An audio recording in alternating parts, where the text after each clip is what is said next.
Authors of Greece ******* Authors of Greece by the Reverend T. W. Lumb, M.A. With an introduction by the Reverend Cyril Ellington, D.D. Author's preface. Greek literature is more modern in its tone than Latin or medieval or Elizabethan. It is the expression of a society living in an environment singularly like our own, mainly democratic, filled with a spirit of free inquiry, troubled by obstinate feuds and still more obstinate problems. Militarism, nationalism, socialism and communism were well known, the preachers of some of these doctrines being loud, ignorant and popular. The defense of a maritime empire against a military oligarchy was twice attempted by the most quick-witted people in history, who failed to save themselves on both occasions. Antecedently then we might expect to find some lessons of value in the record of a people whose experiences were like our own. Further, human thought as expressed in literature is not an unconnected series of phases, it is one and indivisible. Neglect of either ancient or modern culture cannot but be a maiming of that great body of knowledge to which every human being has free access. No man can be anything but ridiculous who claims to judge European literature while he knows nothing of the foundations on which it is built. Neither is it true to say that the ancient world was different from ours. Human nature at any rate was the same then as it is now, and human character ought to be the primary object of study. The strange belief that we have somehow changed for the better has been strong enough to survive the most devilish war in history, but few hold it who are familiar with the classics. Yet in spite of its obvious value, Greek literature has been damned and banned in our enlightened age by some whose sole qualification for the office of critic often turns out to be a mental darkness about it so deep that, like that of Egypt, it can be felt. Only those who know Greek literature have any right to talk about its powers of survival. The following pages try to show that it is not dead yet, for it has a distinct message to deliver. The skill with which these neglected liberators of the human mind united depth of thought with perfection of form entitles them at least to be heard with patience. Contents: Author's Preface, Introduction, Homer, Aeschylus, Sophocles, Euripides, Aristophanes, Herodotus, Thucydides, Plato, Demosthenes. Introduction. I count it an honor to have been asked to write a short introduction to this book. My only claim to do so is a profound belief in the doctrine which it advocates, that Greek literature can never die and that it has a clear and obvious message for us today. Those who sat, as I did, on the recent committee appointed by Mr. Lloyd George when Prime Minister to report on the position of the classics in this country, saw good reason to hope that the prejudice against Greek to which the author alludes in his preface was passing away. It is a strange piece of irony that it should ever have been encouraged in the name of science which owes to the Greeks so incalculable a debt. We found that, though there are many parts of the country in which it is almost impossible for a boy, however great his literary promise, to be taught Greek, there is a growing readiness to recognize this state of affairs as a scandal. And wherever Greek was taught, whether to girls or boys, we found a growing recognition of its supreme literary value. There were some at least of us who saw with pleasure that where only one classical language can be studied, there is an increasing readiness to regard Greek as a possible alternative to Latin. On this last point, no doubt, classical scholars will continue to differ, but as to the supreme excellence of the Greek contribution to literature there can be no difference of opinion. Those to whom the names of this volume recall some of the happiest hours they have spent in literary study will be grateful to Mr. Lumb for helping others to share the pleasures which they have so richly enjoyed. He writes with an enthusiasm which is infectious, and those to whom his book comes as a first introduction to the great writers of Greece will be moved to try to learn more of men whose works after so many centuries inspire so genuine an affection and teach lessons so modern. They need have no fear that they will be disappointed, for Mr. Lumb's zeal is based on knowledge.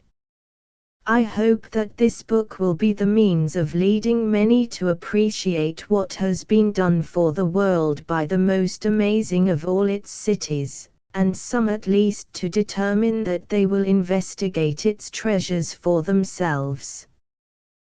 They will find, like the Queen of Sheba, that, though much has been told them, the half remains untold.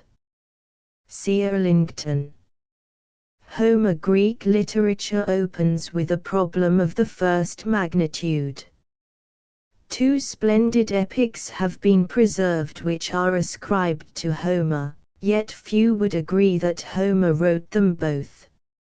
Many authorities have denied altogether that such a person ever existed. It seems certain that he could not have been the author of both the Iliad and the Odyssey, for the latter describes a far more advanced state of society. It is still an undecided question whether the Iliad was written in Europe or in Asia, but the probability is that the Odyssey is of European origin.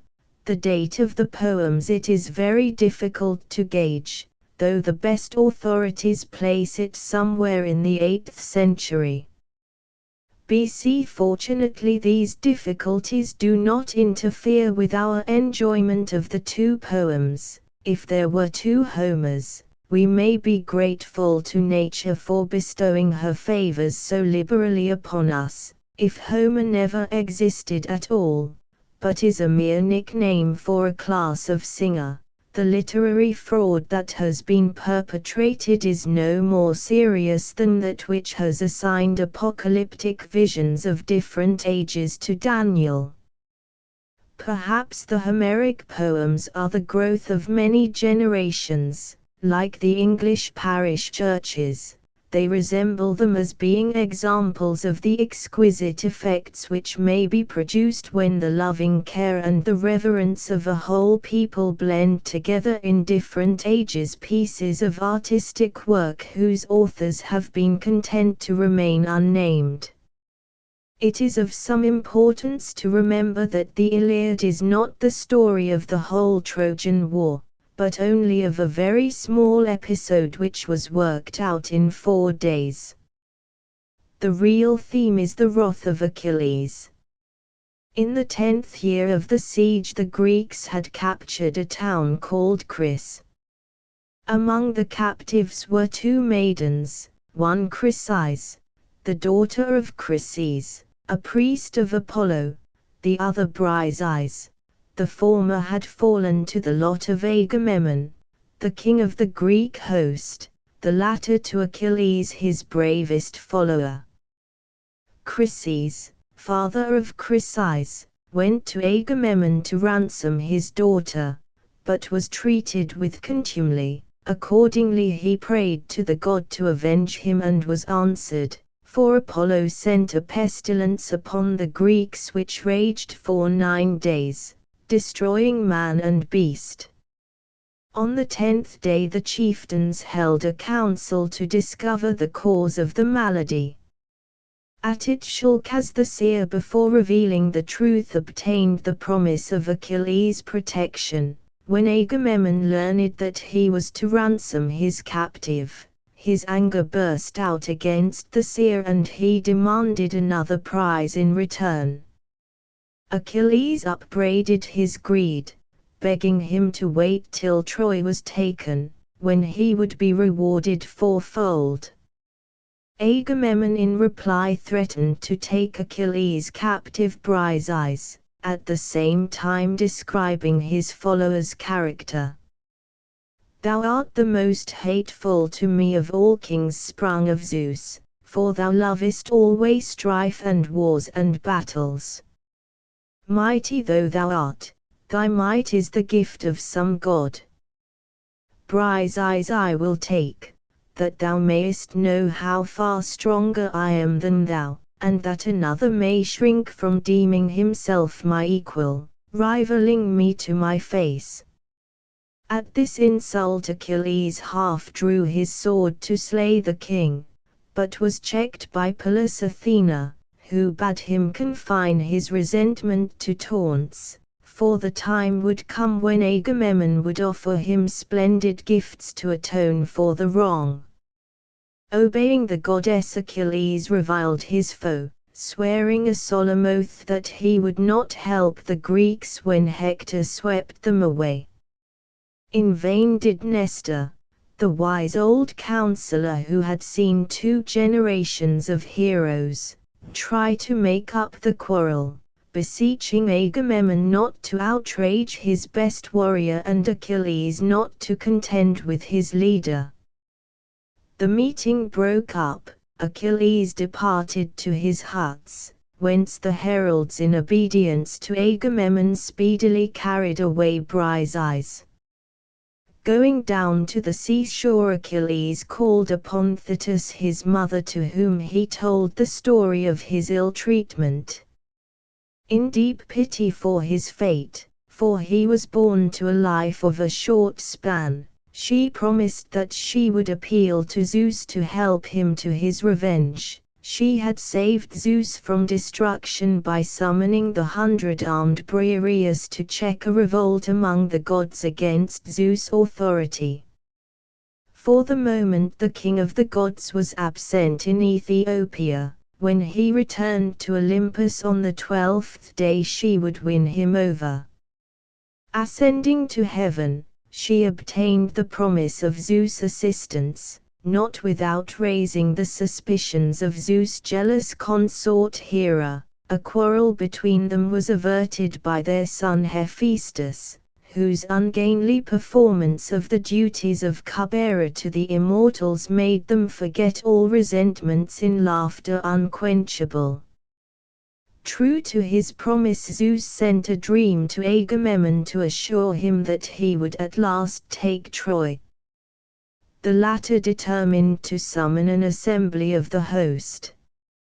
In it the changeable temper of the Greeks is vividly pictured.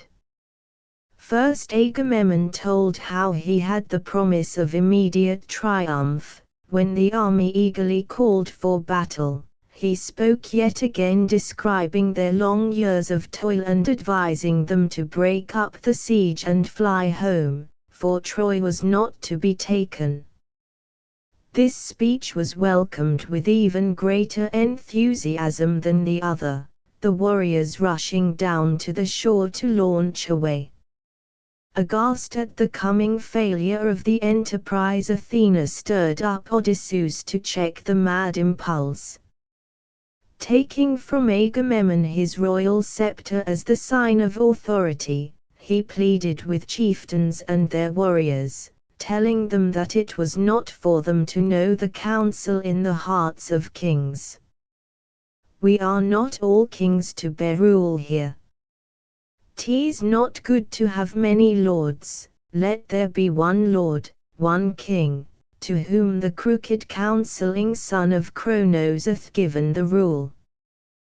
Thus did Odysseus stop the flight, bringing to reason all save the cits, whose heart was full of much unseemly wit, who talked rashly and unruly, striving with kings, saying what he deemed would make the Achaeans smile. He continued his chatter, bidding the Greeks persist in their homeward flight. Knowing that argument with such an one was vain, Odysseus laid his scepter across his back with such heartiness that a fiery wheel started up beneath the stroke. The host praised the act, the best of the many good deeds that Odysseus had done before Troy. When the assembly was stilled, Odysseus and Nestor and Agamemnon told the plan of action. The dream bade them arm for a mighty conflict, for the end could not be far off, the 10 years' siege that had been prophesied being all but completed. The names of the various chieftains and the numbers of their ships are found in the famous catalogue, a document which the Greeks treasured as evidence of united action against a common foe. With equal eagerness the Trojans poured from their town commanded by Hector.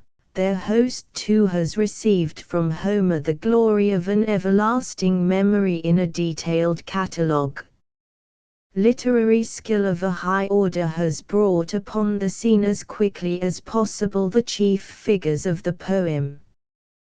When the armies were about to meet, Paris, seeing Menelaus whom he had wronged, shrank from the combat.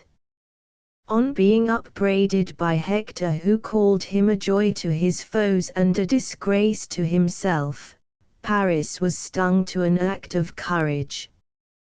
Hector's heart was as unwearied as an axe, his spirit knew not fear, yet beauty too was a gift of the gods, not to be cast away.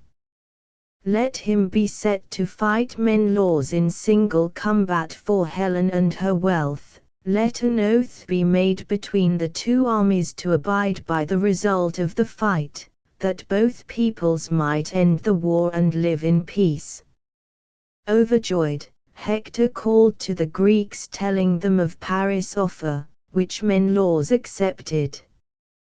The armies sat down to witness the fight, while Hector sent to Troy to fetch Priam to ratify the treaty. In Troy the elders were seated on the wall to watch the conflict, Priam among them. Warned by Iris, Helen came forth to witness the single combat. As she moved among them the elders bore their testimony to her beauty. Its nature is suggested but not described, for the poet felt he was unable to paint her as she was. Little wonder, they exclaimed, that the Trojans and Achaeans should suffer woe for many a year for such a woman. She is marvelous like the goddesses to behold, yet albeit she is so fair let her depart in the ships, leaving us and our little ones no trouble to come.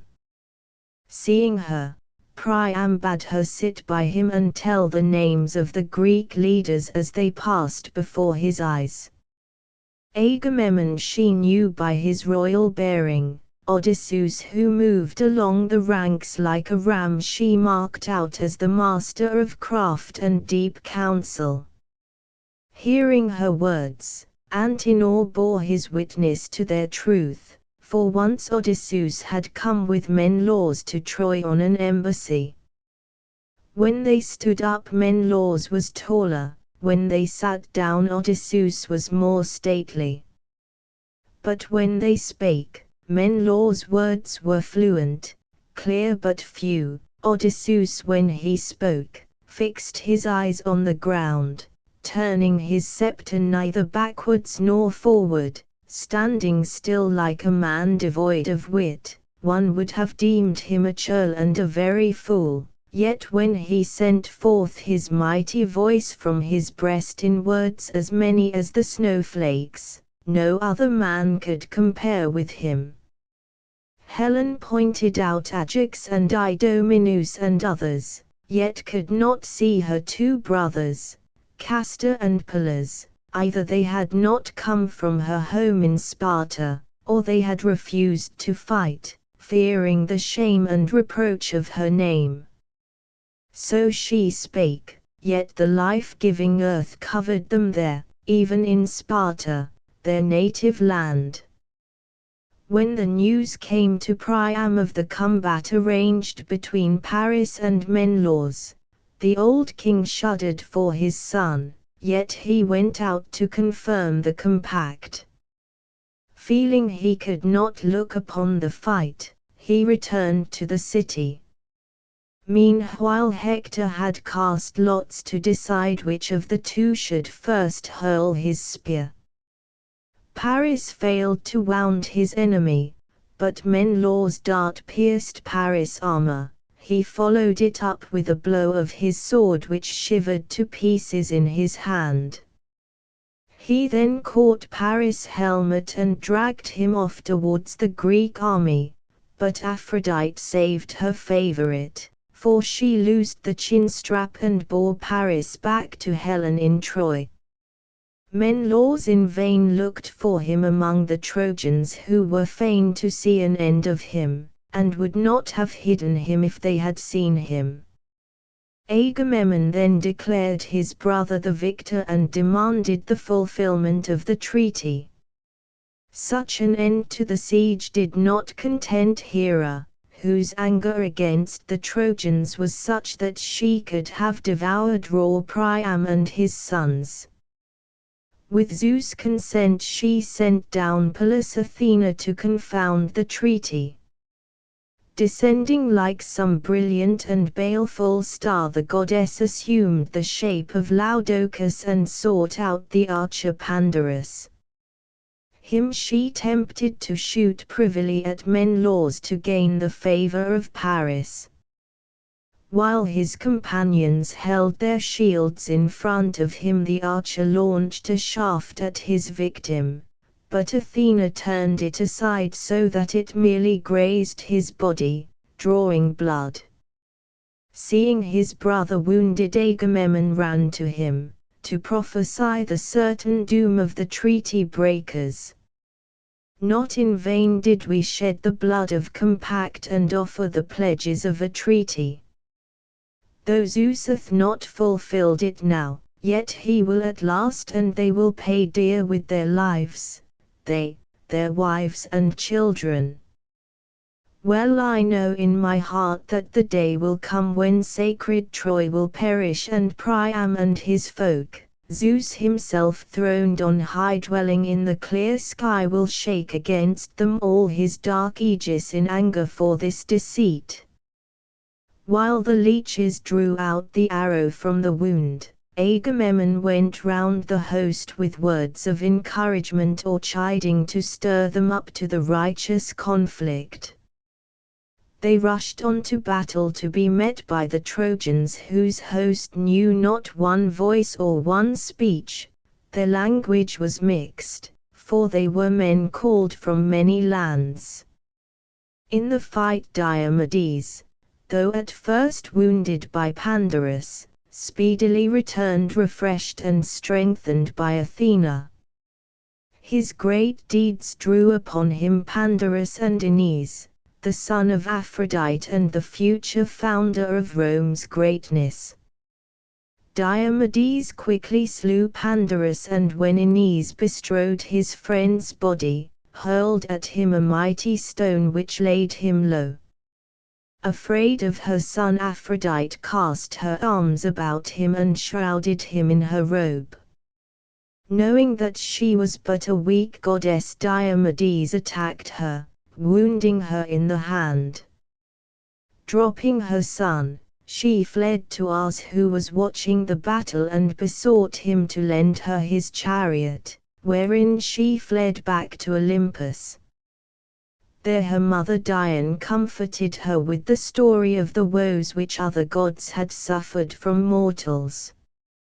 But this man hath been set upon thee by Athena. Foolish one, he knoweth not in his heart that no man liveth long who fighteth with the gods, no children lisp father at his knees when he returneth from war and dread conflict. Therefore, albeit he is so mighty, let him take heed lest a better than thou meet him, for one day his prudent wife shall wail in her sleep, awaking all her house, bereft of her lord, the best man of the Achaeans. But Athena in irony deemed that Aphrodite had been scratched by some Greek woman whom she caressed to tempt her to forsake her husband and follow one of the Trojans she loved. Aeneas, when dropped by his mother, had been picked up by Apollo. When Diomedes attacked the god, he was warned that battle with an immortal was not like man's warfare.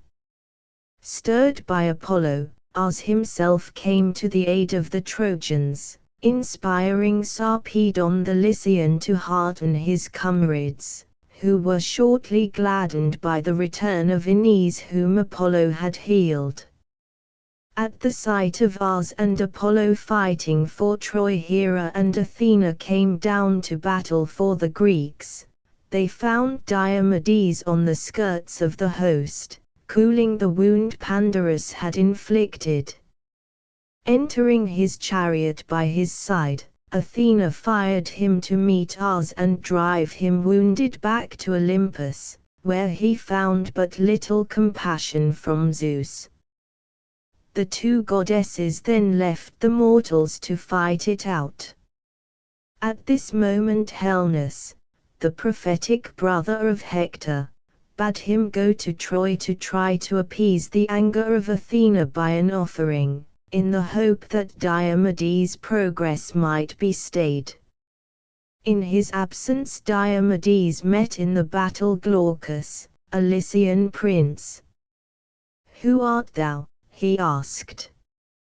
"I have never seen thee before in battle, yet now thou hast gone far beyond all others in hardihood. For thou hast awaited my onset, and they are hapless whose sons meet my strength. If thou art a god, I will not fight with thee, but if thou art one of those who eat the fruit of the earth, come near, that thou mayest the quicker get thee to the gates of death." In answer, Glaucus said, "Why askest thou my lineage? As is the life of leaves, so is that of men. The leaves are scattered, some of them to the earth by the wind, others the wood putteth forth when it is in bloom, and they come on in the season of spring. Even so of men one generation groweth, another ceaseth." He then told how he was a family friend of Diomedes and made with him a compact that if they met in battle they should avoid each the other. This they sealed by the exchange of armor, wherein the Greek had the better, getting gold weapons for bronze, the worth of 100 oxen for the value of 9. Coming to Troy, Hector bade his mother offer Athena the finest robe she had, yet all in vain, for the goddess rejected it.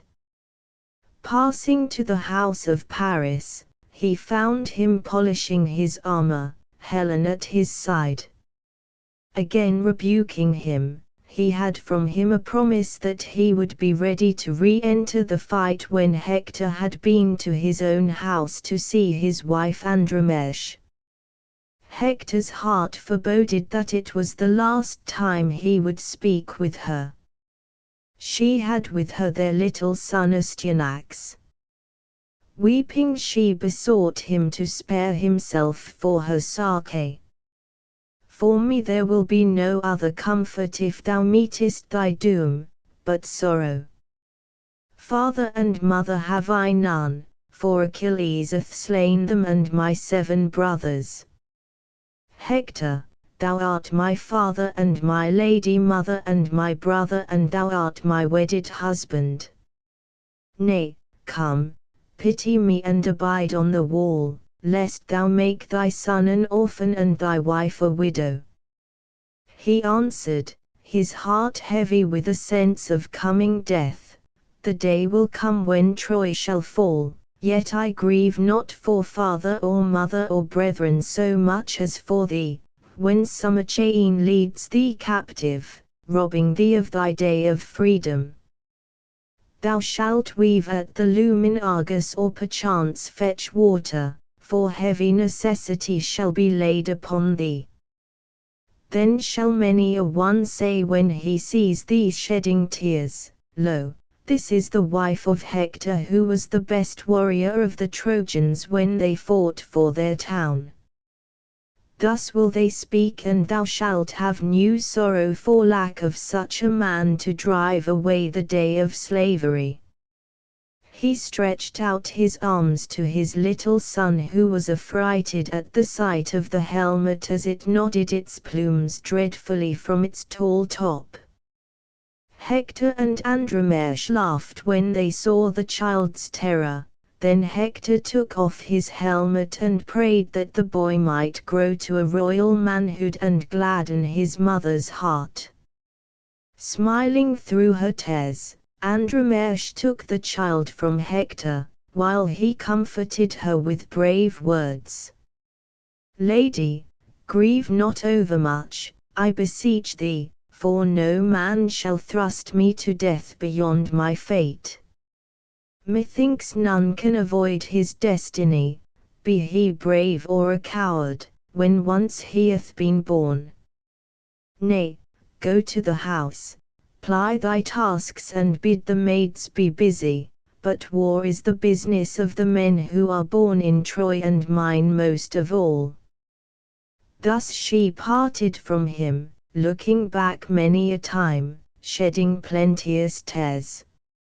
So did they mourn for Hector even before his doom, for they said he would never escape his foes and come back in safety. Finding Paris waiting for him, Hector passed out to the battlefield. Aided by Glaucus he wrought great havoc, so much that Athena and Apollo stirred him to challenge the bravest of the Greeks. The victor was to take the spoils of the vanquished, but to return the body for burial. At first the Greeks were silent when they heard his challenge, ashamed to decline it and afraid to take it up. At last 8 of their bravest cast lots, the choice falling upon Ajax.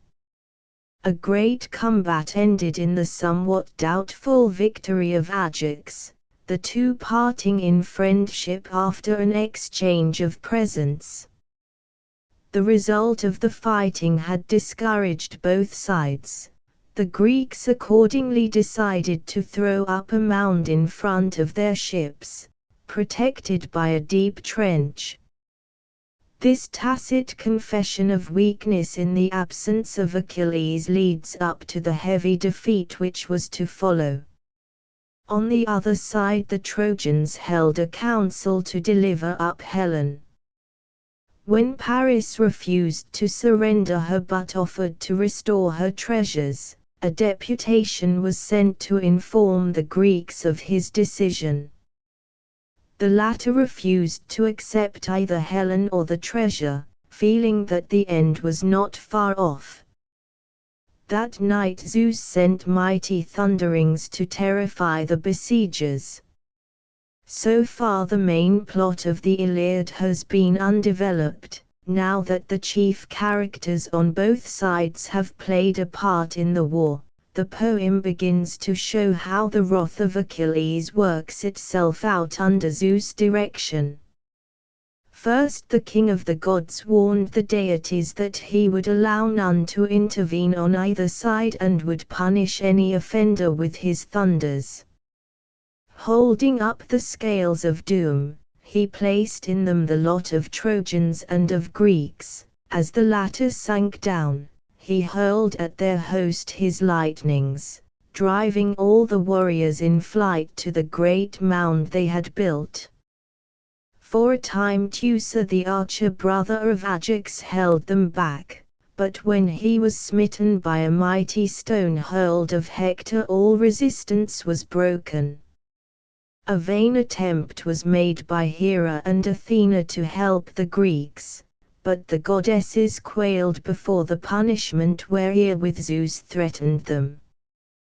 When night came, the Trojans encamped on the open plain, their campfires gleaming like the stars which appear on some night of stillness. Disheartened at his defeat, Agamemnon freely acknowledged his fault and suggested flight homewards. Nestor advised him to call an assembly and depute some of the leading men to make up the quarrel with Achilles. The king listened to him, offering to give Achilles his own daughter in wedlock, together with cities and much spoil of war. 3 ambassadors were chosen, Phoenix, Ajax and Odysseus. Reaching Achilles' tent, they found him singing lays of heroes, Patroclus his friend by his side. When he saw the ambassadors, he gave them a courtly welcome. Odysseus laid the king's proposals before him, to which Achilles answered with dignity. I hate as sore as the gates of death a man who hideth one thing in his heart and saith its opposite. Do the sons of Atreus alone of men love their wives? Methinks all the wealth which Troy contained before the Greeks came upon it, yea all the wealth which Apollo holds in rocky Pytho, is not the worth of life itself. Cattle and horses and brazenware can be got by plunder, but a man's life cannot be taken by spoil nor recovered when once it passeth the barrier of his teeth. Nay, go back to the elders and bid them find a better plan than this. Let Phoenix abide by me here that he may return with me tomorrow in my ships if he will, for I will not constrain him by force. Phoenix had been Achilles' tutor. In terror for the safety of the Greek fleet, he appealed to his friend to relent. How can I be left alone here without thee, dear child? Thy father sent me to teach thee to be a speaker of words and a doer of deeds. In thy childhood I tended thee, for I knew that I should never have a son, and I looked to thee to save me from ruin. Tame thy great spirit. Even the gods know how to change, whose honor is greater, and their power. Men in prayer turn them by sacrifice when any hath sinned and transgressed. For prayers are the daughters of great Zeus, they are halt and wrinkled and their eyes look askance. Their task it is to go after ruin, for ruin is strong and sound of foot. Wherefore she far outrunneth them all and getteth before them in harming men over all the world. But they come after, whosoever honoureth the daughters of Zeus when they come nigh, him they greatly benefit and hear his entreaties, but whoso denieth them and stubbornly refuseth, they go to Zeus and ask that ruin may dog him, that he may be requited with mischief. Therefore, Achilles, bring it to pass that honour follow the daughters of Zeus, even that honour which bendeth the heart of others as noble as thou. When this appeal also failed, Ajax, a man of deeds rather than words, deemed it best to return at once, begging Achilles to bear them no ill will and to remember the rights of hospitality which protected them from his resentment. When Achilles assured them of his regard for them and maintained his quarrel with Agamemnon alone, they departed and brought the heavy news to their anxious friends. On hearing it, Diomedes briefly bade them get ready for the battle and fight without Achilles' help. When the Trojan host had taken up its quarters on the plain, Nestor suggested that the Greeks should send one of their number to find out what Hector intended to do on the morrow. Diomedes offered to undertake the office of a spy, selecting Odysseus as his comrade. After a prayer to Athena to aid them, they went silently towards the bivouac. It chanced that Hector too had thought of a similar plan and that Dolon had offered to reconnoiter the Greek position. He was a wealthy man, ill-favored to look upon, but swift of foot, and had asked that his reward should be the horses and the chariot of Achilles. Hearing the sound of Dolon's feet as he ran, Diomedes and Odysseus parted to let him pass between them, then cutting off his retreat they closed on him and captured him. They learned how the Trojan host was quartered. At the extremity of it was Rhesus, the newly arrived Thracian king, whose white horses were a marvel of beauty and swiftness. In return for his information Dolon begged them to spare his life, but Diomedes deemed it safer to slay him. The two Greeks penetrated the Thracian encampment, where they slew many warriors and escaped with the horses back to the Greek armament. When the fighting opened on the next day, Agamemnon distinguished himself by deeds of great bravery, but retired at length wounded in the hand. Zeus had warned Hector to wait for that very moment before pushing home his attack. One after another the Greek leaders were wounded. Diomedes, Odysseus, Machon, Ajax alone held up the Trojan onset, retiring slowly and stubbornly towards the sea. Achilles, seeing the return of the wounded warrior Machon, sent his friend Patroclus to find out who he was. Nestor, meeting Patroclus, told him of the rout of the army, and advised him to beg Achilles at least to allow the Myrmidons to sally forth under Patroclus' leadership, if he would not fight in person. The importance of this episode is emphasized in the poem. The dispatch of Patroclus is called the beginning of his undoing. It foreshadows the intervention which was later to bring Achilles himself back into the conflict. The Trojan host, after an attempt to drive their horses over the trench, stormed it in 5 bodies. As they streamed towards the wall, an omen of a doubtful nature filled Polydamas with some misgivings about the wisdom of bursting through to the sea. It was possible that they might be routed and that they would accordingly be caught in a trap, leaving many of their dead behind them.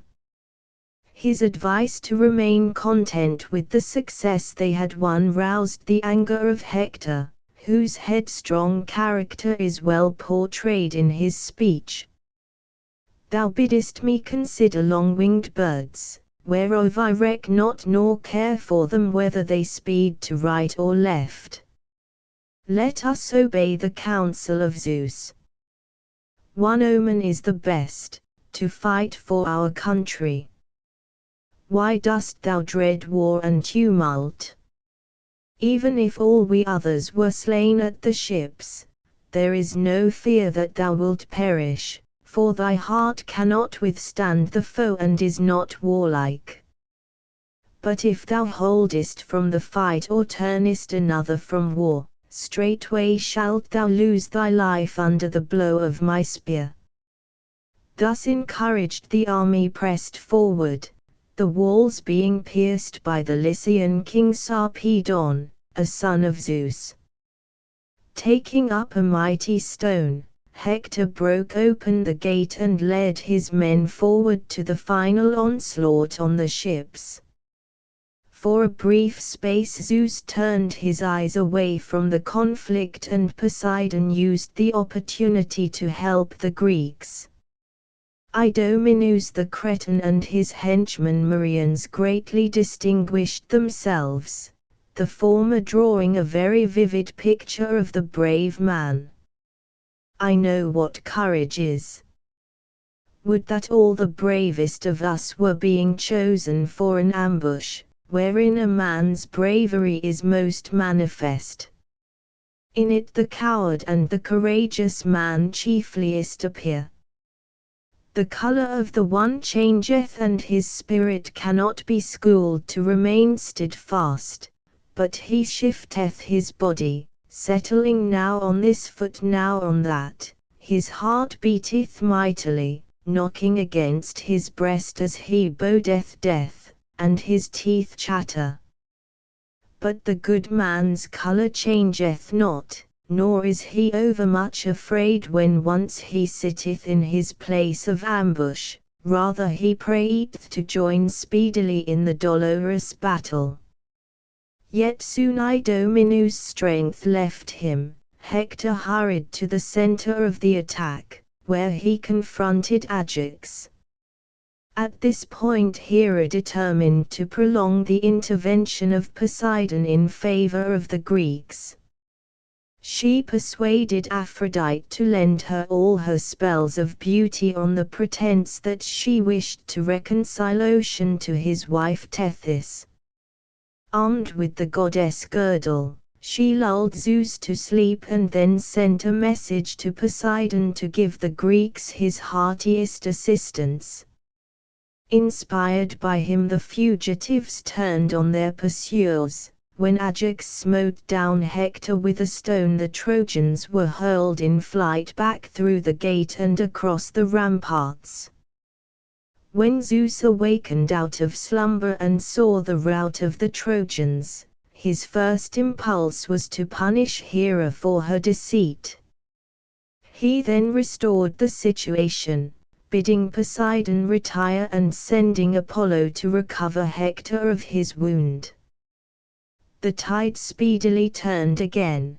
The Trojans rushed through the rampart and down to the outer line of the Greek ships, where they found nobody to resist them except the giant Ajax and his brother Teucer. After a desperate fight in which Ajax single-handed saved the fleet, Hector succeeded in grasping the ship of Protesilaus and called loud for fire. This was the greatest measure of success vouchsafed him. From this point onwards the balance was redressed in favor of the Greeks. Achilles had been watching the anguish of Patroclus' spirit when this disaster came upon their friends. "Why weepest thou, Patroclus, like some prattling little child who runneth to her mother and biddeth her take her up, catching at her garment and checking her movement and gazing at her tearfully till she lifteth her? Even so thou lettest fall the big tears." Patroclus begged his friend to allow him to wear his armor and lead the Myrmidons out to battle, not knowing that he was entreating for his own ruin and death.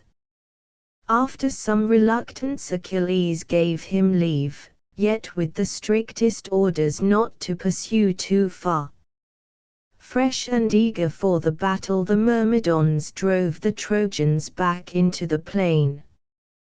Patroclus' course was challenged by the Lycians, whose king Sarpedon faced him in single combat. In great sorrow Zeus watched his son Sarpedon go to his doom. In his agony he shed teardrops of blood and ordered Death and Sleep to carry the body back to Lycia for burial. The great glory Patroclus had won tempted him to forget his promise to Achilles. He pursued the Trojans back to the walls of the town, slaying Cebriones the charioteer of Hector. In the fight which took place over the body, Patroclus was assailed by Hector and Euphorbus under the guidance of Apollo. Hector administered the death blow. Before he died, Patroclus foretold a speedy vengeance to come from Achilles. A mighty struggle arose over his body. Menelaus slew Euphorbus, but retreated at the approach of Hector, who seized the armor of Achilles and put it on. A thick cloud settled over the combatants, heightening the dread of battle.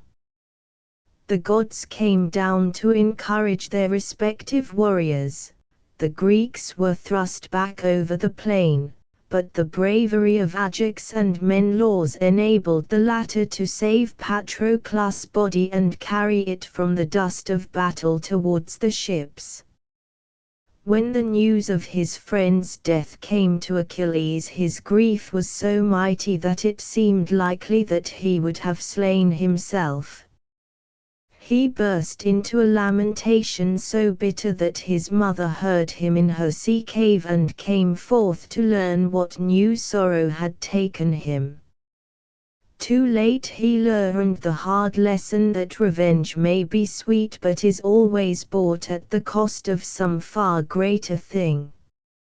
I could not bring salvation to Patroclus or my men, but sit at the ships a useless burden upon the land, albeit I am such a man as no other in war, though others excel me in speech.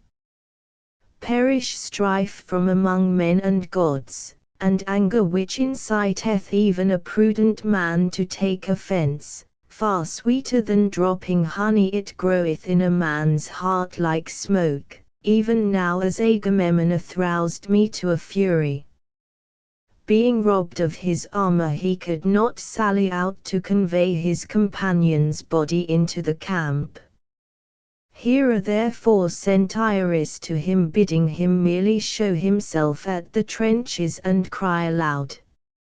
At the sound of his thrice repeated cry the Trojans shrank back in terror, leaving the Greeks to carry in Patroclus' body unmolested.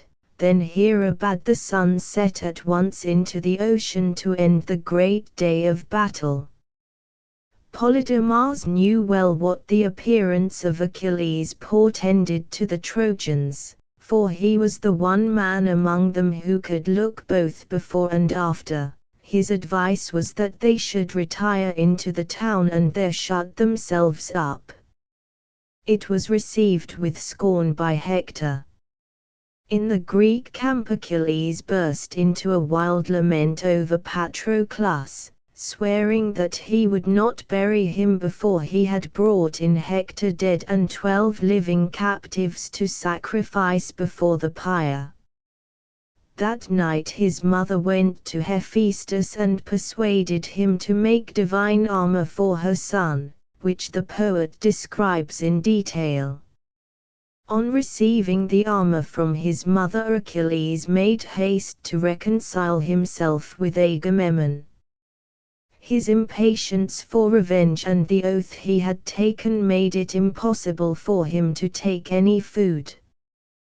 His strength was maintained by Athena who supplied him with nectar. On issuing forth to the fight he addressed his 2 horses, Xanthus and Balius. Bethink you how ye may save your charioteer when he hath done with the battle, and desert him not in death as ye did Patroclus. In reply they prophesied his coming end. For this we are not to blame, but the mighty God, and violent fate. We can run quick as the breath of the north wind, who men say is the swiftest of all. But thy fate it is to die by the might of a god and a man. The avenging spirits forbade them to reveal more. The awe of the climax of the poem is heightened by supernatural interventions. At last the gods themselves received permission from Zeus to enter the fray.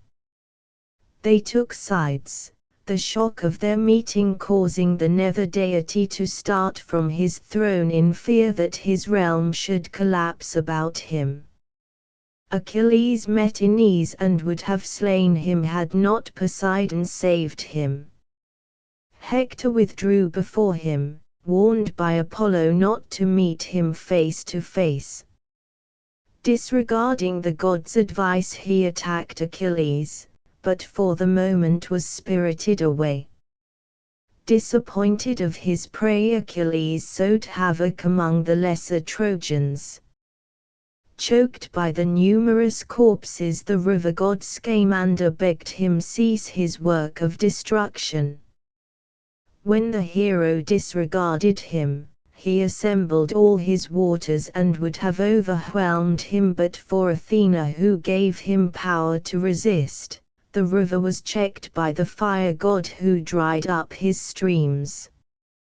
The gods then plunged into strife, the sight whereof made Zeus laugh in joy. Athena quickly routed Aphrodite and Hera Artemis. Apollo deemed it worthless to fight Poseidon. Thou wouldst not call me prudent were I to strive with thee, for cowering mortals, who like leaves sometimes are full of fire, then again waste away spiritless. Let us make an end of our quarrel, let men fight it out themselves. Deserted by their protectors, the Trojans broke before Achilles, who nearly took the town. Balked a second time of his vengeance by Apollo, Achilles vowed he would have punished the god had he the power. Hector had at last decided to face his foe at the Cirene gate.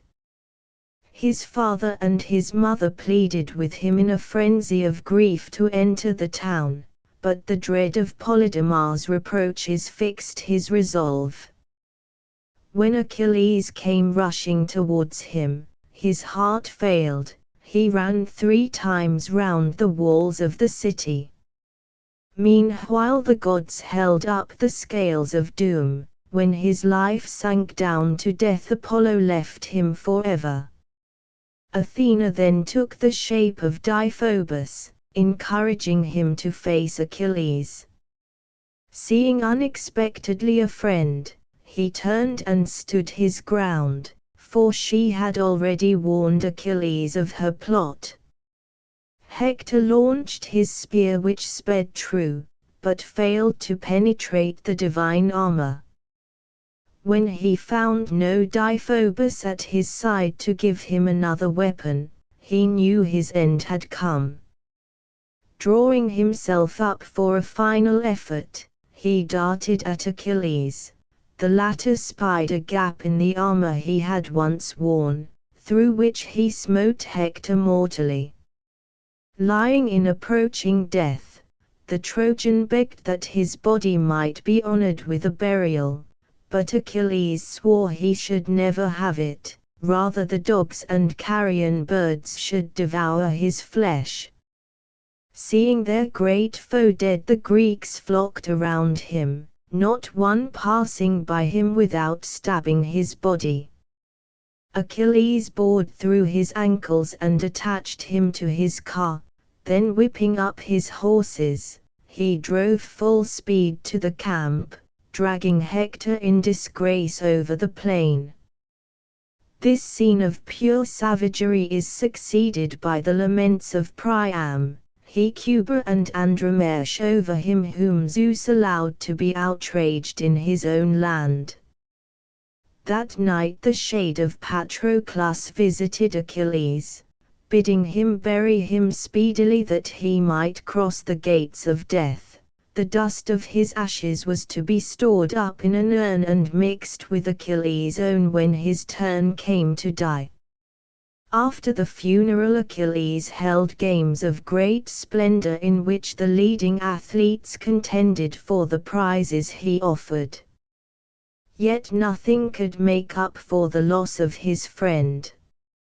Every day he dragged Hector's body round Patroclus' tomb, but Apollo in pity for the dead man kept away corruption, maintaining the body in all its beauty of manhood. At last on the 12th day Apollo appealed to the gods to end the barbarous outrage. Hath not Hector offered to you many a sacrifice of bulls and goats?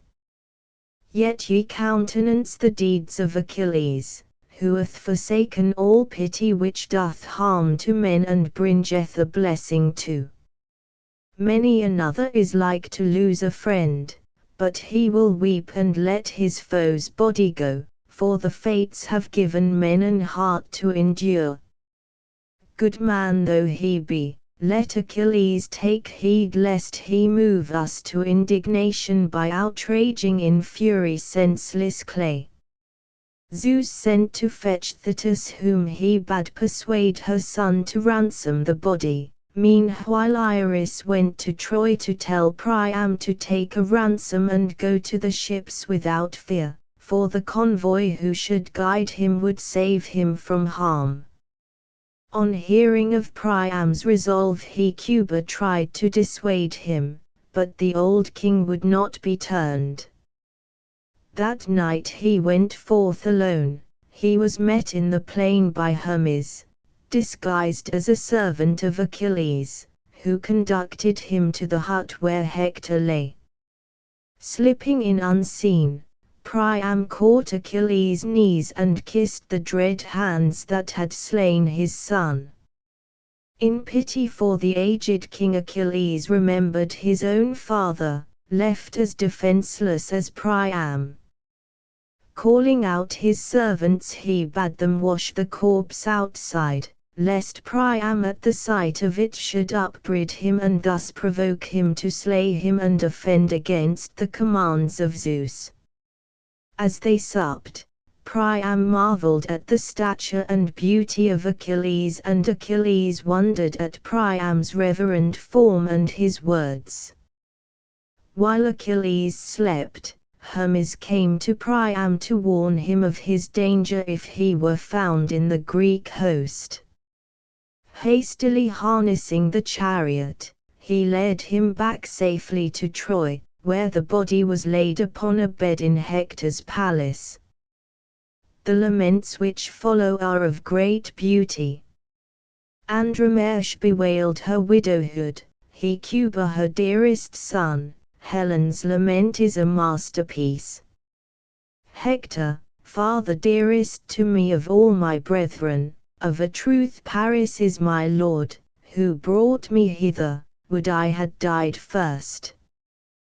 This is the 10th year since I left my native land, yet have I never heard from thee a word cruel or despiteful. Rather, if any other showed me, thy sister or a brother's wife or thy mother, though thy father is gentle to me always as he were my own sire, thou didst restrain such with words of persuasion and kindness and gentleness all thine own. Wherefore I grieve for thee and for myself in anguish, for there is no other friend in broad Troy kind and tender, but all shudder at me. Then with many a tear they laid to his rest mighty Hector. Such is the Iliad. To modern readers it very often seems a little dull. Horace long ago pointed out that it is inevitable that a long poem should flag, even Homer nods sometimes. Some of the episodes are distinctly wearisome, for they are invented to give a place in this national epic to lesser heroes who could hardly be mentioned if Achilles were always in the foreground. Achilles himself is not a pleasing person, his character is wayward and violent, he is sometimes childish, always liable to be carried away by a fit of pettishness and unable to retain our real respect. Further, a hero who is practically invulnerable and yet dons divine armor to attack those who are no match for him when he is without it falls below the ordinary sportsman's level. Nor can we feel much reverence for many of the gods. Hera is odious, Athena guilty of flat treachery, Zeus, liable to allow his good nature to overcome his judgment. Apollo alone seems consistently noble. More, we shall look in vain in the Iliad for any sign of the pure battle joy which is so characteristic of northern epic poetry. The Greek ideal of bravery had nothing of the berserker in it.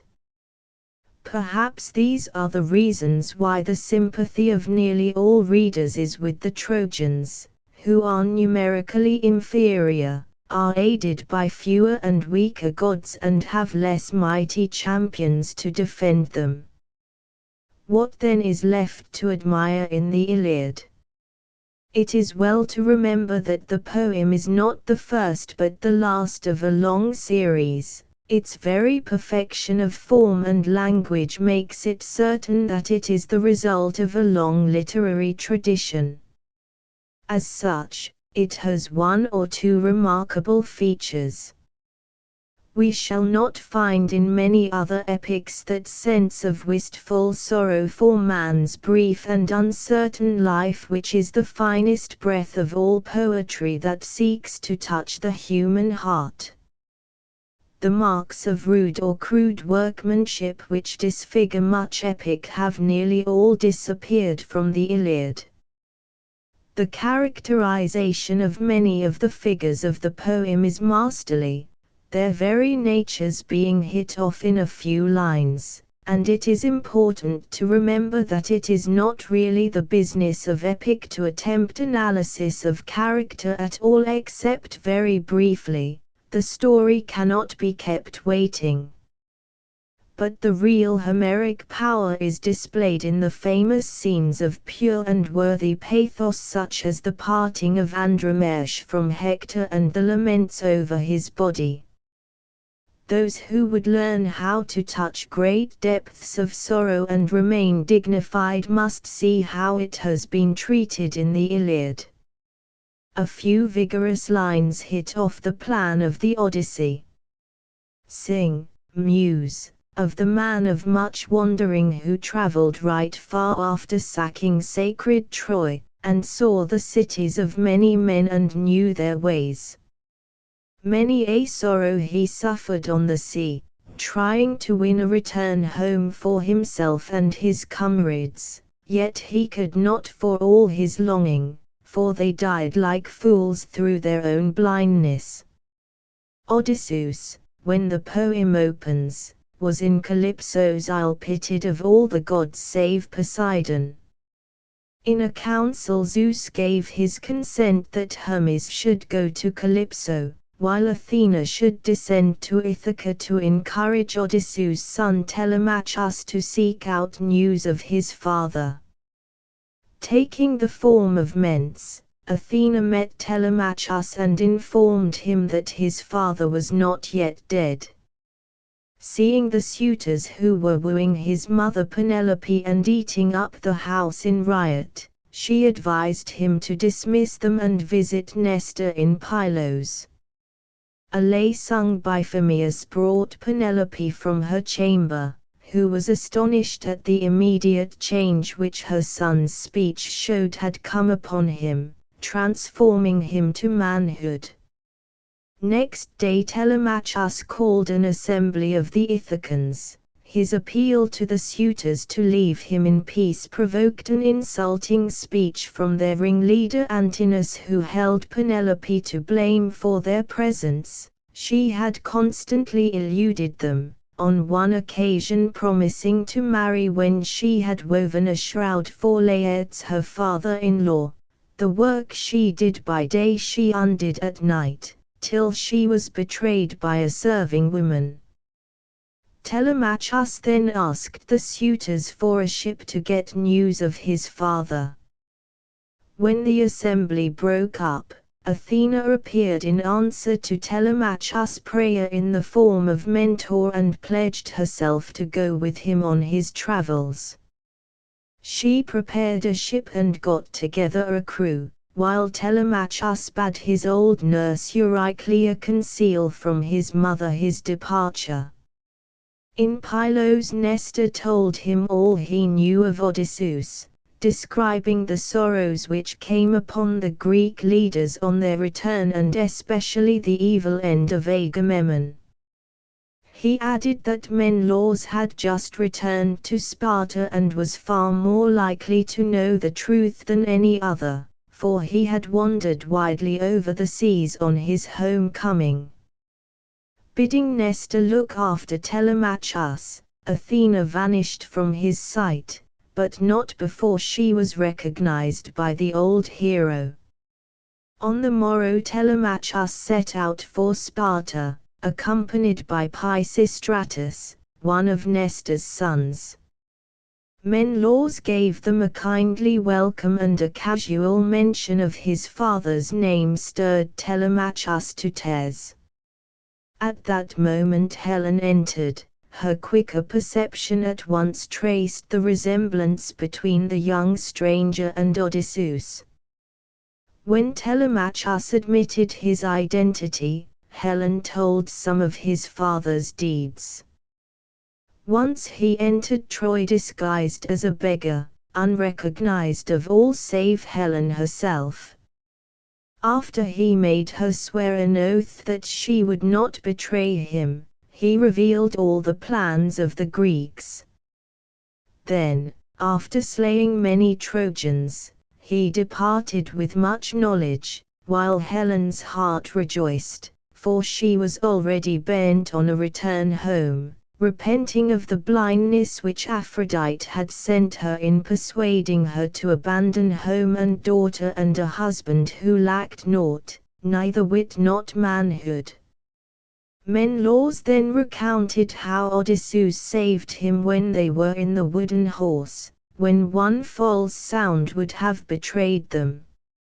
On the next morning Telemachus told the story of the ruin of his home. Menelaus prophesied the end of the suitors, then proceeded to recount how in Egypt he waylaid and captured Proteus, the changing god of the sea, whom he compelled to relate the fate of the Greek leaders and to prophesy his own return. From him he heard that Odysseus was with Calypso, who kept him by force.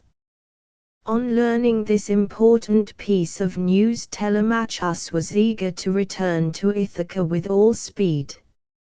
Meanwhile the suitors had learned of the departure of Telemachus and plotted to intercept him on his return.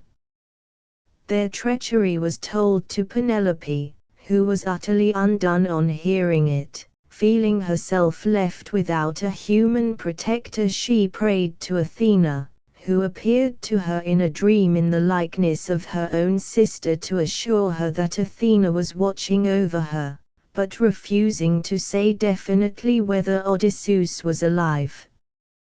The poem at this point takes up the story of Odysseus himself. Going to the isle where he was held captive, Hermes, after admiring its great beauty, delivered Zeus' message to Calypso to let the captive go. She reproached the gods for their jealousy and reluctantly promised to obey.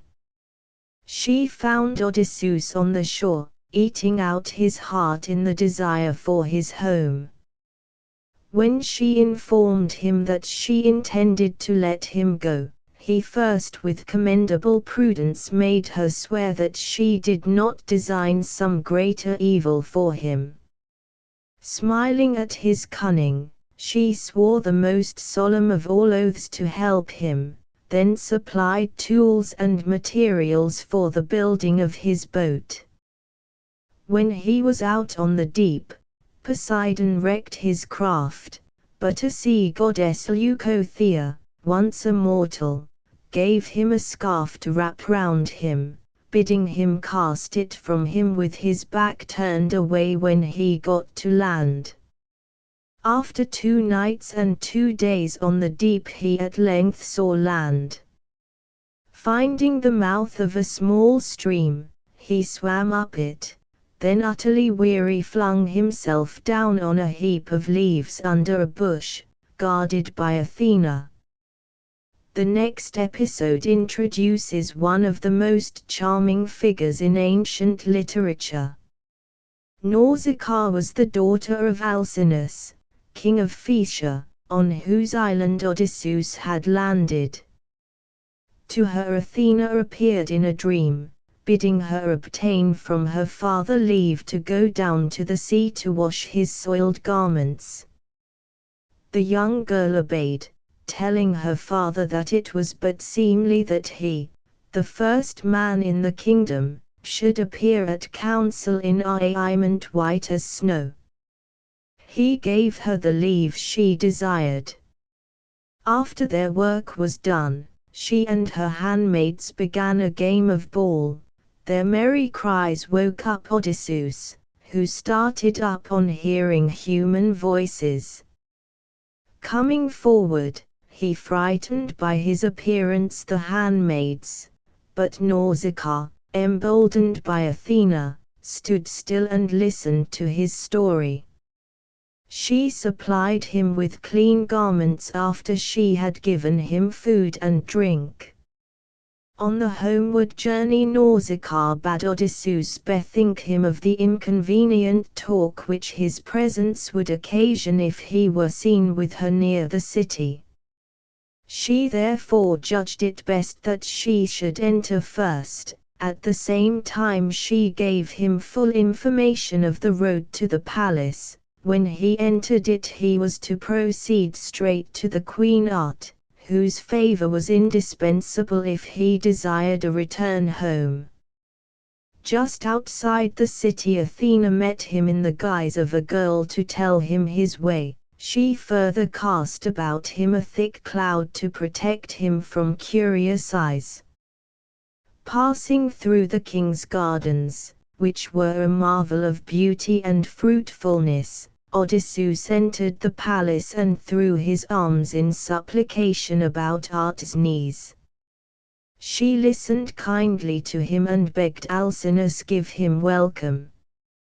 When all the courtiers had retired to rest, Art, noticing that the garments Odysseus wore had been woven by her own hands, asked him whence he had them and how he had come to the island. On hearing the story of his shipwreck Alcinous promised him a safe convoy to his home on the morrow. At an assembly Alcinous consulted with his counselors about Odysseus. All agreed to help in providing him with a ship and rowers.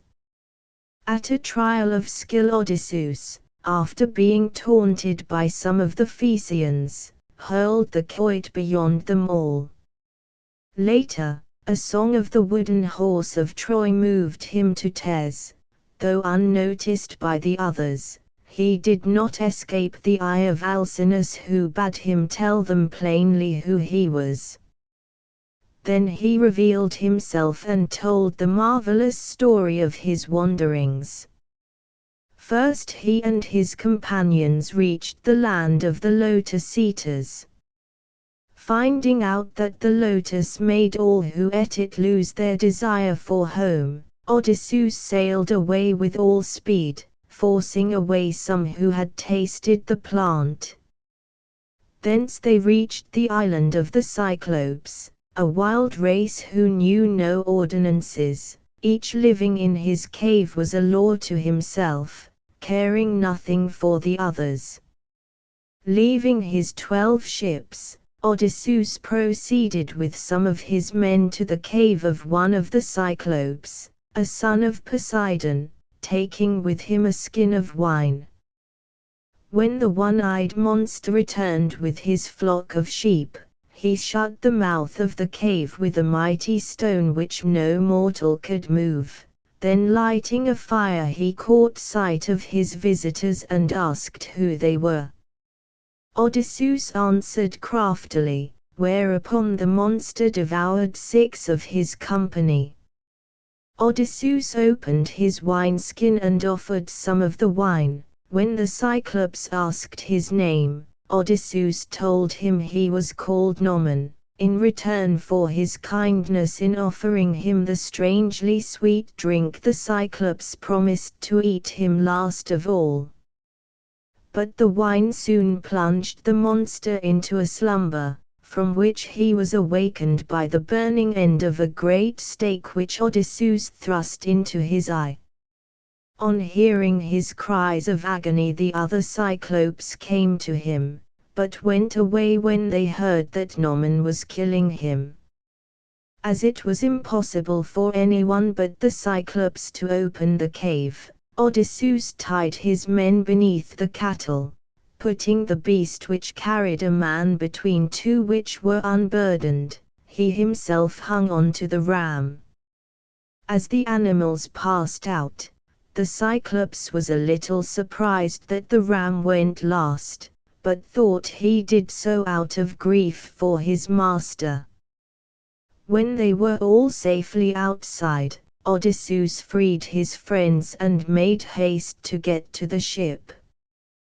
Thrusting out, when he was at what seemed a safe distance, he shouted to the Cyclops, who then remembered an old prophecy and hurled a huge rock which nearly washed them back. A second rock which he hurled on learning Odysseus' real name narrowly missed the ship. Then the Cyclops prayed to Poseidon to punish Odysseus. The god heard him, persecuting him from that time onward. Reassembling his ships, Odysseus proceeded on his voyage. He next called at the Isle of Aeolus, king of the winds, who gave him in a bag all the winds but one, a favoring breeze which was to waft him to his own island. For 9 days Odysseus guarded his bag, but at last, when Ithaca was in sight, he sank into a sleep of exhaustion. Thinking that the bag concealed some treasure, his men opened it, only to be blown back to Aeolus, who bid him begone as an evil man when he begged aid a second time. After visiting the Laestrygons, a man-eating people, who devoured all the fleet except one ship's company, the remainder reached Aiaia, the island where lived the dread goddess Circe. Odysseus sent forward Eurylochus with some 20 companions, who found Circe weaving at a loom. Seeing them, she invited them within. Then after giving them a charmed potion, she smote them with her rod, turning them into swine. Eurylochus, who had suspected some trickery, hurried back to Odysseus with the news. The latter determined to go alone to save his friends.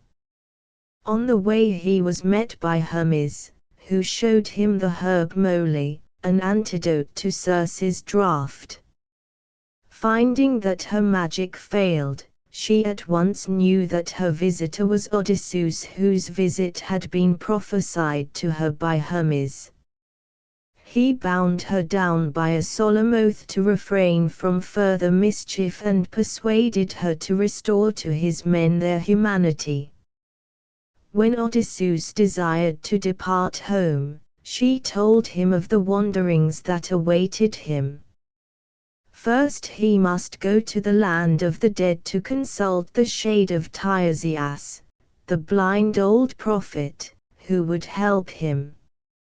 Following the goddess' instructions, they sailed to the land of the Cimbrians on the confines of the earth.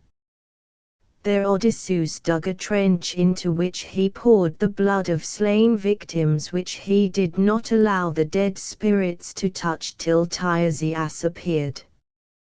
The seer told him of the sorrows that awaited him and vaguely indicated that his death should come upon him from the sea. He added that any spirit he allowed to touch the blood would tell him truly all whereof he was as yet ignorant, and that those ghosts he drove away would return to the darkness.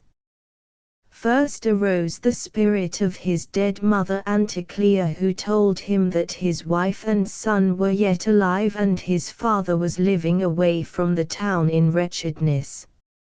For me, it was not the visitation of Apollo that took me, nor any sickness whose corruption drove the life from my frame. Rather it was longing for thee and thy counsels and thy gentleness which spoiled me of my spirit. Thrice he tried to embrace her, and thrice the ghost eluded him, for it was as a dream that had fled away from the white frame of the body. A procession of famous women followed.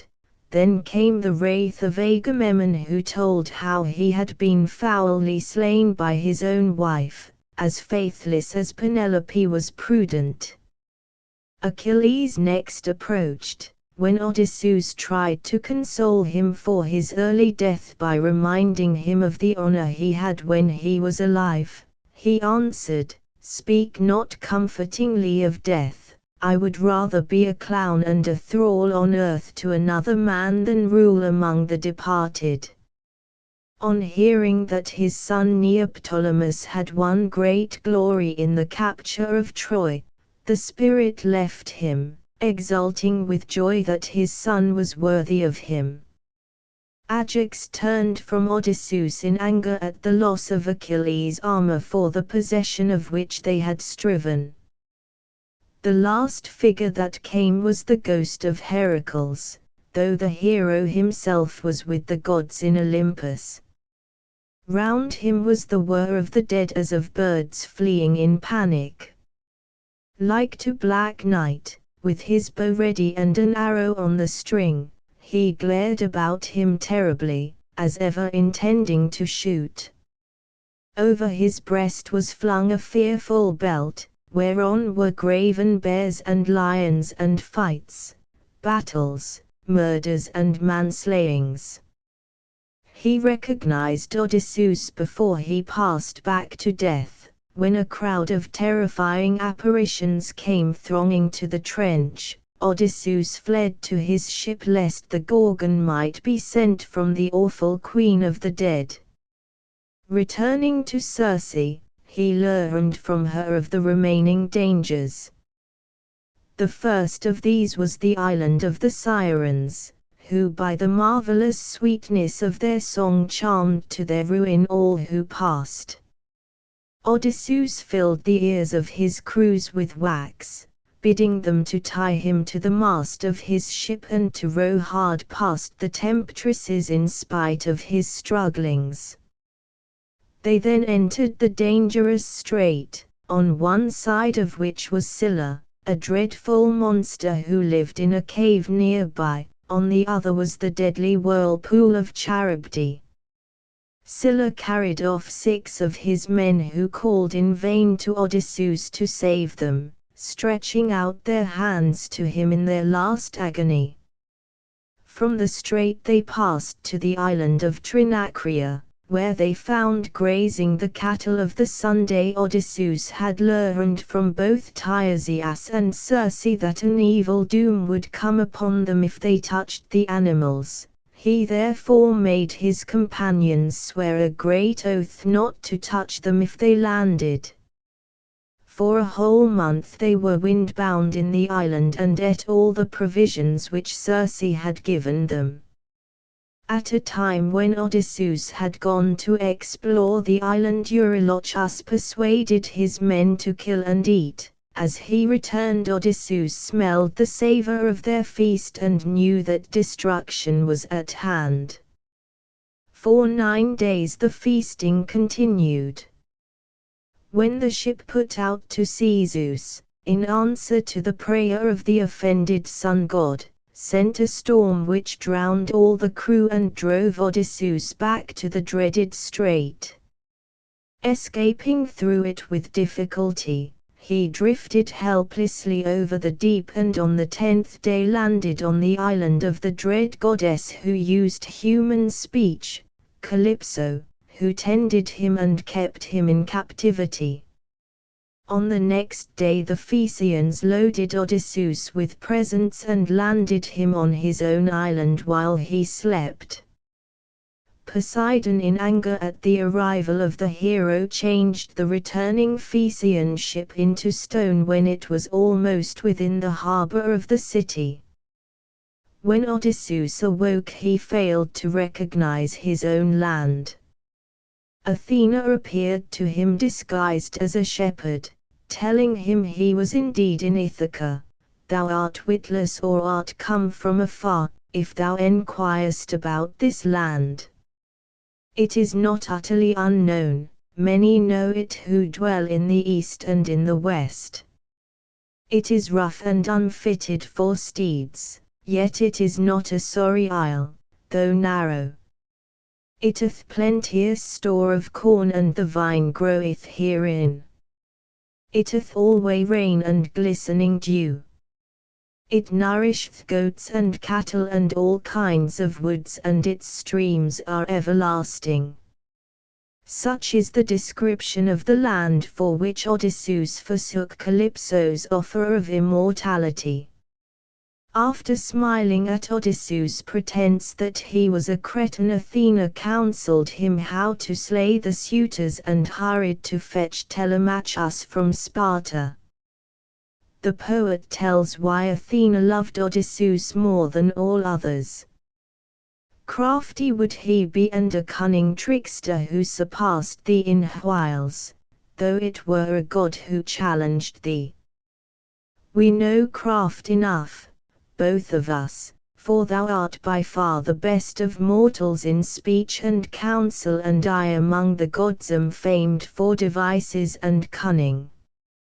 Transformed by her into an old beggar, Odysseus went to the hut of his faithful old swineherd Eumaeus. The dogs set upon him, but Eumaeus scared them away and welcomed him to his dwelling.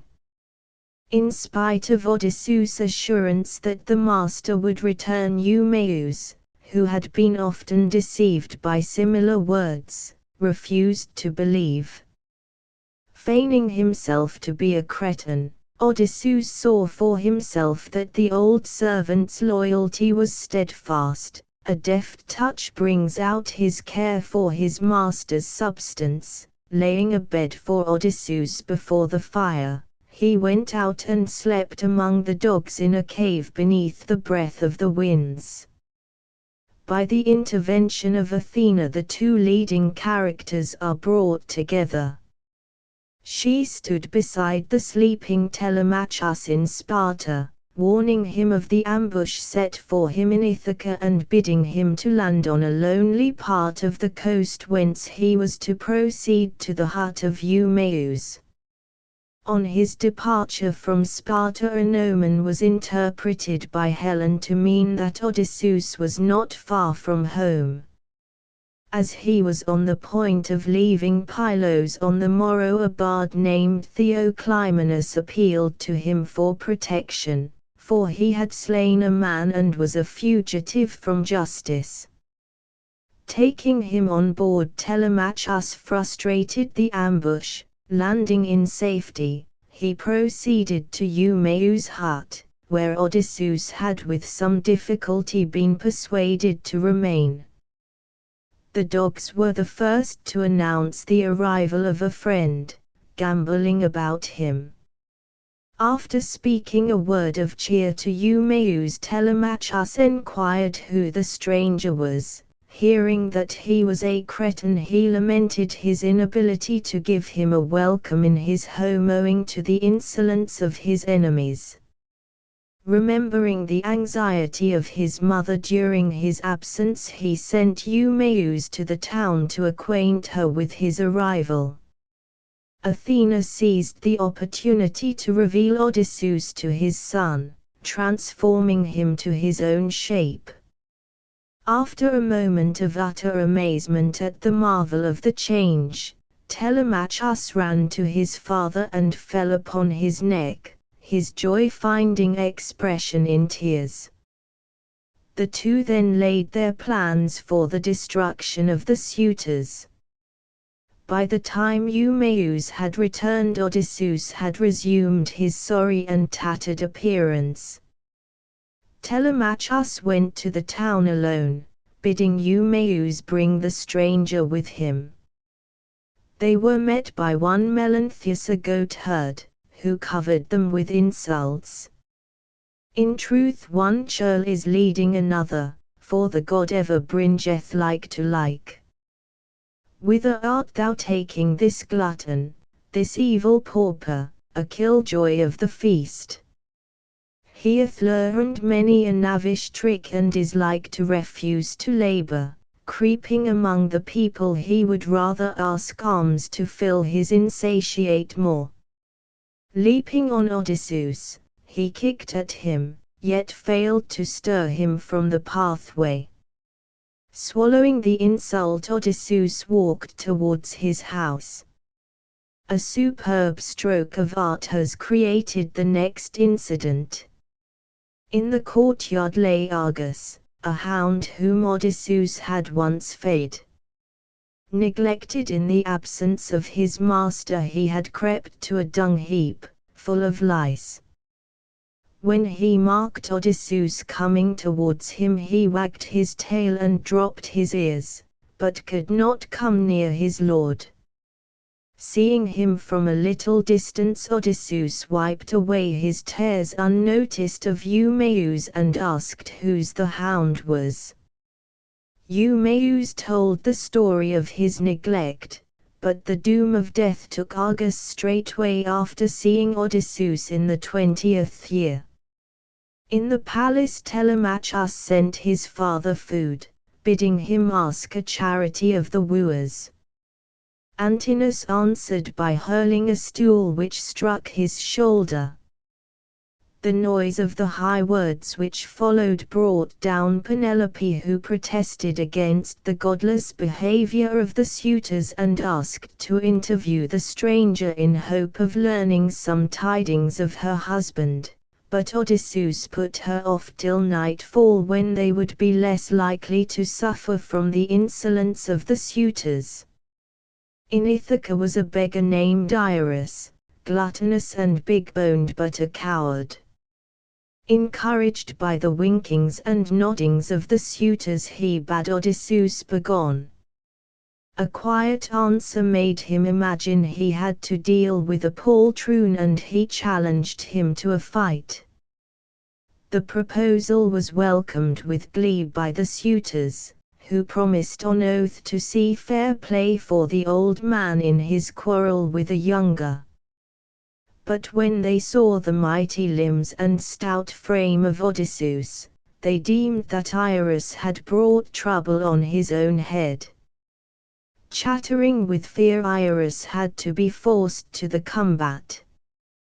One blow was enough to lay him low.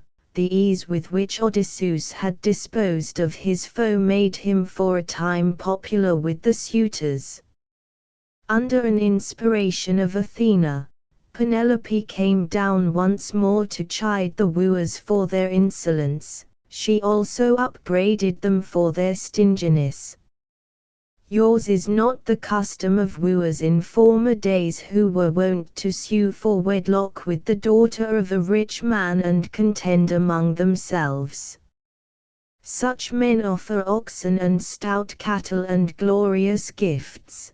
They will never consume another's substance without payment. Stung by the taunt, they gave her the accustomed presents, while Odysseus rejoiced that she flattered their heart in soft words with a different intent in her spirit. The insolence of the suitors was matched by the pertness of the serving maids, of whom Melantho was the most impudent. A threat from Odysseus drew down upon him the wrath of the suitors, who were with difficulty persuaded by Telemachus to depart home to their beds. That night Odysseus and his son removed the arms from the walls, the latter being told to urge as a pretext for his action the necessity of cleaning from them the rust and of removing a temptation to violence when the suitors were heated with wine. At the promised interview with his wife, Odysseus again pretended he was a Cretan. Describing the very dress which Odysseus had worn, he assured her that he would soon return with the many treasures which he had collected. Half persuaded by the exact description of a garment she had herself made, she bade her maids look to him, but he would not suffer any of them to approach him save his old nurse Euryclea. As she was washing him in the dim light of the fireside, her fingers touched the old scar above his knee, the result of an accident in a boar hunt during his youth. Dropping the basin, she fell backwards, Joy and grief took her heart at once, her eyes filled with tears and her utterance was checked. Catching him by his beard, she said, "In very sooth thou art Odysseus, my dear boy, and I knew thee not before I had touched the body of my lord." So speaking she looked at Penelope, fain to tell her that her lord was within. But Odysseus laid his hand upon the nurse's mouth, with the other he drew her to him and whispered, "Nurse, wouldst thou ruin me? Thou didst nourish me at thy breast, and now I am come back after mighty sufferings. Be silent, lest another learn the news, or I tell thee that when I have punished the suitors I will not even refrain from thee when I destroy the other women in my halls." Concealing the scar carefully under his rags by the fireside, he put a good interpretation on a strange dream which had visited his wife. That night Odysseus with his own eyes witnessed the intrigues between his women and the suitors. He heard his wife weeping in her chamber for him and prayed to Zeus for aid in the coming trial. On the morrow he was again outraged. The suitors were moved to laughter by a prophecy of Theoclymenus, yet they were laughing with alien lips. The meat they ate was dabbled with blood, their eyes were filled with tears and their hearts boded lamentation. Among them spake Theoclymenus, "Wretched men, what is this evil that is come upon you? Your heads and faces and the knees beneath you are shrouded in night, mourning is kindled among you, your cheeks are bedewed with tears, the walls and the fair pillars are sprinkled with blood, the forecourt and the yard is full of spectres hastening to the gloom of Erebus, the sun hath perished from the heaven and a mist of ruin hath swept upon you." In answer Eurymachus bade him begone if all within was night. Taking him at his word, the seer withdrew before the coming ruin. Then Athena put it into the heart of Penelope to set the suitors a final test. She brought forth the bow of Odysseus together with 12 axes. It had been an exercise of her lord to set up the axes in a line, string the bow and shoot through the heads of the axes which had been hollowed for that purpose. She promised to follow at once the suitor who could string the bow and shoot through the axes. First Telemachus set up the axes and tried to string the weapon. Failing 3 times he would have succeeded at the next effort but for a glance from his father. Laodes vainly tried his strength, to be rebuked by Antinous, who suggested that the bow should be made more pliant by being heated at the fire. Noticing that Eumaeus and Philœtius had gone out together, Odysseus went after them and revealed himself to them. The 3 then returned to the hall. After all the suitors had failed except Antinous, who did not deem that he should waste a feast day in stringing bows, Odysseus begged that he might try, Penelope insisting on his right to attempt the feat. When she retired, Eumaeus brought the bow to Odysseus, then told Euryclea to keep the women in their chambers while Philœtius bolted the hall door. But already Odysseus was turning the bow this way and that, testing it lest the worms had devoured it in his absence. Then when he had balanced it and looked it all over, even as when a man skilled in the lyre and song easily putteth a new string about a peg, even so without an effort Odysseus strung his mighty bow. Taking it in his right hand he tried the string which sang sweetly beneath his touch like to the voice of a swallow. Then he took an arrow and shot it with a straight aim through the axes, missing not one. Then he spake to Telemachus, Thy guest bringeth thee no shame as he sitteth in thy halls, for I missed not the mark nor spent much time in the stringing. My strength is yet whole within me. But now it is time to make a banquet for the Achaeans in the light of day, and then season it with song and dance, which are the crown of revelry. So speaking he nodded, and his son took a sword and a spear and stood by him clad in gleaming bronze. The first victim was Antinous, whom Odysseus shot through the neck as he was in the act of drinking, never dreaming that one man would attack a multitude of suitors. Eurymachus fell after vainly attempting a compromise. Melanthius was caught in the act of supplying alms to the rest and was left bound to be dealt with when the main work was done. Athena herself encouraged Odysseus in his labor of vengeance, deflecting from him any weapons that were hurled at him. At length all was over. The serving women were made to cleanse the hall of all traces of bloodshed.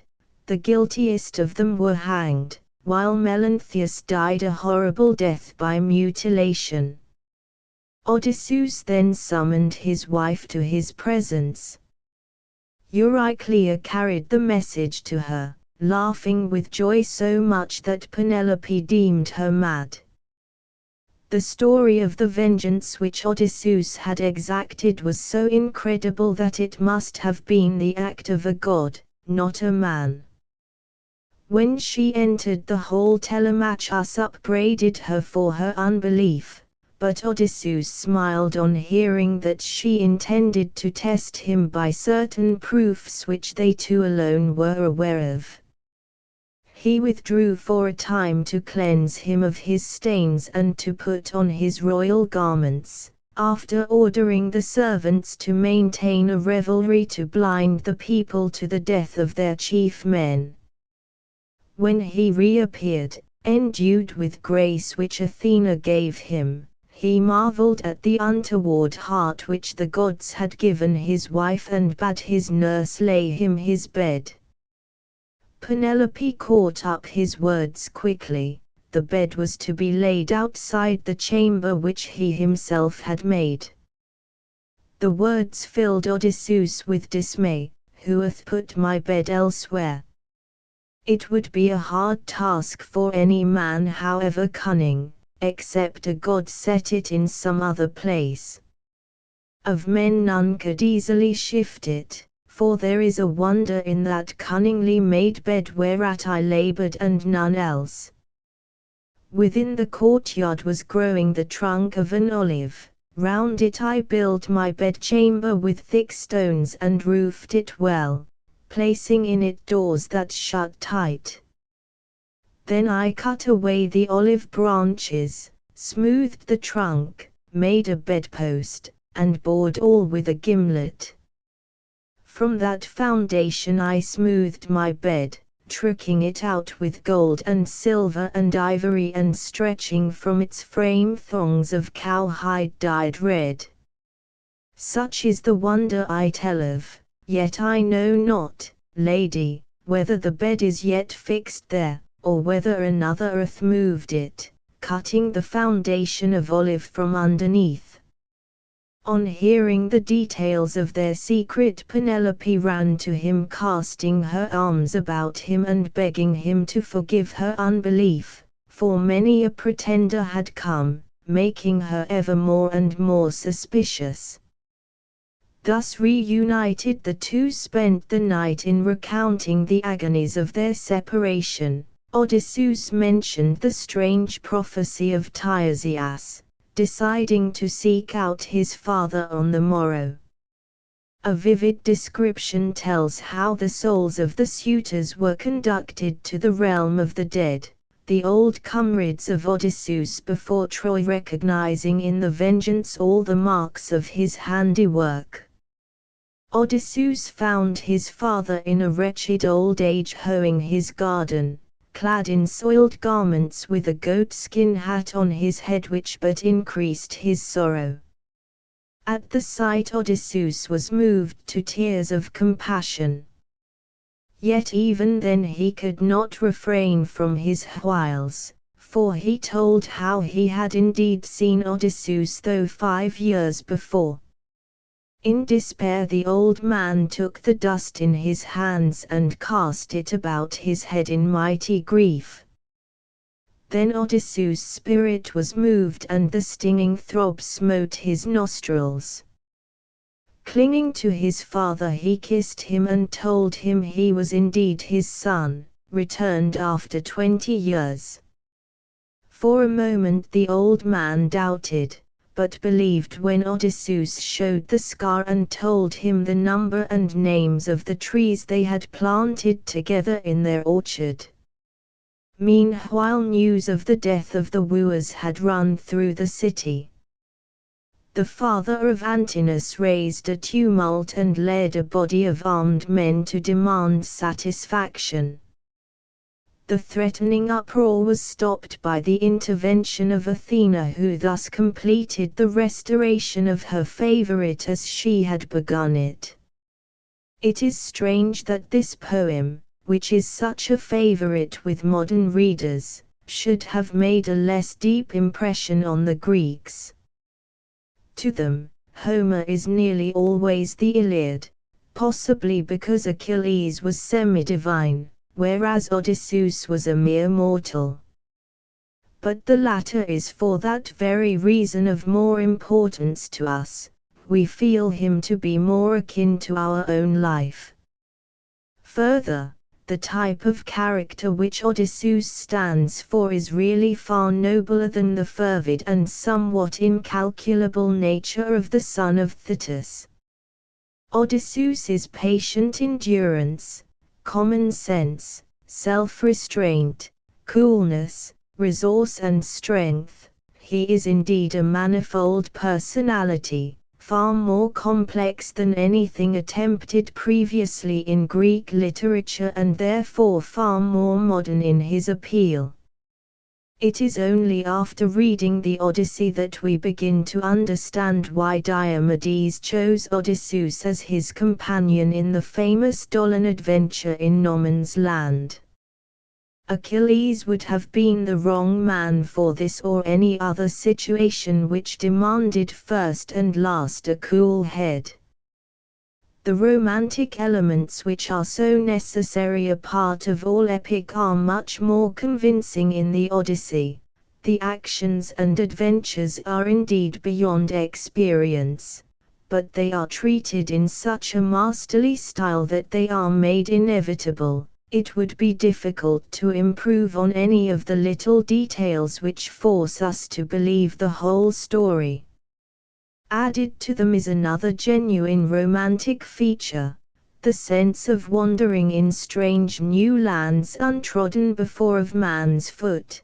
The beings who move in these lands are gracious, barbarous, magical, monstrous, superhuman, dreamy, or prophetic by turns. They are all different and all fascinating. The reader is further introduced to the life of the dead as well as of the living, and the memory of his visit is one which he will retain forever. Not many stories of adventure can impress themselves indelibly as does the Odyssey.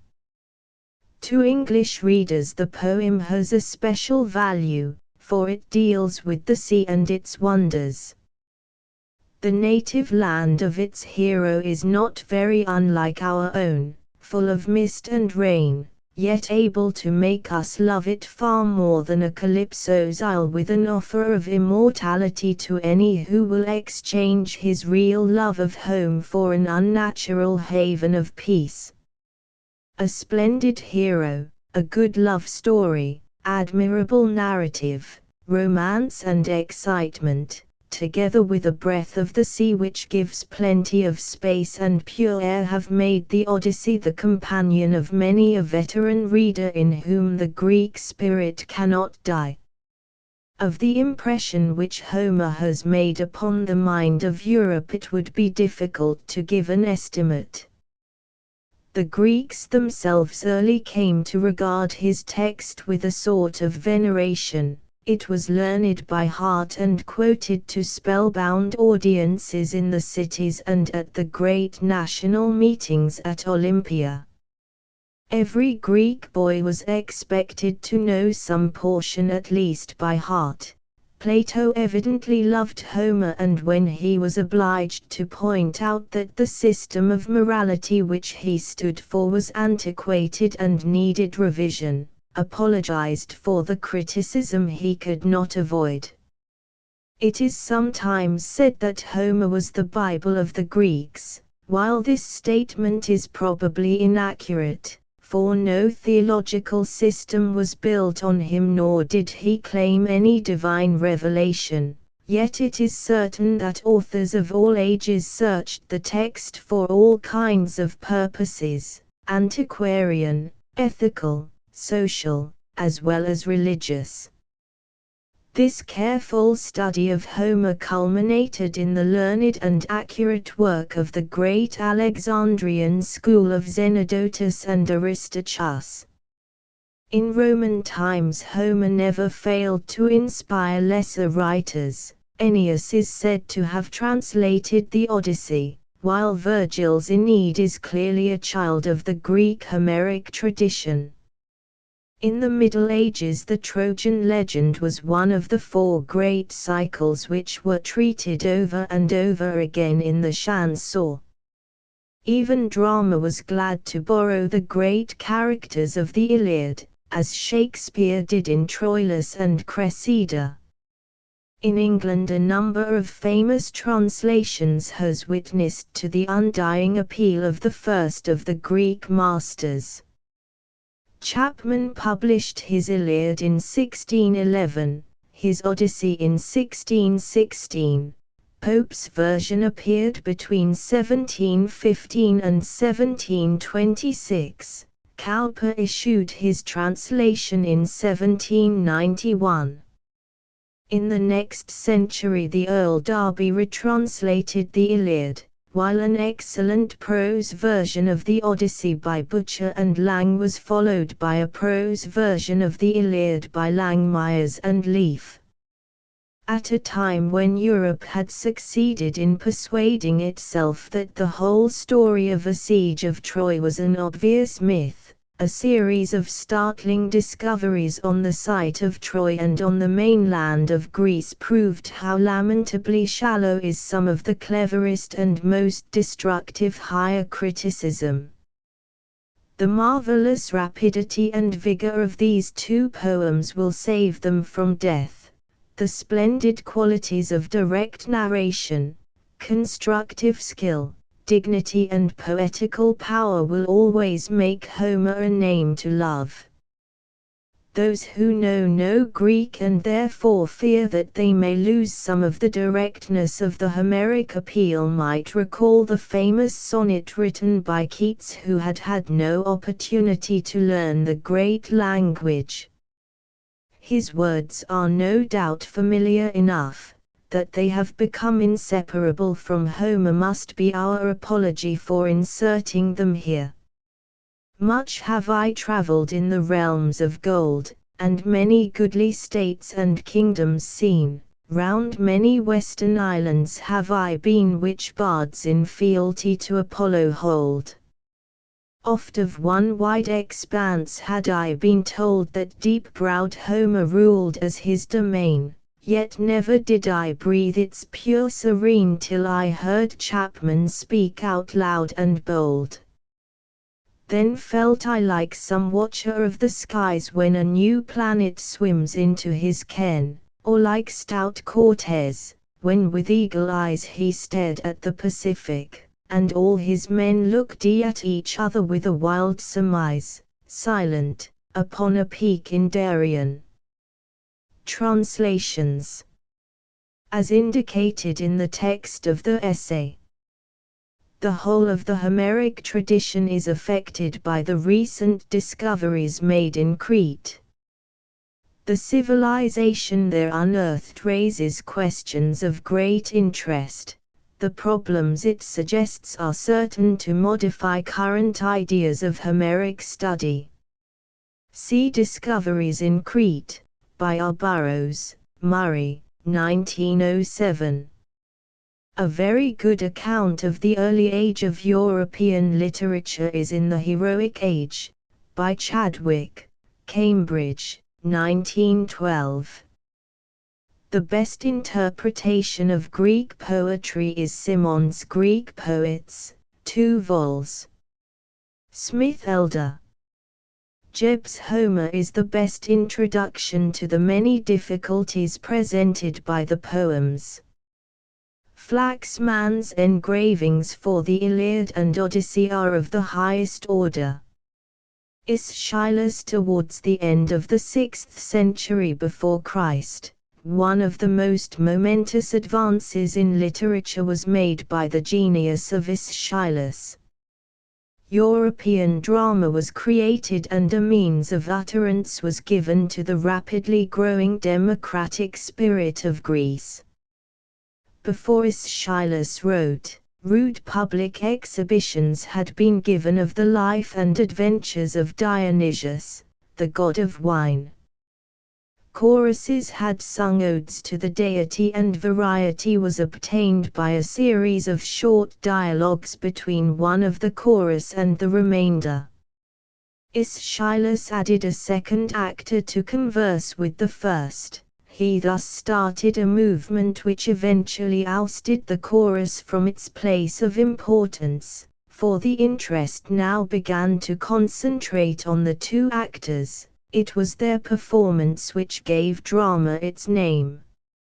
In time more characters were added, the chorus became less necessary and in the long run was felt to be a hindrance to the movement of the story. This process is plainly visible in the extant works of the Attic tragedians. Aeschylus was born at Eleusis in 525. Before the end of the century he was writing tragedies. In 490 he fought in the Great Battle of Marathon and took part in the victory of Salamis in 480. This experience of the struggle for freedom against Persian despotism added a vigor and a self-reliance to his writing which is characteristic of a growing national spirit. He is said to have visited Sicily in 468 and again in 458, various motives being given for his leaving Athens. His death at Gela in 456 is said to have been due to an eagle, which dropped a tortoise upon his head which he mistook for a stone. He has left to the world 7 plays in which the rapid development of drama is conspicuous. One of the earliest of his plays is The Suppliants, little read owing to the uncertainty of the text and the meagerness of the dramatic interest. The plot is simple enough. Danaus, sprung from Io of Argos, flees from Egypt with his 50 daughters who avoid wedlock with the 50 sons of Aegyptus. He sails to Argos and lays suppliant vows on the altars of the gods, imploring protection. The king of Argos after consultation with his people decides to admit the fugitives and to secure them from Aegyptus' violence. A herald from the latter threatens to take the Danais back with him, but the king intervenes and saves them. There is little in this play but long choral odes, yet 1 or 2 Aeschylean features are evident. The king dreads offending the god of suppliants lest he should make him to haunt his house, a dread visitor who quits not sinners even in the world to come. The Egyptian herald reverences no gods of Greece who reared him not nor brought him to old age. The chorus declare that what is fated will come to pass, for Zeus' mighty boundless will cannot be thwarted. Here we have the three leading ideas in the system of Aeschylus: the doctrine of the inherited curse, of human pride and impiety, and the might of destiny.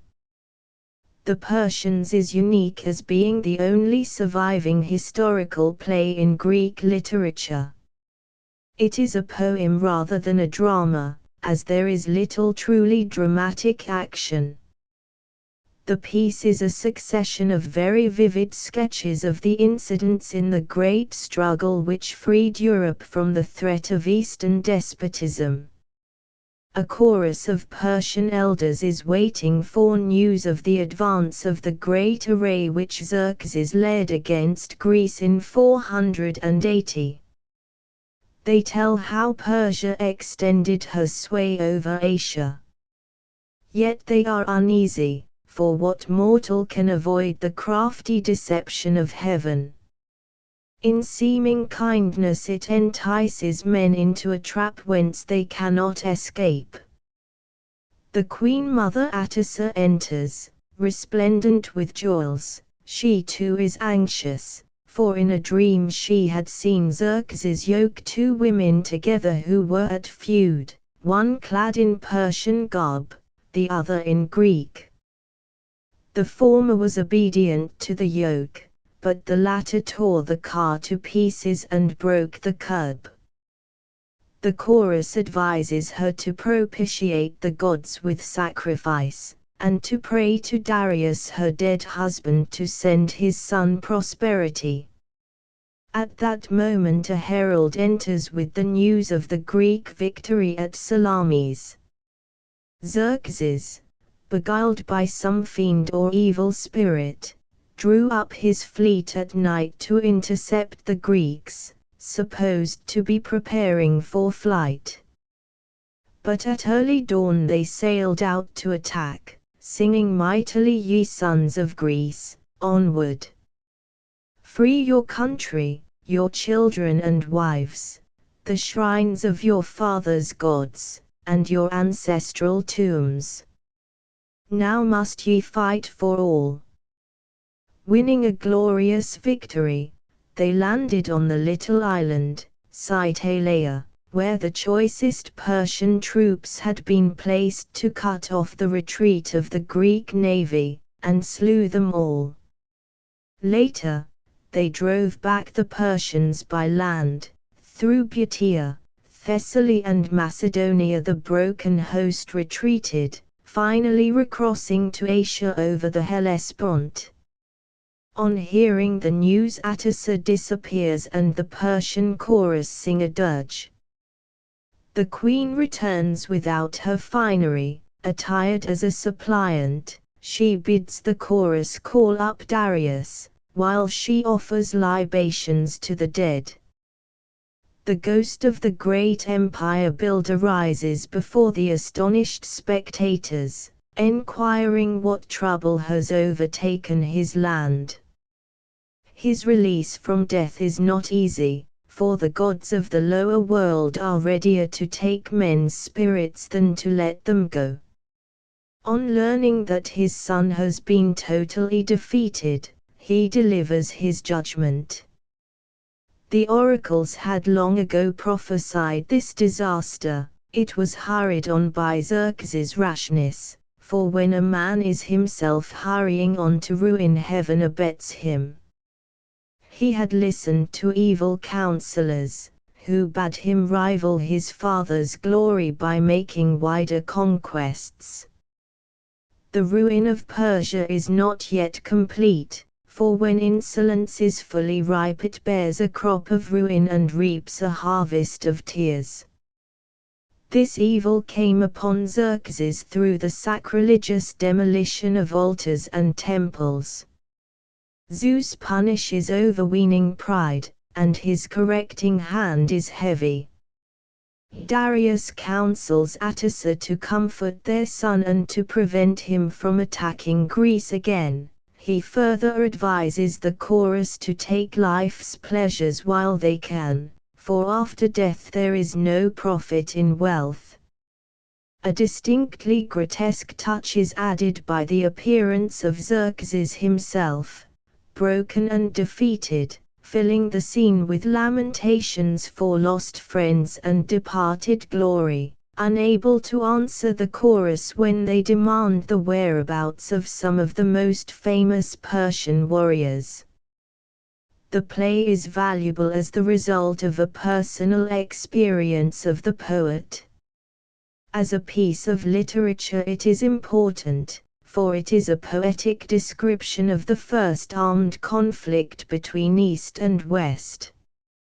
It directly inspired Shelley when he wrote his Hellas at a time when Greece was rousing herself from many centuries of Eastern oppression.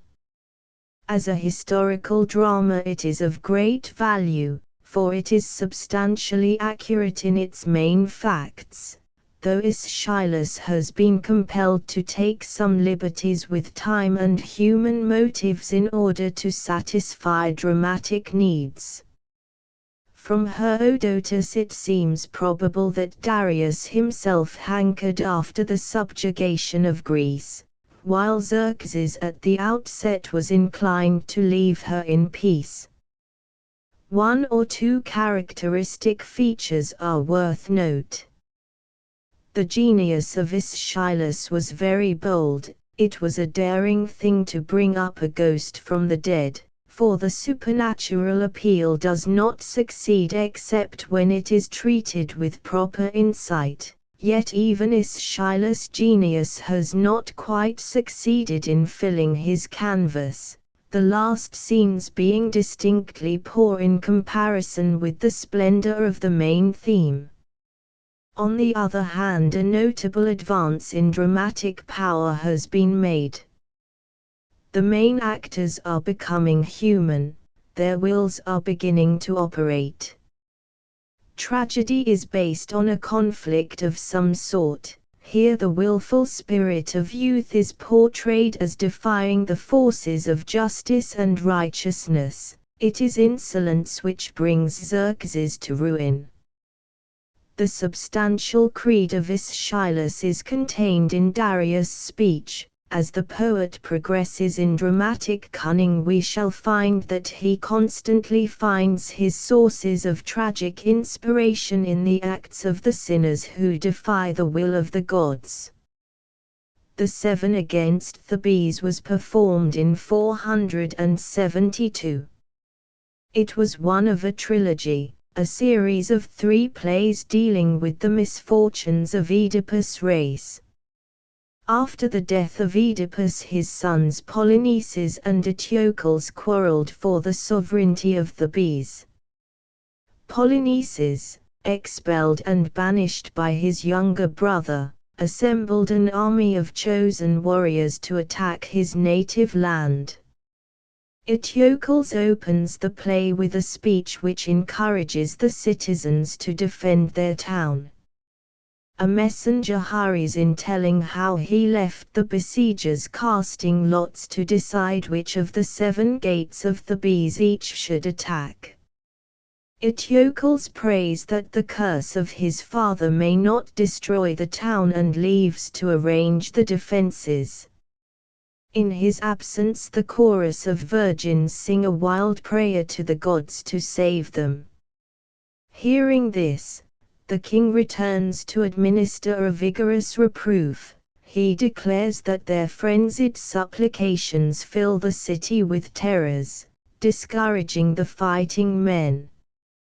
He demands from them obedience, the mother of salvation. If at last they are to perish, they cannot escape the inevitable. His masterful spirit at last cows them into a better frame of mind. This scene presents to us one of the most manly characters in Aeschylus' work. After a choral ode, a piece of intense tragic horror follows. The messenger tells the names of the champions who are to assault the gates. As he names them and the boastful or impious mots on their shields, the king names the Theban champions who are to quell their pride in the fear of the gods.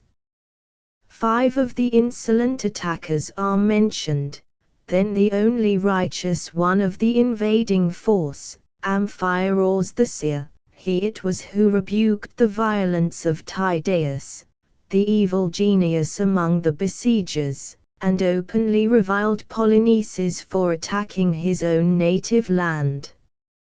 He had prophesied his own death before the city, yet resolved to meet his fate nobly. On his shield alone was no device, for he wished to be, not to seem, a good man. The pathos of the impending ruin of a great character through evil associations is heightened by the terror of what follows. Only one gate remains without an assailant. The gate Eteocles is to defend, it is to be attacked by the king's own brother, Polynices. Filled with horror, the chorus begs him send another to that gate, for there can be no old age to the pollution of kindred bloodshed. Recognizing that his father's curse is working itself out, he departs to kill and be killed by his own brother, for when the gods send evil none can avoid it. In an interval the chorus reflect on their king's impending doom. His father's curse strikes them with dread. Oedipus himself was born of a father Laius who, though warned thrice by Apollo that if he died without issue he would save his land, listened to the counsels of friends and in imprudence begat his own destroyer. Their song is interrupted by a messenger who announces that they have prospered at 6 gates, but at the 7th the 2 brothers have slain each other. This news inspires another song in which the joy of deliverance gradually yields to pity for an unhappy house, cursed and blighted, the glory of Oedipus serving but to make more acute the shame of his latter end and the triumph of the ruin he invoked on his sons. The agony of this scene is intensified by the entry of Ismene and Antigone, Oedipus' daughters, the latter mourning for Polynices, the former for Eteocles. The climax is reached when a herald announces a decree made by the Senate and people. Eteocles, their king who defended the land, was to be buried with all honors, but Polynices was to lie unburied. Calmly and with great dignity Antigone informs the herald that if nobody else buries her brother, she will. A warning threat fails to move her. The play closes with a double note of terror at the doom of Polynices and pity for the death of a brave king. Further progress in dramatic art has been made in this play. One of the main sources of the pathos of human life is the operation of what seems to us to be mere blind chance. Just as the casual dropping of Desdemona's handkerchief gave Iago his opportunity, so the casual allotting of the 7 gates brings the 2 brothers into conflict. But behind it was the working of an inherited curse, yet Aeschylus is careful to point out that the curse need never have existed at all but for the willfulness of Laius. He was the origin of all the mischief, obstinately refusing to listen to a warning thrice given him by Apollo. Another secret of dramatic excellence has been discovered by the poet, that of contrast. 2 brothers and 2 sisters are balanced in pairs against one another. The weaker sister Ismene laments the stronger brother, while the more unfortunate Polynices is championed by the more firmly drawn sister. Equally admirable is the contrast between the righteous Amphiaraus and his godless companions. The character of each of these is a masterpiece. War, horror, kindred bloodshed, with a promise of further agonies to arise from Antigone's resolve are the elements which Aeschylus has fused together in this vivid play. There was war in heaven between the new gods and the old. The Prometheus bound contains the story of the proud tyranny of Zeus, the latest ruler of the gods. Hephaestus, the god of fire, opens a conversation with force and violence who are pinning Prometheus with chains of adamant to the rocks of Caucasus. Hephaestus performs his task with reluctance and in pity for the victim, the deep counseling son of right-minded law. Yet the command of Zeus his master is urgent, overriding the claims of kindred blood. Force and violence, full of hatred, hold down the god who has stolen fire, Hephaestus' right, and given it to men. They bid the fire god make the chains fast and drive the wedge through Prometheus' body. When the work is done they leave him with the taunt, "Now steal the rights of the gods and give them to the creatures of the day. What can mortals do to relieve thy agonies?" The gods wrongly call thee a far-seeing counselor, who thyself lackest a counselor to save thee from thy present lot. Abandoned of all, Prometheus breaks out into a wild appeal to earth, air, the myriad laughter of the sea, the founts and streams to witness his humiliation. But soon he reflects that he had foreseen his agony and must bear it as best he can, for the might of necessity is not to be fought against.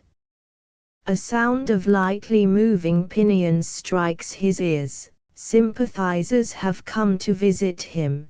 They are the chorus, the daughters of ocean, who have heard the sound of the riveted chains and hurried forth in their winged car awestruck.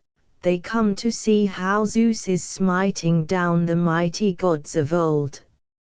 It would be difficult to imagine a more natural and touching motive for the entry of a chorus. In the dialogue that follows, the tragic appeal to pity is quickly blended with a different interest. By a superb stroke of art, Aeschylus excites the audience to an intense curiosity. Though apparently subdued, Prometheus has the certainty of ultimate triumph over his foe. He alone has secret knowledge of something which will one day hurl Zeus from his throne. The time will come when the new president of heaven will hurry to him in anxious desire for reconciliation. When ruin threatens him, he will forsake his pride and beg Prometheus to save him. But no words will prevail on the sufferer till he is released from his bonds and receives ample satisfaction for his maltreatment. The chorus bids him tell the whole history of the quarrel. To them he unfolds the story of Zeus' ingratitude. There was a discord among the older gods, some wishing to depose Kronos and make Zeus their king. Warned by his mother, Prometheus knew that only counsel could avail in the struggle, not violence. When he failed to persuade the Titans to use cunning, he joined Zeus, who with his aid hurled his foes down to Tartarus. Securing the sovereignty, Zeus distributed honors to his supporters, but was anxious to wipe out the human race and create a new stock. Prometheus resisted him, giving mortals fire, the creator of many arts, and ridding them of the dread of death. This act brought him into conflict with Zeus. He invites the chorus to step down from their car and hear the rest of his story. At this point Ocean enters, one of the older gods. He offers to act as a mediator with Zeus, but Prometheus warns him to keep out of the conflict. He has witnessed the sorrows of Atlas, his own brother, and of Typhos, pinned down under Etna, and desires to bring trouble upon no other god. He must bear his agonies alone till the time of deliverance is ripe. Ocean departing, Prometheus continues his story. He gave men writing and knowledge of astronomy, taught them to tame the wild beasts, invented the ship, created medicine, divination and metallurgy. Yet for all this, his art is weaker far than necessity, whereof the controllers are fate and the unforgetting Furies. Terror-struck at his sufferings, the chorus point out how utterly his goodness has been wasted in helping the race of mortals who cannot save him. He warns them that a time would come when Zeus should be no longer king. When they ask for more knowledge, he turns them to other thoughts, bidding them hide the secret as much as possible. Their interest is drawn away to another of Zeus' victims, who at this moment rushes on the scene. It is Lo, cajoled and abandoned by Zeus, plagued and tormented by the dread unsleeping gadfly sent by Zeus' consort Hera. She relates her story to the wondering chorus, and then Prometheus tells her the long tale of misery and wandering that await her as she passes from the Caucasus to Egypt, where she is promised deliverance from her tormentor. The play now moves to its awful climax. The sight of Io stirs Prometheus to prophesy more clearly the end in store for Zeus. There would be born one to discover a terror far greater than the thunderbolt, and smite Zeus and his brother Poseidon into utter slavery. On hearing this, Zeus sends from heaven his messenger Hermes to demand fuller knowledge of this new monarch. Disdaining his threats, Prometheus mocks the new gods and defies their ruler to do his worst. Hermes then delivers his warning. Prometheus would be overwhelmed with the terrors of thunder and lightning, while the red eagle would tear out his heart unceasingly till one should arise to inherit his agonies, descending to the depths of Tartarus. He advises the chorus to depart from the rebel, lest they too should share in the vengeance. They remain faithful to Prometheus, ready to suffer with him. Then descend the thunderings and lightnings, the mountains rock, the winds roar, and the sky is confounded with sea. The dread agony has begun. Once more the bold originality of Aeschylus displays itself. Here is a theme unique in Greek literature. The strife between the two races of gods opens out a vista of the world ages before man was created. It will provide a solution to a very difficult problem which will confront us in a later play. The conflict between two stubborn wills is the source of a sublime tragedy in which our sympathies are with the sufferer, Zeus, who punishes Prometheus for unjustly helping mortals. Himself falls below the level of human morality. He is tyrannous, ungrateful and revengeful. In short, he displays all the wrong-headedness of a new ruler. No doubt in the sequel these defects would have disappeared. Experience would have induced a kindlier temper, and the sense of an impending doom would have made it essential for him to relent in order to learn the great secret about his successor. Pathos is repeatedly appealed to in the play. Hephaestus is one of the kindliest figures in Greek tragedy. The noble-hearted young goddesses cannot fail to hold our affection. They are the most human chorus in all drama. Their entry is admirable. In the sequel we should have found them still near Prometheus after his cycle of tortures. But the subject matter is calculated to win the admiration of all humanity. It is the persecution of him to whom on Greek principles mankind owes all that it is of value in its civilization. We cannot help thinking of another God, racked and tormented and nailed to a cross of shame to save the race he loved. The very power and majesty of Aeschylus' work has made it difficult for successors to imitate him. Few can hope to equal his sublime grandeur. Shelley attempted it in his Prometheus Unbound, but his Prometheus becomes abstract humanity, ceasing to be a character, while his play is really a mere poem celebrating the inevitable victory of man over the evils of his environment and picturing the return of an age of happiness. Nearly all the characters in Greek tragedy were the heroes of well-known popular legends.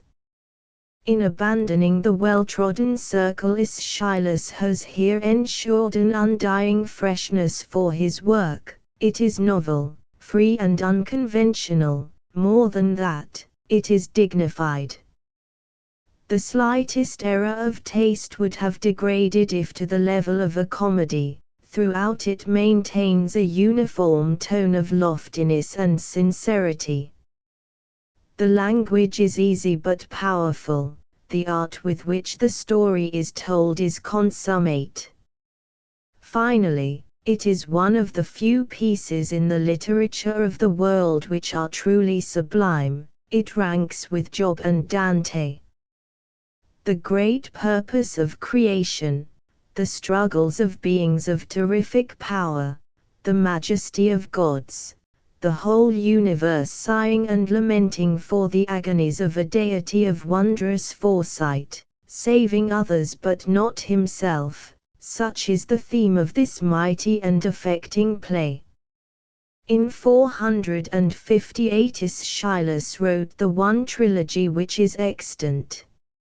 It describes the murder of Agamemnon, the revenge of Orestes and his purification from blood guiltiness.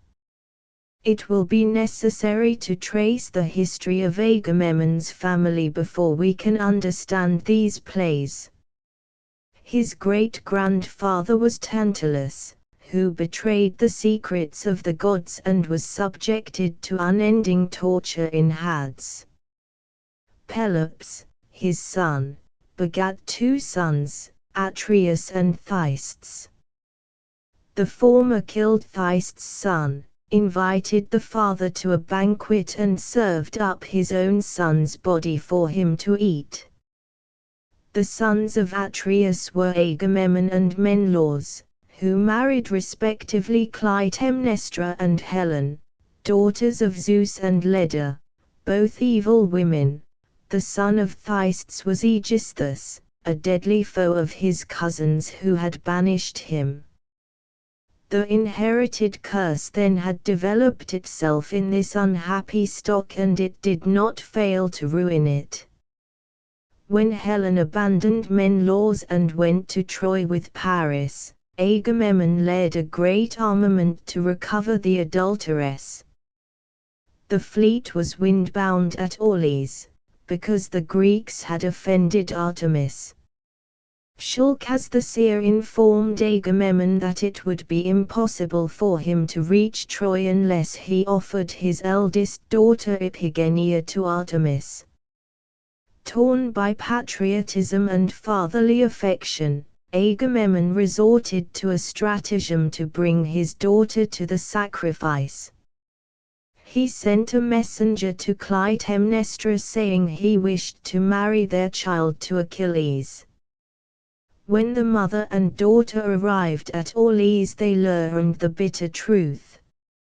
Iphigenia was indeed sacrificed, but Artemis spirited her away to the country now called Crimea, there to serve as her priestess.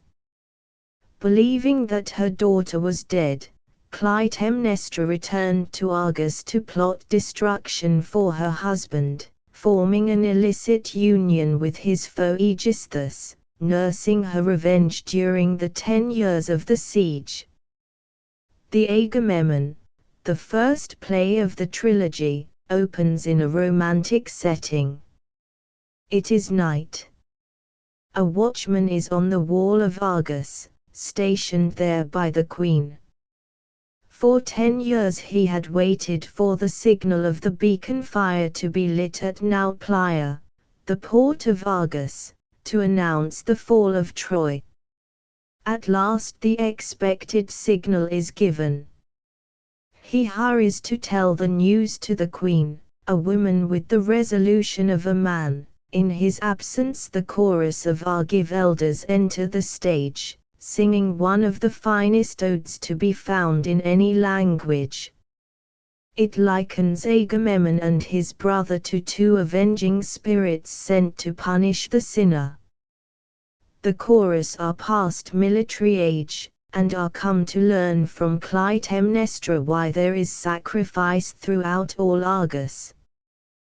They remember the woes at the beginning of the campaign, how Shulcas prophesied that in time Troy would be taken, yet hinted darkly of some blinding curse of heaven hanging over the Greeks, his burden being sing woe, but let the good prevail.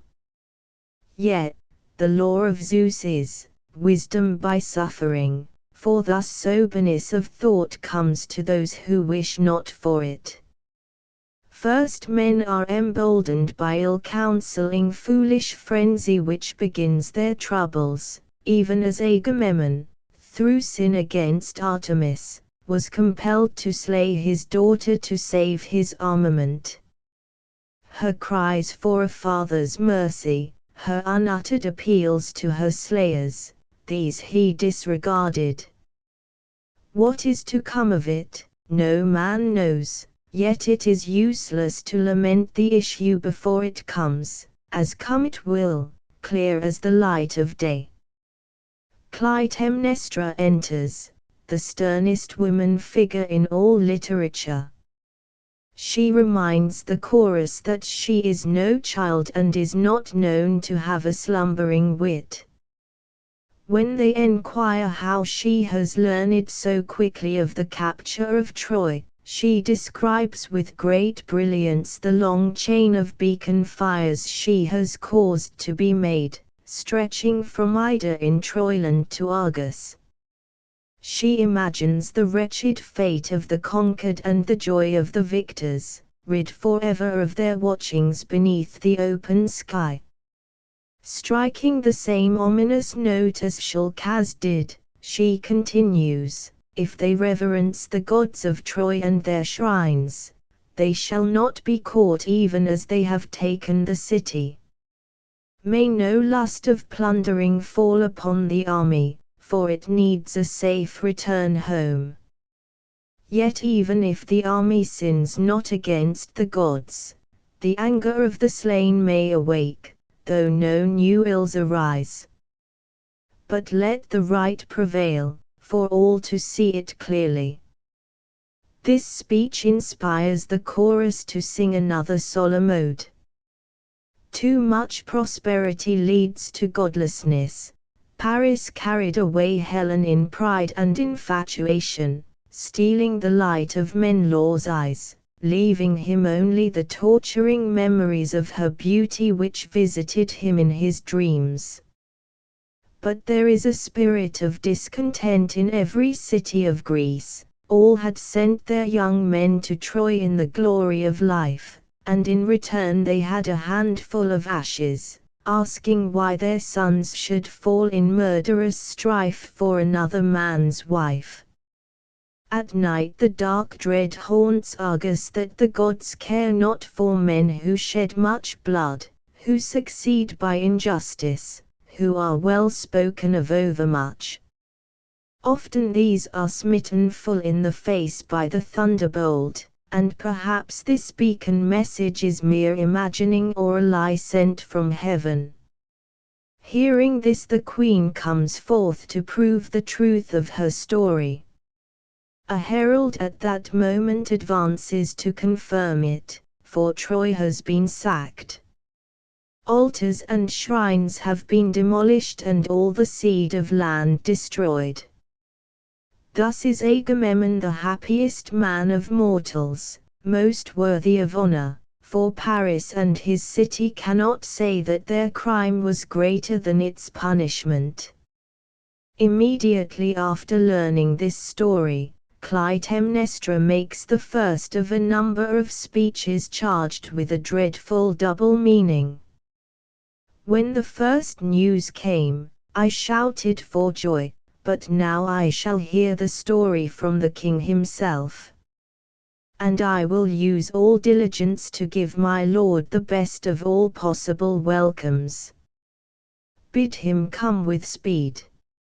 May he find in the house a wife as faithful as he left her. I know of no wanton pleasure with another man more than I know how to die a sword. The chorus understand well the hidden force of this sinister speech and bid the messenger speak of Menelaus, the other beloved king of the land. In reply he tells how a dreadful storm sent by the angry gods descended upon the Greek fleet. In it fire and water, those ancient foes, forsook their feud, conspiring to destroy the unhappy armament. Whether Menelaus was alive or not was uncertain. If he lived, it was only by the will of Zeus, who desired to save the royal house. The chorus, who look at things with a deeper glance than the herald, hear his story with a growing uneasiness. Helen, the cause of the war, at first was a spirit of calm to Troy, but at the latter end she was their bane, the evil angel of ruin. For one act of violence begets many others like it, until righteousness can no longer dwell within the sinner. They touch a more joyous chord of welcome and loyalty when at last they see the actual arrival of Agamemnon himself. The king enters the stage accompanied by Cassandra, the prophetic daughter of Priam, thus giving visible proof of his contempt for Apollo, the Trojan protector and inspirer of the prophetess. He has heard the chorus welcome and promises to search out the false friends and administer healing medicine to the city. Clytemnestra replies in a second speech of double significance.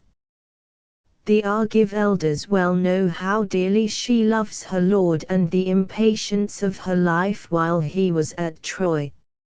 Often stories came of his wounds. Were they all true, he would have more scars than a net has holes.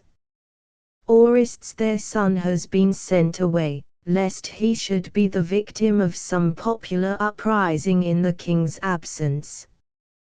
Her fount of tears is dried up, not a drop being left. After some words of extravagant flattery, she bids her waiting women lay down purple carpets on which justice may bring him to a home which he never hoped to see. Agamemnon coldly deprecates her long speech. The honor she suggests is one for the gods alone. His fame will speak loud enough without gaudy trappings, for a wise heart is heaven's greatest gift. But the queen, not to be denied, overcomes his scruples. Giving orders that Cassandra is to be well treated, he passes over the purple carpets, led by Clytemnestra, who avows that she would have given many purple carpets to get him home alive.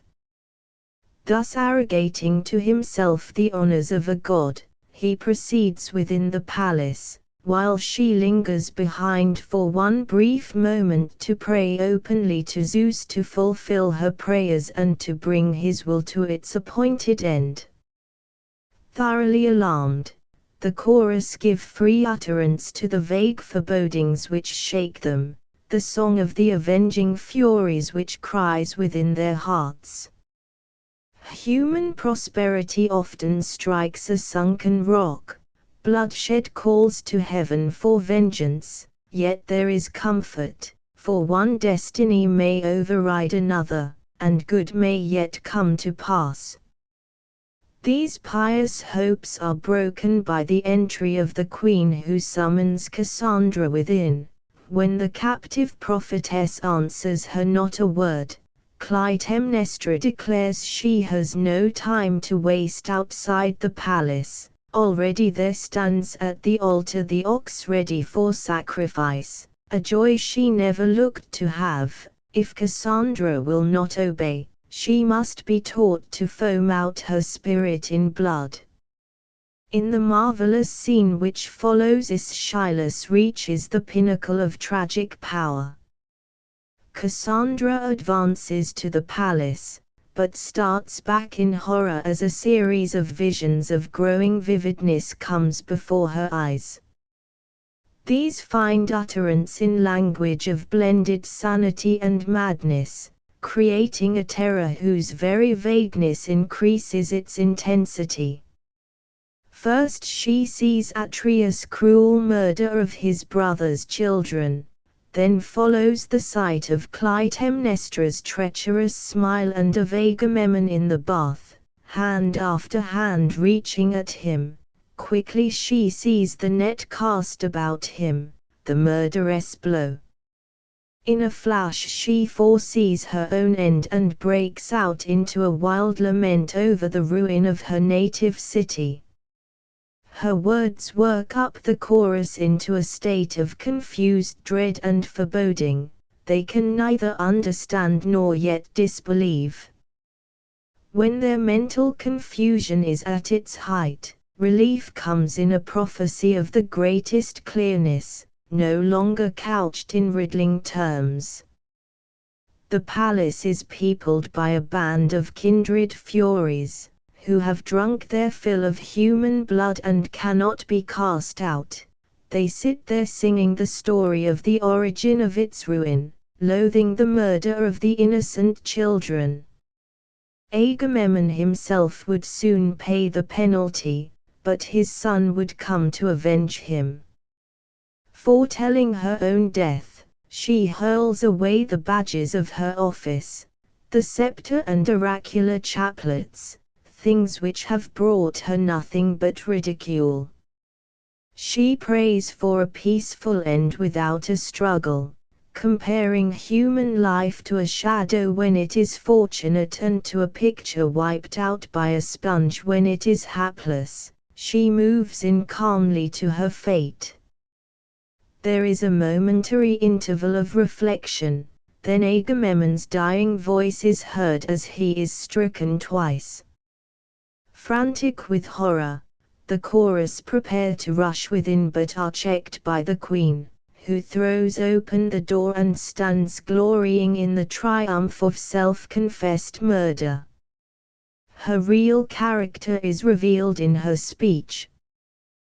This feud was not unpremeditated, rather, it proceeds from an ancient quarrel, matured by time. Here I stand where I smote him, over my handiwork. So I contrived it, I freely confess, that he could neither escape his fate nor defend himself. I cast over him the endless net, and I smote him twice. In 2 groans he gave up the ghost, adding a third in grateful thanksgiving to the king of the dead in the netherworld. As he fell he gasped out his spirit, and breathing a swift stream of gore he smote me with a drop of murderous dew, while I rejoiced even as does the cornfield under the heaven-sent shimmering moisture when it brings the ears to the birth. Ye are give elders, rejoice if ye can, but I exult. If it were fitting to pour thank offerings for any death, 'twere just, nay, more than just, to offer such for him, So mighty was the bowl of curses he filled up in his home, then came and drank them up himself to the dregs. To their solemn warning that she would herself be cut off, banished and hated, she replies, "He slew my child, my dearest birth pang, to charm the Thracian winds. In the name of the perfect justice I have exacted for my daughter, in the name of ruin and vengeance, to whom I have sacrificed him. My hopes cannot tread the halls of fear so long as Aegisthus is true to me. There he lies, seducer of this woman, darling of many a Chrysis in Troyland. As for this captive prophetess, this babbler of oracles, she sat on the ship's bench by his side and both have fared as they deserved. He died as ye see, but she sang her swan song of death and lies beside him she loved, bringing me a sweet relish for the luxury of my own love. A little later she denies her very humanity. Call me not his spouse, rather the ancient dread haunting evil genius of this house has taken a woman's shape and punished him, a full-grown man in vengeance for little children. Burial he should have, but without any dirges from his people.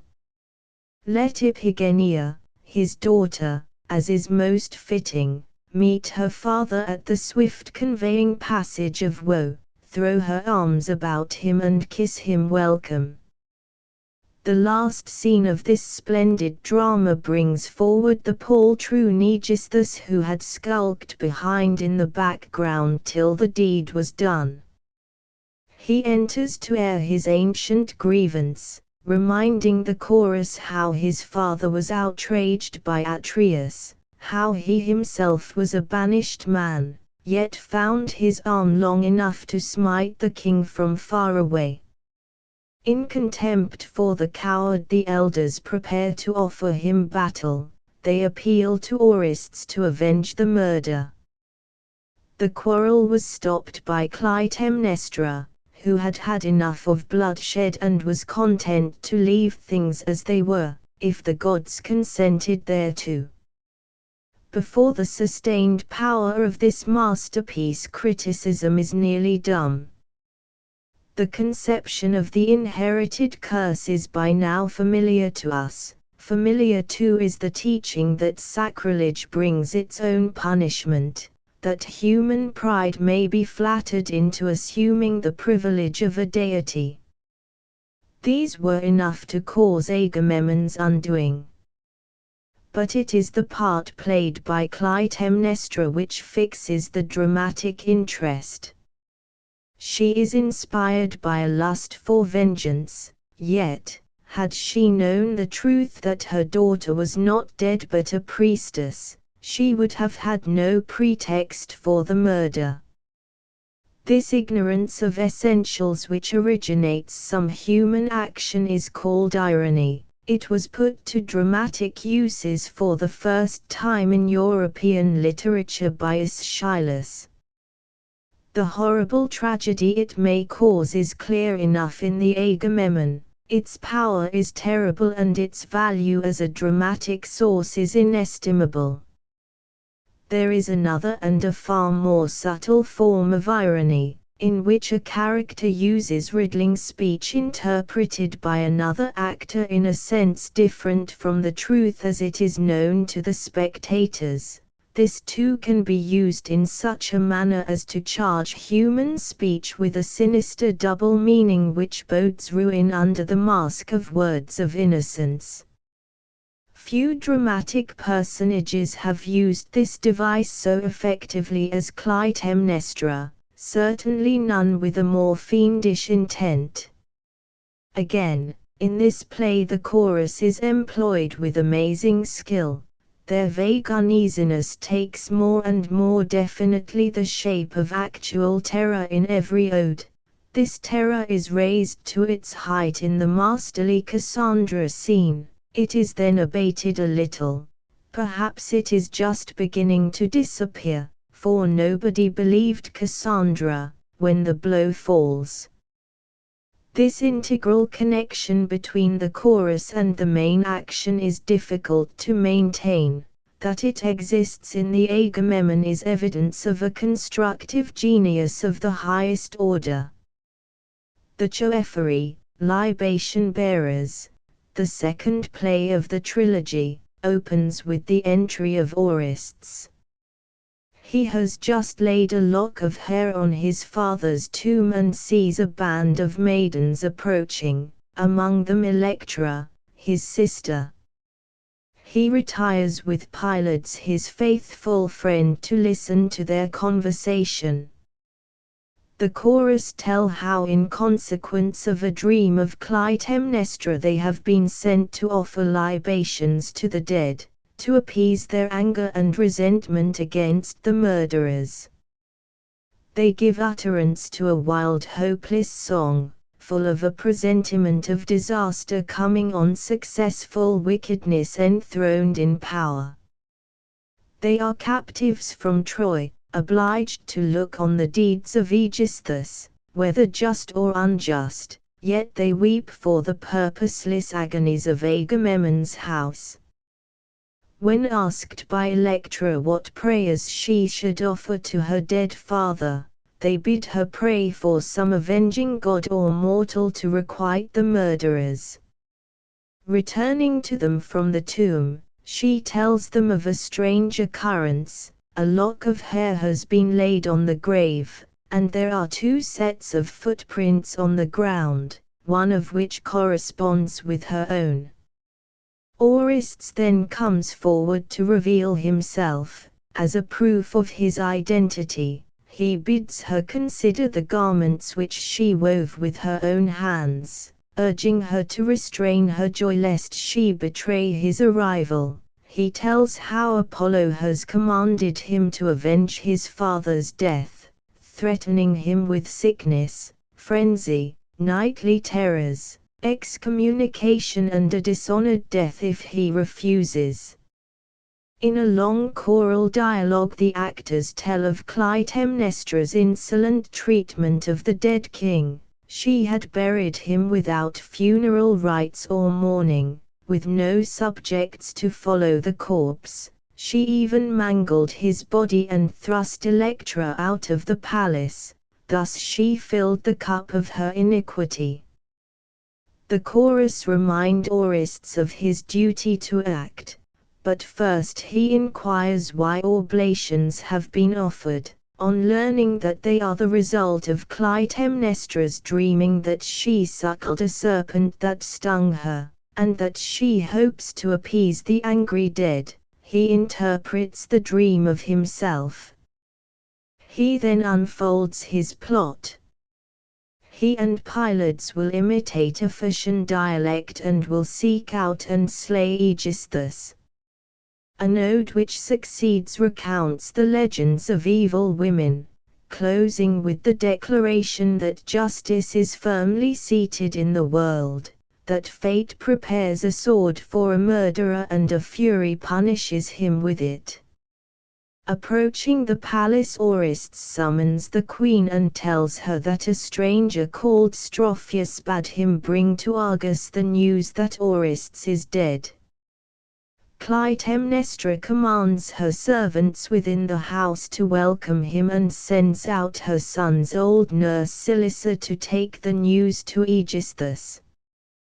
The nurse stops to speak to the chorus in the very language of grief for the boy she had reared, like Constance in King John.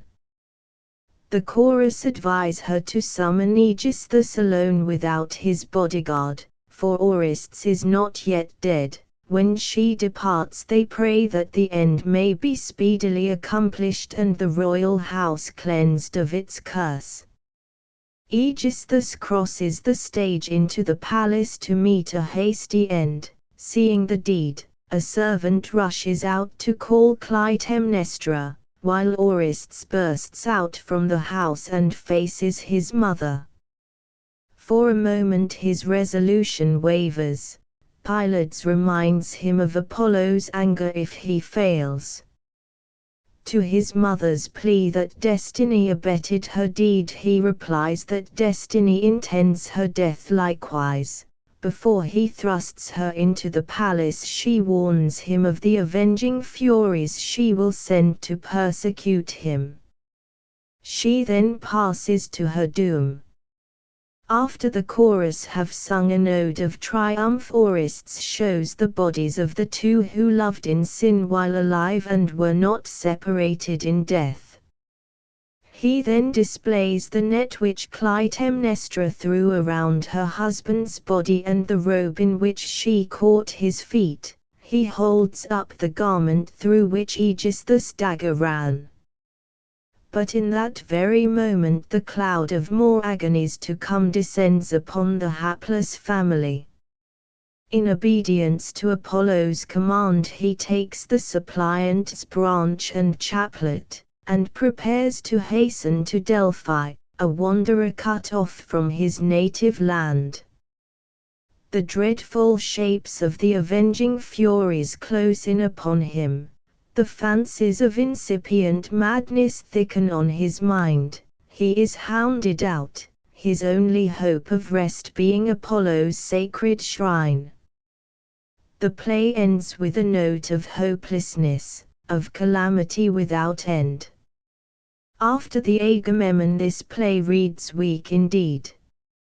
Yet it displays two marked characteristics.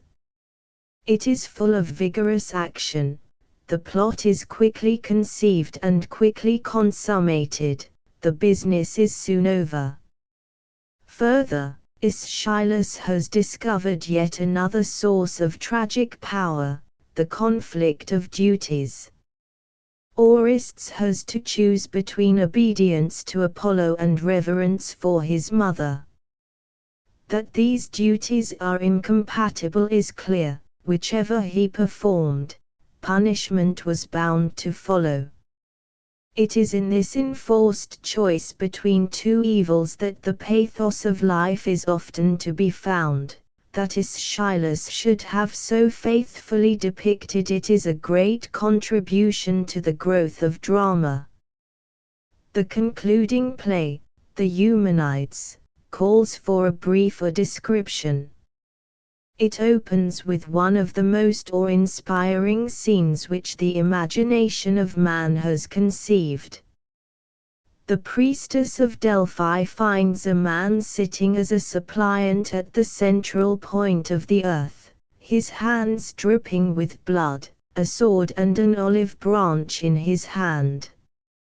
Round him is slumbering a troop of dreadful forms, beings from darkness, the Avengers.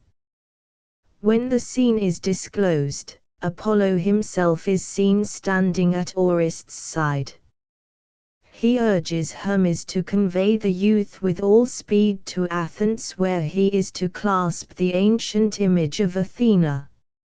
Immediately the ghost of Clytemnestra arises, waking the sleeping forms. She bids them fly after their victim. They arise and confront Apollo, a younger deity, whom they reproach for protecting one who should be abandoned to them. Apollo replies with a charge that they are prejudiced in favor of Clytemnestra, whom, though a murderess, they had never tormented. The scene rapidly changes to Athens, where Orestes calls upon Athena. Confident in the privilege of their ancient office, the chorus awaits the issue. The goddess appears and consents to try the case, the council of the Areopagus acting as a jury. Apollo first defends his action in saving Orestes, asserting that he obeys the will of Zeus. The main question is, which of the two parents is more to be had in honor? Athena herself had no mother, the female is merely the nurse of the child, the father being the true generative source. The chorus points out that the sin of slaying a husband is not the same as that of murdering a mother, for the one implies kinship, while the other does not. Athena advises the court to judge without fear or favor. When the votes are counted, it is found that they are exactly even. The goddess casts her vote for Orestes, who is thus saved and restored. The chorus threaten that ruin and sterility shall visit Athena's city. They are elder gods, daughters of night, and are overridden by younger deities. But Athena, by the power of her persuasion, offers them a full share in all the honors and wealth of Attica if they will consent to take up their abode in it. They shall be revered by countless generations and will gain new dignities such as they could not have otherwise obtained. Little by little their resentment is overcome. They are conducted to their new home to change their name and become the kindly goddesses of the land. The boldness of Aeschylus is most evident in this play. Not content with raising a ghost as he had done in the Persei, he actually shows upon a public stage the two gods whom the Athenians regarded as the special objects of their worship. More than this, he has brought to the light the dark powers of the underworld in all their terrors. It is said that at the sight of them some of the women in the audience were taken with the pangs of premature birth.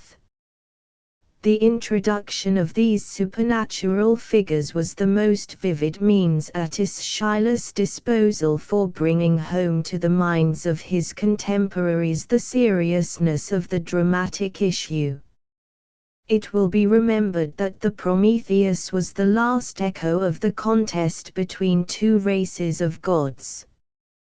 The same strain of thought has made the poet represent the struggle in the mind of Orestes as a trial between the primeval gods and the newer stock. The result was the same. The older and perhaps more terrifying deities are beaten, being compelled to change their names and their character to suit the gentler spirit which a religion takes to itself as it develops. At any rate, such is Aeschylus' solution of the eternal question: what atonement can be made for bloodshed and how can it be secured? The problem is of the greatest interest. It may be that there is no real answer for it, but it is at least worthwhile to examine the attempts which have been made to solve it. Before we begin to attempt an estimate of Aeschylus, it is well to face the reasons which make Greek drama seem a thing foreign to us. We are at times aware that it is great, but we cannot help asking, is it real? Modern it certainly is not. In the first place, the chorus was all-important to the Greeks, but is non-existent with us. To them drama was something more than action, it was music and dancing as well. Yet as time went on, the Greeks themselves found the chorus more and more difficult to manage and it was discarded as a feature of the main plot.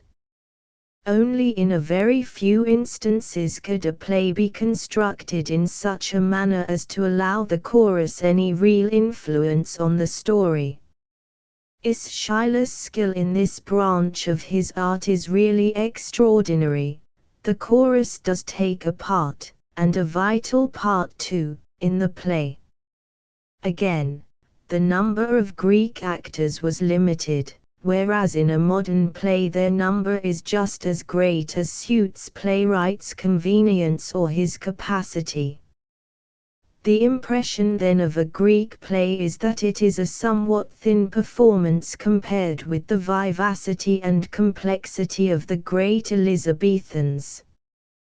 The plot, where it exists, seems very narrow in Attic drama. It could hardly be otherwise in a society which was content with a repeated discussion of a rather close cycle of heroic legends. Yet here, too, we might note how Aeschylus trod out of the narrow circumscribed round, notably in the Prometheus and the Perso. Lastly, the Greek play is short when compared with a full-bodied five-act tragedy. It must be remembered, however, that very often these plays are only a third part of the real subject dealt with by the playwright.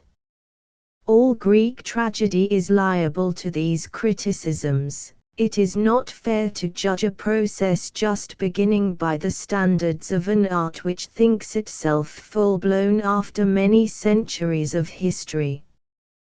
Considering the meager resources available for Aeschylus, the masks used by Greek actors made it impossible for any of them to win a reputation or to add to the fame of a play. We ought to admire the marvelous success he achieved. His defects are clear enough, his teaching is a little archaic, his plots are sometimes weak or not fully worked out. His tendency is to description instead of vigorous action. He has a superabundance of choric matter. Sometimes it is said that the doctrine of an inherited curse on which much of his work is written is false. Let it be remembered that week by week a commandment is read in our churches which speaks of visiting the sins of the fathers upon the third and fourth generation of them that hate God. All that is needed to make Aeschylus' doctrine real in the sense of modern is to substitute the 19th century equivalent heredity. That he has touched on a genuine source of drama will be evident to readers of Ibsen's Ghosts. More serious is the objection that his work is not dramatic at all. The actors are not really human beings acting as such, for their wills and their deeds are under the control of destiny. What then shall we say of this from Hamlet? There's a divinity that shapes our ends, rough hew them as we will. In this matter we are on the threshold of one of our insoluble problems, the freedom of the will. An answer to this real fault in Aeschylus will be found in the subsequent history of the Attic drama attempted in the next 2 chapters. Suffice it to say that, whether the will is free or not, we act as if it were, and that is enough to represent, as Aeschylus has done, human beings acting on a stage as we ourselves would do in similar circumstances. For the discussions about destiny are very often to be found in the mouths not of the characters, but of the chorus, who are onlookers. The positive excellences of Aeschylus are numerous enough to make us thankful that he has survived. His style is that of the great sublime creators in art, Dante, Michelangelo, Marlowe. It has many a mighty line. His subjects are the earth, the heavens, the things under the earth. More, he reveals a period of unsuspected antiquity, the present order of gods being young and somewhat inexperienced. He carries us back to creation and shows us the primeval deities, earth, night, necessity, fate, powers simply beyond the knowledge of ordinary thoughtless men. His characters are cast in a mighty mold. He taps the deepest tragic springs. He teaches that all is not well when we prosper. The thoughtless, light-hearted, somewhat shallow mind which thinks it can speak, think, and act without having to render an account needs the somewhat stern tonic of these 7 dramas. It may be chastened into some sobriety and learn to be a little less flippant and irreverent. Aeschylus' influence is rather of the unseen kind. His genius is of a lofty type which is not often imitated.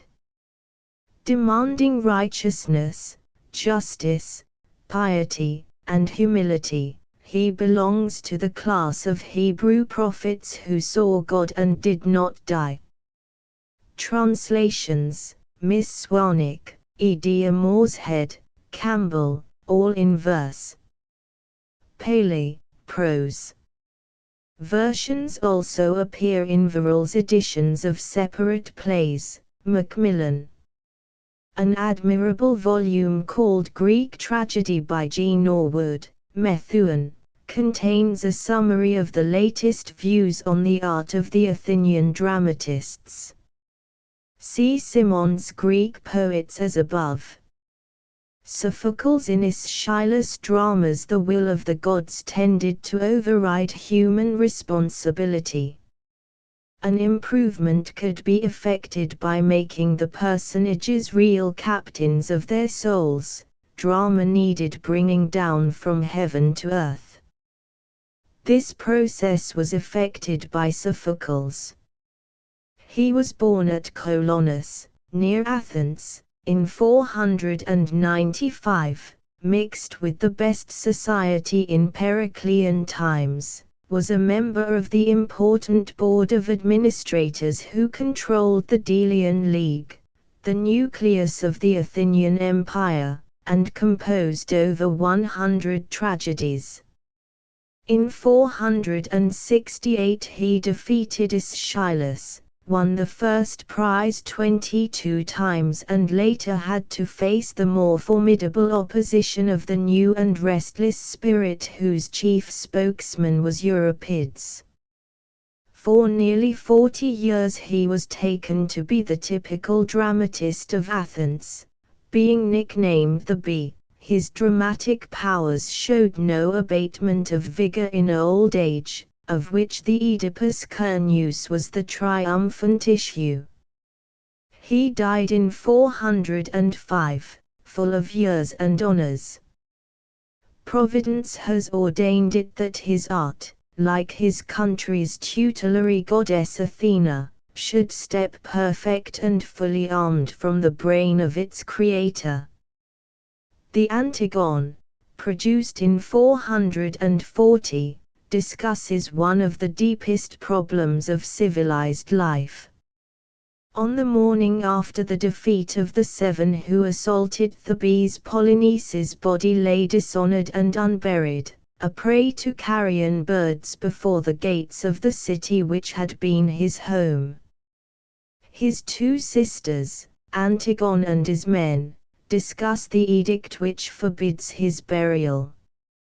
Ismene, the more timid of the two, intends to obey it, but Antigone's stronger character rises in rebellion. Loss of burial was the most awful fate which could overtake a Greek. Before he died, Sophocles was to see his country condemn 10 generals to death for neglect of burial rites, though they had been brilliantly successful in a naval engagement. Rather than obey, Antigone would die. Bury him I will lie in death with the brother I love, sinning in a righteous cause. Far longer is the time in which I must please the dead than men on earth, for among the former I shall dwell forever. Do thou, if it please thee, hold in dishonor what is honored by heaven. Here is the source of the tragedy, the will of the individual in conflict with established authority. A chorus of Theban elders enters, singing an ode of deliverance and joy. They have been summoned by Creon, the new king, uncle of Oedipus' children. Full of the sense of his own importance, Creon states the official view. Polynices is to remain unburied. Any man who considers private friendship to be more important than the state is a man of naught. In the name of all-seeing Zeus, I would not hold my tongue if I saw ruin coming to the citizens instead of safety, nor would I make a friend of my country's enemy. Sure am I that it is the state that saves us, she is the ship that carries us, we make our friendships without overturning her. The elders promise obedience, but grave news is reported by a guard who has been set to watch the corpse. Someone had scattered dust lightly over the dead and departed without leaving any trace. Neither he nor his companions had done the deed. When the chorus suggest that it is the work of some deity, Creon answers in great impatience, "Cease, lest thou be proved a fool as well as old. Thy words are intolerable when thou sayest that the gods can have a care of this corpse. What, have they buried him in honor for his services to them? Did he not come to burn their pillared temples and offerings and precincts and shatter our laws?" He angrily thrusts the watchman forth, threatening to hang him and his companions alive unless they find the culprit. There are many marvels, but none greater than man.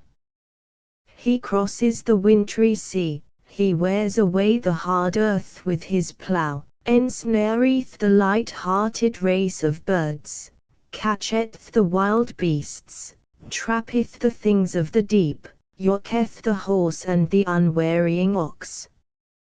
He hath taught himself speech and thought swift as the wind, hath learned the moods of a city life and can avoid the shafts of the frost. He hath a device for every problem save death, though disease he can escape. Sometimes he moveth to ill, again to good, his cities rear their heads when they reverence the laws and the gods, he wrecketh his city when he boldly forsakes the good. May an evildoer never share my hearth or heart. Such is the ordinary man's view of the action of Polynices, for in Sophocles the chorus certainly represents average public opinion. It is quickly challenged by the entry of Antigone with the watchman, whose story Creon hastens out to hear. With no little self-satisfaction the watchman tells how they caught the girl in the very act of replacing the dust they had removed and pouring libations over the dead. Antigone admits the deed. When asked how she dare defy the official ordinance, she replies, "It came neither from Zeus nor from justice, nor did I deem that thy decrees had such power that a mortal could override the unwritten and unshaken laws of heaven.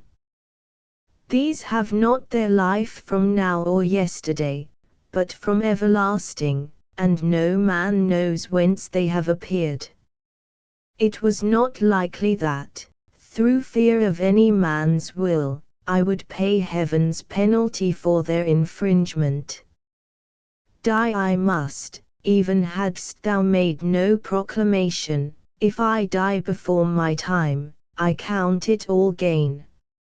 If my act seem folly to thee, maybe it is a foolish judge who counts me mad."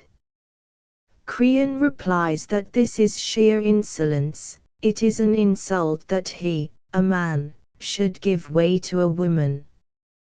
He threatens to destroy both girls, but Antigone is sure that public opinion is with her, though for the moment it is muzzled through fear.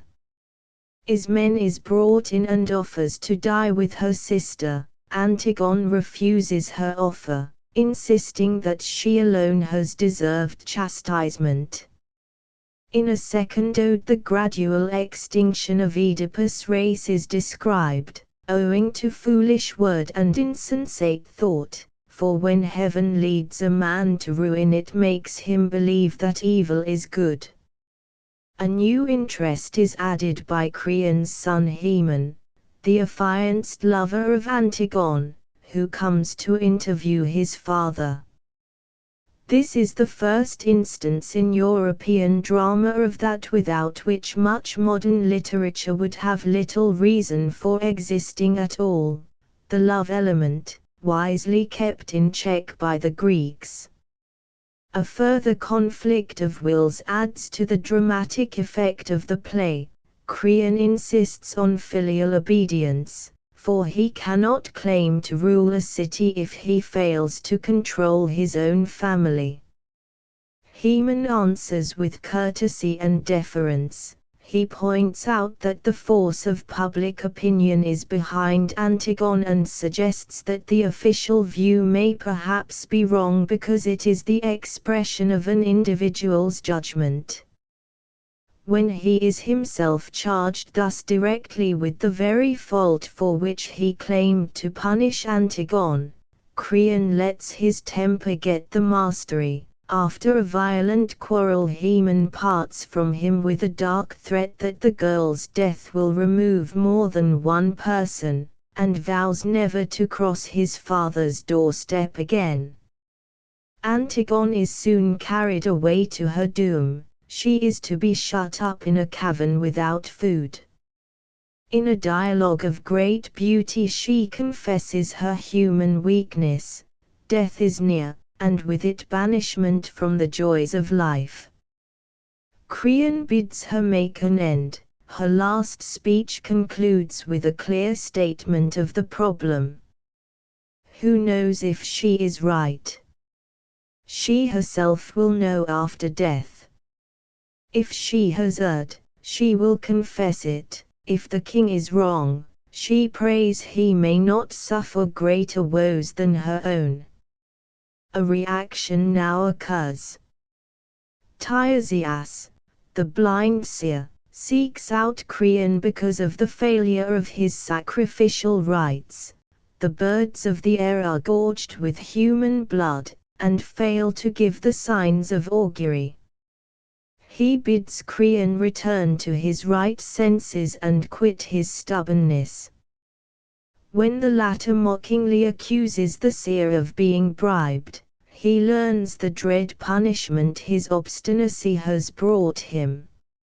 Know that thou shalt not see out many hurrying rounds of the sun before thou shalt give one sprung from thine own loins in exchange for the dead, one in return for two, for thou hast thrust below one of the children of the light, penning up her spirit in a tomb with dishonor, and thou keepest above ground a body that belongs to the gods below, without its share of funerals, unrighteously. Wherefore the late punishing ruinous gods of death and the Furies lie in wait for thee, to catch thee in like agonies.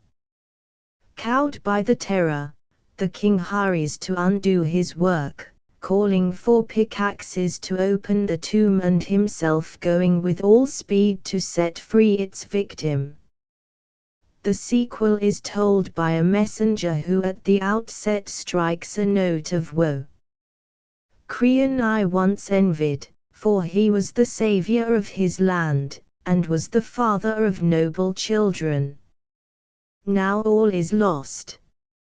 When men lose pleasure, I deem that they are not alive but moving corpses. Heap up wealth and live in kingly state, but if there is no pleasure withal, I would not pay the worth of a shadow for all the rest. Haemon is dead. Hearing the news, Eurydice the queen comes out, and bids him tell his story in full. Creon found Haemon clasping the body of Antigone who had hung herself. Seeing his father, he made a murderous attack on him. When it failed, he drew his sword and fell on it. Thus in death the two lovers were not separated. In an ominous silence the queen departs. Creon enters with his son's body, to be utterly shattered by a second and an unexpected blow, for his wife has slain herself. Broken and helpless he admits his fault, while the chorus sing in conclusion, "By far the greatest part of happiness is wisdom, men should reverence the gods, mighty plagues repay the mighty words of the overproud, teaching wisdom to the aged." To Aeschylus the power that largely controlled men's acts was destiny. A notable contrast is visible in the system of Sophocles. Destiny does not disappear, rather it retires into the background of his thought. To him the leading cause of ruin is evil counsel. Over and over again this teaching is driven home.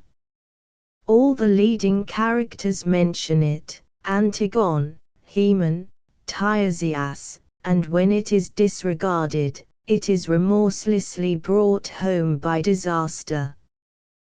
The dramatic gain is enormous. Man's sorrows are ascribed primarily to his own lack of judgment. The tragic character takes on a more human shape, for he is more nearly related to the ordinary persons we meet in our own experience. Another great advance is visible in the construction of the plot. It is more varied, more flexible, it never ceases developing, the action continuing to the end instead of stopping short at a climax. Further, the chorus begins to fall into a more humble position. It exercises but little influence on the great figures of the plot, being content to mirror the opinions of the interested outside spectator. Truly, drama is beginning to be master of itself, the play's the thing. But far more important is the subject of this play.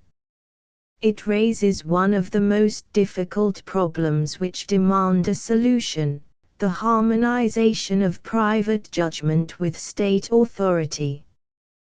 The individual in a growing civilization sooner or later asks how far he ought to obey, who is the lord over his convictions, whether disobedience is ever justifiable.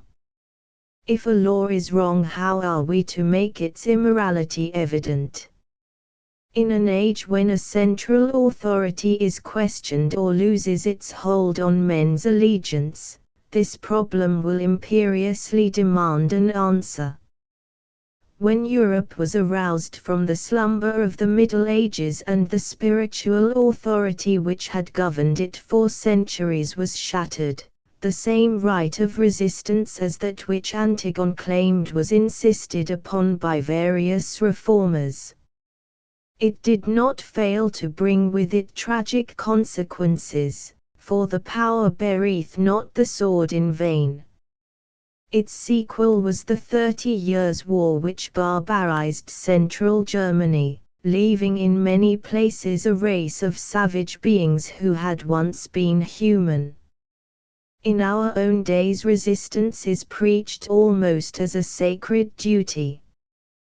We have passive resistors, conscientious objectors, strikers, and a host of young and imperfectly educated persons, some armed with the very serious power of voting, who claim to set their wills in flat opposition to recognized authority.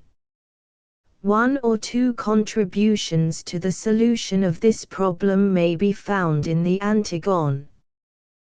The central authority must be prepared to prove that its edicts are not below the moral standard of the age. On the other hand, non-compliance must be backed by the force of public opinion. It must show that the action it takes will ultimately bring good to the whole community.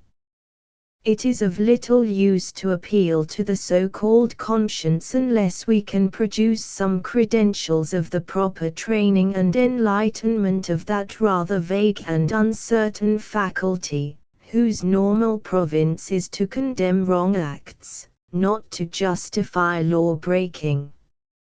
Most resistors talk the very language of Antigone, appealing to the will of heaven, would that they could prove as satisfactorily as she did that the power behind them is that which governs the world in righteousness.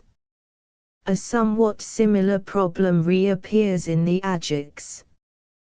This play opens at early dawn with a dialogue between Athena, who is unseen, and Odysseus.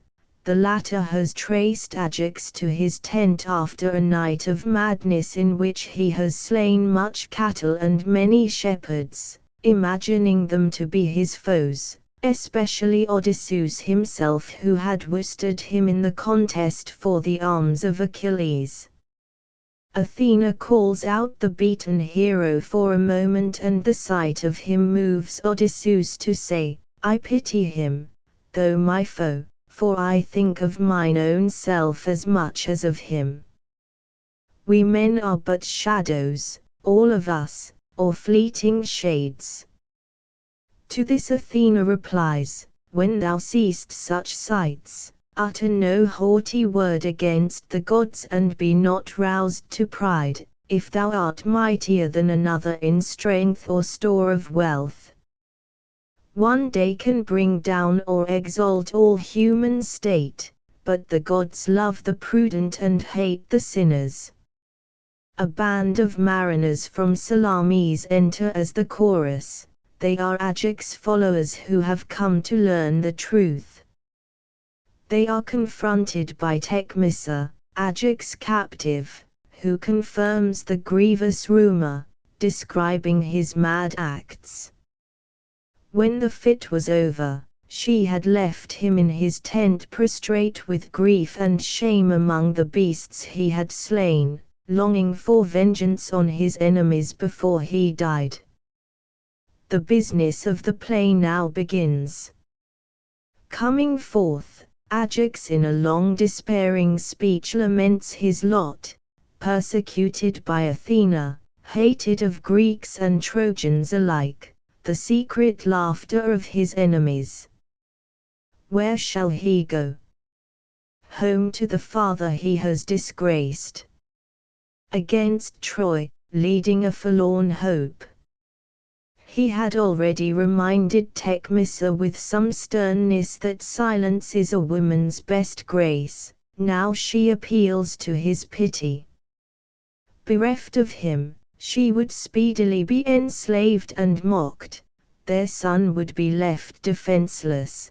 The many kindnesses she had done him cry for some return from a man of chivalrous nature. Ajax bade her be of good cheer. She must obey him in all things, and first must bring his son Eurysaces. Taking him in his arms, he says, "If he is my true son, he will not quail at the sight of blood. But he must speedily be broken into his father's warrior habit and imitate his ways. My son, I pray thou mayest be happier than thy sire, but like him otherwise, then thou shalt be no churl. Yet herein I envy thee, that thou canst not feel my agonies. Life is sweetest in its careless years before it learns joy and pain, but when thou art come to that, show thy father's enemies thy nature and birth. Till then feed on the spirit of gladness, gamble in the life of boyhood and gladden thy mother's heart." He reflects that his son will be safe as long as Teucer lives, whom he charges on his return to take the boy to his own father and mother to be their joy. His arms shall not be a prize to be striven for, they should be buried with him except his shield, which his son should take and keep. This ominous speech dashes the hopes which he had raised in Tecmessa's heart, even the chorus sadly admitting that death is the best for a brain-sick man, born of the highest blood, no longer true to his character. Ajax re-enters, a sword in his hands. He feels his heart touched by Tecmessa's words and pities her helplessness. He resolves to go to the shore and there bury the accursed sword he had of Hector, which had robbed him of his peace.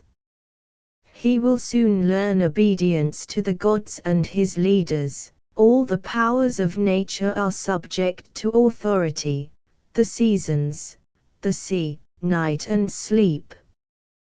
He has but now learned that an enemy is to be hated as one who will love us later, while friendship will not always abide. Yet all will be well, he will go the journey he cannot avoid, soon all will hear that his evil destiny has brought him salvation. This splendid piece of tragic irony is interpreted at its surface value by the chorus, who burst into a song of jubilation. But the words have a darker meaning.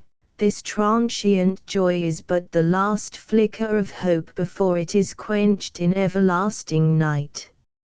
A messenger brings the news that Teucer, Ajax's brother, on his return to the camp from a raid was nearly stoned to death as the kinsman of the army's foe. He inquires where Ajax is. Hearing that he had gone out to make atonement, he knows the terror that is to come. Shulk has the seer adjured Teucer to use all means in his power to keep Ajax in his tent that day, for in it alone Athena's wrath would persecute him. She had punished him with madness for 2 proud utterances. On leaving his father he had boasted he would win glory in spite of heaven, and later had bidden Athena assist the other Greeks, for the line would never break where he stood. Such was his pride, and such its punishment. Tecmessa hurries in and sends some to fetch Teucer, others to go east and west to seek out her lord. The scene rapidly changes to the shore, where Ajax cries to the gods, imprecates his foes, prays to death, and after a remembrance of his native land falls on his sword. The chorus enter in 2 bands, but find nothing. Tecmessa discovers the body in a break, and hides it under her robe. Distracted and haunted by the dread of slavery and ridicule, she gives way to grief. Teucer enters to learn of the tragedy, after dispatching Tecmessa to save the child while there is yet time. He reflects on his own state. Telamon his father will cast him off for being absent in his brother's hour of weakness whom he loved as his own life. Sadly he bears out the truth of Ajax's utterance, that a foe's gifts are fraught with ruin. The belt that Ajax gave Hector served to tie his feet to Achilles' car, and Hector's sword was in his brother's heart. The plot now appeals to fiercer passions. Menelaus entering commands Teucer to leave the corpse where it is, for an enemy shall receive no burial. He strikes the same note as Creon. It is the mark of an ill-conditioned man that he, a commoner, should see fit to disobey the powers that be. Law cannot prosper in a city where there is no settled fear, where a man trembles and is loyal. There is salvation, when he is insolent and does as he will. His city soon or late will sink to ruin. Teucer answers that Ajax never was a subject, but was always an equal. He fought, not for Helen, but for his oath Sake. The dispute waxes hot. The calm dignity of Teucer easily discomfits the Spartan braggart, who departs to bring aid. Meanwhile Tecmessa returns with the child whom Teucer in a scene of consummate pathos bids kneel at his father's side, holding in his hand a triple lock of hair, Teucer's, his mother's, his own. This sacred symbol, if violated, would bring a curse on any who dared outrage him. While the chorus sing a song full of longings for home, Agamemnon advances to the place, followed by Teucer. The king is deliberately insolent, reviling Teucer for the stain on his birth. In reply, the latter in a great speech reminds him that there was a time when the flames licked the Greek ships and there was none to save them but Ajax, who had faced Hector single-handed. With kindling passion he hurls the taunt of a stained birth back on Agamemnon and plainly tells him that Ajax shall be buried and that the king will rue any attempt at violence. Odysseus comes in to hear the quarrel. He admits that he had once been the foe of the dead man, who yet had no equal in bravery except Achilles.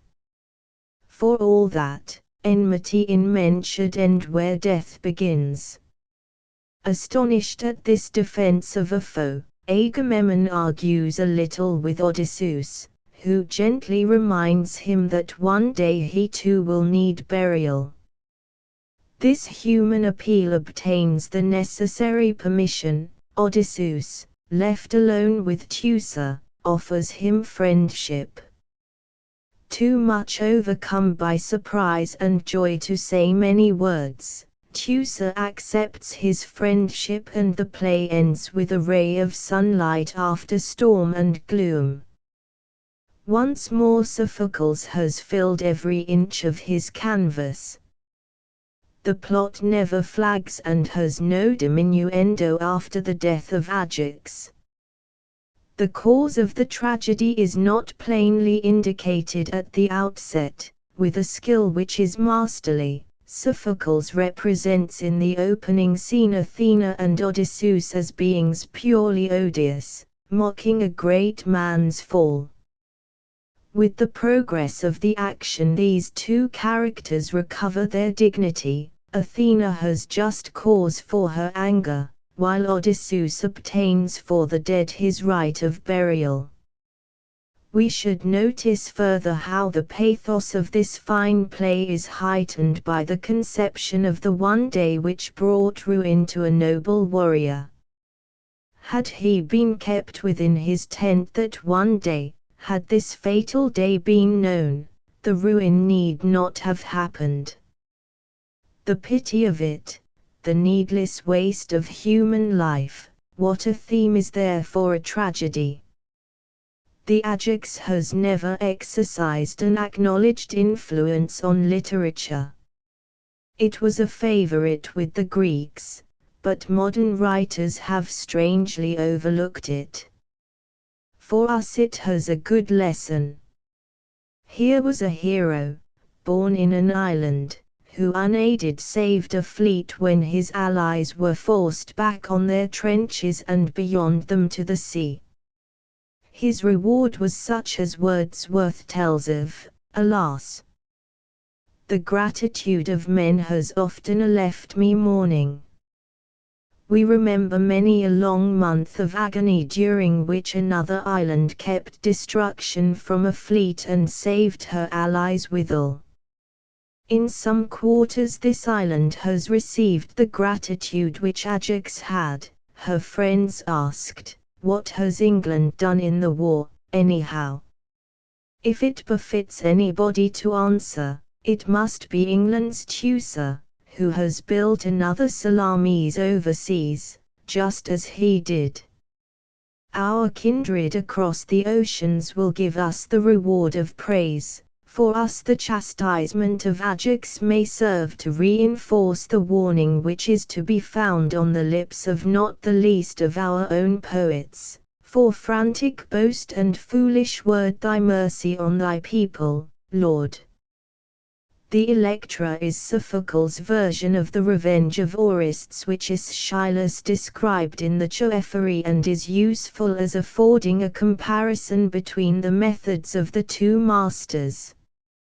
An aged tutor at early dawn enters the scene with Orestes, to whom he shows his father's palace and then departs with him to offer libations at the dead king's tomb. Electra with a chorus of Argive girls comes forward, the former describing the insolent conduct of Clytemnestra, who holds high revelry on the anniversary of her husband's death and curses Electra for saving Orestes. Chrysothemis, another daughter, comes out to talk with Electra. She is of a different mold, gentle and timid like his men, and warns Electra that in consequence of her obstinacy in revering her father's memory, Aegisthus intends to shut her up in a rocky cavern as soon as he returns. She advises her to use good counsel, then departs to pour on Agamemnon's tomb some libations which Clytemnestra offers in consequence of a dream. The queen finds Electra ranging abroad as usual in the absence of Aegisthus. She defends the murder of her husband, but is easily refuted by Electra, who points out that, if it is right to exact a life for a life, she ought to suffer death herself. Clytemnestra prays to Apollo to avert the omen of her dream, her prayer seemingly being answered immediately by the entry of the old tutor, who comes to inform her of the death of Orestes, killed at Delphi in a chariot race which he brilliantly describes. Torn by her emotions, Clytemnestra can be neither glad nor sorry. Shall I call this happy news, or dreadful but profitable? Hapless am I, if I save my life at the cost of my own miseries. Strong is the tie of motherhood, no parent hates a child even if outraged by him. Yet, now that he is gone, I shall have rest and peace from his threats. Hearing so circumstantial a proof of her brother's death, Electra is plunged into the depths of misery. But soon Chrysothemis returns in a state of high excitement. She has found a lock of Orestes' hair and some offerings at the tomb. Electra quickly informs her that her elation is groundless, for their brother is dead. She suggests that they too should strike the murderers, but Chrysothemis recoils in horror from the plot. Then Orestes enters with a casket in his hand. This he gives to Electra, saying it contains the mortal remains of the dead prince. In utter hopelessness, Electra takes it and soliloquizes over it. Seeing her misery, Orestes cannot refrain. Gently taking the casket from her, he gradually reveals himself. The tutor enters and recalls him to their immediate business. Electra asks who the stranger is and learns that it is the very man to whom she gave the infant boy, her brother. The three advance to the palace, which Orestes enters to dispatch his mother, Electra bidding him smite with double force, wishing only that Aegisthus were with her mother. The end of Aegisthus himself is contrived with Sophoclean art. He comes in hurriedly to find the two strangers who have proof of Orestes' death. Electra tells him they are in the palace. They have not only told her of the dead Orestes, but have shown him to her. Aegisthus himself can see the unenviable sight. He can rejoice at it, if there is any joy in it. Exulting, he sings a note of triumph at the removal of his fears and threatens to chastise all who try henceforth to thwart his will. He dashes open the door, and there sees the queen lying dead. Orestes bids him enter the palace, to be slain on the very spot where his father was murdered. fortune has been kind in preserving us this play. The great difference between the art of Sophocles and that of Aeschylus is here apparent. Only one man has ventured to paint for us Aeschylus' Clytemnestra. Leighton has revealed her, stern as nature herself, remorseless, armed with a sword to smite first, then argue if she can find time to do so. Sophocles' Clytemnestra is a woman, lost as soon as she begins to reason out her misdeeds. She prays to Apollo in secret, for fear lest Electra may overhear her prayer and make it void. But the crudity of Aeschylus' resources did not satisfy Sophocles, whose taste demanded a contrast to heighten the character of his heroine, and found one in the Homeric story that Agamemnon had a second daughter. Aeschylus' stern nature did not shrink from the sight of a meeting between mother and son. Sophocles closed the doors upon the act of vengeance, though he represents Electra as encouraging her brother from outside the palace. The Aegisthus incident maintains the interest to the end in the masterly Sophoclean style of refined and searching irony. The tone of the play is singular. From misery it at first sinks to hopelessness, then to despair, and finally it soars to triumphant joy. Such a dangerous venture was unattempted before. The most lovable woman in Greek literature is the heroine of the next play, the Trachiniae, produced at an uncertain date. Deianira had been won and wed by Heracles. After a brief spell of happiness she found herself left more and more alone as her husband's labors called him away from her. For 15 months she had heard no news of him. Her nurse suggests that she should send her eldest son to Euboea to seek him out, a rumor being abroad that he has reached that island. The mother in her loneliness is comforted by a band of girls of Trachis, the scene of the action. But her uneasiness is too great to be cheered. She describes the strange curse of womanhood. When it is young it groweth in a clime of its own, plagued by no heat of the sun nor rain nor wind. In careless gaiety it builds up its days till it is no longer maid, but wife. Then in the night it hath its meed of cares, terrified for lord or children. Only such a one can know from the sight of her own sorrows what is my burden of grief. But there is a deeper cause for anxiety. Heracles had said that if he did not return in 15 months he would either die or be rid forever of his labors. That very hour had come. News reached her that Heracles is alive and triumphant. Lycus was coming to give fuller details. Very soon he enters with a band of captive maidens, telling how his master had been kept in slavery in Lydia. Shaking off the yoke, he had sacked and destroyed the city of Eurytus who had caused his captivity. The girls were Heracles' offering of the spoils to Deianira. Filled with pity at their lot, she looked closely at them and was attracted by one of them, a silent girl of noble countenance.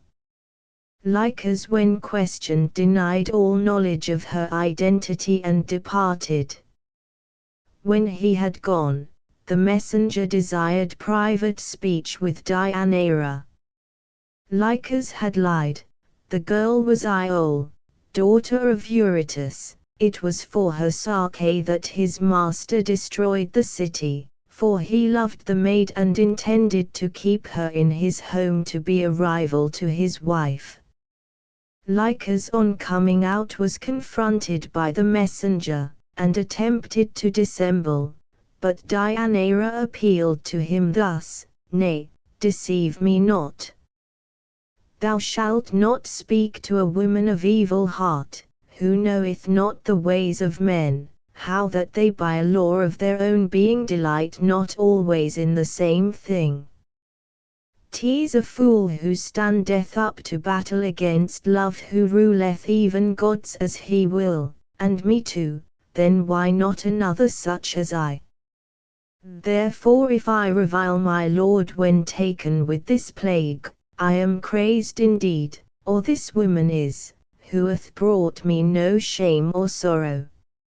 If my Lord teacheth thee to lie, thy lesson is no good one. If thou art schooling thyself to falsehood in a desire to be kind to me, thou shalt prove unkind. Speak all the truth. It is an ignoble lot for a man of honor to be called false. Completely won by this appeal, Lycus confesses the truth. During the singing of a choral ode, Deianira has had time to reflect. The reward of her loyalty is to take a second place. The girl is young and her beauty is fast ripening, she herself is losing her charm.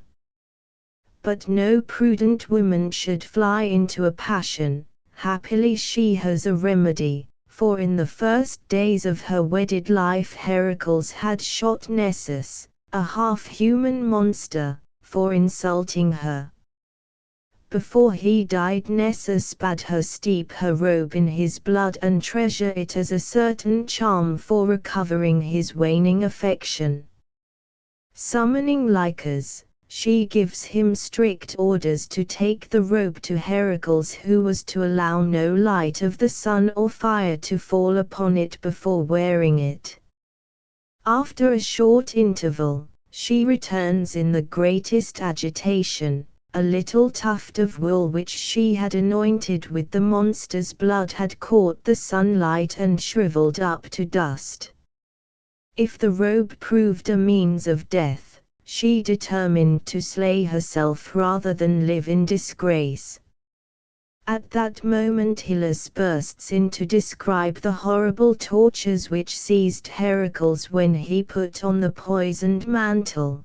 The hero commanded his son to ferry him across from Euboea to witness the curse which his mother's evil deed would bring with it. Hearing these tidings, Deianira leaves the scene without uttering a word. The old nurse quickly rushes in from the palace to tell how Deianira had killed herself, while Hylas was kissing her dead mother's lips in vain self-reproach, bereft of both his parents. Heracles himself is borne in on a litter, tormented with the slow-consuming poison. In agony, he prays for death. When he learns of the decease of his wife and her beguilement by Nessus into an unintentional crime, his resentment softens. In a flash of inspiration the double meaning of the oracle comes over him. His labor is indeed over. Commanding Hylas to wed Iole, he passes on his last journey to the lonely top of Aeta, to be consumed on the funeral pyre. The Sophoclean marks are clear enough in this play: the tragic moment, the life and movement, the splendid pathos, breadth of outlook and fascination of language. Yet there is a serious fault as well, for Sophocles, like the youngest of dramatists, can strangely enough make mistakes. The entry of Heracles practically makes the play double, marring its continuity. The necessary and remorseless sequence of events which is looked for in dramatic writing is absent. This tendency to disrupt a whole into parts brilliant but unrelated is a feature of Euripides' work. It may perhaps find a readier pardon exactly because Sophocles himself is not able to avoid it always. But the greatest triumph is the character of Deianira. It is such as one would rarely find in warm-blooded southern peoples. She dreads that loss of her power over her husband which her waning beauty brings. She is grossly insulted in being forced to countenance a rival living in the same house after she has given her husband the best years of her life, yet she hopes on, and perhaps she would have won him back by her very gentleness. This creation of a type of almost perfect human nature is the justification of a poet's existence. It was a saying of Sophocles that he painted men as they ought to be, Euripides painted them as they are. The rivalry of the younger poet produced its effect on another play with which Sophocles gained the first prize in 409. Philoctetes, the hero after whom it is named, had lit the funeral pyre of Heracles on Oeta and had received from him his unconquerable bow and arrows. When he went to Troy he was bitten in the foot by a serpent in Tenedos. As the wound festered and made him loathsome to the army he was left in Lemos in the first year of the war. An oracle declared that Troy could not be taken without him and his arrows. At the end of the siege, as Achilles and Ajax were dead, Philoctetes, outraged and abandoned, became necessary to the Greeks. How could they win him over to rejoin them? Odysseus, his bitterest foe, takes with him Neoptolemus, the young son of Achilles. Landing at Lemos, they find the cave in which Philoctetes lives, see his rude bed, rough-hewn cup and rags of clothing, and lay their plot. Neoptolemus is to say that he is Achilles' son, homeward bound in anger with the Greeks for the loss of his father's arms. As he was not one of the original confederacy, Philoctetes will trust him.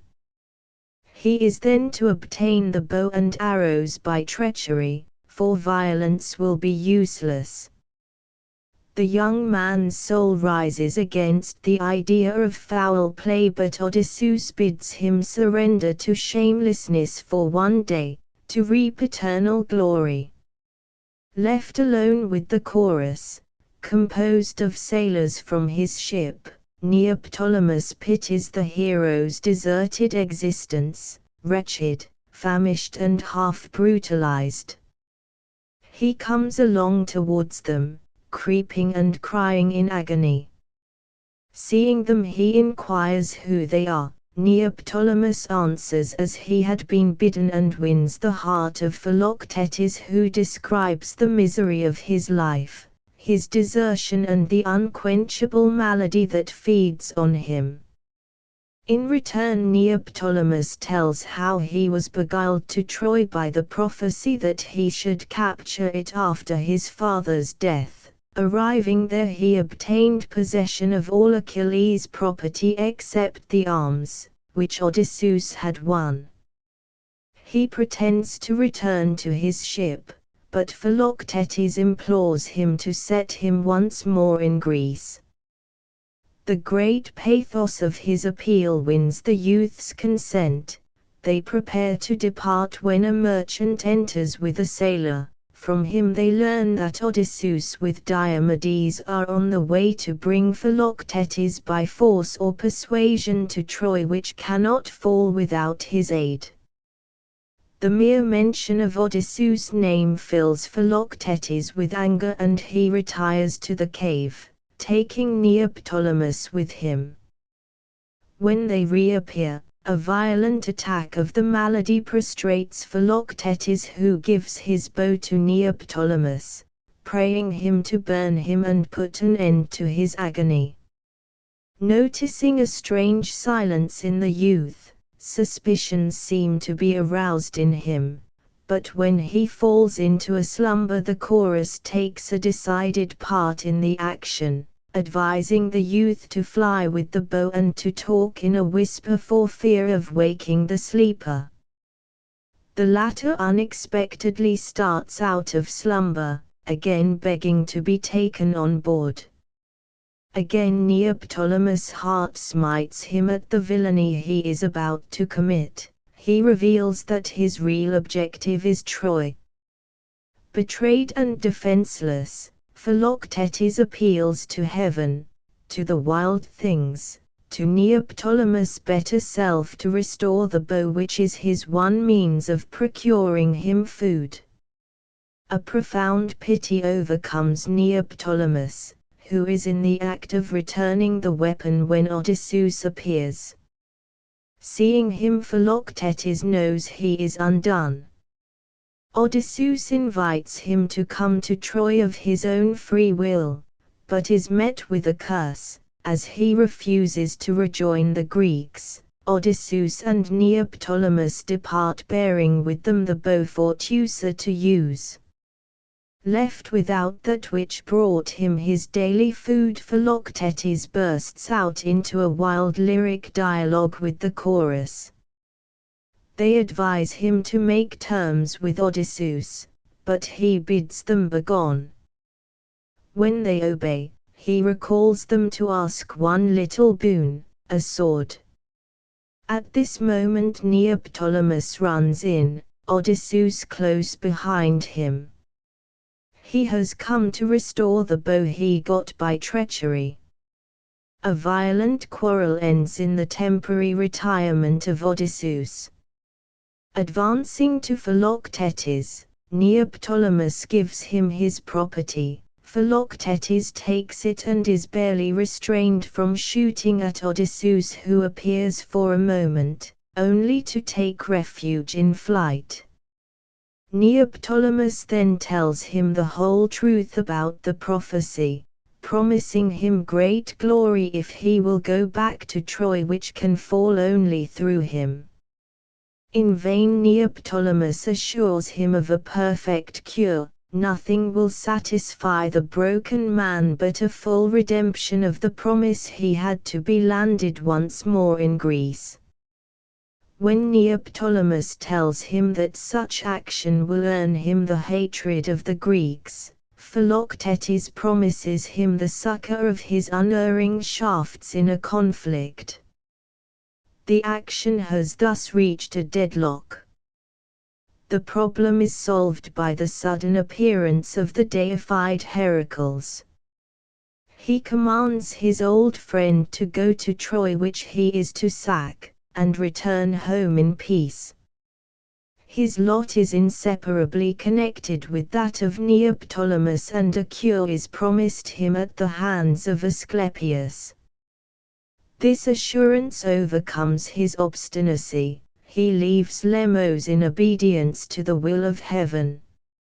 Such is the work of an old dramatist well over 80 years old. It is exciting, vigorous, pathetic, and everywhere dignified. The characters of the old hero and the young warrior are masterly. The chorus takes an integral part in the action. Its whisperings to Neoptolemus remind the reader of the evil suggestions of which Satan breathed into Eve's equally guileless ears in Paradise Lost. But the most remarkable feature of the piece is its close resemblance to the new type of drama which Euripides had popularized. The miserable life of Philoctetes, his rags, destitution and sickness are a parallel to the Euripidean Telephus. Most of all, the appearance of a god at the end to untie the knot is genuine Euripides. But there is a great difference, of the disjointed actions which disfigure later tragedy and are not absent from Sophocles' own earlier work, there is not a trace. The odes are relevant. The chorus is indispensable. In short, Sophocles has shown Euripides that he can beat him even on his own terms. Melodramatic the play may be, but it wins for its author our affection by the sheer beauty of a boyish nature as noble as Deianira's, The return of Neoptolemus upon his own baseness is one of the many compliments Sophocles has paid to our humankind. Many years previously Sophocles had written his masterpiece, the Oedipus Tyrannus. It cannot easily be treated separately from its sequel. A mysterious plague had broken out in Thebes. Creon had been sent to Delphi by Oedipus to learn the cause of the disaster. Apollo bade the Thebans cast out the murderer of the last king Laius, who was still lurking in Theban territory. Oedipus on inquiry learns that there are several murderers, but only one of Laius' attendants escaped alive. In discovering the culprit, Oedipus promises the sternest vengeance on his nearest friends, nay, on his own kin, if necessary. After a prayer from the chorus of elders, he repeats his determination even more emphatically, invoking a curse on the assassin in language of a terrible double meaning, for in every word he utters he unconsciously pronounces his own doom. With commendable foresight he had summoned the old seer Tiresias, but the seer for some reason is unwilling to appear. When at last he confronts the king, he craves permission to depart with his secret unsaid. Oedipus at once flies into a towering passion, finally accusing him without any justification of accepting bribes from Creon. With equal heat Tiresias more and more clearly indicates in every speech the real murderer, though his words are dark to him who could read the Sphinx's riddle. The chorus break out into an ode full of uneasy surmises as to the identity of the culprit. When Creon enters, Oedipus flies at him in headlong passion, accusing him of bribery, disloyalty and eventually of murder. With great dignity he clears himself, warning the king of the pains which hasty temper brings upon itself. Their quarrel brings out Jocasta, the queen and sister of Creon, who succeeds in settling the unseemly strife. She bids Oedipus take no notice of oracles. One such had declared that Laius would be slain by his own son, who would marry her, his mother. The oracle was false, for Laius had died at the hands of robbers in a place where three roads met. Aghast at hearing this, Oedipus inquires the exact scene of the murder, the time when it was committed, the actual appearance of Laius. Jocasta supplies the details, adding that the one survivor had implored her after Oedipus became king to live as far away as possible from the city. Oedipus commands him to be sent for and tells his life story. He was the reputed son of Polybus and Merope, rulers of Corinth. One day at a wine party a man insinuated that he was not really the son of the royal pair. Stung by the taunt he went to Delphi, where he was warned that he should kill his father and marry his mother. He therefore fled away from Corinth towards Thebes. On the road he was insulted by an old man in a chariot who thrust him rudely from his path. In anger he smote the man at the place where three ways met. If then this man was Laius, he had imprecated a curse on himself. His one hope is the solitary survivor whom he had sent for. Perhaps more than one man had killed Laius after all. An ominous ode about destiny and its workings is followed by the entry of the queen, who describes the mad terrors of Oedipus. She is come to pray to Apollo to solve their troubles. At that moment a messenger enters from Corinth with the tidings that Polybus is dead. In eager joy Jocasta summons Oedipus, sneering at the truth of oracles. The king on his appearance echoes her words after hearing the tidings only to sink back again into gloomy despondency. What of Merope, is she also dead? The messenger assures him that his anxiety about her is groundless, for there is no relationship between them. Little by little he tells Oedipus his true history. The messenger himself found him on Cythaeron in his infancy, his feet pierced through. He had him from a shepherd, a servant of Laius, the very man whom Oedipus had summoned. Suddenly turning to Jocasta, the king asks her if she knows the man. Appalled at the horror of the truth which she knows cannot be concealed much longer, she affects indifference and beseeches him search no further. When he obstinately refuses, bidding the man be brought at once, she leaves the stage with the cry, "Alack, thou unhappy one, that is all I may call thee and never address thee again." Oedipus by a masterstroke of art is made to imagine that she has departed in shame, fearing he may be proved the son of a slave. "But I account myself the son of fortune, who will never bring me to dishonor. My brethren are the months, who marked me out for lowliness and for power. Such being my birth, I shall never prove false to it and faint in finding out who I am."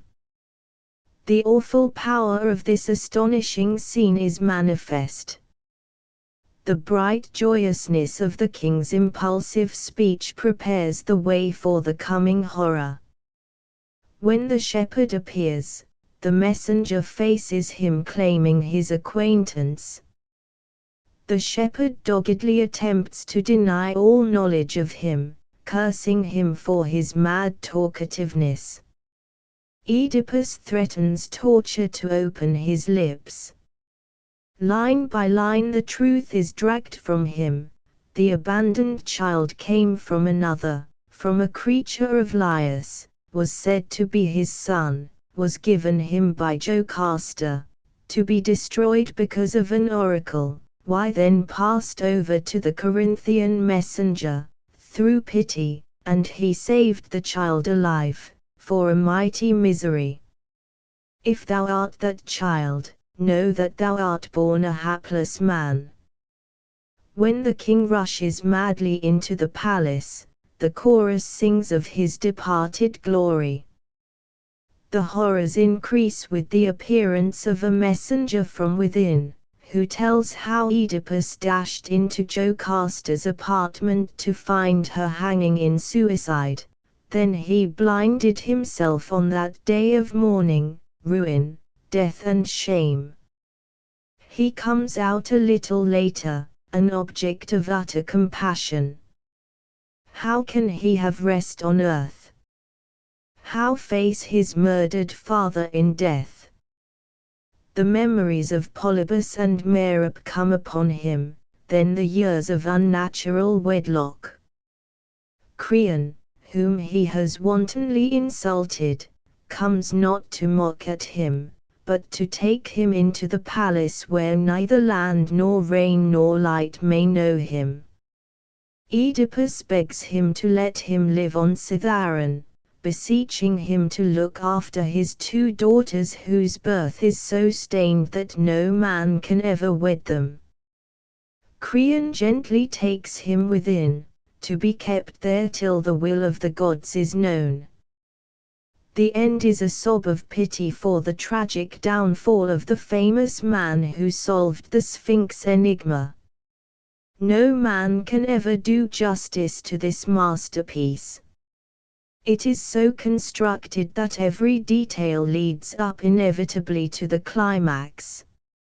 Slowly, and playing upon all the deepest human emotions, anxiety, hope, gloom, terror and horror, Sophocles works on us as no man had ever done before. It is a sin against him to be content with a mere outline of the play. The words he has chosen are significant beyond description. Again and again they fascinate the reader and always leave him with the feeling that there are still depths of thought left unsound.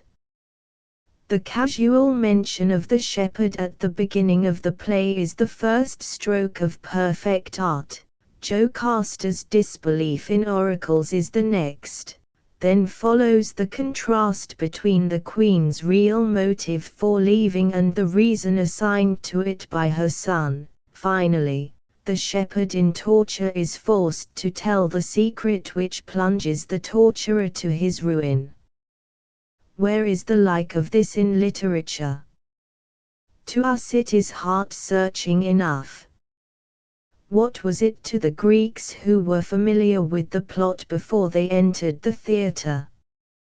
When they who knew the inevitable end watched the king trace out his own ruin in utter ignorance, their feelings cannot have remained silent, they must have found relief in sobbing or crying aloud.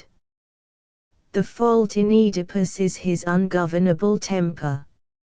It is firmly drawn in the play. He is equally unrestrained in anger, despair and hope. He is the typical instance of the lack of good counsel which we have seen was to Sophocles the prime source of a tragedy.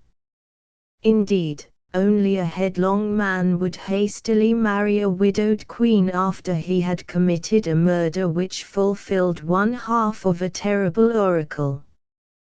He should have first inquired into the history of the Theban royal house. Imagining that the further he was fleeing from Corinth the more certain he was to make his doom impossible of fulfillment, he inevitably drew nearer to it. This is our human lot, we cannot see and we misinterpret warnings. How shall not weaker men tremble for themselves when Oedipus' wisdom could not save him from evil counsel? In 405 Sophocles showed in his last play how Oedipus passed from earth in the poet's own birthplace, Colonus. Oedipus enters with Antigone, and on inquiry from a stranger finds that he is on the domain of the Eumenides. At once he sends to Theseus, king of Athens, and refuses to move from the spot, for there he is fated to find his rest. A chorus from Colonus comes to find out who the suppliant is. When they hear the name of Oedipus they are horror-struck and wish to thrust him out. After much persuasion they consent to wait till Theseus arrives. Presently Ismen comes with the news that Eteocles has dispossessed his elder brother Polynices. Further, an oracle from Delphi declares that Oedipus is all-important to Thebes in life and after death. His sons know this oracle and Creon is coming to force him back. Declaring he will do nothing for the sons who abandoned him, Oedipus obstinately refuses his city any blessing. He sends his men to offer a sacrifice to the Eumenides. In her absence Theseus enters, offers him protection and asks why he has come. Oedipus replies that he has a secret to reveal which is of great importance to Athens. At present there is peace between her and Thebes, but in the gods alone is no age or death, all else time confounds, mastering everything. Strength of the earth and of the body wastes, trust dies, disloyalty grows, the same spirit never stands firm among friends or allies. To some men early, to others late, pleasures become bitter and then again sweet. The secret Oedipus will impart at the proper time. The need for protection soon comes. Creon attempts to persuade Oedipus to return to Thebes but is met by a curse, whereupon the Theban guards lay hold of Antigone. They had already seized his men, and menace Oedipus himself. Theseus, hearing the alarm, rushes back, reproaches Creon for his insolence and quickly returns with the two girls. He has strange news to tell. Another Theban is a suppliant at the altar of Poseidon close by, craving speech with Oedipus. It is Polynices, whom Antigone persuades her father to interview. The youth enters, ashamed of his neglect of his father, and begs a blessing on the army he has mustered against Thebes. He is met by a terrible curse which Oedipus invokes on both his sons. In despair, Polynices goes away to his doom. For me, my path shall be one of care, disaster and sorrows sent me by my sire and his guardian angels. But, my sisters, be yours a happy road, and when I am dead fulfill my heart's desire, for while I live you may never perform it. A thunderstorm is heard approaching. The chorus are terrified at its intensity, but Oedipus eagerly dispatches a messenger for Theseus. When the king arrives, he hears the secret. Oedipus' grave would be the eternal protection of Attica, but no man must know its site save Theseus, who has to tell it to his heir alone, and he to his son, and so onwards forever. The proof of Oedipus' word would be a miracle which soon would transform him back to his full strength. Presently he arises, endued with a mysterious sight, beckoning the others to follow him. The play concludes with a magnificent description of his translation. A voice from heaven called him, chiding him for tarrying, commending his daughters to the care of Theseus. He greeted the earth and heaven in prayer and then without pain or sorrow passed away. On reappearing, Theseus promised to convey the sisters back to Thebes and to stop the threatened fratricidal strife. The Oedipus continues, like the Philoctetes, the other play of Sophocles' old age, closes in peace. The old fiery passions still burn fiercely in Oedipus, as they did in Lear. Yet both were every inch a king and more sinned against than sinning. Oedipus' miraculous return to strength before he departs is curiously like the famous end of Colonel Newcome. There are subtle but unmistakable marks of the Euripidean influence on this drama. Such are the belief that Theban worthies would protect Athens, the Theseus tradition, and the recovery of worn-out strength. These features will meet us in the next chapter. But it is again noteworthy that Sophocles has added those touches which distinguish his own firm and delicate handiwork. There is nothing of melodrama, nothing inconsequent, nothing exaggerated. It is the dramatist's preparation for his own end. Shakespeare put his valediction into the mouth of Prospero. Sophocles entrusted his to his greatest creation, Oedipus. Like him, he was fain to depart, for the gods called. Our last sight of him is of one beckoning us to follow him to the place where calm is to be found. To find it we must use not the eyes of the body, but the inward illumination vouchsafed by heaven. To the Athenians of the Periclean age, Sophocles was the incarnation of their dramatic ideal. His language is a delight and a despair. It tantalizes, it suggests other meanings besides its plain and surface significance. This riddling quality is the demonic element which he possessed in common with Plato. Because of it these two are the masters of a refined and subtle irony, a source of the keenest pleasure. His plots reveal a vivid sense of the exact moment which will yield the intensest tragic effects. Only on one particular day could Ajax die or Electra be saved. Accordingly, Sophocles very often begins his play with early dawn, in order to fill the few all-important hours with the greatest possible amount of action. He has put the maximum of movement into his work. Only the presence of chorus and the conventional messengers, two features imposed on him by the law of the Attic theatre, making the action halt. But it is in the sum total of his art that his greatness lies. The sense of a whole is its controlling factor. Details are important, indeed. He took the utmost pains to see that they were necessary and convincing, yet they were details, subordinate, closely related, not irrelevant nor disproportionate.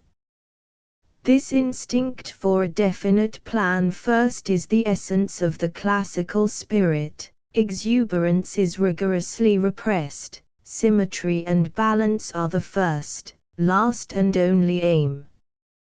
To some judges Sophocles is like a Greek temple, splendid but a little chilly. They miss the soaring ambition of Aeschylus or the more direct emotional appeal of Euripides. Yet it is a cardinal error to imagine that Sophocles is passionless. His life was not, neither are his characters. Like the lava of a recent eruption, they may seem ashen on the surface, but there is fire underneath. It betrays itself through the cracks which appear when their substance is violently disturbed. They, much enforced, show a hasty spark and straight are cold again.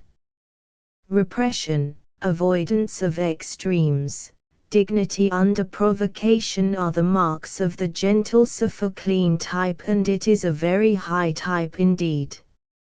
For we have in him the very fountain of the whole classical tradition in drama. Sophocles is something far more important than a mere influence. He is an ideal, and as such is indestructible. To ask the names of writers who came most under his influence is as sensible as to ask the names of the sculptors who most faithfully followed the Greek tradition of statuary. He is classical tragedy. The main body of Spanish and English drama is romantic. The Sophoclean ideal is that of the small but powerful body of university men in Elizabeth's time headed by Ben Jonson, of the typically French school of dramatists, of Moratin, Lessing, Goethe, of the exponents of the Greek creed in 19th-century England, notably Matthew Arnold and Walter Pater, and of Robert Bridges. To this school the cultivation of emotional expression is suspicious, if not dangerous. It leads to eccentricity, to the revelation of feelings which frequently are not worth experiencing, to sentimental flabbiness, to riot and extravagance.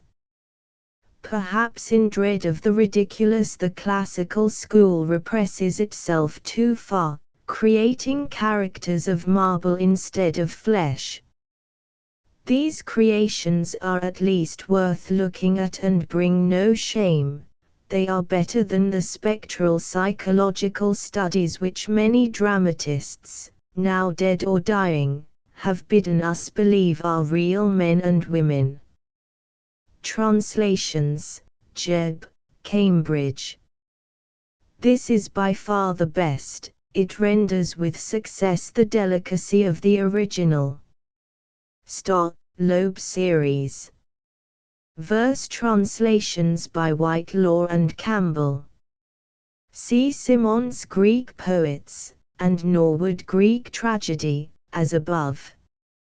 Euripides' No Man's Land was the scene of many tragedies during the Great War.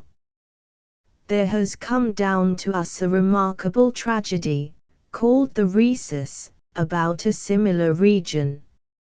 It treats first of the Dolon incident of the Iliad. Hector sent out Dolon to reconnoiter, and soon afterwards some Phrygian shepherds bring news that Rhesus has arrived that very night with a Thracian army. Reviled by Hector for postponing his arrival till the 10th year of the war, Rhesus answers that continual wars with Scythia have occupied him, but now that he is come he will end the strife in a day. He is assigned his quarters and departs to take up his position. Having learned the password from Dolon, Diomedes and Odysseus enter and reach the tents of Hector, who has just left with Rhesus. Diomedes is eager to kill Aeneas or Paris or some other leader, but Odysseus warns him to be content with the spoils they have won. Athena appears, counseling them to slay Rhesus. If he survives that night, neither Achilles nor Ajax can save the Greeks. Paris approaches, having heard that spies are abroad in the night. He is beguiled by Athena, who pretends to be Aphrodite. When he is safely got away, the two slay Rhesus. The king's charioteer bursts onto the stage with news of his death. He accuses Hector of murder out of desire for the matchless steeds. Hector recognizes in the story all the marks of Odysseus' handiwork. The Thracian muse descends to mourn her son's death, declaring that she had saved him for many years, but Hector prevailed upon him and Athena caused his end. This play is not only about no man's land, it is a no man's land, for its author is unknown. It is sometimes ascribed to Euripides, though it contains many words he did not use, on the ground that it reflects his art. For it shows in brief the change which came over tragedy under Euripides' guidance. It is exciting, it seizes the tragic moment, the one important night, it has some lovely lyrics. The characters are realistic. The gods descend to untie the knot of the play or to explain the mysterious. Some detail is unrelated to the main plot. Paris exercises no influence on the real action. It is pathetic. Sophocles said that he painted men as they ought to be, Euripides as they are. This realistic tendency, added to the romanticism whence realism always springs, is the last stage of tragedy before it declines. A Euripides is inevitable in literary history. Born at Salamis on the very day of the great victory of 480, Euripides entered into the spirit of revolution in all human activities which was stirring in contemporary Athens. He won the first prize on 5 occasions, was pilloried by the conservatives though he was a favorite with the masses. Towards the end of his life he migrated to Macedonia, where he wrote not the least splendid of his plays, the Bacchae. On the news of his death in 406, Sophocles clothed his chorus in mourning as a mark of his esteem. The famous Alcestis won the second prize in 438. Apollo had been the guest of Admetus and had persuaded Death to spare him if a substitute could be found. Admetus' parents and friends failed him, but his wife Alcestis for his Psyche was content to leave the light. After a series of speeches of great beauty and pathos, she dies, leaving her husband desolate.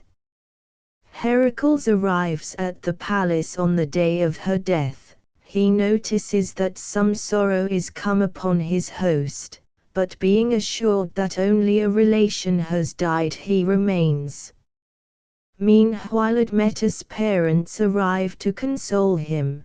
He reviles them for their selfishness in refusing to die for him, but is sharply reminded by them that parents rejoice to see the son as well as their children. In reality, he is his wife's murderer. Heracles' reckless hilarity shocked the servants, who were unwilling to look after an unfeeling guest. He enters the worse for liquor and advises a young menial to enjoy life while he can. After a few questions, he learns the truth. Sobered, he hurries forth unknown to Admetus to wrestle with death for Alcestis. Admetus, distracted by loss of his wife, becomes aware that evil tongues will soon begin to talk of his cowardice. Heracles returns with a veiled woman, whom he says he won in a contest, and begs Admetus keep her till he returns. After much persuasion, Admetus takes her by the hand, and on being bidden to look more closely, sees that it is Alcestis. The great deliverer then bids farewell with a gentle hint to him to treat guests more frankly in future. This play must be familiar to English readers of Browning's Barlaustion's Adventure. It has been set to music and produced at Covent Garden this very year. The specific Euripidean marks are everywhere upon it. The selfish male, the glorious self-denial of the woman, the deep but helpless sympathy of the gods, the tendency to laughter to relieve our tears, the wonderful lyrics indicate a new arrival in poetry. The originality of Euripides is evident in the choice of a subject not otherwise treated. He was constantly striving to pass out of the narrow cycle prescribed for Attic tragedians. A new and very formidable influence has arisen to challenge Sophocles, who may have felt as Thackeray did when he read one of Dickens' early emotional triumphs. In 431 he obtained the third prize with the Mede, the heroine of the world-famous story of the Argonauts related for English readers in Morris' Life and Death of Jason. A nurse tells the story of Jason's cooling love for Mede and of his intended wedlock with the daughter of Creon, king of Corinth, the scene of the play. Appalled at the effect the news will produce on her mistress' fiery nature, she begs the tutor to save the two children. Mede's frantic cries are heard within the house. Appearing before a chorus of Corinthian women, she plunges into a description of the curse that haunts their sex. Of all things that live and have sense, women are the most hapless. First we must buy a husband to lord it over our bodies. Our next anxiety is whether he will be good or bad, for divorce is not easy or creditable. Entering upon a strange new life, we must divine how best to treat our spouse. If after this agony we find one to live with us without chafing at the yoke, a happy life is ours; if not, better to die. But when a man is surfeited with his mate, he can find comfort outside with friend or compeer, but we perforce look to one alone. They say of us that we live a life free from danger, but they fight in wars. It is false. I would rather face battle thrice than childbirth once. Desolate, far away from her father's home, she begs the chorus to be silent if she can devise punishment for Jason. Creon comes forth, uneasy at some vague threats which Mede has uttered and afraid of her skill as a sorceress. He intends to cast her out of Corinth before returning to his palace, but is prevailed upon to grant 1 day's grace. Mede is aghast at this blow, but decides to use the brief respite. After a splendid little ode which prophesies that women shall not always be without a muse, Jason emerges. Pointing out that her violent temper has brought banishment, he professes to sympathize, offering money to help her in exile. She bursts into a fury of indignation, recounting how she abandoned home to save and fly with him to Greece. He argues that his gratitude is due not to her, but to Love who compelled her to save him. He repeats his offer and is ready to come if she sends for him. Salvation comes unexpectedly. Aegeus, the childless king of Athens, accidentally visits Corinth. Mede wins his sympathy and promises him children if he will offer her protection. He willingly assents and she outlines her plan. Sending for Jason, she first pretends repentance for hasty speech, then begs him to get her pardon from the new bride and release from exile for the 2 children. She offers as a wedding gift a wondrous robe and crown which once belonged to her ancestor the sun. In the scene which follows is depicted one of the greatest mental conflicts in literature. To punish Jason she must slay her sons, torn by love for them and thirsting for revenge she wavers. The mother triumphs for a moment, then the fiend, then the mother again, at last she decides on murder. This scene captured the imagination of the ancient world, inspiring many epigrams in the anthology and forming one of the mural paintings of Pompeii. A messenger rushes in. The robe and crown have burnt to death Glauce the bride and her father who vainly tried to save her. Jason is coming with all speed to punish the murderess. She listens with unholy joy, retires and slays the children. Jason runs in and madly batters at the door to save them. He is checked by the apparition of Mede seated in her car drawn by dragons. Reviled by him as a murderess, she replies that the death of the children was agony to her as well and prophesies a miserable death for him. This marvelous character is Euripides' Clytemnestra. Yet unlike her, she remains absolutely human throughout. Her weak spot was her maternal affection which made her hesitate, while Clytemnestra was past feeling, not a drop being left. Mede is the natural southern woman who takes the law into her own hands. In the Trachiniae is another, outraged as Mede was, yet forgiving. Truly Sophocles said he painted men as they ought to be, Euripides as they were. The Hippolytus in 429 won the first prize. It is important as introducing a revolutionary practice into drama. Aphrodite in a prologue declares she will punish Hippolytus for slighting her and preferring to worship Artemis, the goddess of hunting. The young prince passes out to the chase. As he goes, his attention is drawn to a statue of Aphrodite by his servants who warn him that men hate unfriendly austerity, but he treats their words with contempt. His stepmother Phaedra enters with the nurse. the chorus consisting of women of Trozen, the scene of the play. A secret malady under which Phaedra pines has so far baffled the nurse, who now learns that she loves her stepson.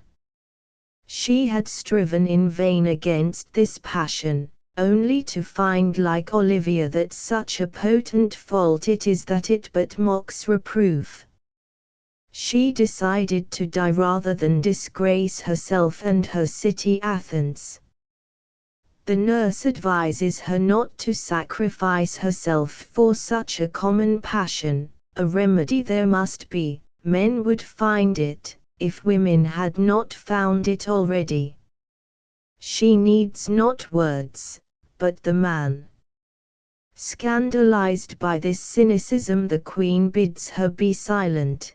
The woman tells her she has potent charms within the house which will rid her of the malady without danger to her good name or her life. Phaedra suspects her plan and absolutely forbids her to speak with Hippolytus. The answer is ambiguous: be of good cheer, I will order the matter well. Only Queen Aphrodite be my aid. For the rest, it will suffice to tell my plan to my friends within. A violent commotion arises in the palace. Hippolytus is heard indistinctly uttering angry words. He and the nurse come forth. In spite of her appeal for silence, he denounces her for tempting him. When she reminds him of his oath of secrecy, he answers, my tongue has sworn, but not my will, a line pounced upon as immoral by the poet's many foes. Hippolytus' long denunciation of women has been similarly considered to prove that the poet was an enemy of their sex. Left alone with the nurse, Phaedra is terror-stricken lest her husband Theseus should hear of her disgrace. She casts the nurse off, adding that she has a remedy of her own. Her last speech is ominous. This day will I be ruined by a bitter love. Yet in death I will be a bane to another, that he may know not to be proud in my woes. Sharing with me in this weakness he will learn wisdom. Her suicide plunges Theseus into grief. Hanging to her wrist he sees a letter which he opens and reads. There he finds evidence of her passion for his son. In mad haste he calls on Poseidon his father to fulfill one of the 3 boons he promised to grant him. He requires the death of his son. Hearing the tumult, the latter returns. His father furiously attacks him, calling him hypocrite for veiling his lusts under a pretense of chastity. The youth answers with dignity. When confronted with the damning letter, he is unable to answer for his oath's sake. He sadly obeys the decree of banishment pronounced on him, bidding his friends farewell. A messenger tells the sequel. He took the road from Argos along the coast in his chariot. A mighty wave washed up a monster from the deep. Plunging in terror, the horses became unruly. They broke the car and dashed their master's body against the rocks. Theseus rejoices at the fate which has overtaken a villain, yet pities him as his son. He bids the servants bring him that he may refute his false claim to innocence. Artemis appears to clear her devotee. The letter was forged by the nurse, Aphrodite causing the tragedy. This is the law among us gods. None of us thwarts the will of another but always stands aside. Hippolytus is brought in at death's door. He is reconciled to his father and dies blessing the goddess he has served so long. The play contains the first indication of a skeptical spirit which was soon to alter the whole character of the drama. The running source of polytheism is clear. In worshipping one deity a man may easily offend another. Aeschylus made this conflict of duties the cause of Agamemnon's death, but accepted it as a dogma not to be questioned. Such an attitude did not commend itself to Euripides. He clearly states the problem in a prologue, solving it in an appearance of Artemis by the device known as the Deus ex machina. It is sometimes said this trick is a confession of the dramatist's inability to untie the knot he has twisted. Rather, it is an indication that the legend he was compelled to follow was at variance with the inevitable end of human action. The tragedies of Euripides which contain the Deus ex machina gain enormously if the last scene is left out. It was added to satisfy the craving for some kind of a settlement and is more in the nature of comedy perhaps than we imagine. Hippolytus is a somewhat chilly man of honor, the nurse a brilliant study of unscrupulous intrigue. Racine's Phaedra is as disagreeable as Euripides is noble. Like Hamlet, the play is full of familiar quotations.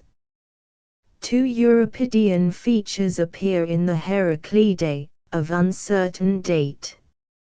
Iolaus the comrade of Heracles flees with the hero's children to Athens. They sit as suppliants at an altar from which Copreus, herald of their persecutor Eurystheus, tries to drive them. Unable to fight in his old age, Iolaus begs aid. A chorus of Athenians rush in, followed by the king Demophon, to hear the facts. First Copreus puts his case, then Iolaus refutes him. The king decides to respect the suppliants, bidding Copreus defy Eurystheus in his name. As a struggle is inevitable, Iolaus refuses to leave the altars till it is over.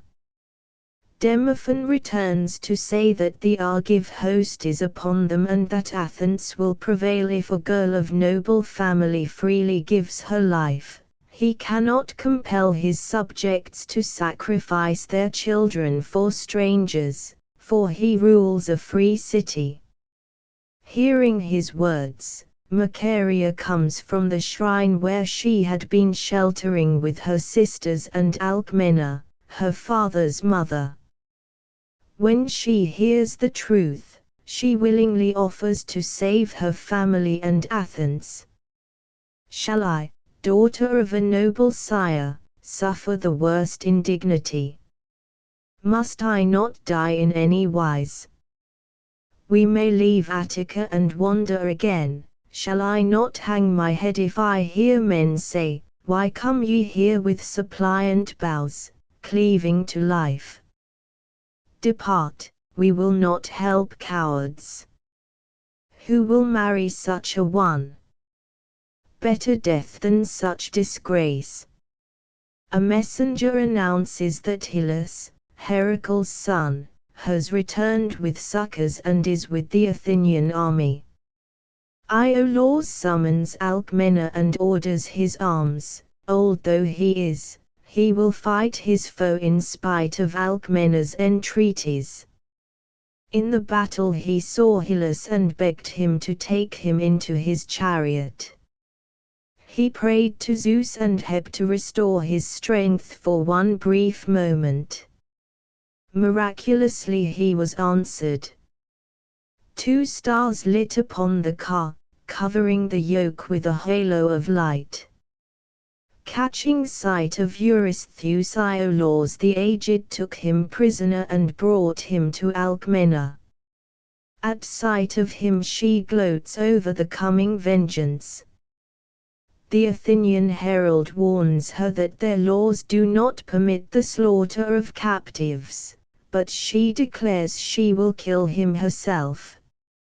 Eurystheus answers with great dignity, his enmity to Heracles came not from envy but from the desire to save his own throne. He does not deprecate death, rather, if he dies, his body buried in Athenian land will bring to it a blessing and to the Argive descendants of the Heraclidae a curse when they in time invade the land of their preservers. Though slight and weakly constructed, this play is important. Its two features are first, the love of argument, a weakness of all the Athenians who frequented the law courts and the assembly. This mania for discussing pros and cons spoils one or two later plays. Next, the self-sacrificing girl appears for the first time.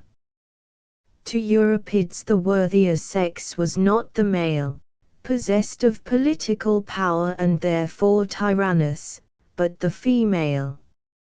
He first drew attention to its splendid heroism. He is the champion of the scorned or neglected elements of civilization.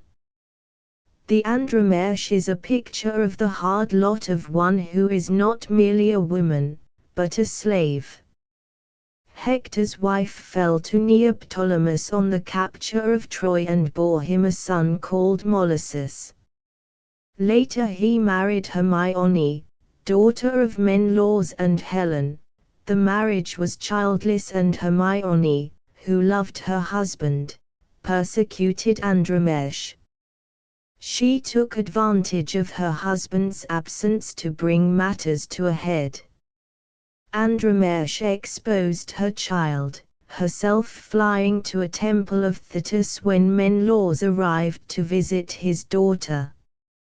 Hermione enters richly attired, covered with jewels not given by her husband's kin, but by her father that she may speak her mind.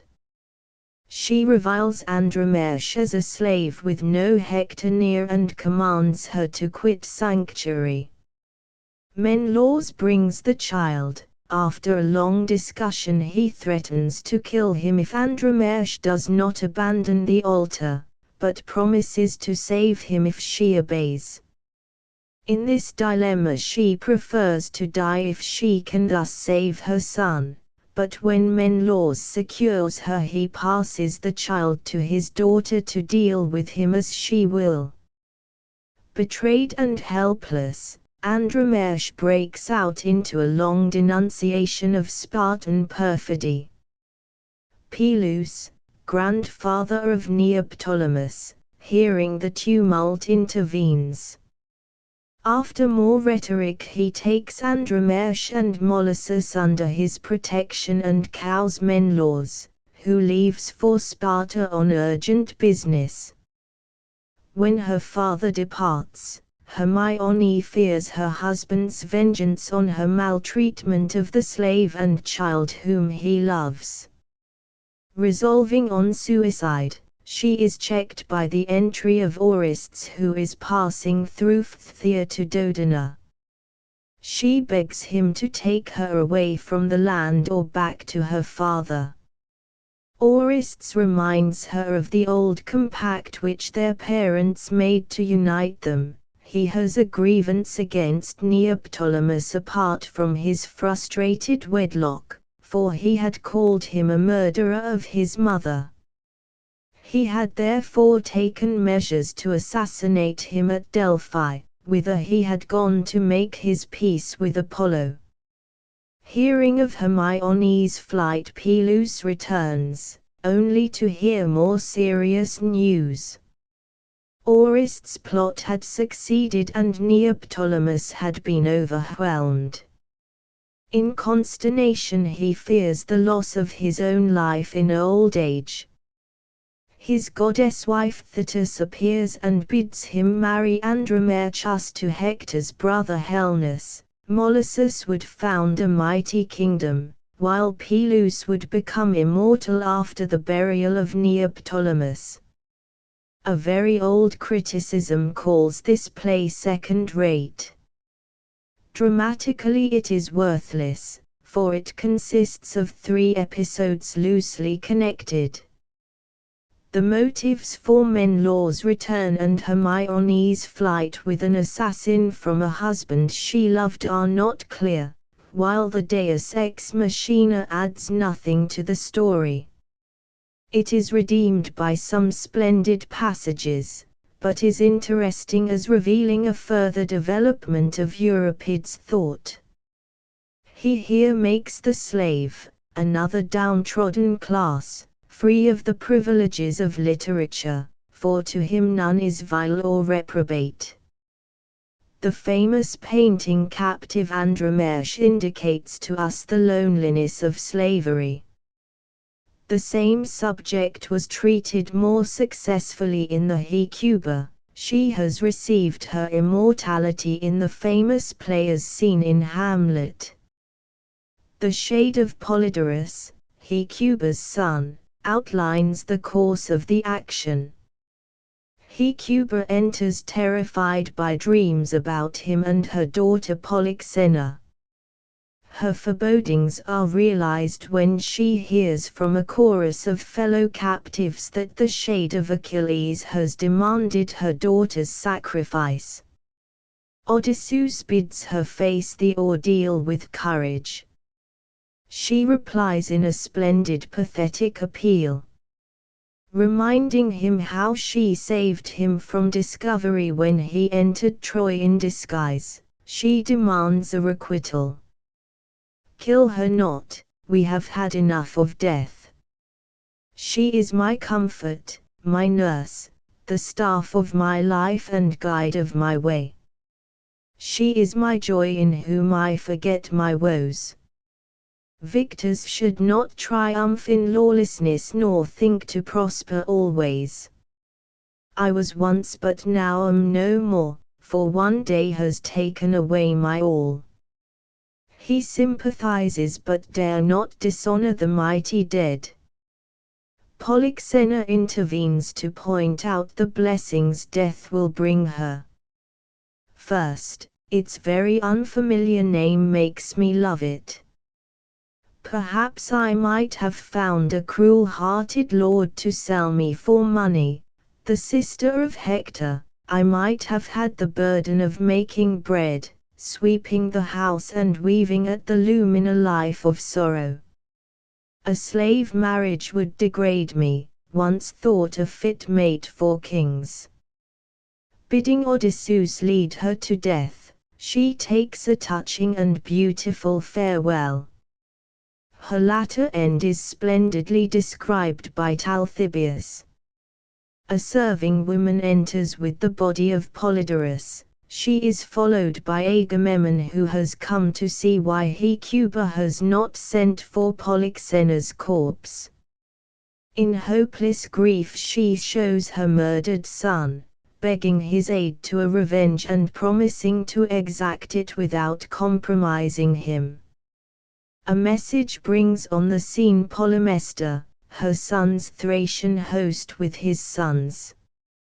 In a dialogue full of terrible irony, Hecuba inquires about Polydorus, saying she has the secret of a treasure to reveal. He enters her tent where is nobody but some Trojan women weaving. Dismissing his guards, he lets the elder women dandle his children, while the younger admire his robes. At a signal they arose, slew the children and blinded him. On hearing the tumult, Agamemnon hurries in. Turning to him, the Thracian demands justice, pretending he had slain Polydorus to win his favor. Hecuba refutes him, pointing out that it was the lust for her son's gold which caused his death. Agamemnon decides for Hecuba, whereupon Polymestor turns fey, prophesying the latter end of Agamemnon, Hecuba and Cassandra. The strongest and weakest points of Euripides' appeal are here apparent. The play is not one but two, the connection between the deaths of both brother and sister being a mere dream of their mother. The poet tends to rely rather upon single scenes than upon the whole and is so far romantic rather than classical. His power is revealed in the very stirring call he makes upon the emotions of pity and revenge. Because of this Aristotle calls him the most tragic of the poets. The Supplices, written about 421, carries a little further the history of the seven against Thebes. A band of Argive women, mothers of the defeated seven, apply to Aethra, mother of Theseus, to prevail on her son to recover the dead bodies. Adrastus, king of Argos, pleads with Theseus, who at first refuses aid but finally consents at the entreaties of his mother. His ultimatum to Thebes is delayed by the arrival of a herald from that city. A strange discussion of the comparative merits of democracy and tyranny leads to a violent scene in which Theseus promises a speedy attack in defense of the rights of the dead. In the battle the Athenians, after a severe struggle, won the victory. In the moment of triumph Theseus did not enter the city, for he had come not to sack it but to save the dead. Reverently collecting them he washed away the gore and laid them on their biers, sending them to Athens. In an affecting scene Adrastus recognizes and names the bodies. At this moment Evadne enters, wife of the godless Capaneus who was smitten by the thunderbolt. She is demented and wishes to find the body to die upon it. Her father Iphis comes in search of her and at first does not see her, as she is seated on a rock above him. His pleadings with her are vain, she throws herself to her death. At the sight Iphis plunges into a wild lament. She is no more, who once kissed my face and fondled my head. To a father the sweetest joy is his daughter, son's soul is greater, but less winsome in its blandishments. Theseus returns with the children of the dead champions to whom he presents the bodies. He is about to allow Adrastus to convey them home when Athena appears. She advises him to exact an oath from Adrastus that Argos will never invade Attica. To the Argives she prophesies a vengeance on Thebes by the Epigoni, sons of the Seven. This play is very like the Heraclidae but adds a new feature: drama begins to be used for political purposes. The play was written at the end of the first portion of the Peloponnesian War, when Argos began to enter the world of Greek diplomacy. This illegitimate use of art cannot fail to ruin it. Art has the best chance of making itself permanent when it is divorced from passing events. But there are other weaknesses in this piece. It has some fine and perhaps some melodramatic situations. Here and there are distinct touches of comedy. The Ion is a return to Euripides' best manner. Hermes in a prologue explains what must have been a strange theme to the audience. Ion is a young and nameless boy who serves the temple of Apollo in Delphi. There is a mystery in his birth which does not trouble his sunny intelligence. Creusa, daughter of Erexheus king of Athens, is married to Xanthus but has no issue. Unaware that Ion is her son by Apollo, she meets him and is attracted by his noble bearing. A splendid dialogue of tragic irony represents both as wishing to find the one a mother, the other a son. Creusa tells how she has come to consult the oracle about a friend who bore a son to the god and exposed him. Ion is shocked at the immorality of the god he serves. He refuses to believe that an evil god can claim to deliver righteous oracles. Addressing the gods as a body, he states the problem of the play. Ye are unjust in pursuing pleasure rather than wisdom. No longer must we call men evil, if we imitate your evil deeds. Rather the gods are evil, who instruct men in such things. Xuthus embraces Ion as his son in obedience to a command he has just received to greet as his child the first person he meets on leaving the shrine. Ion accepts the god's will but longs to know who is his mother. Seeing an unwanted dejection in him, Xuthus learns the reason. Ion is afraid of the bar on his birth which will disqualify him from residence at Athens, where absolute legitimacy was essential. His life at Delphi was in sharp contrast. It was one of perfect content and eternal novelty. Xuthus tells him he will take him to Athens merely as a sightseer. He is afraid to anger his wife with his good fortune. In time he will win her consent to Ion's succession to the throne. Creusa enters with an old man who had been her father's tutor. She learns from the chorus that she can never have a son, unlike her more lucky husband who has just found one. The tutor counsels revenge. Though a slave, he will work for her to the end. Only one thing brings shame to a slave: his name.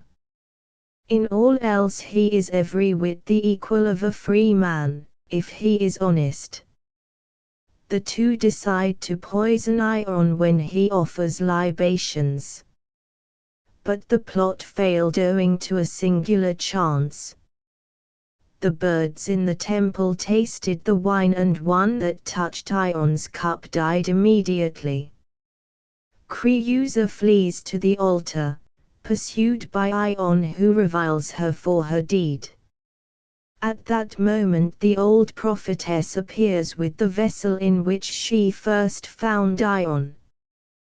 Creusa recognizes it and accurately describes the child's clothing which she wove with her own hands. Mother and son are thus united. The play closes with an appearance of Athena, who prophesies that Ion shall be the founder of the great Ionian race, for Apollo's hand had protected him and Creusa throughout. The central problem of this piece is whether the gods govern the world righteously or not. No more vital issue could be raised. If gods are wicked, they must fall below the standard of morality which men insist on in their dealings with one another. Ion is the Greek Samuel. His naturally reverent mind is disturbed at any suggestion of evil in a deity. His boyish faith in Apollo is justified, and Euripides seems to teach in another form the lesson that except we become as children, we cannot enter the kingdom of heaven. The Hercules Fuans belongs to Euripides' middle period. Amphitryon, father of Heracles, and Megara, the hero's wife, are in Theban territory waiting for news. They are in grave danger, for Lycus, a new king, threatens to kill them with Heracles' children, as he had already slain Megara's father. He has easy victims in Amphitryon, naught but an empty noise, and Megara, who is resigned to the inevitable. Faced with this terror, Amphitryon exclaims, "O Zeus, thou art a worse friend than I deemed. Though a mortal, I exceed thee in worth, God though thou art, for I have never abandoned my son's children. Thou canst not save thy friends, either thou art ignorant or unjust in thy nature. As they are led out to slaughter, Amphitryon makes what he is sure is a vain appeal to heaven to send succor. At that moment the hero himself appears. Seeing his family clad in mourning, he inquires the reason. At first his intention is to attack Lycus openly, but Amphitryon bids him wait within. He will tell Lycus that his victims are sitting as suppliants on the hearth. When the king enters, Heracles may slay him without trouble. When vengeance has been taken, Iris descends from heaven, sent by Hera to stain Heracles with kindred bloodshed. She summons Madness, who is unwilling to afflict any man, much less a famous hero. Reluctantly consenting, she sets to work. A messenger rushes out telling the sequel. Heracles slew 2 of his children and was barely prevented from destroying his father by the intervention of Athena. He reappears in his right mind, followed by Amphitryon, who vainly tries to console him. Theseus, who accompanied Heracles to the lower world, hurries in on hearing a vague rumor. To him Heracles relates his life of never-ending sorrow. Conscious of guilt and afraid of contaminating any who touch him, he at length consents to go to Athens with Theseus for purification. He departs in sorrow, bidding his father bury the slain children. Like the Hecuba, this play consists of 2 very loosely connected parts. The second is decidedly unconvincing. Madness has never been treated in literature with more power than in Hamlet and Lear. Besides Shakespeare's work, the description in the mouth of a messenger, though vivid enough, is less effective, for what is set before the eyes excites us more than what is dropped into our ears, as Horace remarks. But the point of the play is the seemingly undeserved suffering which is the lot of a good character. This is the theme of many a psalm in the Bible. Its answer is just this: whom the Lord loveth he chasteneth.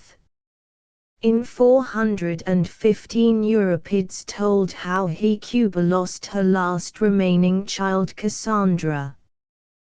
The plot of the Trojan women is outlined by Poseidon and Athena, who threaten the Greeks with their hatred for burning the temples of Troy.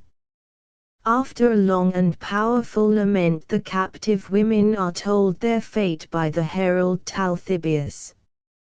Cassandra is to be married to Agamemnon. She rushes in prophesying wildly.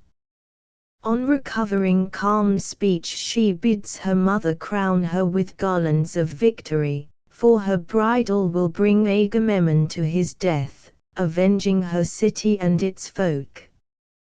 Triumphantly she passes to her appointed work of ruin.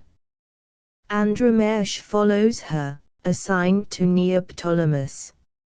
She sadly points out how her faithfulness to Hector has brought her into slavery with a proud master. Is not Polyxena's fate agony less than mine?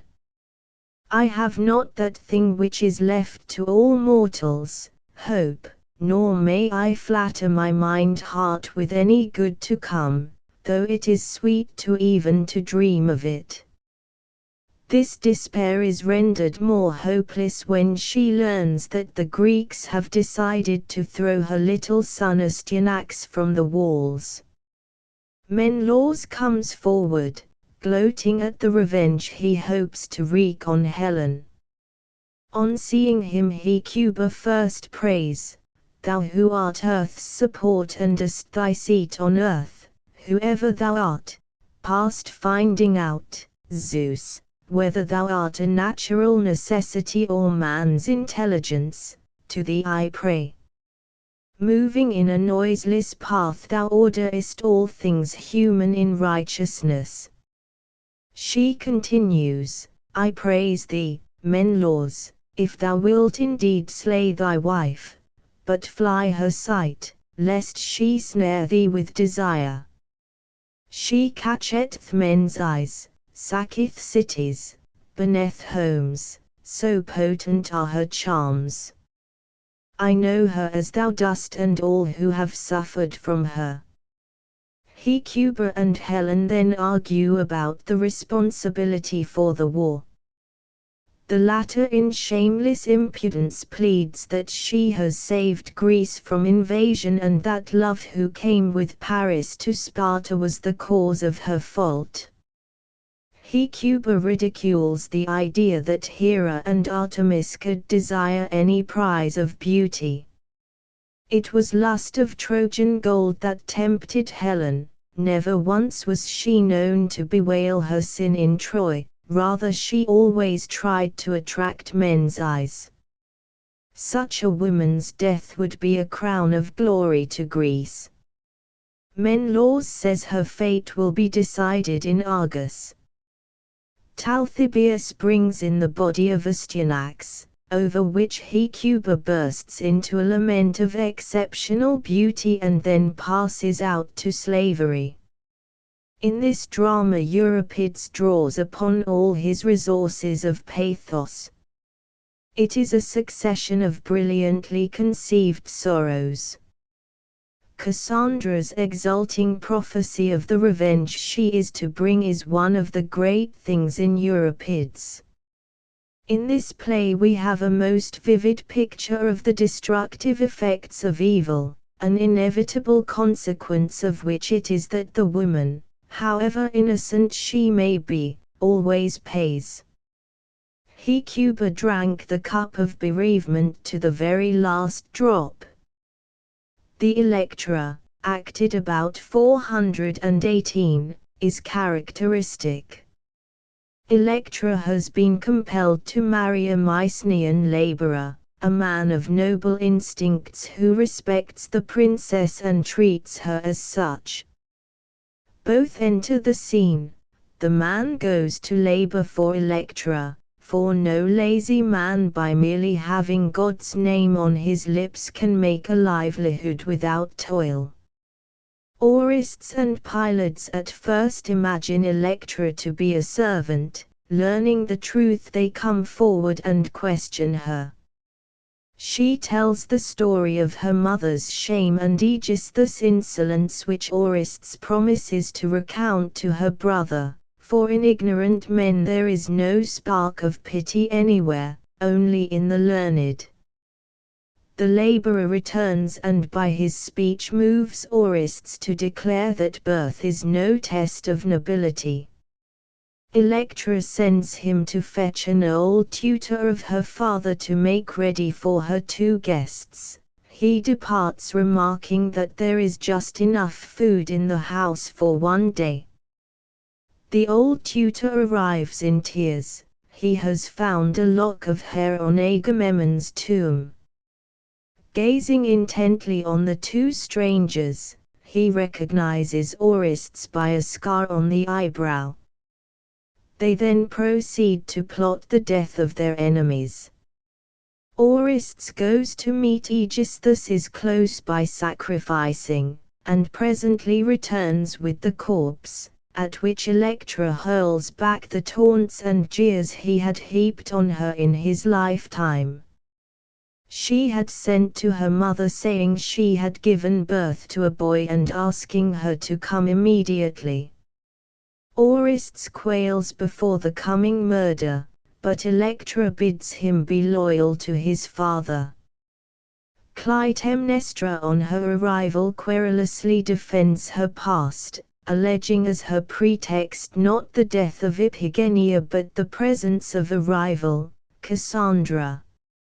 Electra after refuting her invites her inside the wretched hut to offer sacrifice for her newly born child, where she is slain by Orestes.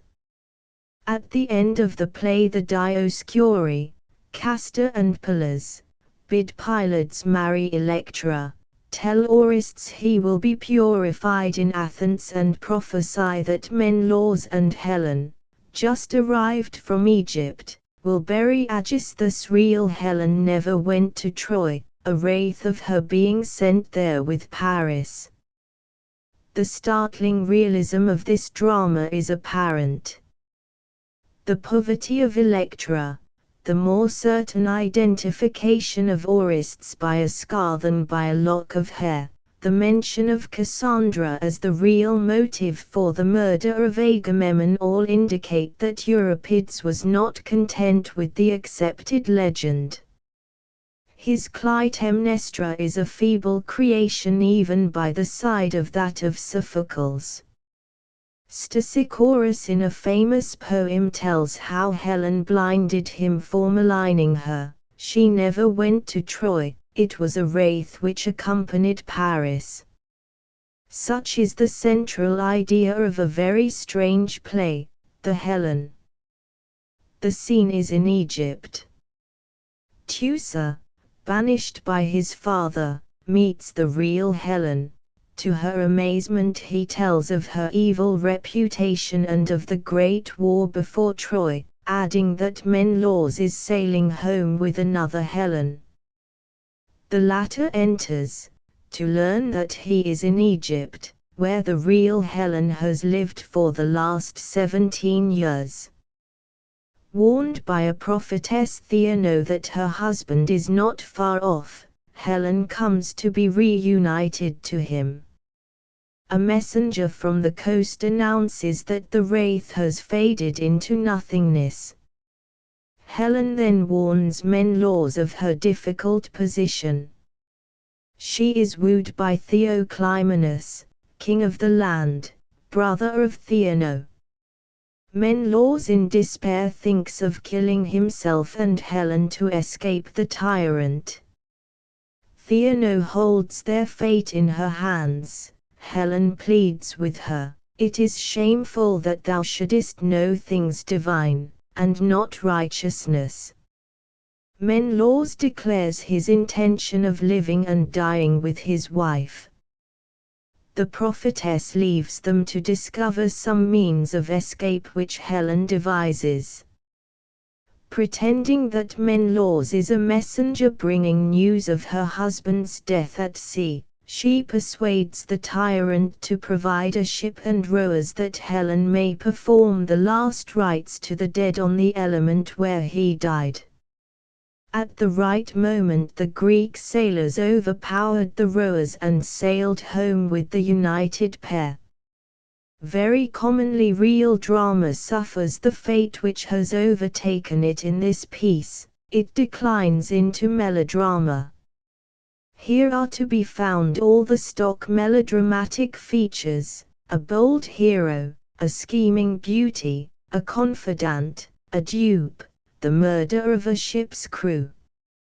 Massing a piloted Elizabethan drama to a similar end.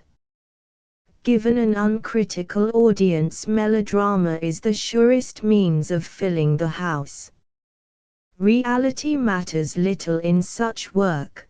The facts of life are like Helen's wraith, when they become unmanageable they vanish into thin air. About 412 the Iphigenia in Tauris appeared. South Russia was the seat of a cult of Artemis. The goddess spirited Iphigenia to the place when her father sacrificed her at Aulis. Orestes, bidden by Apollo to steal an image of the goddess to get his final purification, comes on the stage with Pylades. On seeing the temple they are convinced of the impossibility of burgling it. A shepherd describes to Iphigenia their capture. 4 strangers were taken and offered to the goddess without exception. One of the 2 was seized with a vision of the avenging deities, attacked by a band of peasants. Both were overpowered after a stubborn resistance. Formerly Iphigenia had pitied the Greeks who landed there. Now, warned of Orest's death by a dream, she determines to kill without mercy. One of them shall die, the other taking back to Greece a letter. Orestes insists on dying himself, reminding Pylades of his duty to Electra. When the letter is brought, Pylades swears to fulfill his word, but asks what is to happen if the ship is wrecked. Iphigenia reads the letter to him. It is addressed to Orestes and tells of his sister's weary exile. After the recognition is completed, Orestes relates the horrors of his life and begs his sister to help him to steal the all-important image. Thais, the king of the land, learns from her that the two Greeks are guilty of kindred murder. Their presence has defiled the holy image which needs purification in the sea as well as the criminals. The priestess obtains permission to bind the captives and take the image to be cleansed with private mystic rites. The plot succeeds. Orestes' ship puts in. After a struggle the three board it, carrying the image with them. Thais is prevented from pursuit by an intervention of Athena. Goethe used this play for his drama of the same name. He made Thais the lover of Iphigenia, whom he represents as the real image whom Orestes is to remove. Her departure is not compassed by a stratagem, but is permitted by the king, a man of singular nobility and self-denial. The Phoenician has been much admired in all ages. Jocasta tells how after the discovery of his identity Oedipus blinded himself but was shut up by his two sons whom he cursed for their impiety. Eteocles then usurped the rule while Polynices called an Argive host to attack Thebes. A choral description of this army is succeeded by an unexpected entry into the city of Polynices, who meets his mother and tells her of his life in exile. She sends for Eteocles in the hope of reconciling her two sons. Polynices promises to disband his forces if he is restored to his rights, but Eteocles, enamored of power, refuses to surrender it. Jocasta vainly points out to him the burden of rule, nor can she persuade Polynices not to attack his own land. When the champions have taken up their position at the gates, Tiresias tells Creon that Thebes can be saved by the sacrifice of his own son Menoesus. Creon refuses to comply and urges his son to escape. Pretending to obey, Menoesus threw himself from the city walls. The struggle at the gates is followed by a challenge to Polynices issued by Eteocles to settle the dispute in single combat. Jocasta and Antigone rush out to intervene, too late. They find the two lying side by side at death's door. Eteocles is past speech, but Polynices bids farewell to his mother and sister, pitying his brother who turned friendship into enmity, yet still was dear. In agony, Jocasta slays herself over her sons' bodies. Led in by Antigone, Oedipus is banished by Creon, who forbids the burial of Polynices. After touching the dead Jocasta and his two sons, he passes to exile and rest at Colonus. The harsh story favored by Sophocles has been greatly humanized by Euripides, who could not accept all the savagery of the received legend. Apart from the unexplained presence of Polynices in the city, the plot is excellent. The speeches are vigorous and natural, the characters thoroughly human. The criticizing and refining influence of Euripides is manifest throughout, together with a simple and noble pathos. An ancient critic says of the Orestes, written in 408, the drama is popular but of the lowest morality, except Pylades, all are villains. Electra meets Helen, unexpectedly returned from Egypt to Argos with Menelaus, who sends her daughter Hermione with offerings to the tomb of Agamemnon. Electra's opinion of her is vividly expressed. See how she has tricked out her hair, preserving her beauty, she is old Helen still. Heaven abhor thee, the bane of me and my brother and Greece. The chorus accidentally awakens Orestes, who is visited by a wild vision of haunting furies. When he regains sanity he begs the assistance of Menelaus, his last refuge. His uncle, a broken reed, is saved from committing himself by the entry of Tyndareus, father of Clytemnestra and Helen. He righteously rebukes the bloodthirsty Orestes, though he is aware of the evil in his two daughters. Orestes breaks out into an insulting speech which alienates completely his grandfather. Menelaus, when appealed to again, hurries out to try to win him back. Pylades suggests that he and Orestes should plead their case before the Argive assembly, which was to try them for murder of Clytemnestra. A very brilliant and exciting account of the debate tells how the case was lost by Orestes himself, who presumed to lecture the audience on the majesty of the law he himself had broken. He and Electra are condemned to be stoned that very day. Determined to ruin Menelaus before they die, they agree to kill Helen, the cause of all their troubles, and to fire the fortified house in which they live. Electra adds that they should also seize Hermione and hold her as a check on Menelaus' fury for the death of Helen. The girl is easily trapped as she rushes into the house hearing her mother's cries for help. Soon after a Trojan menial drops from the first story. He tells how Helen and Hermione have so far escaped death, but the rest is unknown to him. In a ghastly scene Orestes hunts the wretch over the stage, but finally lets him go as he is not a fit victim for a free man's sword.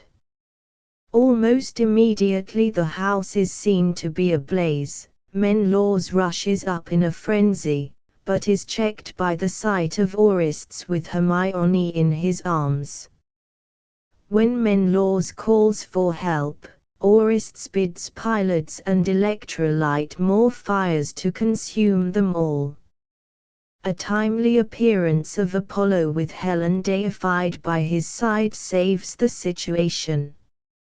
It is plain that Euripides has here completely rejected the old legend.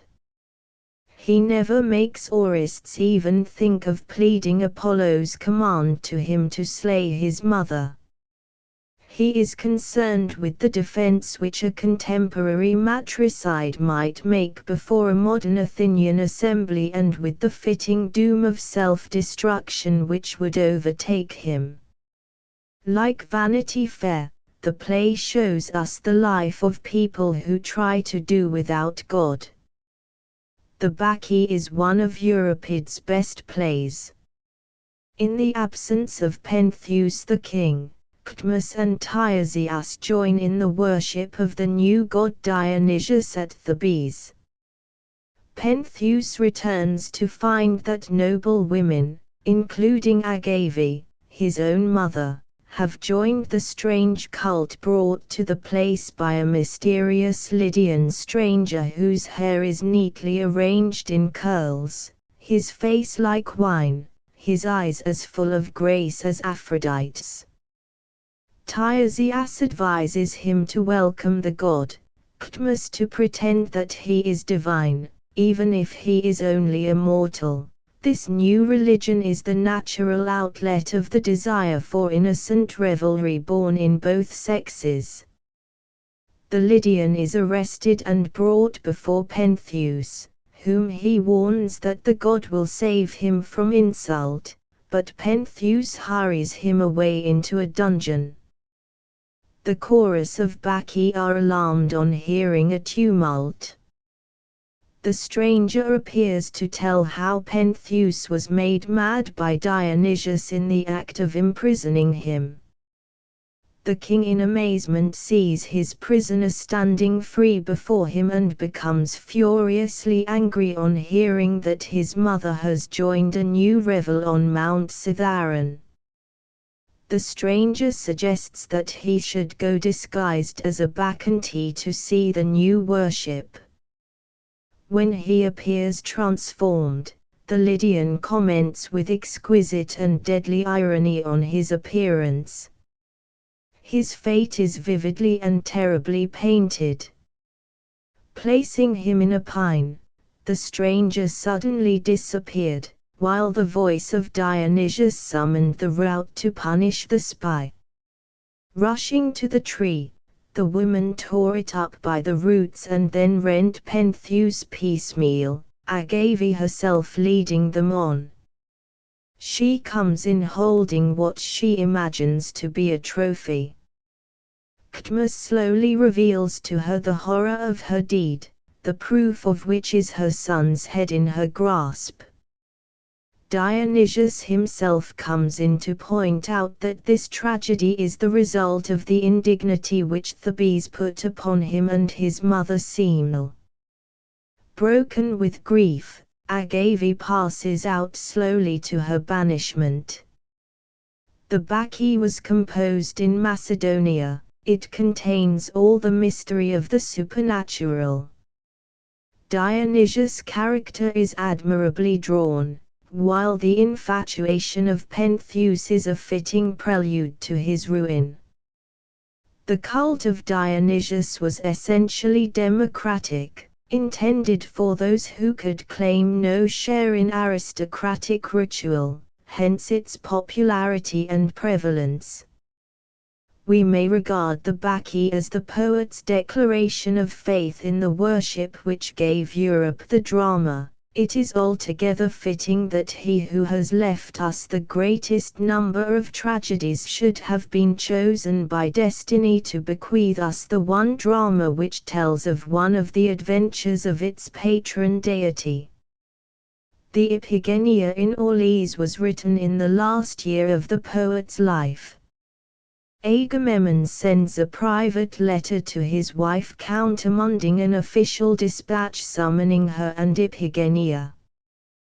This letter is intercepted by Menelaus, who upbraids his brother. Later, seeing his distress, he advises him to send the women home again. But public opinion forces the leader to obey Artemis and sacrifice his daughter. When he meets his wife and child, he tries to temporize but fails. Achilles meets Clytemnestra and is surprised to hear that he is to marry Iphigenia, such being the bait which brought Clytemnestra to Orlys. Learning the real truth, she faces her husband, pleading for their daughter's life. Iphigenia at first shrinks from death. The army demands her sacrifice, while Achilles is ready to defend her. The knot is untied by Iphigenia herself, who willingly at last consents to die to save her country. This excellent play shows no falling in dramatic power. It was imitated by Racine and Schiller. The figures are intensely human. the conflict of duties firmly outlined, the pathos sincere and true. There is no divine appearance to straighten out a tangled plot. Thus Euripides' career ends as it began, with a story of a woman's noble self-sacrifice. The poet's popularity is indicated by the number of his extant dramas and fragments, both of which exceed in bulk the combined work of Aeschylus and Sophocles. All classes of writers quoted him: philosophers, orators, bishops. In his own lifetime Socrates made a point of witnessing his plays. The very violence of Aristophanes' attack proves Euripides' potent influence. His lost drama Melanippe turned the heads of the Athenians, the whole town singing its odes. Survivors of the Sicilian disaster won their freedom by singing his songs to their captors, returning to thank their liberator in person. The fragments of Menander discovered in 1906 contain many reminiscences of him, even slaves quoting passages of him to their masters. For it was the very width of his appeal that made him universally loved. Women and slaves in his view were every whit as good as freeborn men, sometimes they were far nobler. If drama is the voice of a democracy, the Athenians had found a more democratic mouthpiece than they had bargained for. With the educated men it was different. They suspected a poet who was upsetting their tradition. Besides, they were asked to crown a person who told them in play after play that they were really like Jason, Menelaus, Polymestor, poor creatures if not quite odious. He made them see with painful clearness that the better sex was the one which they despised, yet which was sure one day to find the utterance to which it had a right in virtue of its greater nobility. The feminism of Euripides is evident through his whole career. It is an insult to our powers of reading to imagine that he was a woman-hater. It is then not to be wondered at that he won the prize only 5 times, and it can hardly be an accident that he gained it once with the Hippolytus, which on a surface view condemns the female sex. For the officials could not see that Euripides was not a man only, he was a spirit of development. Privilege and narrowness in every form he hated. He demanded unlimited freedom for the intelligence. The narrow circle of legends, the conventional unified drama, state religion, a pseudo-democracy based on slavery he fearlessly criticized. Rationalism, humanism, free speculation were his watchwords. He was always trying new experiments in his art, introducing politics, philosophy, melodrama and trying to get rid of the chorus wherever he could. He was a living and a contemporary Proteus, pleading like an advocate in a lawsuit, discussing political theory, restating unsolved problems in modern form and seasoning his work with his own peculiar and often elevating pathos. Such a man was anathema to conservative Athens. But to us he is one of ourselves. He exactly hits off our modern taste, with its somewhat sentimental tendency, its skepticism, love of excitement, and its great complexity. We know we have many moods and passions which strangely blend and thwart each other. These we treat in our novels, and Euripides' plays are a sort of novel, but for the divine appearances in the last scenes. He shows us the inevitable end of actions of beings exactly like ourselves, acting from merely human motives, neither higher nor lower than we, though perhaps disguised under heroic names. He is in a word the first modern poet. Translations, A.S. Way, Loeb series. This verse translation is the most successful, it renders the choric odes with skill. Professor Gilbert Murray has published verse translations of various plays. He is an authority on the text. His volume on Euripides in the Home University Library is admirable. Euripides the Rationalist and 4 plays of Euripides by A. W. Verrill are well known, the latter is particularly stimulating. The views it expounds are original but not traditional. See Simon's Greek Poets as above. Aristophanes. At the end of the symposium, Plato represents Socrates as convincing both Agathon, a tragedian, and Aristophanes that the writer of tragedy will be able to write comedy also. That the two forms are not wholly divorced is clear from the history of ancient drama itself. Each dramatist competed with 4 plays, 3 tragedies and a satiric drama. What this last is can be plainly seen in the Cyclops of Euripides, which relates in comic form the adventures of Odysseus and Silenus in the monster's company. Further, the tendency of tragedy was inevitably towards comedy.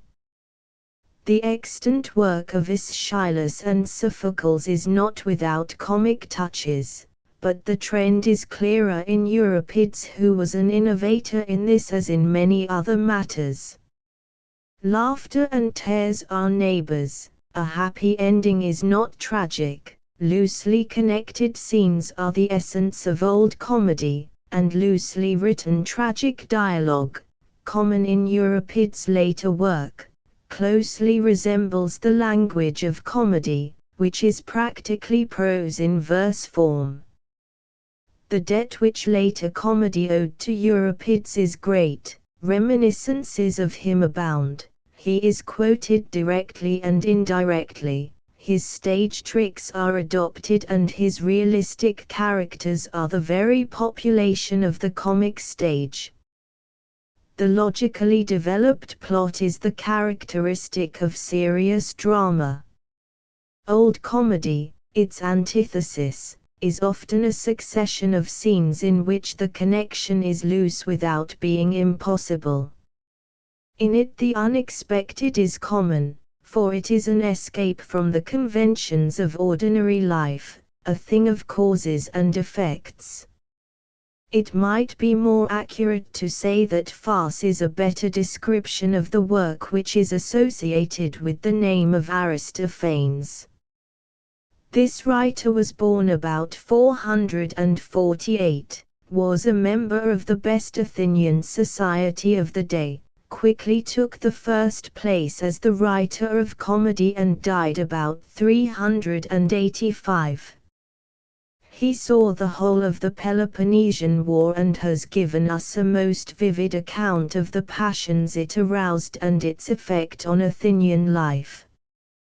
He first won the prize in 425, when he produced the Acharnians under an assumed name. Pericles had died in 429, the horrors of war were beginning to make themselves felt, the Spartans were invading Attica, cutting down the fruit trees and compelling the country folk to stream into the city. One of these, Dicaeopolis, enters the stage. It is early morning, he is surprised that there is no popular meeting on the appointed day. He loathes the town and longs for his village. He had intended to heckle the speakers if they discussed anything but peace. Ambassadors from foreign nations are announced, Seeing them, he conceives the daring project of making a separate peace with the Spartan for 8 drachmae. His servant returns with 3 pieces of 5, 10 and 30 years. He chooses the last. A chorus of angry Acharnians rush in to catch the traitor. They are charcoal burners ruined by the invasion. Dicaeopolis seizes a charcoal basket, threatening to destroy it if they touch him. Anxious to spare their townsman, the basket, they consent to hear his defense, which he offers to make with his neck on an executioner's block. He is afraid of the noisy patriotism appealed to by mob orators and of the lust for condemning the accused, which is the weakness of older men. Choosing from Euripides' wardrobe the rags in which Telephus was arrayed to rouse the audience to pity, he boldly ventures to plead the cause of the Spartans, though he hates them for destroying his trees. He asserts that Olympian Pericles, who thundered and lightened and confounded Greece, caused the war by putting an embargo on the food of their neighbor Megara, his pretext being a mere private quarrel. The chorus are divided. His opponents send for Lamachus, the swashbuckling general. The latter is discomfited, and Dicaeopolis immediately opens a market with the Peloponnesians, Megarians and Butians, but not with Lamachus. In an important choral ode the poet justifies his existence. By his criticism he puts a stop to the foreign embassies which dupe the Athenians. He checks flattery and folly. He never bribes nor hoodwinks them, but exposes their harsh treatment of their subjects and their love of condemning on groundless charges the older generation which had fought at Marathon. The play ends with a trading scene. A Butian in exchange for Copaechials takes an Athenian informer, an article unknown in Butia. Lamachus returns wounded while Dicaeopolis departs in happy contrast to celebrate a feast of rustic jollity. Aristophanes' chief butts were clean, Socrates and Euripides. The last is treated with good nature in this play. To modern readers the comedy is important for 2 reasons. First, it attacks the strange belief that a democracy must necessarily love peace. Aristophanes found it as full of the lust for battle as any other form of government. All it needed was a Lamachus to rattle a sword. Again, the unfailing source of war is plainly indicated: trade rivalry. War will continue as long as there are markets to capture and rivals to exclude from them. In the next year, 424, Aristophanes produced the Knights, the most violent political lampoon in literature. The victim was Cleon, who had succeeded Pericles as popular leader. He was at the height of his glory, having captured the Spartan contingent at Pylos, prisoners who were of great importance for diplomatic purposes. The comedy is a scathing criticism of democracy. The subject is so controversial that it will be best to give some extracts without comment. 2 servants of Demos, the people, steal the oracles of the Paphlagonian, the babbler, Cleon, while he is asleep. To their joy they find that he will govern Demos' house only until a more abominable than he shall appear, namely a sausage seller. That person immediately presenting himself is informed of his high calling. At first he is amazed. "I know nothing of refinement except letters, and them, bad as they are, badly." The answer is, Your only fault is that you know them badly. Mob leadership has nothing to do with a man refined or of good character, rather with an ignoramus and a vile fellow. To his objection that he cannot look after a democracy, the reply is, it is easy enough, only go on doing what you are doing now. Mix and chop up everything, always bring the mob over by sweetening it with a few cook-shop terms. You have all the other qualifications, a nasty voice, a low origin, familiarity with the street. The Paphlagonian clean runs in bawling that they are conspiring against the democracy. They call loudly for the knights, who enter as the chorus to assist them against clean, encouraging the sausage seller to show the brazen effrontery which is the mob orator's sole protection, and to prove that a decent upbringing is meaningless. Nothing loath, he redoubles Clean's vulgarity on his head. Clean rushes out intending to inform the upper house of their treasons. The sausage seller hurries after him, his neck being well oiled with his own lard to make Clean's slanders slip off. A splendid ode is sung in the meantime. It contains a half-comic account of Aristophanes' training in his art and a panegyric on the old spirit which made Athens great. The sausage seller returns to tell of Clean's utter defeat. He is quickly followed by Clean, who appeals to Demos himself, pointing out his own services. At the first, when I was a member of the council, I got in vast sums for the treasury, partly by torture, partly by throttling, partly by begging. I never studied any private person's interest if I could only curry favor with you, to make you master of all Greece. The sausage seller refutes him. Your object was to steal and take bribes from the cities, to blind Demos to your villainies by the dust of war, and to make him gape after you in need and necessity for war pensions. If Demos can only get into the country in peace and taste the barley cakes again, he will soon find out of what blessings you have rid him by your briberies. He will come back as a dour farmer and will hunt up a vote which will condemn you. Clean, the new Themistocles, is deposed from his stewardship. He appeals to some oracles of Bacchus, but the sausage seller has better ones of Bacchus' elder brother Glenus. The chorus rebuke Demos, whom all men fear as absolute, for being easily led, for listening to the newest comer and for a perpetual banishment of his intelligence.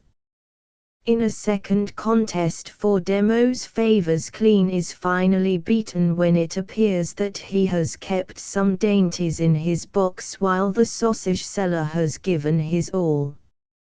An appeal to an oracle prophesying his supplanter, one who can steal, commit perjury and face it out, so clearly applies to the sausage seller that Clean retires. After a brief absence, Demos appears with his new friend, but it is a different Demos, rid of his false evidence and jury system, the Demos of 50 years before. He is ashamed of his recent history, of his preferring dolls to battleships. He promises a speedy reform, full pay to his sailors, strict revision of the army service rolls, an embargo on bills of parliament. To his joy he recovers the 30 years' peace which Clean had hidden away, and realizes at last his longing to escape from the city into the country. This violent attack on Clean was vigorously met. Aristophanes was prosecuted and seems to have made a compromise. In his next comedy, The Clouds, which was presented in 423, he changes his victim. Strepsids, an old Athenian, married a high-born wife of expensive tastes. Their son Phidippides developed a liking for horses and soon brought his father to the edge of ruin. The latter requests the son to save him by joining the academy conducted by Socrates, where he can learn the worse argument which enables its possessor to win his case. Aided by it he can rid his father of debt. As the son flatly refuses, the old man decides to learn it himself.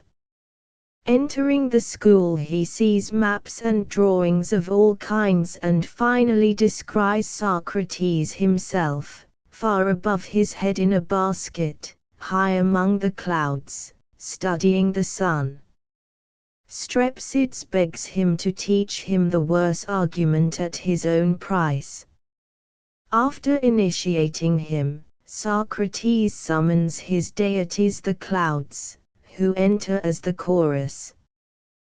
These are the guardian deities of modern professors, seers, doctors, lazy long-haired long-nailed fellows, musicians who cultivate trills and tremolos, transcendental quacks who sing their praises.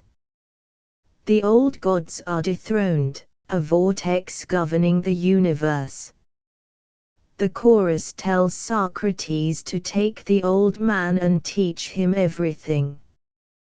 The ode which follows contains the poet's claim to be original. I never seek to dupe you by hashing up the same old theme 2 or 3 times, but show my cleverness by introducing ever new ideas, none alike and all smart. Socrates returns with Strepsids, whom he can teach nothing. The chorus suggests he should bring his son to learn from Socrates how to get rid of debts. At first Phidippides refuses but finally agrees, though he warns his father that he will rue his act. The just and unjust arguments come out of the academy to plead before the chorus. The former draws a picture of the old-fashioned times when a sturdy race of men was reared on discipline, obedience and morality, a broad-chested vigorous type. In utter contempt the latter brands such teaching as prehistoric. Pleasure, self-indulgence, a lax code of morality and easy tolerance of little weaknesses are the ideal. The power of his words is such that the just argument deserts to him. Strepsids, coached by his son, easily circumvents 2 moneylenders and retires to his house. He is soon chased out by his son, who when asked to sing the old songs of Simonides and Aeschylus scorned the idea, humming instead an immoral modern tune of Euripides' making. A quarrel inevitably followed. Strepsids was beaten by his son who easily proved that he had a right to beat his mother also. Stung to the quick the old man burns the academy. When Socrates and his pupils protest, he tells them they have but a just reward for their godlessness. The Socrates here pilloried is certainly not the Socrates of history. His teaching was not immoral. But Aristophanes is drawing attention to the evil effects produced by the sophists, who to the ordinary man certainly included Socrates. The importance of this play to us is clear. We are a nation of half-trained intelligences. Our national schools are frankly irreligious, our teachers people of weak credentials. Parental discipline is openly flouted, pleasure is our modern cult. Jazz bands, long-haired novelists and poets, misty philosophers, anti-national instructors are the idols of many a pale-faced and stunted son of Britain. The reverence which made us great is decadent and openly scoffed at. What is the remedy? Aristophanes burnt out the pestilent teachers. We had better not copy him till we are satisfied that the demand for them has ceased. A nation gets the instruction for which it is morally fitted. There is but one hope: we must follow the genuine Socratic method, which consisted of quiet individual instruction. Only thus will we slowly and patiently seize this modern spirit of unrest. Our object should be not to suppress it, it is too sturdy, but to direct its energies to a better and a more noble end. Finding that the clouds had been too wholesome to be popular, Aristophanes in 422 returned to attack Clean in the Wasps. Early in the morning Bdiliclean, Clean hater, with his 2 servants is preventing his father Philoclean from leaving the house to go to the jury courts. The old man's amusing attempts to evade their vigilance are frustrated, whereupon he calls for assistance. Very slowly a body of old men dressed as wasps, led by boys carrying lanterns, finds its way to the house to act as chorus. They make many suggestions to the father to escape. Just as he is gnawing through the net over him, his son rushes in. The wasps threaten him with their formidable stings. After a furious conflict, truce is declared. Bdiliclean complains of the inveterate juryman's habit of accusing everybody who opposes them of aiming at establishing a tyranny. Father and son consent to state their case for the chorus to decide between them. Philoclean glories in the absolute power he exercises over all classes. His rule is equal to that of a king. To him the greatest men in Athens bow as suppliants, begging acquittal. Some of these appeal to pity, others tell him Aesop's fables, others try to make him laugh. Most of all, he controls foreign policy through his privilege of trying statesmen who fail. In return for his duties he receives his pay, goes home and is petted by his wife and family. Bdiliclean opens thus: it is a hard task, calling for a clever wit and more than comic genius to cure an ancient disease that has been breeding in the city. After giving a rough estimate of the total revenue of Athens, he subtracts from it the miserable sum of 3 obols which the jurymen receive as pay. Where does the remainder go? It is evident that the jurymen are the mere catspaw of the big unscrupulous politicians who get all the profit and incur none of the odium. This argument convinces both the chorus and Philoclean, old heroes of Marathon who created the empire. The latter asks what he is to do. His son promises to look after him, allowing him to gratify at home his itch for trying disputes. 2 dogs are brought in. By a trick the son makes his father acquit instead of condemn. He then dresses him up decently and instructs him in the etiquette of a dinner party, whither they proceed. But the old man behaves himself disgracefully, beating everyone in his cups.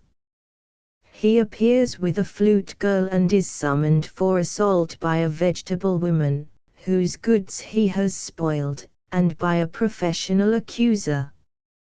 His insolence to his victims is checked by his son, who thrusts him into the house before more accusers can appear.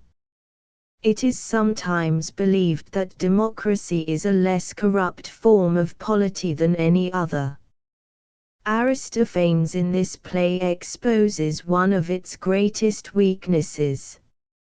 Flattered by the sense of power which the possession of the vote brings with it, the enfranchised classes cannot always see that they easily become the tools of the clever rogues who get themselves elected to office by playing on the fears of the electors. The Athenian voter was as easily scared by the word tyranny as the modern elector is by capital. The result is the same. Not only do the so-called lower orders sink into an ignorant slavery, they use their power so brainlessly and so mercilessly that they are a perfect bugbear to the rest. Literary men's prophecies rarely come true. In 421 the peace, produced in March, was followed almost immediately by a compact between Athens and Sparta for 50 years.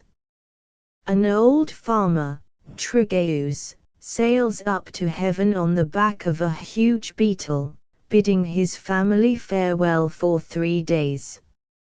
He meets Hermes, who tells him that Zeus in disgust has surrendered men to the war they love. War himself has hidden peace in a deep pit, and has made a great mortar in which he intends to grind civilization to powder. He looks for the Athenian pestle, clean, but cannot find him. The Spartan pestle Brasidas has also been mislaid, both were lost in Thrace. Before he can find another pestle, Trygaeus summons all men to pull peace out of her prison. Hermes at first objects, but is won over by offers of presents. At length the goddess is discovered with her 2 handmaids, Harvest and Mayfair. A change immediately comes over the faces of men. In pure joy they laugh through their bruises. Hermes explains to the farmers who form the chorus why peace left the earth. It was the trade rivalry which first drove her away. At Athens the subject cities fomented strife with Sparta, then the country population flocked to the city, where they fell easy victims to the public warmongers, who found it profitable to continue the struggle. The god then offers to Trygaeus Harvest as a bride to make his vineyards fruitful. In the ode which follows the poet claims that he first made comedy dignified with great thoughts and words and refined jests, not lampooning individuals but attacking the Tanner war god. Returning to earth, Trygaeus sends Harvest to the council, while the marriage sacrifice is made ready. A soothsayer endeavors to impose on the rustics with prophecies that the peace will be a failure. Trygaeus refutes him with a quotation from Homer. Without kin or law or home is a man who loveth harsh strife between peoples. The makers of agricultural implements quickly sell all their stock, while the makers of helmets, crests and breastplates find their market gone. A glad wedding song forms the epilogue. Aristophanes believed that the war meant an extinction of civilization and loathed it because it was useless. What would he have thought of the barbarous and bloodthirsty Great War of our own day? The causes which produced both struggles were identical: trade rivalry and a set of jingoes who found that war paid. But he was mistaken in believing that peace was the normal condition of Greek life. He was born just before the great period began during which Pericles gave Greece a long respite from quarrels, and seems to have been quite nonplussed by what to him was an abnormal upheaval. His bright hopes soon faded and he seems to have given up thinking about peace or war during a period of 8 years. In the meanwhile Athens had attacked Sicily. Perhaps a change had come over comedy itself owing to legal action. At any rate, the old and virulent type of political abuse was becoming a thing of the past. The next play, The Birds, produced in 414, abandons Athens altogether for a new and charming world in which there was a rest from strife.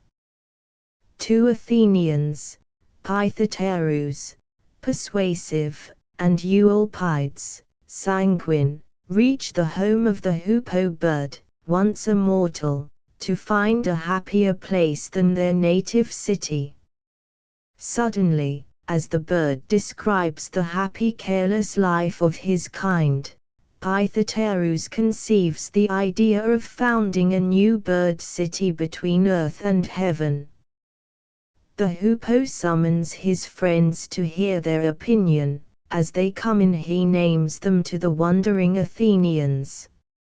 At first the birds threaten to attack the mortals, their natural enemies. They listen, however, to Pythoterus' words of wisdom. Nay, wise men learn much from their foes, for good counsel saves everything. We cannot learn from a friend, but an enemy quickly forces the truth upon us. For example, cities learn from their enemies, not their friends, to create high walls and battleships, and such are the salvation of children, home and substance. A truce is made. Pythoterus tells them the birds once ruled the world but have been deposed, becoming the prey of those who once worshipped them.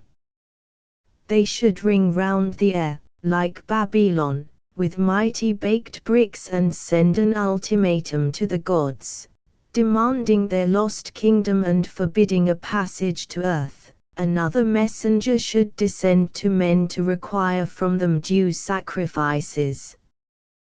The birds agree. The 2 companions retire to Hoopoe's house to eat the magic root which will turn them into winged things. After a choral panegyric on the bird species, Pythoterus returns to name the new city Cloud Cuckoo Town, whose erection is taken in hand.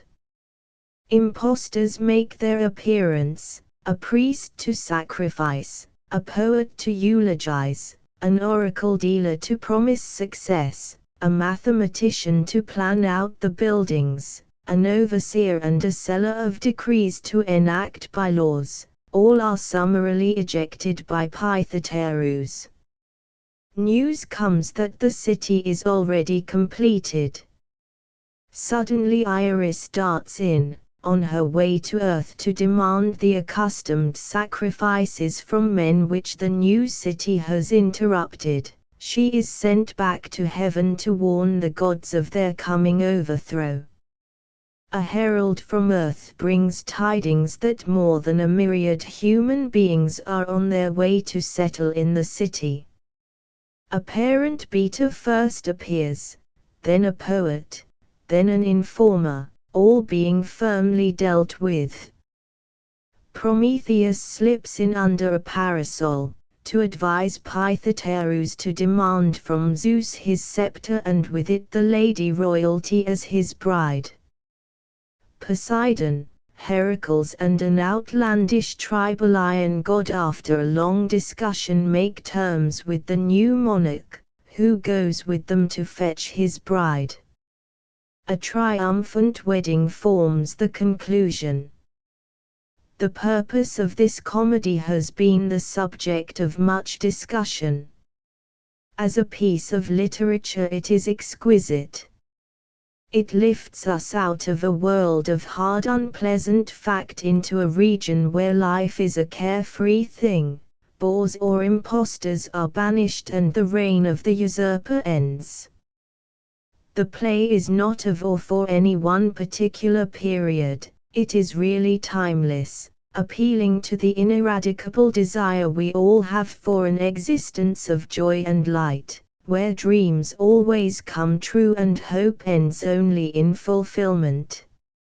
It is therefore one of man's deathless achievements. The power of its appeal is evident from the frequency with which it has been revived. It was staged at Cambridge this very year. Staged it will be as long as men are what they are. Having learned that men are a naturally combative race, lusting for blood, the poet saw it was hopeless to bring them to terms. Nor could he forever live in cloud-cuckoo towns. He therefore bethought him of another expedient for obtaining peace. In 411 he imagines the women of Athens, Peloponnese and Bactria combining to force terms on the men by deserting their homes, under the leadership of Lysistrata. She calls a council of war, explaining her plot to capture the Acropolis. A chorus of men rush in to smoke them out, armed with firebrands, but are met by a chorus of women bearing pitchers to quench the flames. An officer of the council comes to argue with Lysistrata, who points out that in the first part of the war, down to 421, the women had kept quiet, though aware of men's incompetence. Now they have determined to control matters. They are possessed of the treasury. Their experience of household economy gives them a good claim to organize state finance. They grow old in the absence of their husbands. A man can marry a girl however old he is. A woman's prime soon comes. If she misses it, she sits at home looking for omens of a husband. Women make the most valuable of all contributions to the state, namely sons. The officer retires to report to the council. Lysistrata, seeing a weakness in the women's resolution, encourages them with an oracle which promises victory if they will only persist. A herald speedily arrives from Sparta announcing a similar defection in that city. Ambassadors of both sides are brought to Lysistrata, who makes a splendid speech. I am a woman, but wit is in me and I have no small conceit of myself. Having heard many speeches from my father and elder men, I am not ill-informed. Now that I have caught you, I will administer to you the rebuke you richly deserve. You sprinkle altars from the same lustral bowl, like relatives, at Olympia, Pylae, Delphi and many other places. Though the barbarian enemy is on you in armed force, you destroy Greek men and cities. She points out that both sides have been guilty of injustice. Both should make surrenders and agree to a peace which is duly ratified. The chorus of men believe that Athenian ambassadors should go to Sparta in their cups. As it is, whenever we go there sober, we immediately see what mischief we can make. We never hear what they say. What they do not say we conjecture and never bring back the same tale about the same facts. Odes of thanksgiving wind up the peace. Exactly 20 years earlier, Euripides in the Mede had written the first protest against women's subjection to an unfair social lot. By a strange irony of fortune, his most severe critic Aristophanes was the first man in Europe to give utterance to their claim to a political equality. True, he does so in a comedy, but he was speaking perhaps more seriously than he would have us think. Women do contribute sons to the state. they do believe that they are as capable as men of judging political questions, with justice, in a system where no qualifications but twilight opinions are necessary. On this ground they have won the franchise. Nor has the feminist movement really begun as yet. We may see women in control of our political acropolis, forcing the world to make peace to save our chances of becoming ultimately civilized. The Thesmophoria Zeusi, staged in 411, is a lampoon on Euripides. That poet with his kinsman Mnesalachus calls at the house of Agathon, a brother tragedian whose style is amusingly parodied. Euripides informs him that the women intend to hold a meeting to destroy him for libel. They are celebrating the feast of the Thesmophoria. As Agathon refuses an invitation to go disguised and defend Euripides, Mnesalachus undertakes the dangerous duty. His disguise is effected on the stage with comic gusto. At the meeting the case against the poet is first stated. He has not only lampooned women, he has taught their husbands how to counter their knaveries and is an atheist. Mnesalachus defends him. Women are capable of far more villainies than even Euripides has exposed. The statement of these raises the suspicions of the ladies who soon unmask the intruder, inquiring of him the secret ritual of the Thesmophoria.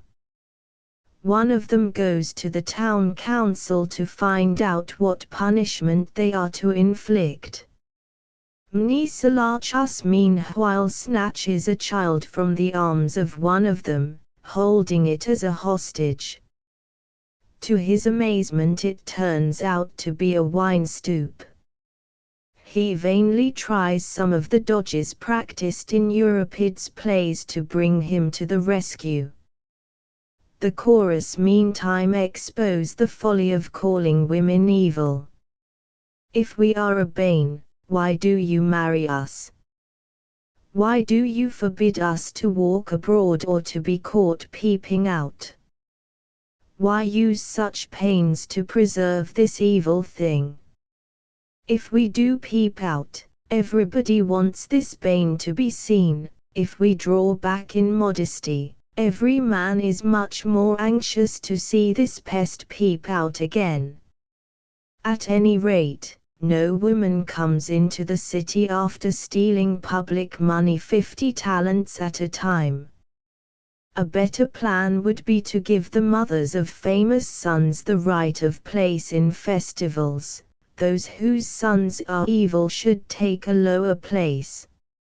In an amusing series of scenes Euripides enters dressed up as some of his own characters to save Mnesalachus. A borough officer enters with a policeman whom he orders to bind the prisoner and guard him. More disguises are adopted by Euripides, who succeeds at last in freeing his kinsman by pretending to be an old woman with a marriageable daughter whom the policeman can have at a price. When the latter goes to fetch the money, Euripides and his relative disappear. The poet has in this play very skillfully palmed off on Euripides his own attack on women. We have already seen what Euripides' attitude was to the neglected sex. Feminine deceit has been a stock theme in all ages. It had already been treated in Greek literature and was to be passed through Roman literature to the Middle Ages, in which period it received more than its due share of attention. In itself it is a poor theme, good enough perhaps as a standby, for it is sure to be popular. Those who pose as women haters might consider the words of the chorus in this play. The most violent attack on Euripides was delivered after his death by Aristophanes in the Frogs, written in 405. This famous comedy is so well known that a brief outline will suffice. It falls into two parts. The first describes the adventures of Dionysius, who with his servant Xantheus descends to the lower world to bring back Euripides. The god and his servant exchange parts according as the persons they meet are friendly or hostile. In the second part, the three great tragedians are brought on the scene. Euripides, who has just died, tries to claim sovereignty in Hades. Sophocles, gentle on earth and gentle in death, withdraws his claim, leaving Aeschylus to the contest. The two rivals appoint Dionysius, the patron of drama, to act as umpire. In a series of admirable criticisms, the weaknesses of both are plainly indicated. Finally, Dionysius decides to take back Aeschylus. This play is as popular as the birds. It contains one or two touches of low comedy, but these are redeemed by the spirit of inexhaustible jollity which sets the whole thing rocking with life and gaiety. It is an original in Greek literature, being the first piece of definitely literary criticism. A long experience had made the sense of the stage a second nature to Aristophanes, who here criticizes two rival schools of poetry as a dramatist possessed of inside professional knowledge. So far his work is of the same class as Cicero's De L'Orator and Reynolds' discourses. His object, however, was not to preserve a balance of impartiality but to condemn Euripides as a traitor to the whole tradition of Attic tragedy. He does so, but not without giving his reasons, and these are good and true. No person is qualified to judge the development of Greek tragedy who has not weighed long and carefully the second portion of the Frogs. In 393 Aristophanes broke entirely new ground in the Ecclesiazousi, Women in Parliament, a discussion of social and economic problems. Praxagra assembles the women of Athens to gain control of the city. They meet early in the morning, disguise themselves with beards and open the question. The decisions of men in Parliament are to reflecting people like the derangements of drunken men. I am disgusted with our policy, we always employ unscrupulous leaders. If one of them is honest for one day, he is a villain for 10. Doling out public money, men have eyes only for what they can make out of the state. Let women govern, they are the best at providing money and are not likely to be deceived in office, for they are well versed in trickery. They proceed to the assembly to execute their plot. On the opening of the discussion, one Euaion proposed a scheme of wholesale spoliation of the property owners to support the poor. Then a white-faced citizen arose and proposed flatly that women should rule, that being the one thing which had never yet been tried. The motion was carried with great enthusiasm, the men declaring that an old proverb says all our senseless and foolish decisions turn out for good. When Praxagra returns to the stage, she declares she intends to introduce a system of absolute communism. All citizens are to live and dine in common and possess wives in common, existing on the work of slaves. Any person who refuses to declare his wealth is to be punished by losing his rations, the punishment of a man through his belly being the worst insult he can suffer. A vivid description of the workings of the new system ends the play. Aristophanes is no doubt criticizing Plato's Republic, but allowing for altered circumstances. We cannot go far wrong if we see here a picture of the suggested remedy for the social distress which is inseparable from a great war. At Athens, beaten and impoverished, there must have been widespread discontent. The foundation upon which society was built must have been criticized, its inequalities being emphasized by idealists and intriguers alike. Our own generation has to face a similar situation. We have seen women in parliament, and we are deluged by a flood of communistic idealism emanating from Russia.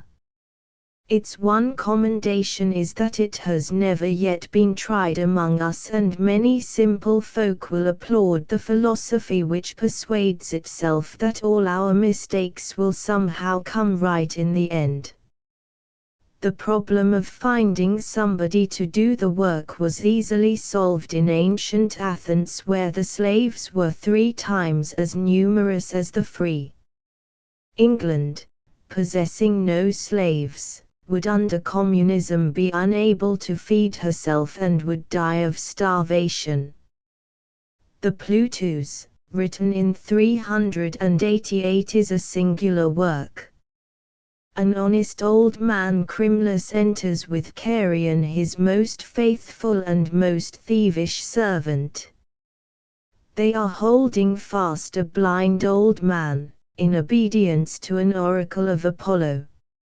After a little questioning, the stranger admits that he is Plutus, the god of wealth. Wild with joy, they invite him to their house. He does not like houses, for they have never brought him to any good. If I enter a stingy man's abode, he immediately digs me deep in the earth and denies he has ever seen me. If I enter a crazy man's home, given to dicing and fast living, I am soon ejected naked. Learning that Crimulus is honest and poor, he consents to try once again. The rumor gets abroad that Crimulus has suddenly grown rich. His acquaintance reveal their true characters as they come to question him about his luck. The goddess Poverty enters, to be cross-examined by Crimulus, who has suggested that Plutus should recover his sight under the healing care of Asclepius. Before the care is effected, she points out the dangers of his project. He is well-meaning, but foolish. Poverty is not mendicancy, it means a life of thrift, with nothing left over but with no real want. It is the source of the existence of all the handicrafts, nor can the slaves be counted on to do the work if everybody becomes rich, for nobody will sell slaves if he has money already. Riches, on the other hand, are the curse of many. Wealth rots men, causing gout, dropsy and bloated insolence. The gods themselves are poor, otherwise they would not need human sacrifice. The cure is successful. Plutus recovers his eyes and can see to whom he gives his blessings. The good and the rascals alike receive their due reward. The change which wealth produces in men's natures is most admirably depicted in the epilogue. This is an allegory dramatized with no little skill. The piece is full of the shrewdest hits at our human failings, aimed, however, with no ill nature. Aristophanes' power of characterization here shows no falling off. Fortune's fickleness is proverbial and has received frequent literary treatment. Men's first prayer is for wealth. Poverty, according to Dr. Johnson, is evidently a great evil because it needs such a long defense. Yet it is only the well-meaning but utterly unpractical idealists who desire to make us all prosperous. How that may change our nature, that's the question. Some are not fit for riches, being ignorant of their true function. Self-indulgence and moral rottenness follow wealth, because of the abuse of the power which wealth brings. We are taught that it is hard for the rich to enter the kingdom of heaven. It is difficult to convey an adequate impression of Aristophanes to the English reader. Long excerpts are impossible and undesirable. Comedy is essentially a mirror of contemporary life. It contains all kinds of references to passing political events and transient forms of social life. Its turns of language are peculiar to its own age. We who are familiar with Shakespeare know that one of our chief difficulties in reading him is the constant reference to what was obvious to the Elizabethan public but is dark to us. Yet the plays of Aristophanes in an English translation such as that of Frere read far more like modern work than the comedies of Ben Jonson, for the society in which Aristophanes moved was far more akin to ours. It was democratic, was superficially educated, was troubled by socialistic and communistic unrest exactly as we are. Some of our modern thinkers would be surprised to find how many of their dreamings were discussed 23 centuries ago by men quite as intelligent and certainly as honest. Aristophanes' greatest fault is excessive conservatism. He gives us a most vivid description of the evils and abuses of his own time, yet has no remedy except that of putting back the hands of the clock some 50 years. Marathon, Aeschylus, the nascent democracy were his ideal, and he was evidently put out by the ending of the period of Periclean calm. He then has no solution for the problems in front of him. But it might be asked whether a dramatist's business is not rather to leave solutions to the thinker, concerning himself only with mirroring men's natures. With singular courage and at no small personal risk this man attacked the great ones of his day, scourging their hypocrisies and exposing the real tendencies of their principles. If he has opened our eyes to the objections to popular government and popular poetry and has made us aware of the significance of the feminist movement, let us be thankful. We shall be more on our guard and be less easily persuaded that problems are new or that they are capable of a final solution. On the other hand, we shall find in him qualities of a most original type. His spirits are inexhaustible, he laughs heartily and often without malice at the follies of the mass of men. Clean and Euripides were anathema to him, but the rest he treats as fluellen did pistol. You beggarly knave, God bless you. His lyrics must be classed with the best in Greek poetry. Like Rabelais, this rollicking jolly spirit disguises his wisdom under the mask of folly, turning aside with some whimsical twist just when he is beginning to be too serious. He will repay the most careful reading, for his best things are constantly turning up when least expected. His political satire ceasing with the death of Glen, he turned to the land of pure fancy among the winged careless things. He then raised the woman's question, started literary criticism and ended with allegory. To few has such a noble cycle of work been vouchsafed. We owe him at least a debt of remembrance, for he loved us as our brother. Translations, Frere, verse. This spirited version of 5 plays is justly famous. Various plays have been rendered into verse by Rogers, Bell. The translation is on the whole rather free. The volumes contain excellent introductions and notes. No prose translation of outstanding merit has appeared. The Greek tragedians have not received their due from translators and admirers. There is nothing in English drama inspired by Greece to compare with the French imitations of Seneca, Plautus and Terence. Herodotus' Greek historical literature follows the same course of development as Greek poetry. It begins in epic form in Ionia and ends in dramatic type at Athens. Herodotus, the father of history, was born at Halicarnassus in Asia Minor about 484 BC. He traveled widely over the East, Egypt, North Africa and Greece. He was acquainted with the Sophoclean circle, joined the Athenian colony at Thurii in South Italy and died there before the end of the century. His subject was the defeat of the Persian attack on Greece and falls into 3 main divisions.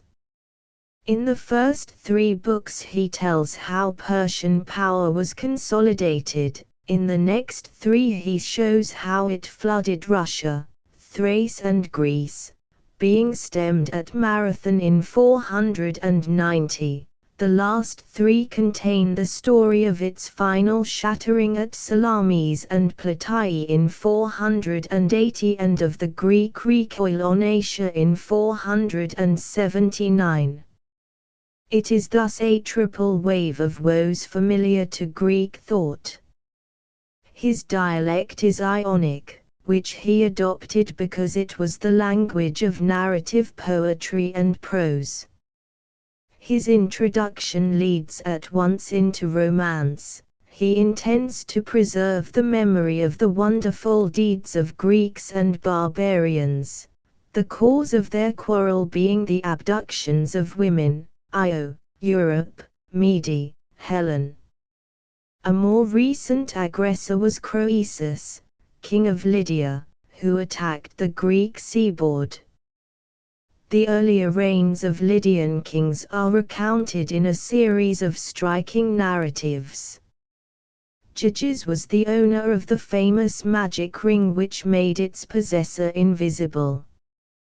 His policy of expansion was continued by his son and grandson. But Croesus, his great-grandson, was the wealthiest of all, extending his realm from as far as the Halys, the boundary of Cyrus' Persian Empire. Solon's famous but fictitious warning to him to wait till the end comes before deciding whether he had been happy left him unmoved. Soon clouds began to gather. A pathetic misadventure robbed him of his son. The growing power of Persia alarmed him and he applied to Delphi for advice. The oracle informed him that if he crossed the Halys he would ruin a mighty empire and suggested alliance with the strongest state in Greece. Finding that Athens was still torn by political struggles consequent upon the romantic banishments and restorations of Pisistratus, he joined with Sparta, which had just overcome a powerful rival, Tesia in Arcadia. Croesus crossed the Halys in 554. After fighting an indecisive battle he retired to his capital Sardis. Cyrus unexpectedly pursued him. The Lydian cavalry stampeded, the horses being terrified by the sight and odor of the Persian camel corps. Croesus shut himself up in Sardis, which he thought impregnable. An excellent story tells how the Persians scaled the most inaccessible part of the fortress. Croesus was put on a pyre and there remembered the words of Solon. Cyrus, dreading a similar revolution of fortune, tried in vain to save him from the burning faggots. The fire was too fierce for his men to quench, but Apollo heard Croesus' prayer and sent a rainstorm which saved him. Being reproached by the fallen monarch who had poured treasure into his temple, Apollo replied that he had staved off ruin for 3 full years, but could not prevail against fate. Besides, Croesus should have asked whose empire he was to destroy. At least Apollo had delivered him from death. The Lydian portion ends with a graphic description of laws, customs and monuments. The rise of Persia is next described. Assyria, whose capital was Nineveh, was destroyed by Cyaxares of Media, whose capital was Ecbatana. His son Astyages, in consequence of a dream, married his daughter Mandane to a Persian named Cambyses. A second dream made him resolve to destroy her child Cyrus, who, like Oedipus, was saved from exposure by a herdsman. Later, on learning Cyrus' identity, Astyages punished Harpagus, whom he had bidden to remove the child. Harpagus sowed mutiny in the Median army, giving the victory to the Persians in 558. Cyrus proceeded to attack the Asiatic Greeks, of whom the Phocians left their home to found new states in Corsica and southern Gaul. The other cities surrendered. Babylon was soon the only city in Asia not subject to Persia. Cyrus diverted the course of the Euphrates and entered the town in 538. In an attack on Tamiris, queen of a Scythian race, Cyrus was defeated and slain in 529. His son Cambyses determined to invade Egypt, the eternal rival of the Mesopotamian kings. Herodotus devotes his second book to a description of the marvels of Egypt, through which he traveled as far as Elephantine on the border of Ethiopia. He opens with a plain proof that Egypt is not the most ancient people, for some children were kept apart during their first 2 years, nobody being allowed to speak with them. They were then heard to say distinctly the word bekos, which was Phrygian for bread. This evidence of Phrygian antiquity satisfied even the Egyptians. In this second book there is hardly a single leading feature of Egyptian civilization which is not discussed. The Nile is the life of the land. Being anxious to solve the riddle of its annual rise, Herodotus dismisses as unreasonable the theory that the water is produced by the melting snow, for the earth becomes hotter as we proceed further south, and there cannot be snow where there is intense heat. The sun is deflected from its course in winter, which derangement causes the river to run shallow in that season. The religious practice of the land are well described, including the process of embalming, oracles, animals, medicine, writing, dress are all treated. He notes that in Egyptian records the sun has twice risen in the west and twice set in the east. A long list of dynasties is relieved with many an excellent story, notably the very famous account of how Rhampsonitis lost his treasures and failed to find the robber until he offered him a free pardon, Having found him, he said the Egyptians excelled all the world in wisdom, and the robber all the Egyptians. The pyramids are described, transmigration is discussed, and emphasis is laid upon the growing popularity of Greek mercenaries. The book closes with the brilliant reign of Amasis, who made overtures to the Greek oracles, allied himself with Samos, and permitted the foundation of an important Greek colony at Naucratis. The third book opens with the invasion of Egypt by Cambyses in 525 on account of an insult offered him by Amasis. A Greek mercenary named Phans gave the Persians information of the one means of attacking through the desert.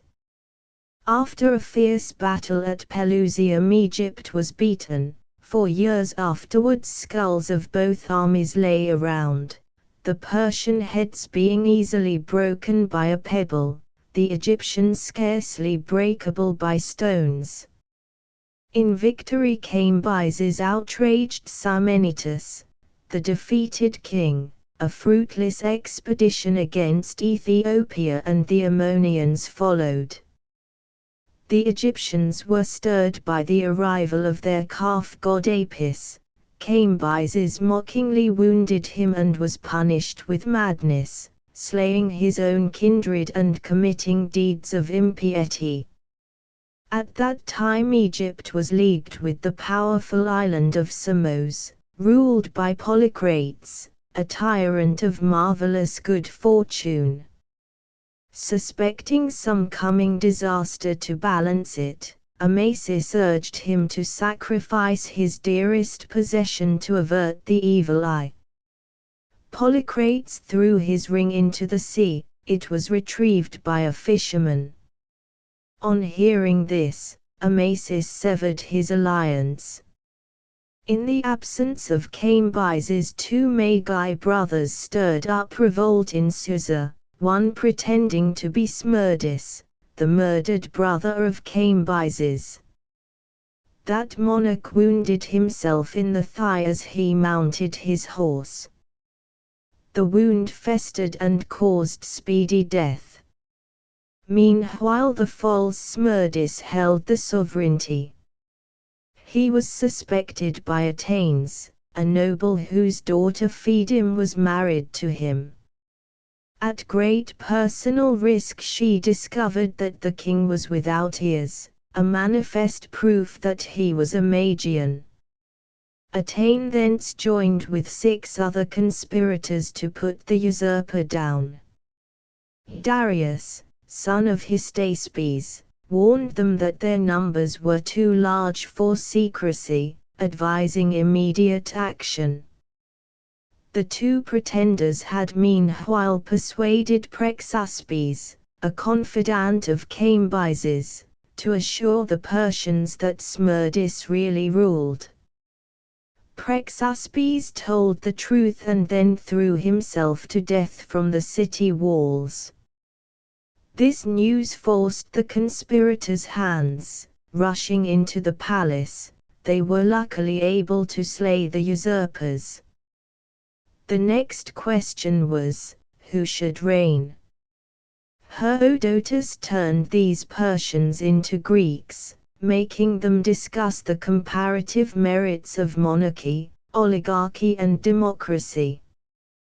They decided that their horses should choose the next king, he whose steed should first neigh should rule. Darius had a cunning groom named Ebes.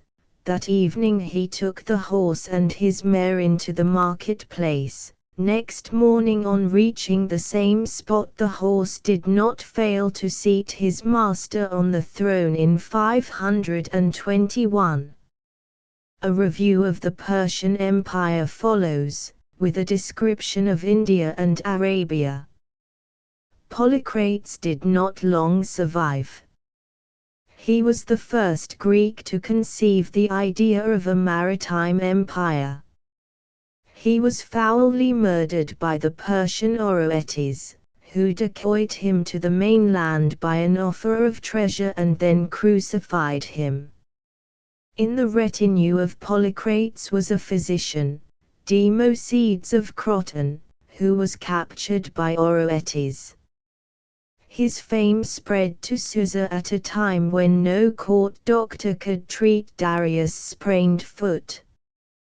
Democedes was sent for and effected the cure. Later he healed the queen Atissa of a boil. Instructed by him, she advised Darius to send a commission of 15 Persians to spy out the Greek mainland under Democedes' guidance. After an exciting series of adventures, the physician succeeded in returning to his native city. But the idea of an invasion of Greece had settled on Darius' mind. First, however, he took Samos, giving it to Silason, Polycrates' brother, who years before in Egypt had made him a present of a scarlet cloak while he was a mere guardsman. Darius consolidated his power in Asia by the capture of the revolted province of Babylon through the self-sacrifice of Zopyrus, son of one of the 7 conspirators. The vivid story of his devotion is one of the very greatest things in Herodotus. Persia being thus mistress of all Asia, of Samos and the seaboard, began to dream of subduing Greece itself. But first Darius determined to conquer his non-Greek neighbors. The 4th book describes the attack which Darius himself led against the Scythians in revenge for the 28 years' slavery they inflicted on the Medes. A description of Scythia is relieved by an account of the circumnavigation of Africa by the Phoenicians and the voyage of Cilix down the Indus and along the coast of Africa to Egypt. The war on the Scythians was dramatic and exciting, both sides acting in the spirit of chivalry. Crossing the Bosporus, Darius advanced through Thrace to the Danube, which he spanned with a bridge. The Scythians adopted the favorite Russian plan of retreating into the interior, destroying the crops and hovering round the foe. They further led the Persians into the territories of their own enemies. This process at last wearied Darius. He sent a herald to challenge them to a straight contest or to become his vassals. The reply came that if Darius wished a conflict, he had better outrage their ancestral tombs. As for slavery, they acknowledged only Zeus as their master. But the threat of slavery did its work. A detachment was sent to the Danube to induce the Ionian Greeks to strike for freedom by breaking down the bridge they were guarding, thus cutting off Darius' retreat. To the king himself a Scythian herald brought a present of a bird, a mouse, a frog and 5 arrows, implying that unless his army became one of the creatures it would perish by the arrows. The Scythians adopted guerrilla tactics, leaving the Persians no rest by night and offering no battle by day. At last Darius began his retreat. One division of the Scythian horsemen reached the bridge before their foes, again asking the Ionians to destroy it. The Greeks pretended to consent, breaking down the Scythian end of it. Darius at last came to the place. To his dismay he found the bridge demolished. He bade an Egyptian stentor summon Histiaeus, the Greek commandant, who brought up the fleet and saved the Persian host which retired into Asia. In 509 a second expedition was dispatched against Barca, a colony of Cyrene. The history of the latter is graphically described. the first king being Battus, the stammerer, who founded it in obedience to the directions of Apollo. Cyrene was brought under Cambyses' sway by Arcesilaus, who had been banished. He misinterpreted an oracle and cruelly killed his enemies in Barca. When he was assassinated in that town, his mother Pheretima fled from the metropolis Cyrene to Ariandes, the Persian governor in Egypt.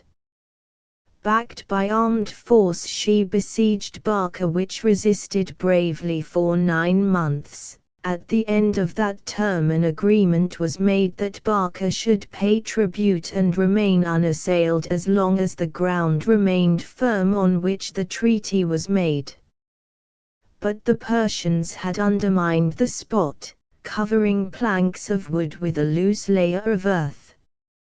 Breaking down the planks, they rushed in and took the town, Pheretima exacting a horrible vengeance.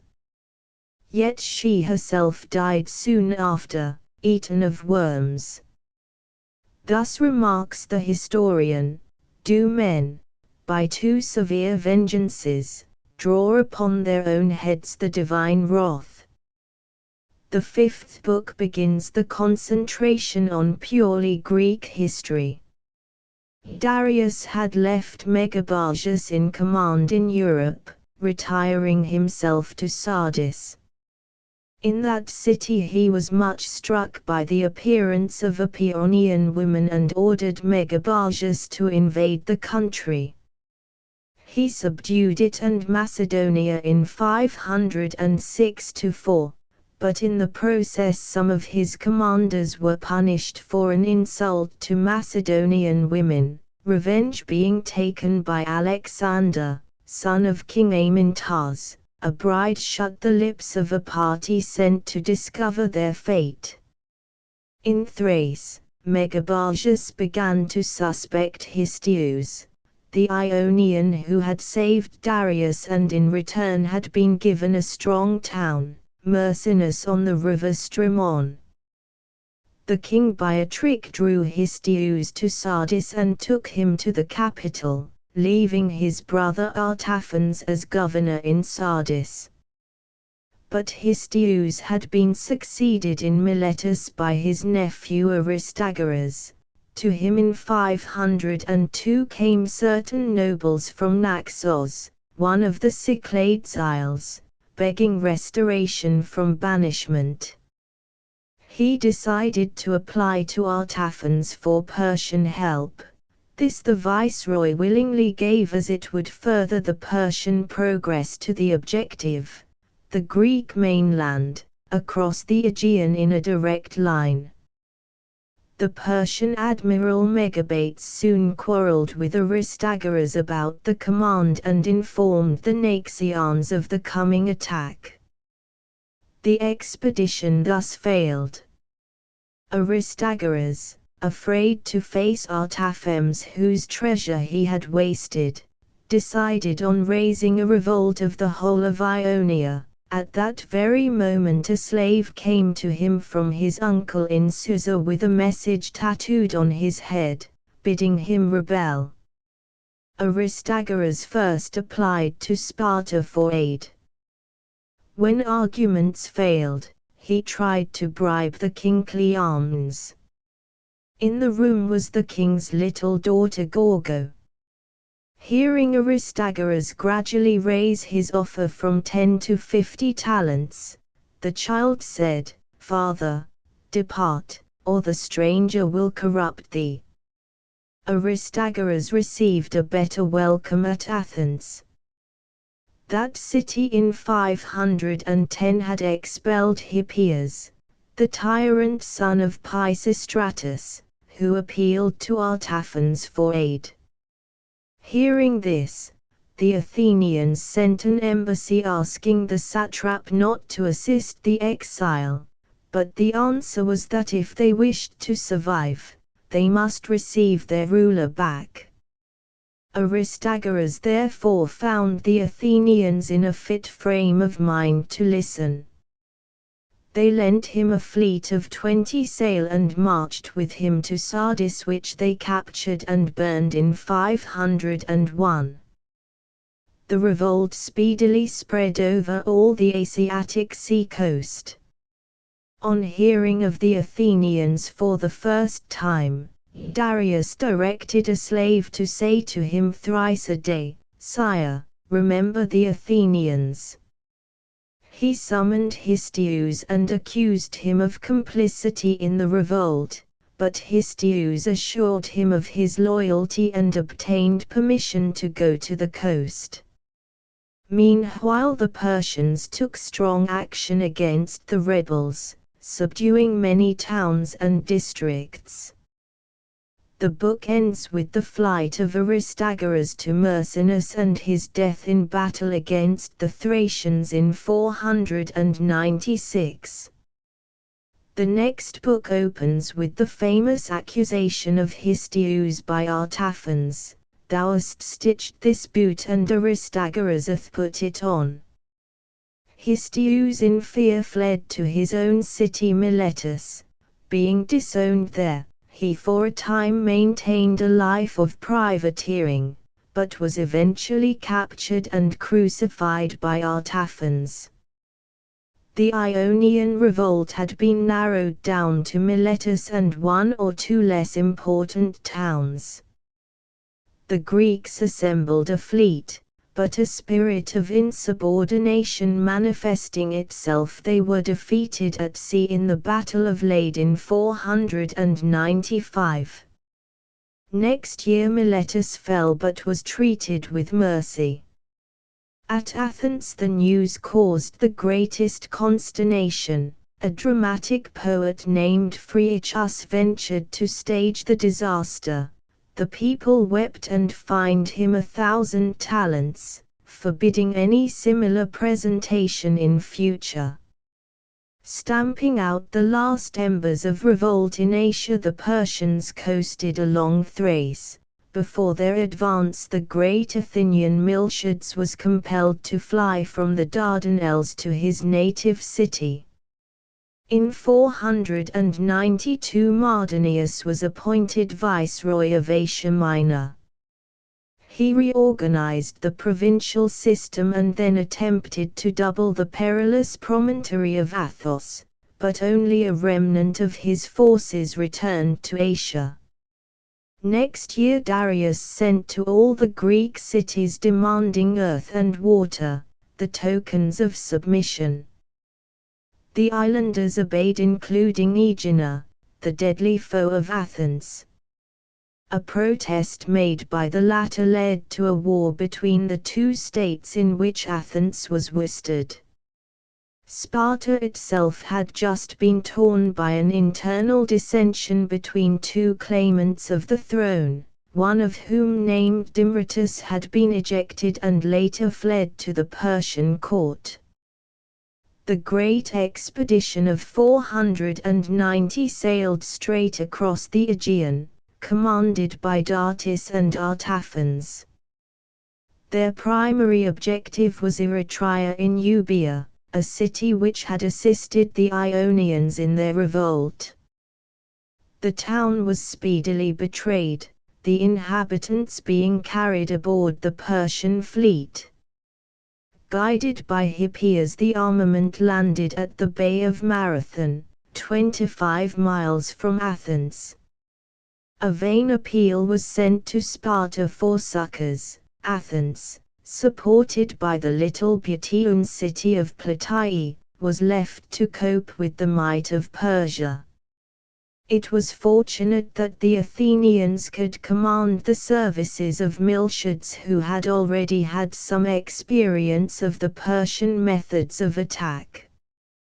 The details of the great battle that followed depend upon the sole authority of Herodotus among the Greek writers. Many difficulties are caused by his narrative, but it seems certain that Miltiades was in command on the day on which the battle was actually fought. He apparently clung to the hills overlooking the plain and Bay of Marathon until the Persian cavalry were unable to act. Seizing the opportunity, he led his men down swiftly to the combat. His center, which had been purposely weakened, was thrust back, but the two wings speedily proved victorious, then converged to assist the center, finally driving the foe to the sea where a desperate conflict took place. The Persians succeeded in embarking and promptly sailed round the coast to Athens, but seeing the victors in arms before the town, they sailed back to Asia. The Spartan reinforcements, which arrived too late for the battle, viewed the Persian dead and returned after praising the Athenians.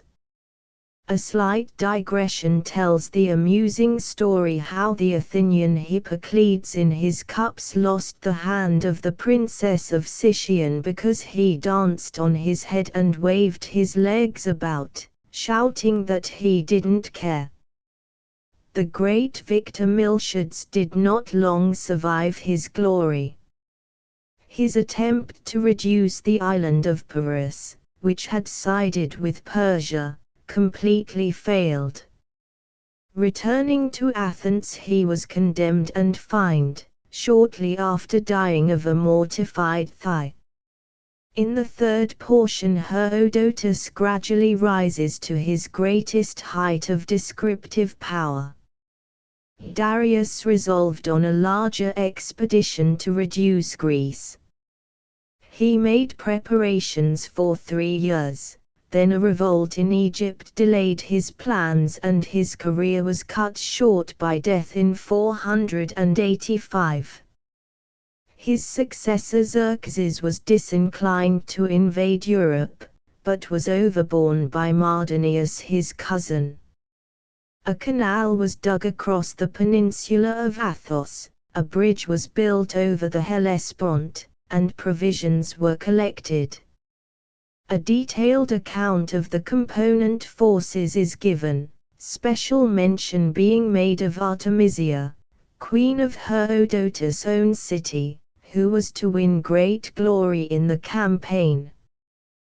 The army marched over the Hellespont and along the coast, the fleet supporting it. Advancing through Thessaly, it reached the pass of Thermopylae, opposite Euboea, in 480.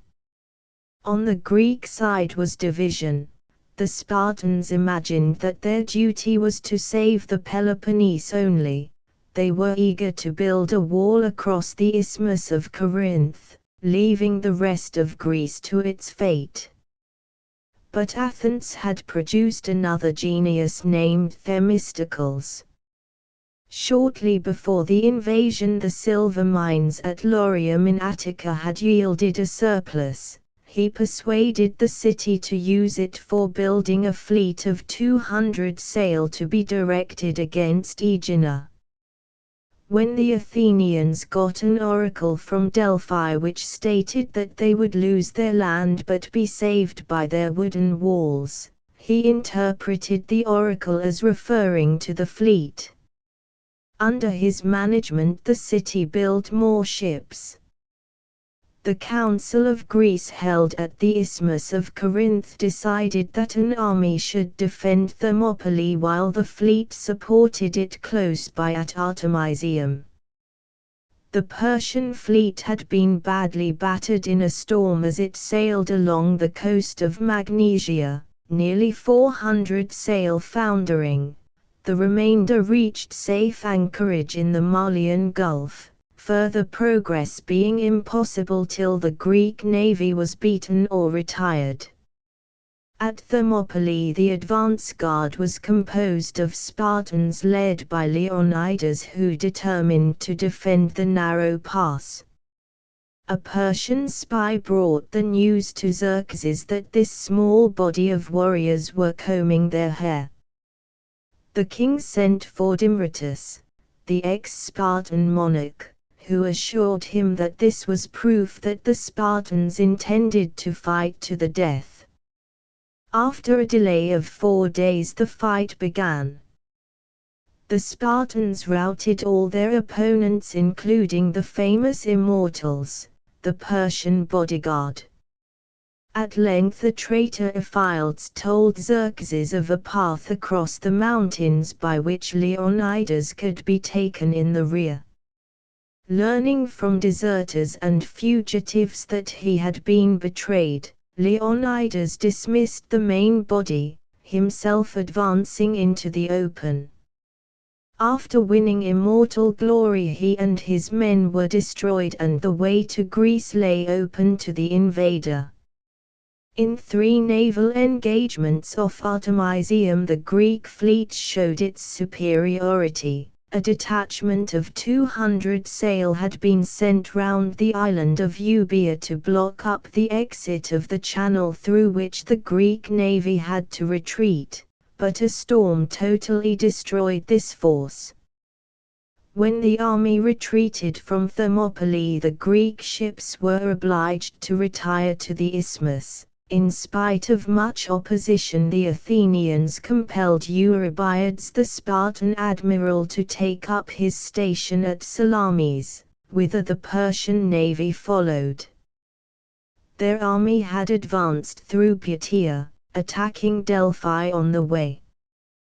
The story was told how Apollo himself defended his shrine, hurling down rocks on the invaders and sending supernatural figures to discomfit them.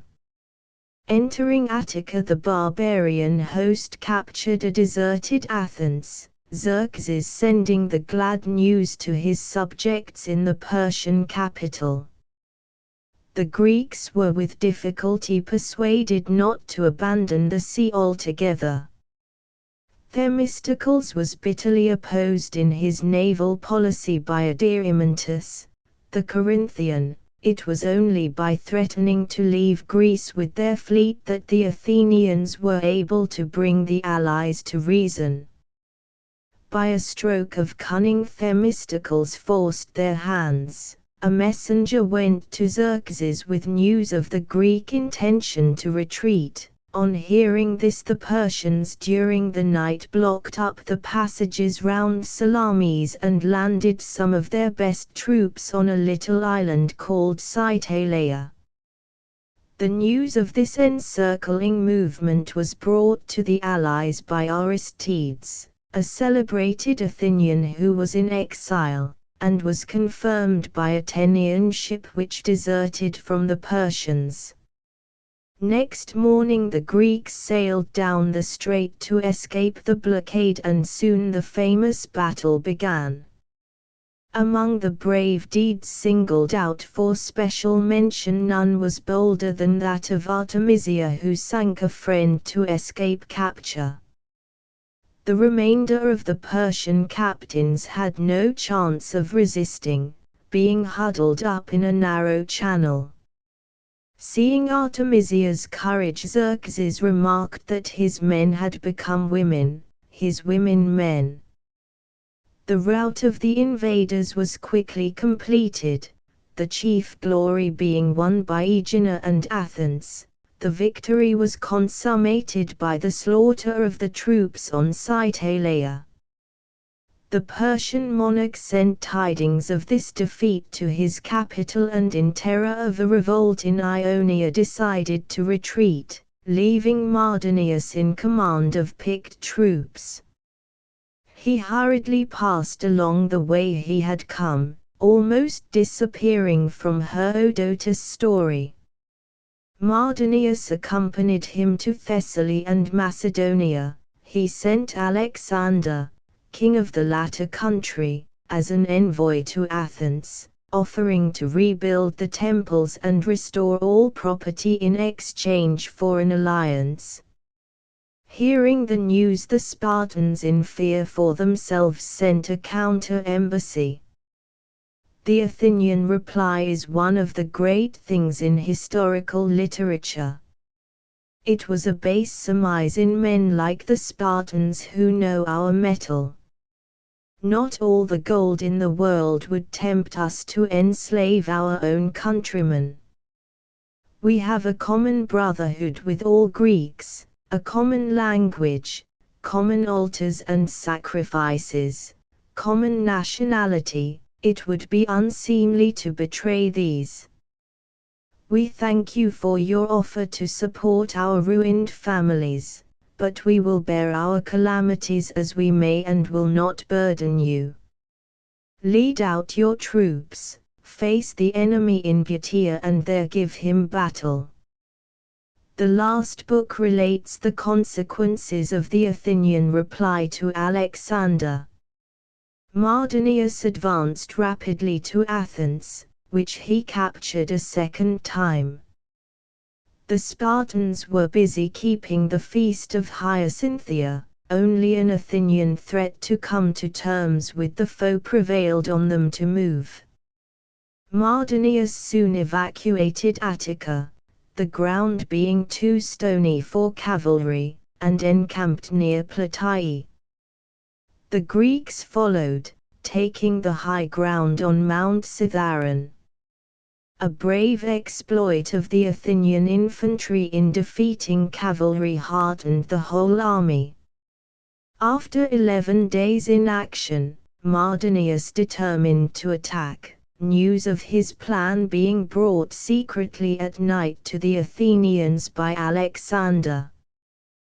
The Spartans, afraid of facing the Persians, exchanged places with the Athenians. When this movement was discovered by Mardonius, he sent a challenge to the Spartans to decide the battle by a single conflict between them and his Persian division.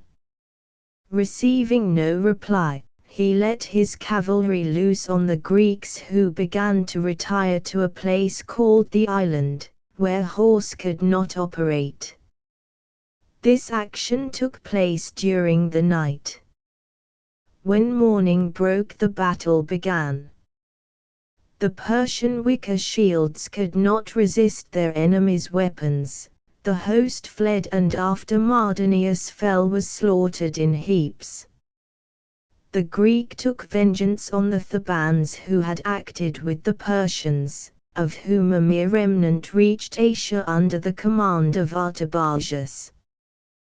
The victorious Greek fleet had advanced as far as Delos, commanded by Leotychides, a Spartan of royal blood. To them came an embassy from Samos, urging an attack on the Persians encamped on Mycale. It is said that the battle was fought on the same day as that of Plataea, and that a divine rumor ran through the Greek army that their brothers had gained the day. In the action at Mycale, the Athenians took the palm of valor, bursting the enemy's line and storming his entrenchments. This victory freed Ionia. It remained only to open the Dardanelles. The Spartans returned home, but the Athenians crossed from Abydos in Asia to Sistus, the strongest fortress in the district. The place was starved into surrender. With its capture ends the story of Persia's attempt to destroy European civilization. In this great epic, nothing is more obvious than the terror the Greeks felt when they first faced the Persians. The numbers arrayed against them were overwhelming. Their despondency was justifiable. It required no little courage from a historian to tell the awkward truth. That Herodotus did tell it is no small testimony to his veracity. Yet only a little experience was needed to convince the Greeks that they were superior on both land and sea. Once the lesson was learned, they never forgot it. Mycale is the proof that they remembered it well.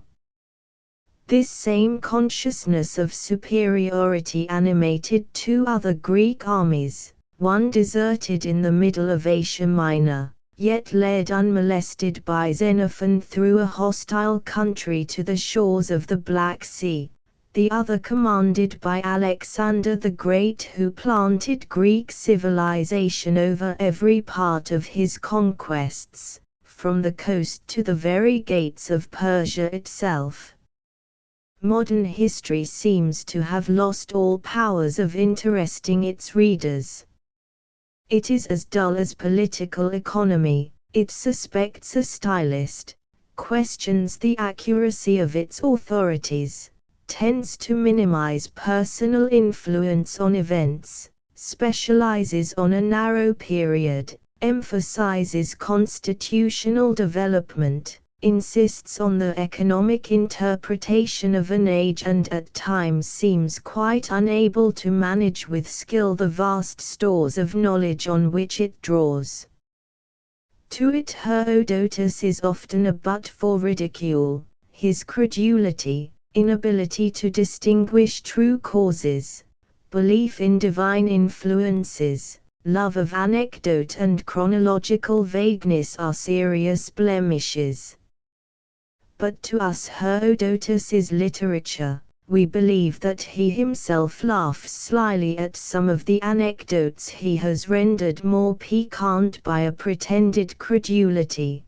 This quick-witted Greek would find it paid him to assume innocence in order to get his informers, like his critics, to go on talking. Like Froissart, Joinville, de Cummings, and perhaps even like Macaulay, he wishes to write what will charm as well as what will instruct. Yet as a historian Herodotus is great. He sifts evidence, some of which he mentions only to reject it. The substantial accuracy of his statements has been borne out by inscriptions. In fact, his value today is greater than it was last century. If a man's literary bulk is measured by the greatness of his subject, Herodotus cannot be a mean writer. His theme is nothing less than the history of civilization itself as far as he could record it. His broad sweep of narrative may be taken to represent the wide speculation of a philosophic historian as opposed to the narrower and more intense examination of a short period which is characteristic of the scientific historian. He tells us of the first actual armed conflict between East and West, the never-ending eternally romantic story.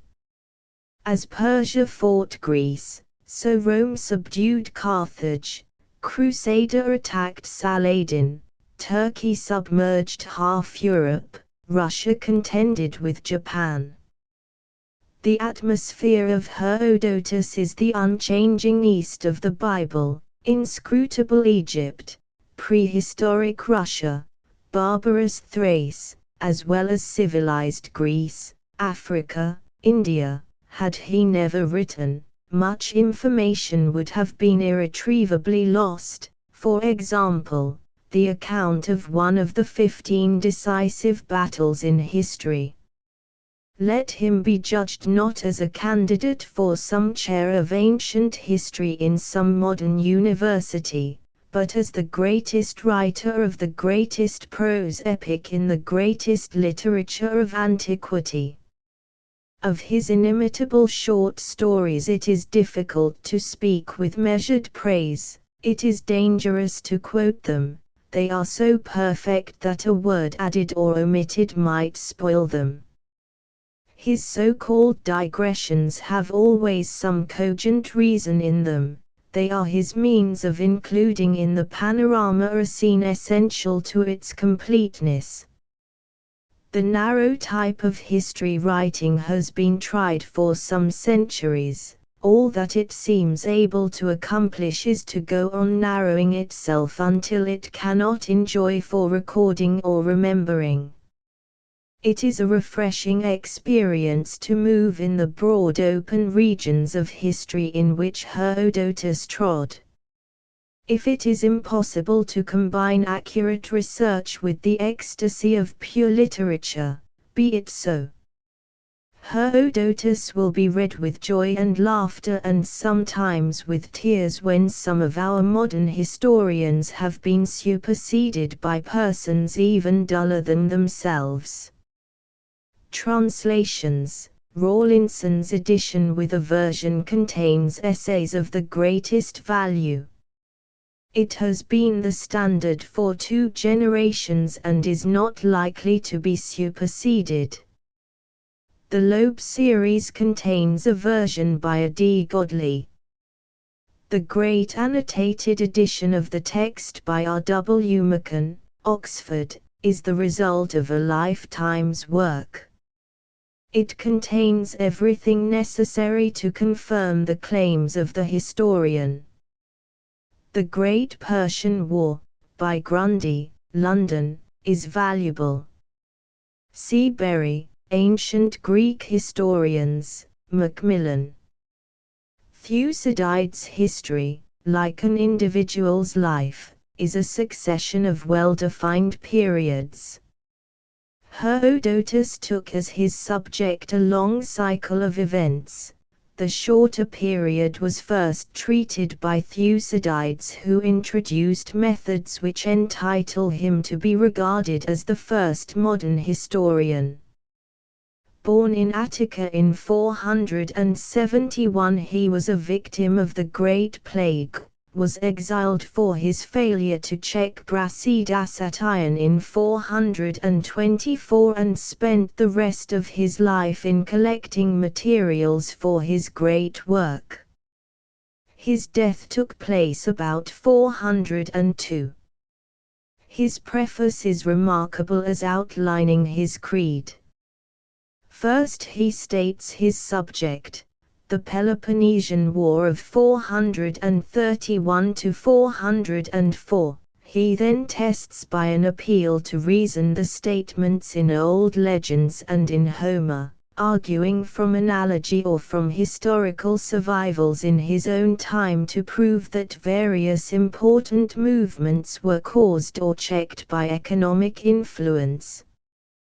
He uses his imagination to prove that the importance of an event cannot be decided from the extant remains of its place of origin, for if only the ruins of both Sparta and Athens were left, Sparta would be thought to be insignificant and Athens would appear twice as powerful as she really is. Poetical exaggeration is easy and misleading, and ancient history is difficult to determine by absolute proofs. Men accept statements about their own national past from one another without testing them. To most men the search for truth implies no effort, they prefer to turn to the first accounts available.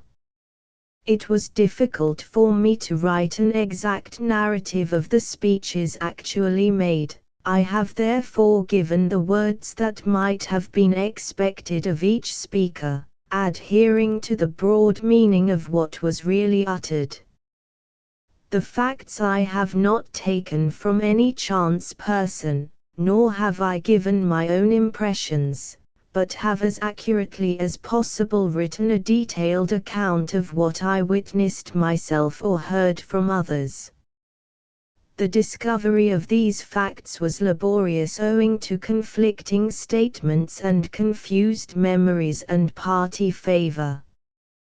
Perhaps the unromantic nature of my record will make it uninteresting, but if any person will judge it useful because he desires to consider a clear account of actual facts and of what is likely to recur at some future time, I shall be content.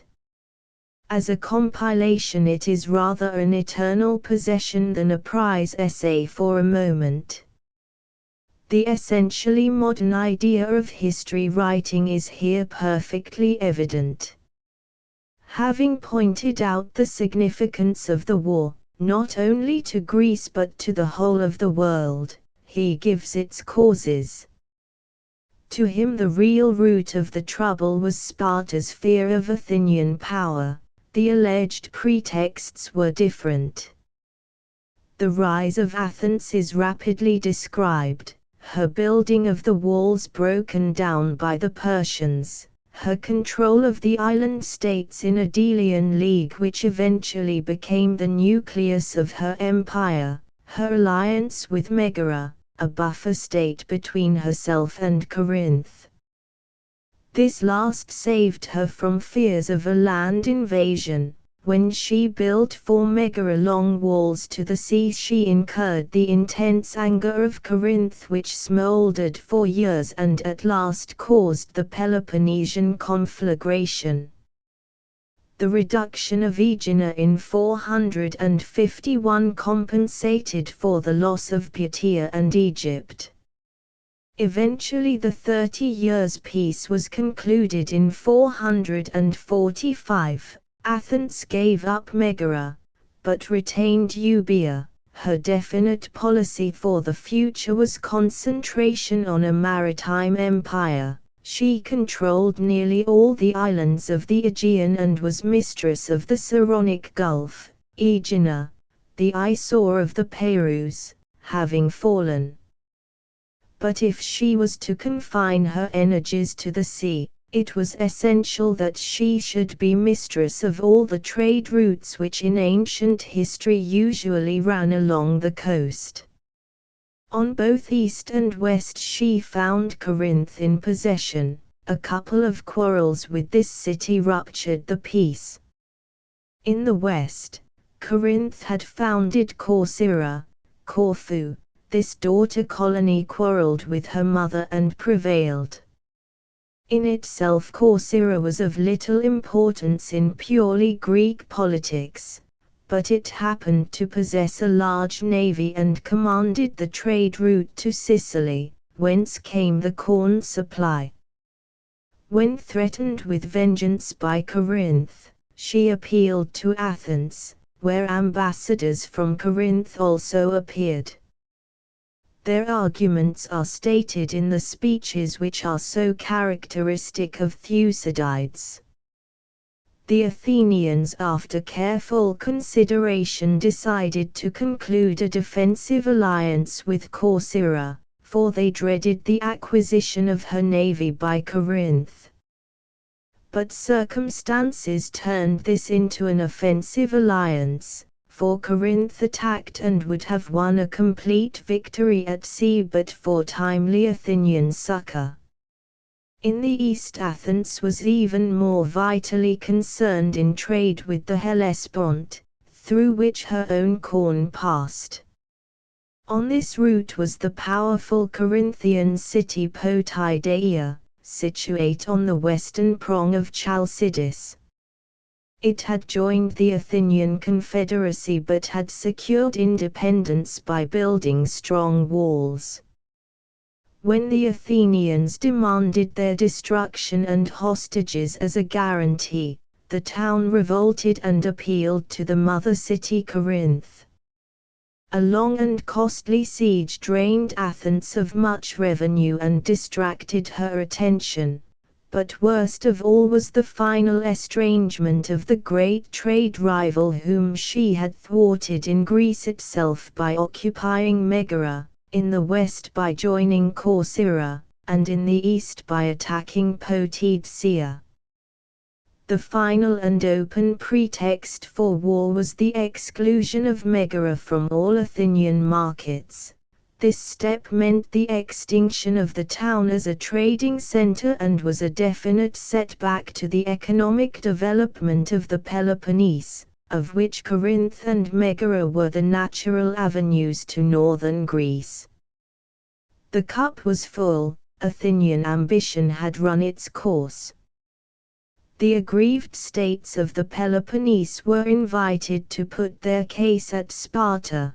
Corinth drew a famous picture of the Athenian character, its restlessness, energy, adaptability and inventiveness. In the face of such a rival, they added, Sparta hesitates. In comparison, Spartan methods are antiquated, but modern principles cannot help prevailing. In a stagnant state, conservative institutions are the best. but when men are faced with various difficulties, great ingenuity is essential. For that reason Athens through her wide experience has made more innovations. An Athenian reply failed to convince the allies of her innocence. One of the Spartaniphers forced the Congress to declare that Athens had violated the peace. A second assembly was summoned, at which the Corinthians in an estimate of the Athenian power gave reasons for believing it would eventually be reduced. They further appealed to what has never yet failed to decide in favor of war, race antagonism. The Athenians and her subjects were Ionians, whereas the Peloponnesians were mainly Dorians. The necessary vote for opening hostilities was secured, but first an ultimatum was presented. If Athens desired peace, she must rescind the exclusion acts aimed at Megara. At the debate in the Athenian assembly, Pericles, the virtual ruler, gave his reason for believing Athens would win. He urged a demand for the withdrawal of Spartan alien acts aimed at Athens and her allies and offered arbitration on the alleged grievances. It is well to repeat the causes of this war: trade rivalry, naval competition, race animosity and desire for predominance. Till these are removed, it is useless to expect permanent peace in spite of leagues or tribunals or arbitration courts. Further, it should be noted that Thucydides takes the utmost care to point out the excellent reasons the most enlightened statesmen had for arriving at contradictory conclusions. The event proved them all wrong without exception. The future had in store at least two events which no human foresight could discover, and these proved the deciding factors in the conflict. The war began in 431 by a Theban attack on Plataea, the little town just over the Attic frontier which had been allied with Athens for nearly a century and protected her against invasion from the north. This city had long been hated by Thebes as a deserter from her own league. It alone of Butian towns had not joined the Persians. Burning with the desire to capture it, a body of Thebans entered the place by night, seizing the chief positions. But in the morning their scanty numbers were apparent. Recovering from panic, the Plataeans overwhelmed the invaders and massacred them. This open violation of the treaty kindled the war spirit. Both sides armed, Sparta being more popular as pretending to free Greece from a tyrant. Their last ambassador on leaving Athenian territory said, "This day will be the beginning of mighty woes for Greece." The Spartans invaded Attica, cutting down the fruit trees and forcing the country folk into the city. The Athenians replied by ravaging parts of Peloponnese and Megara. The funeral of the first Athenian victims of the war was the occasion of a remarkable speech. Pericles in delivering it expounds the Athenian ideal of life. We do not compete with other constitutions, we are rather a pattern for the rest. In our democracy all are equal before the law, each man is promoted to public office not by favor but by merit, according as he can do the state some service. We love beauty in its simplicity, we love knowledge without losing manliness. Our citizens can administer affairs both private and public, our working classes have an adequate knowledge of politics. To us the most fatal error is the lack of theoretical instruction before we attempt any duty. In a word, I say that Athens is an education for all Greece. Individually we can prove ourselves competent to face the most varied forms of human activity with the maximum of grace and adaptability. We have forced the whole sea and every land to open to our enterprise. Look daily at the material power of the city and love her passionately. Her glory was won by men who did their duty and sacrificed themselves for her. The whole world is the sepulchre of famous men. Their memory is not only inscribed on pillars in their own country, it lives unwritten in the hearts of men in alien lands. At the beginning of the next year a calamity which no statesman could have foreseen overtook Athens. A mysterious plague of the greatest malignity scourged the city, the mortality being multiplied among the crowds of refugees. The city's strength was seriously impaired, public and private morality were undermined, inasmuch as none knew how long he had to live. Discouraged by it and by the invasions, the Athenians sent a fruitless embassy to Sparta and tinned in fury on Pericles. He made a splendid defense of his policy and gave them heart to continue the struggle. He pointed out that it was better to lose their property and save the state than save their property and lose the state. Their fleet opened to them the world of waters over which they could range as absolute masters. Soon afterwards he died, surviving the opening of the war only 2 years and a half. His character and abilities received due acknowledgement from Thucydides. At this point Sparta decided to destroy Plataea, the Athenian outpost in Gytia. A very brilliant description of the siege and counter-operations reveals very clearly the Spartan inability to attack walled towns and explains their objection to fortified friends. Leaving the town guarded, they retired for a time, to complete the work later. The war began to spread beyond the Peloponnese to the north of the Corinthian Gulf, the control of which was important to both sides. The Acarnanians were attacked by Sparta and appealed to the Athenian admiral Phmio. 2 naval actions in the Gulf revealed the astonishing superiority of the Athenian navy on the high seas. Threatened in her corn supply in the west, Sparta began to intrigue with the outlying kingdoms on the northeast, the Thracewood parts on the trade route being the objective. A spirit of revolt against Athenian rule appeared in Lesbos, which seceded in 428. The chief town in this non-Ionic island was Mytilene, which sent ambassadors to Sparta.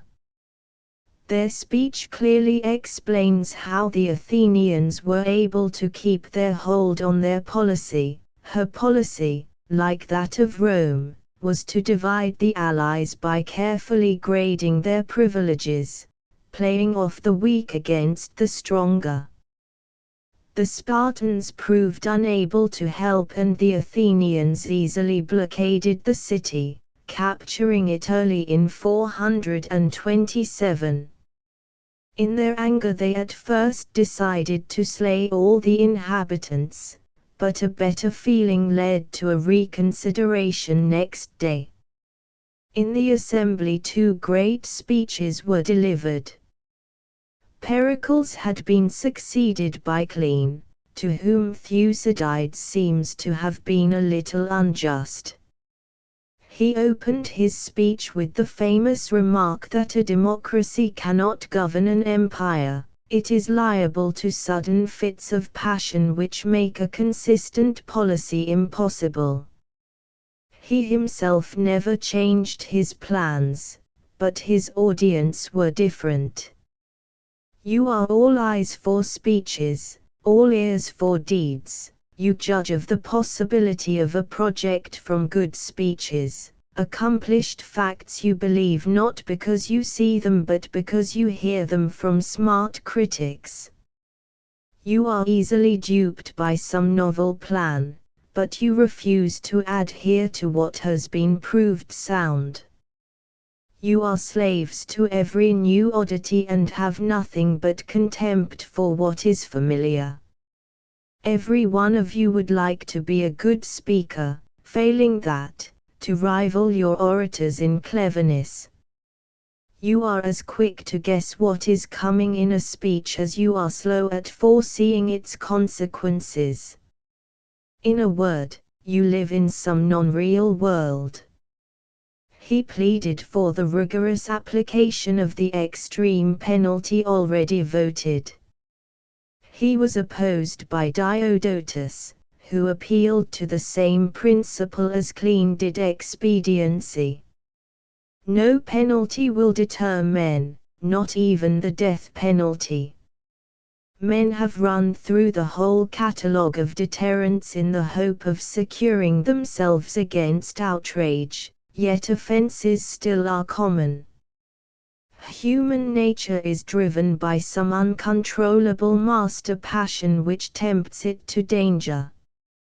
Hope and desire are everywhere and are most mischievous, for they are invisible. Fortune too is as powerful a means of exciting men. At tunes she stands unexpectedly at their side and leads them to take risks with too slender resources. Most of all she tempts cities, for they are contending for the greatest prizes, liberty or domination. It is absolutely childish then to imagine that when human nature is bent on performing a thing it will be deterred by law or any other force. If revolting cities are quite sure that no mercy will be shown, they will fight to the last, bequeathing the victors only smoking ruins. It would be more expedient to be merciful and thus save the expenses of a long siege. This saner view prevailed. The doctrine of a ruling passion is a remarkable contribution to Greek political thought, the abstract personifications reading like the work of a poet or philosopher. An exciting race against time is most graphically described. After great exertions the ship bearing the reprieve arrived just in time to save Mytilene. This act of mercy stands in sinister contrast with the treatment the unhappy Plataeans received from the liberators of Greece. The citizens were captured, Athens having strangely abandoned them in spite of her promise to help. They were allowed to commemorate their services to Greece, appealing in a most moving speech to the sacred ground of their city, the scene of the immortal battle. All was in vain. The Thebans accused them of flat treachery to Plataea, securing their condemnation. Corcyra similarly proved unprofitable. It was afflicted by fratricidal dissensions which colored one of Thucydides' darkest pictures. As the war went on it became clearer that it was a struggle between two rival political creeds, democracy and oligarchy. To the partisans all other ties were of little value, whether of blood or race or religion. Only frenzied boldness and unquestioning obedience to a party organization were of any consequence. This wretched spirit of feud was destined in the long run to spell the doom of the Greek cities. In 427 the first mention was made of the will-o'-the-wisp which in time led Athens to her ruin. In her anxiety to intercept the Peloponnesian corn she supported Leontini against Syracuse, the leading Sicilian state. In Acarnania the capable general Demosthenes, after a series of movements not quite fruitless, succeeded in bringing peace to the jarring mountain tribes. In 425 a most important event took place. As an Athenian squadron was proceeding to Sicily, it was forced to put in at Pylos, where many centuries later Greece won a famous victory over the Turks. Demosthenes, though he had no official command, persuaded his comrades to fortify the place as a base from which to harry Spartan territory. It was situated in the country which had once belonged to the Messenians, who for generations had been held down by the Spartan oligarchs. Deserters soon began to stream in.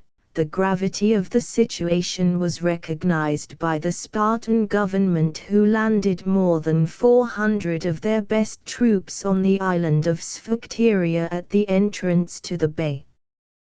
These were speedily isolated by the Athenian navy, and news of the event filled all Greece with excitement. A heated discussion took place at Athens, where Cleon accused Nicias, the commander-in-chief, of slackness in not capturing the blockaded force. Spartan overtures for a peace on condition of the return of the isolated men proved vain. After a lively altercation with Nicias, Cleon made a promise to capture the Spartans within 30 days, a feat which he accomplished with the aid of Demosthenes.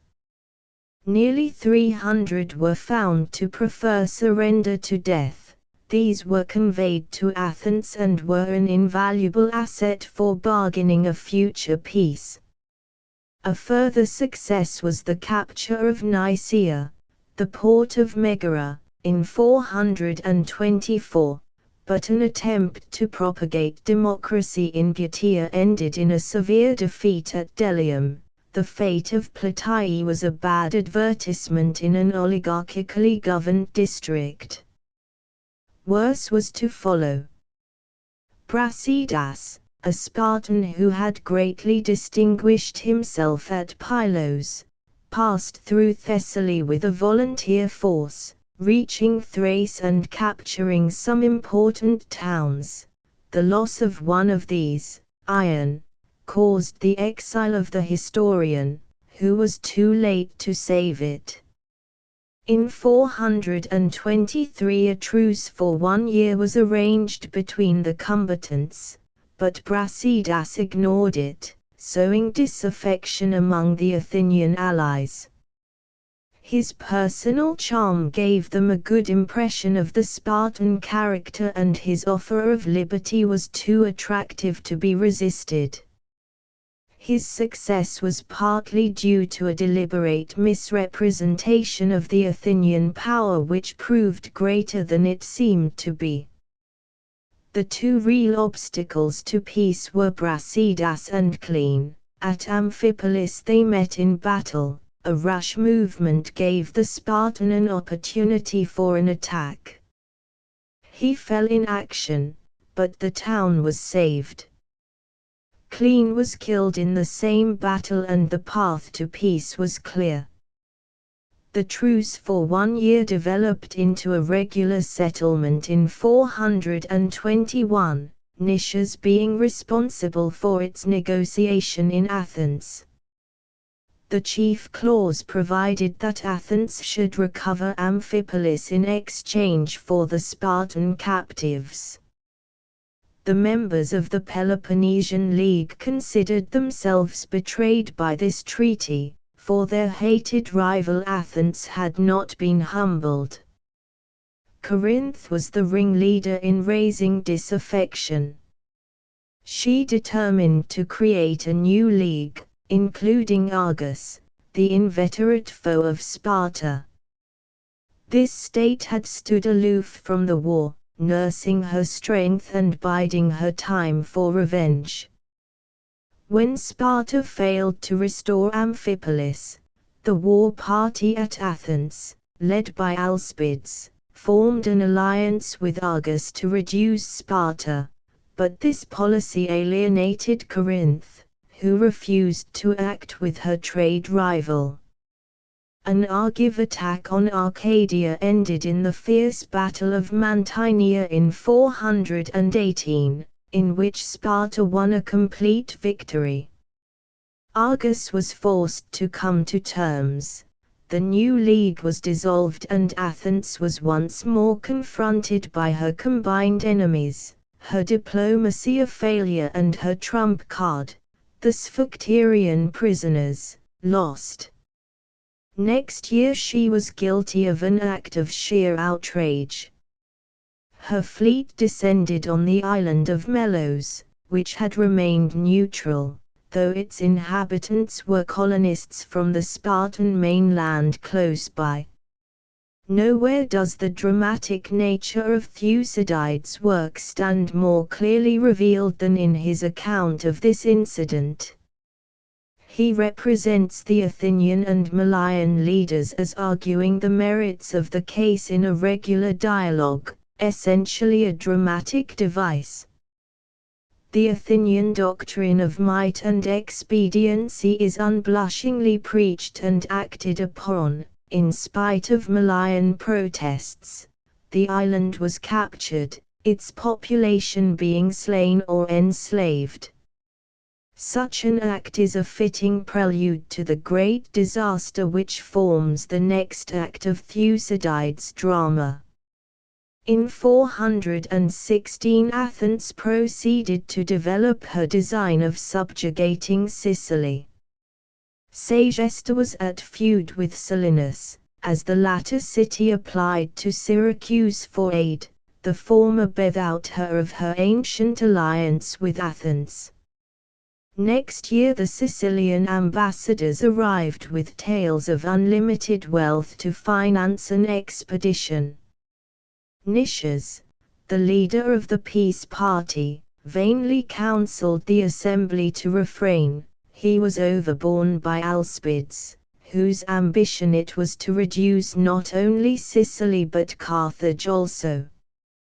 When the expedition was about to sail, most of the statues of Hermes in the city were desecrated in one night.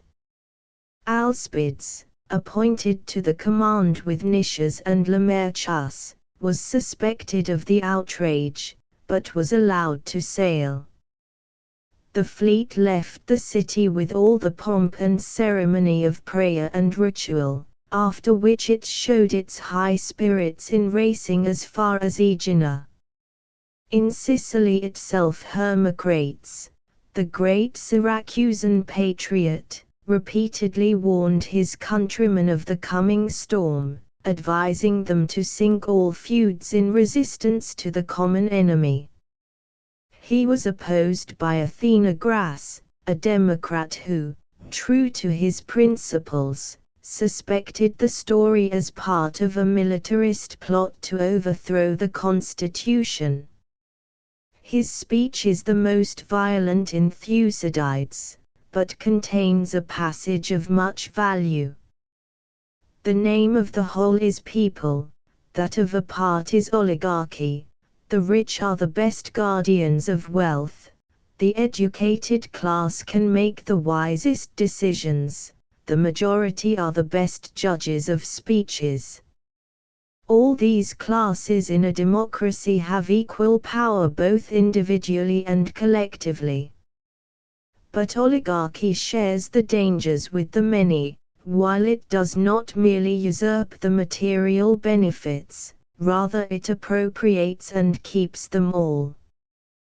The Athenians received a cold welcome wherever they went.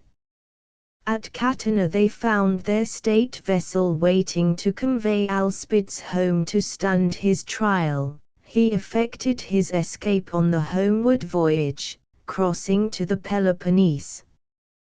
The great armament, instead of thrusting at Syracuse, wasted its time and efficiency on side issues, mainly owing to the cold leadership of Nicias. This valuable respite was used to the full by Hermocrates, who at a congress held at Camarina was insistent on the racial character of the struggle between themselves, who were Dorians and the Ionians from Athens. This national antipathy contributed greatly to the final decision of the conflict. Passing to Sparta, Alcibiades deliberately betrayed his country. His speech is of the utmost importance. His view of democracy is contemptuous.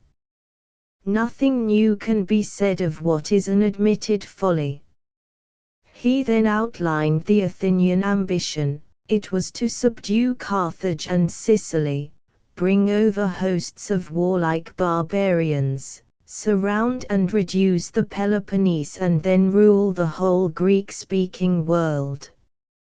He advised his hearers to aid Sicilian incapacity by sending a Spartan commander. Above all, he counseled the occupation of Deceleia, a town in Attica just short of the border, through which the corn supply was conveyed to the capital.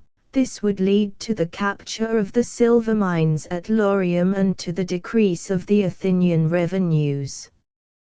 He concluded with an attempt to justify his own treachery, remarking that when a man was exiled, he must use all means to secure a return. The Spartans had for some time been anxious to open hostilities. An act of Athenian aggression gave them an opportunity. Meanwhile in Sicily Lamachus had perished in attacking a Syracusan cross wall. Left in sole command, Nicias remained inactive, while Gylippus, dispatched from Sparta, arrived in Syracuse just in time to prevent it from capitulating. The seventh book is the record of continued Athenian disasters. Little by little Gylippus developed the Syracusan resources. First he made it impossible for the Athenians to circumvallate the city, then he captured the naval stores of the enemy, forcing them to encamp in unhealthy ground. Nicias had begged the home government to relieve him of command owing to illness. Believing in the lucky star of the man who had taken Nicaea, they retained him, sending out a second great fleet under Demosthenes. The latter at once saw the key to the whole situation. The Syracusan cross wall, which Nicias had failed to render impassable, must be captured at all costs. A night attack nearly succeeded, but ended in total defeat. Demosthenes immediately advised retreat, but Nicias obstinately refused to leave. In the meantime the Syracusans closed the mouth of their harbour with a strong boom, penning up the Athenian fleet. The famous story of the attempt to destroy it calls out all the author's powers of description. He draws attention to the narrow space in which the action was fought. As long as the Athenians could operate in open water they were invincible, but the Syracusans not only forced them to fight in a confined harbour, they strengthened the prows of their vessels, enabling them to smash the thinner Athenian craft in a direct charge. The whole Athenian army went down to the edge of the water to watch the engagement which was to settle their fate. Their excitement was pitiable, for they swayed to and fro in mental agony, calling to their friends to break the boom and save them.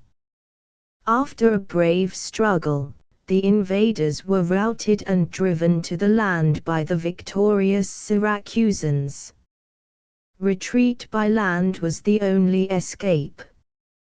A stratagem planned by Hermocrates and Nicias' superstitious terrors delayed the departure long enough to enable the Syracusans to secure the passes in the interior.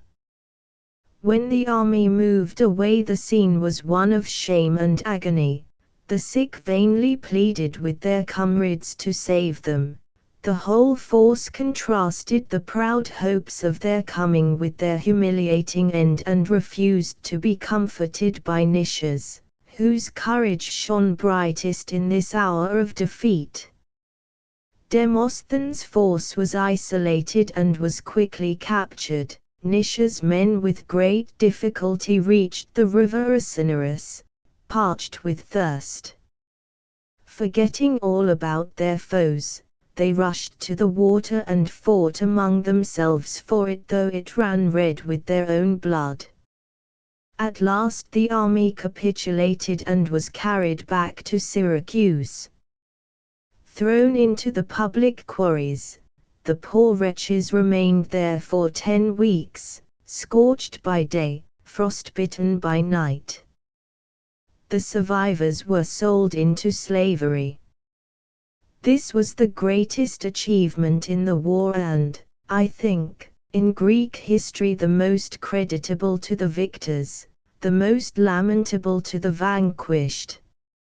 In every way they were utterly defeated, their sufferings were mighty, they were destroyed hopelessly, ships, men, everything perished, few only returning from the great host. So ends the most heart-rending story in Greek history, told with absolute fidelity by a son of Athens and a former general of her army. The last book is remarkable for the absence of speeches. It is a record of the continued intrigues which followed the Sicilian disaster. Upheavals in Asia Minor brought into the swirl of plots Ctesiphons, the Persian satrap, anxious to recover control of Ionia hitherto saved by Athenian power. In 412 the Athenian subjects began to revolt, 17 defections being recorded in all. At Samos a most important movement began. The Democrats rose against their nobles, being guaranteed independence by Athens. Soon they made overtures to Alcibiades, who was acting with the Spartan fleet. He promised to detach Ctesiphons from Sparta if Samos eschewed democracy, a credo odious to the Persian monarchy. The Samians sent a delegation to Athens headed by Pisander, who boldly proposed Alcibiades' return, the dissolution of the democracy in Samos and alliance with Ctesiphons. These proposals were rejected, but the democracy at Athens was not destined to last much longer, power being usurped by the famous 400 in 411. The Samian democracy eventually appointed Alcibiades general, while in Athens the extremists were anxious to come to terms with Sparta. This movement split the 400, the constitution being changed to that of the 5000, a blend of democracy and oligarchy which won Thucydides' admiration. The history concludes with the victory of the Athenians in the naval action at Cynosma in 410. The defects of Thucydides are evident. His style is harsh, obscure and crabbed. It is sometimes said that he seems wiser than he really is, mainly because his language is difficult, that if his thoughts were translated into easier prose our impressions of his greatness would be much modified. Yet it is to be remembered that he, like Lucretius, had to create his own vocabulary. It is a remarkable fact that prose has been far more difficult to invent than poetry, for precision is essential to it as the language of reasoning rather than of feeling. Instead of finding fault with a medium which was necessarily imperfect because it was an innovation, we should be thankful for what it has actually accomplished. It is not always obscure. At times, When the lion laughed, as an old commentator says, he is almost unmatched in pure narrative, notably in his rapid summary of the Athenian rise to power in the first book and in the immortal Syracusan tragedy of the seventh. His merits are many and great: his conciseness, repression of personal feeling, love of accuracy, careful research, unwillingness to praise overmuch, and his total absence of preconceived opinion testify to an honesty of outlook rare in classical historians. Because he feels certain of his detachment of view, he quite confidently undertakes what few would have faced, the writing of contemporary history. Nowadays historians do not trust themselves. We may expect a faithful account of our great war some 50 years hence, if ever.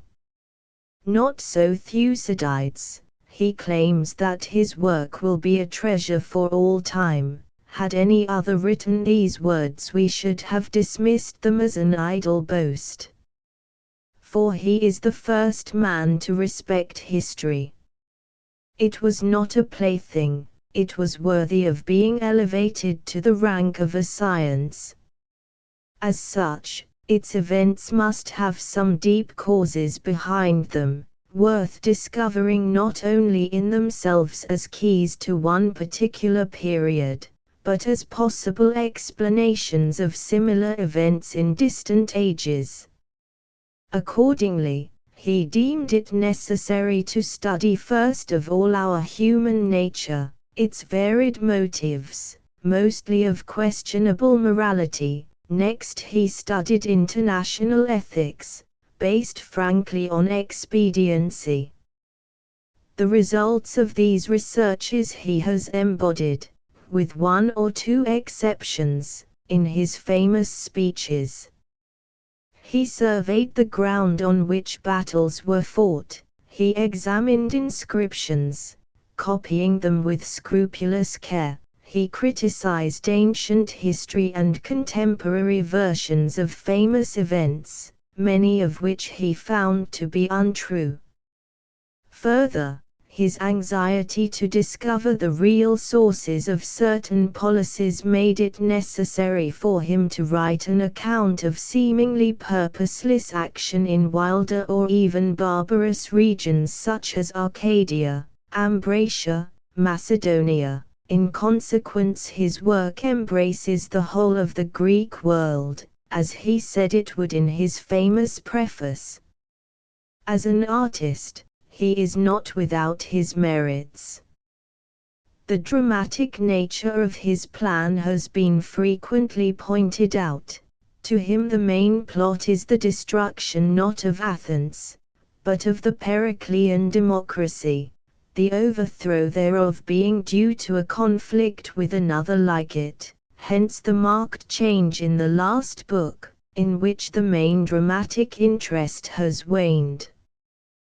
This dramatic form has, however, defeated its own objects sometimes, for all the Thucydidean fishes talk like Thucydidean whales. To us he is indispensable. We are a maritime power, ruling a maritime empire, our potential enemies being military nations. He has warned us that democracy cannot govern an empire. Perhaps our type of this creed is not so full of the lust for domination and aggrandizement as was that of Athens. It may be suspected that we are virtuous mainly because we have all we need and are not likely to be tempted overmuch. But there is the other and more subtle danger.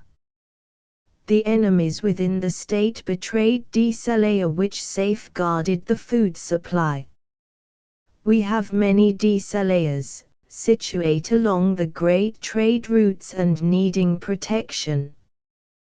Once these are betrayed, we shall not hold out as Athens did for nearly 10 years.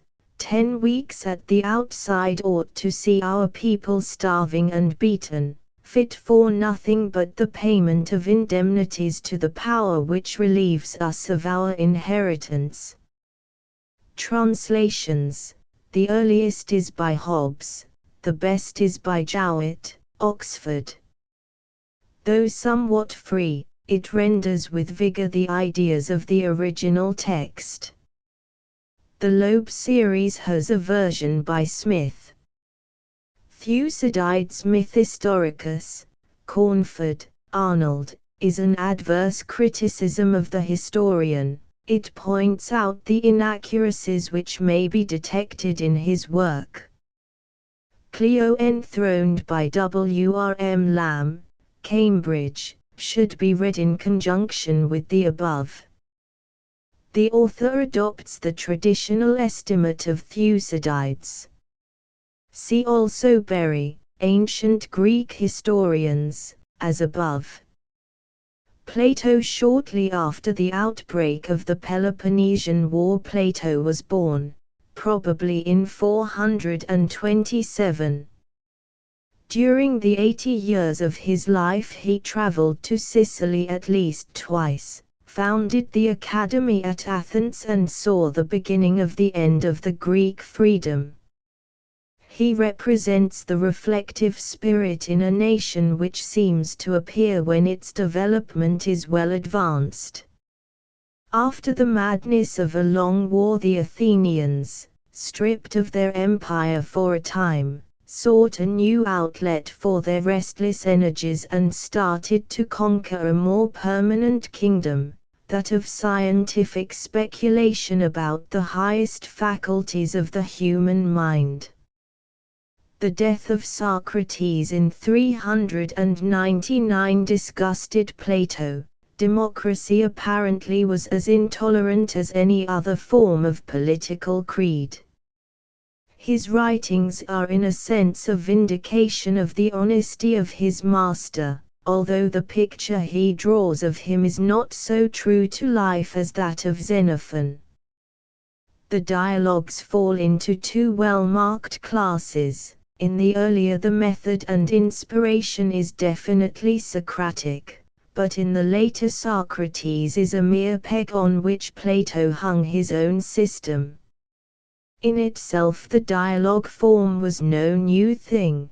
Plato adopted it and made it a thing of life and dramatic power, his style being the most finished example of exalted prose in Greek literature. The order in which the dialogues were written is a thorny problem. There is good reason for believing that Plato constantly revised some of them, removing the inconsistencies which were inevitable while he was feeling his way to the final form which his speculations assumed. It is perhaps best to give an outline of a series which exhibits some regular order of thought. It is sometimes thought that philosophy has no direct bearing on practical questions. A review of the Crito may dispel this illusion. In it Socrates refuses to be tempted by his young friend Crito, who offers to secure his escape from prison and provide him a home among his own friends. The question is whether one ought to follow the opinions of the majority on matters of justice or injustice, or those of the one man who has expert knowledge, and of truth. The laws of Athens have put Socrates in prison. They would say, by this act you intend to perpetrate your purpose to destroy us and the city as far as one man can do so. Can any city survive and not be overturned in which legal decisions have no force, but are rendered null by private persons and destroyed? Socrates had by his long residence of 70 years declared his satisfaction with the Athenian legal system. The laws had enabled him to live in security. More, he could have taken advantage of legal protection in his trial, and if he had been dissatisfied could have gone away to some other city. What sort of a figure would he make if he escaped? Wherever he went he would be considered a destroyer of law, his practice would belie his creed. Finally, the laws say, if you wish to live in disgrace, after going back on your contract and agreement with us, we will be angry with you while you are alive, and in death our brother laws will give you a cold welcome. They will know that you have done your best to destroy our authority. Sound and concrete teaching like this is always necessary, but is hardly likely to be popular. The doctrine of disobedience is everywhere preached in a democracy. Violation of contracts is a normal practice, and lawbreakers have been known to be publicly feasted by the very members of our legislative body. A different lesson is found in the Euthyphro. After wishing Socrates success in his coming trial, Euthyphro informs him that he is going to prosecute his father for manslaughter, assuring him that it would be piety to do so. Socrates asks for a definition of piety. Euthyphro attempts 5. To act as Zeus did to his father, what the gods love, what all the gods love, a part of righteousness, relating to the care of the gods, the saying and doing of what the gods approve in prayer and sacrifice. Each of these proves inadequate. Euthyphro complains of the disconcerting Socratic method as follows: well, I do not know how to express my thoughts. Every one of our suggestions always seem to have legs, refusing to stand still where we may fix it down. Nor have I put into them this spirit of moving and shifting, but you, a second Daedalus. It is noticeable that no definite result comes from this dialogue. Plato was within his rights in refusing to answer the main question. Philosophy does not pretend to settle every inquiry, her business is to see that a question is raised. Even when an answer is available, she cannot always give it, for she demands an utter abandonment of all prepossessions in those to whom she talks, otherwise there will be no free passage for her teaching. Though refuted, Euthyphro still retained his first opinions, for his first and last definitions are similar in idea.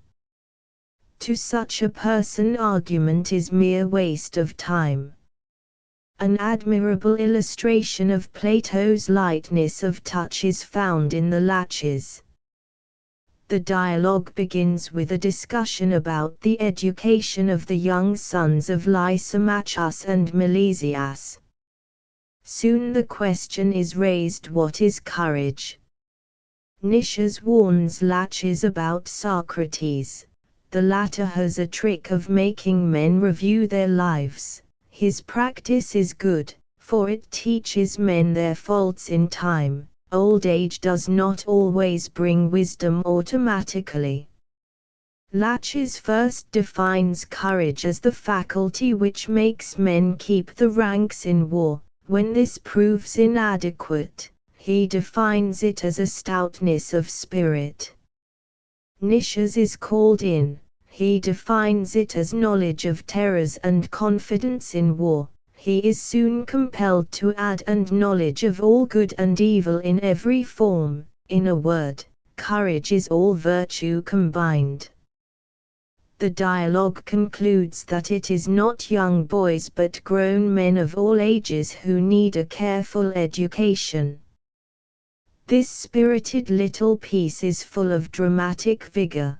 The remarks of Laches and Nicias about each other as they are repeatedly confuted are most human and diverting. Literary criticism is the subject of the Ion. Coming from Ephesus, Ion claimed to be the best professional reciter of Homer in all Greece. Acknowledging that Homer made him all fire, while other poets left him cold, he is made to admit that his knowledge of poetry is not scientific, otherwise he would have been able to discuss all poetry, for it is one. Socrates then makes the famous comparison between a poet and a magnet. Both attract an endless chain, and both contain some divine power which masters them. Ecstasy, enthusiasm, madness are the best descriptions of poetic power. Even as a professional reciter, Ion admits the necessity of the power of working on men. When I am on the platform, I look on my audience weeping and looking warlike and dazed at my words. I must pay attention to them. If I let them sit down weeping, I myself shall laugh when I receive my fee, but if they laugh, I myself shall weep when I get nothing. Homer is the subject of the Hippias Minor. At Olympia, Hippias once said that every single thing that he was wearing was his own handiwork. He was a most inventive person, one of his triumphs being an art of memory. In this dialogue he prefers the Iliad to the Odyssey because Achilles was called excellent and Odysseus versatile. Socrates soon proves to him that Achilles was false too, as he did not always keep his word. He reminds Hippias that he never wastes time over the brainless, though he listens carefully to every man. In fact, his cross-examination is a compliment. He never thinks the knowledge he gains is his own discovery, but is grateful to any who can teach him. He believes that unwitting deceivers are more culpable than deliberate tricksters. Hippias finds it impossible to agree with him, whereupon Socrates says that things are forever baffling him by their changeability. It is pardonable that unlearned men like himself should err, when really wise people like Hippias wander in thought. It is monstrous that they are unable to settle the doubts of all who appeal to them. Chanides, the young boy after whom the dialogue was named, was the cousin and ward of Critias, the infamous leader of the 30 tyrants. On being introduced to him, Socrates starts the discussion: what is self-control? The lad makes 3 attempts to answer. Seeing his confusion, Critias steps in, angry with the boy, like a poet angry with an actor who has murdered his poems. But he is not more successful. His 3 definitions are proved wanting. Like men who, seeing others yawn, themselves yawn, he too was in perplexity. But because he had a great reputation, he was put to shame before the audience and refused to admit his inability to define the word. The dialogue gives no definite answer to the discussion. It is a vivid piece of writing. The contrast between the young lad and the elder cousin whose pet phrases he copies is very striking. In the Lysis, the characters and the conclusion are similar. Lysis is a young lad admired by Hippotales. The first portion of the dialogue consists of a conversation between Lysis and Socrates. The latter recommends the admirer to avoid foolish converse. On the entry of Lysis' friend Menexenus, Socrates starts the question: what is friendship? It appears that friendship cannot exist between 2 good or 2 evil persons, but only between a good man and one who is neither good nor bad, exactly as the philosopher is neither wise nor ignorant, yet he loves knowledge. Still this is not satisfactory. Conclusion being reached, Socrates winds up with a characteristic remark: they think they are friends, yet cannot say what friendship is. This dialogue was carefully read by Aristotle before he gave his famous description in the Ethics: a friend is a second self. Perhaps Socrates avoided a definite answer because he did not wish to be too serious with these sunny children. The Euthydemus is an amusing study of the danger which follows upon the use of keen instruments by the unscrupulous. Euthydemus and his brother Dionysodorus are two sophists by trade to whom words mean nothing at all. Truth and falsehood are identical, contradiction being an impossibility. As language is meaningless, Socrates himself is quickly reduced to impotence, recovering with difficulty. Plato was no doubt satirizing the misuse of the new philosophy which was becoming so popular with young men. When nothing means anything, laughter is the only human language left. The Cratylus is a similarly conceived diversion. Most of it is occupied with fanciful derivations and linguistic discussions of all kinds. It is difficult to say how far Plato is serious. Perhaps the feats of Euthydemus in stripping words of all meaning urged him to some constructive work, for Plato's system is essentially destructive first, then constructive. At any rate, he does insist on the necessity for determining a word's meaning by its derivation, and points out that a language is the possession of a whole people.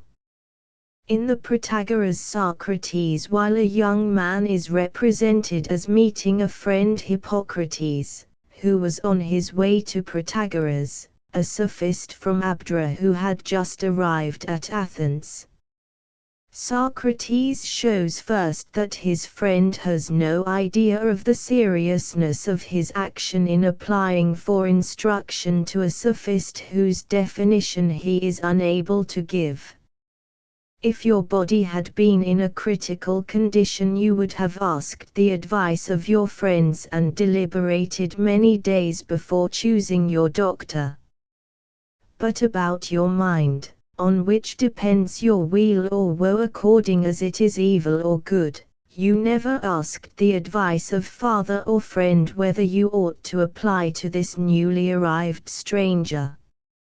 Hearing last night that he was here, you go to him today, ready to spend your own and your friend's money, convinced that you ought to become a disciple of a man you neither know nor have talked with. They proceed to the house of Callias, where they find Protagoras surrounded by strangers from every city who listened spellbound to his voice. Protagoras readily promises that Hippocrates would be taught his system, which offers good counsel about his private affairs and power to transact and discuss political matters. Socrates' belief that politics cannot be taught provokes one of the long speeches to which Plato strongly objected because a fundamental fallacy could not be refuted at the outset, vitiating the whole of the subsequent argument. Protagoras recounted a myth, proving that shame and justice were given to every man. These are the basis of politics. Further, cities punish criminals, implying that men can learn politics, while virtue is taught by parents and tutors and the state. Socrates asks whether virtue is one or many. Protagoras replies that there are 5 main virtues: knowledge, justice, courage, temperance and piety, all distinct. A long rambling speech causes Socrates to protest. His method is the short one of question and answer. By using some very questionable reasoning he proves that all these 5 virtues are identical. Accordingly, if virtue is one it can be taught, not however, by a sophist or the state, but by a philosopher, for virtue is knowledge. This conclusion is thoroughly in harmony with Socrates' system. Yet it is probably false. Virtue is not mere knowledge, nor vice ignorance. If they were, they would be intellectual qualities. They are rather moral attributes. Experience soon proves that many enlightened persons are vicious and many ignorant people virtuous. The value of this dialogue is its insistence upon the unity of virtue. A good man is not a bundle of separate excellences, he is a whole. Possessing one virtue he potentially has them all. The Gorgias is a refutation of 3 distinct and popular notions. Gorgias of Leontini used to invite young men to ask him questions, none of whom ever put to him a query absolutely new. It soon appears that he is quite unable to define rhetoric, the art by which he lived. Socrates said it was a minister of persuasion, that it in the long run concerned itself with mere opinion, which might be true or false, and could not claim scientific knowledge. Further, it implied some morality in its devotees, for it dealt with what was just or unjust. Polus, a young and ardent sophist, was compelled to assent to 2 very famous doctrines. First, that it is worse to do evil than to experience it. Second, that to avoid punishment was the worst thing for an offender. But a more formidable adversary remained, one Callicles, the most shameless and unscrupulous figure perhaps in Plato's work. His creed is a flat denial of all authority, moral or intellectual. It teaches that law is not natural, but conventional, that only a slave puts up with a wrong, and only weak men seek legal protection. Philosophy is fit only for youths, for philosophers are not men of the world. Natural life is unlimited self-indulgence and public opinion is the creation of those who are too poor to give rein to their appetites. The good is pleasure and infinite self-satisfaction is the ideal. Socrates in reply points out the difference between the kinds of pleasures, insists on the importance of scientific knowledge of everything, and proves that order is requisite everywhere, its visible effects in the soul being justice and wisdom, not riot. To prevent injustice some art is needed to make the subject as like as possible to the ruler. The type of life a man leads is far more important than length of days.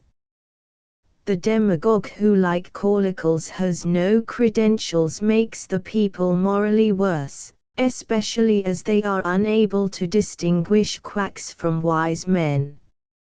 Nor need philosophers trouble much about men's opinions, for a mob always blames the physician who wishes to save it.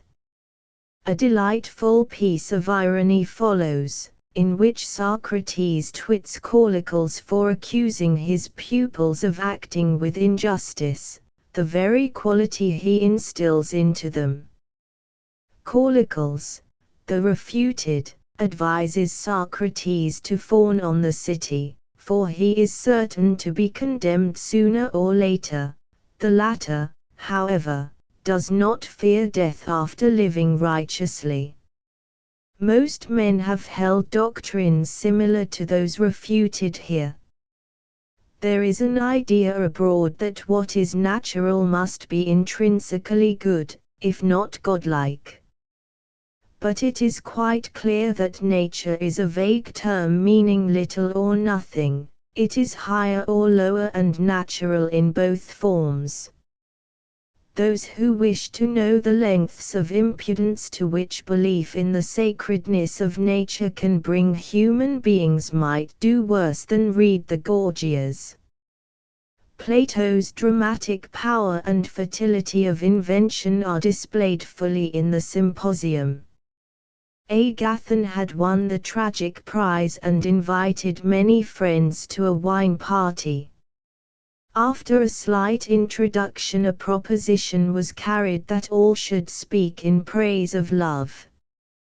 First, a youth Phaedrus describes the antiquity of love and gives instances of the attachments between the sexes. Pausanias draws the famous distinction between the heavenly and the vulgar Aphrodite. The true test of love is its permanence. A doctor, Eryximachus, raises the tone of the discussion still further. To him love is the foundation of medicine, music, astronomy and augury. Aristophanes tells a fable of the sexes in true comic style, making each of them run about seeking its other half. Agathon colors his account with a touch of tragic diction. At last it is Socrates' turn. He tells what he heard from a priestess called Diotima. Love is the son of fullness and want. He is the intermediary between gods and men, is active, not passive. He is desire for continuous possession of excellent things and for beautiful creation, which means immortality. For all men desire perpetual fame, which can come only through the science of the beautiful. In contemplation and mystical union with the divine, the soul finds its true destiny, satisfying itself in perfect love. At this moment Alcibiades arrives from another feast in a state of high intoxication. He gives a most marvelous account of Socrates' influence over him and likens him in a famous passage to an ugly little statue which when opened is all gold within. At the end of the dialogue, one of the company tells how Socrates compelled Aristophanes and Agathon to admit that it was one and the same man's business to understand and write both tragedy and comedy, a doctrine which has been practiced only in modern drama. In this dialogue we first seem to catch the voice of Plato himself as distinct from that of Socrates. The latter was undoubtedly most keenly interested in the more human process of questioning and refuting, his object being the worm-like creation of exact definitions. But Plato was of a different mold. His was the soaring spirit which felt its true home to be the suprasensible world of divine beauty, immortality, absolute truth and existence. Starting with the fleshly conception of love natural to a young man, he leads us step by step towards the great conclusion that love is nothing less than an identification of the self with the thing loved.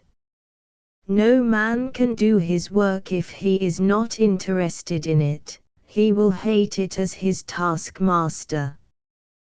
But when an object of pursuit enthralls him, it will intoxicate him, will not leave him at peace till he joins his very soul with it in union indissoluble. This direct communication of mind with the object of worship is mysticism. It is the very core of the highest form of religious life. It purifies, ennobles, and above all it inspires. To the mystic the great prophet is the Athenian Plato, whose doctrine is that of the Christian God is love converted into love is God. It is not entirely fanciful to suggest that Plato, in saying farewell to the definitely Socratic type of philosophy, gave his master as his parting gift the greatest of all tributes, a dialogue which is really the praise of Socrates. The intoxication of Plato's thought is evident in the Phaedrus. This splendid dialogue marks even more clearly the character of the new wine which was to be poured into the Socratic bottles. Phaedrus and Socrates recline in a spot of romantic beauty along the bank of the Ilissus. Phaedrus reads a paradoxical speech supposed to be written by Lysias, the famous orator, on love. Socrates replies in a speech quite as unreal, praising as Lysias did him who does not love. But soon he recants, his real creed being the opposite. Frenzy is his subject, the ecstasy of prophecy, mysticism, poetry and the soul. This last is like a charioteer driving a pair of horses, one white, the other black. It soars upwards to the region of pure beauty, wisdom and goodness, but sometimes the white horse, the spirited quality of human nature, is pulled down by the black, which is sensual desire, so that the charioteer, reason, cannot get a full vision of the ideal world beyond all heavens. Those souls which have partially seen the truth but have been dragged down by the black steed become, according to the amount of beauty they have seen, philosophers, kings, economists, gymnasts, mystics, poets, journeymen, sophists or tyrants. The vision once seen is never quite forgotten, for it can be recovered by reminiscence, so that by exercise each man can recall some of its glories. The dialogue then passes to a discussion of good and bad writing and speaking. The truth is the sole criterion of value, and this can be obtained only by definition. Next there must be orderly arrangement, a beginning, a middle and an end. In rhetoric it is absolutely essential for a man to study human nature first. He cannot hope to persuade an audience if he is unaware of the laws of its psychology. Not all speeches suit all audiences. Further, writing is inferior to speaking, for the written word is lifeless, the spoken is living and its author can be interrogated. It follows then that orators are of all men the most important because of the power they wield. They will be potent for destruction unless they love the truth and understand human nature. In short, they must be philosophers. The like of this had nowhere been said before. It opened a new world to human speculation. First, the teaching about oratory is of the highest value. Plato's quarrel with the sophists was based on their total ignorance of the enormous power they exercised for evil, because they knew not what they were doing. They professed to teach men how to speak well, but had no conception of the science upon which the art of oratory rests. In short, they were sheer impostors. Even Aristotle had nothing to add to this doctrine in his treatise on rhetoric, which contains a study of the effects which certain oratorical devices could be prophesied to produce, and provides the requisite scientific foundation. Again, the indifference to or the ridicule of truth shown by some sophists made them odious to Plato. He would have none of their doctrines of relativity or flux. Nothing short of the absolute would satisfy his soaring spirit. He was sick of the change in phenomena, the tangible and material objects of sense. He found permanence in a world of eternal ideas. These ideas are the essence of Platonism.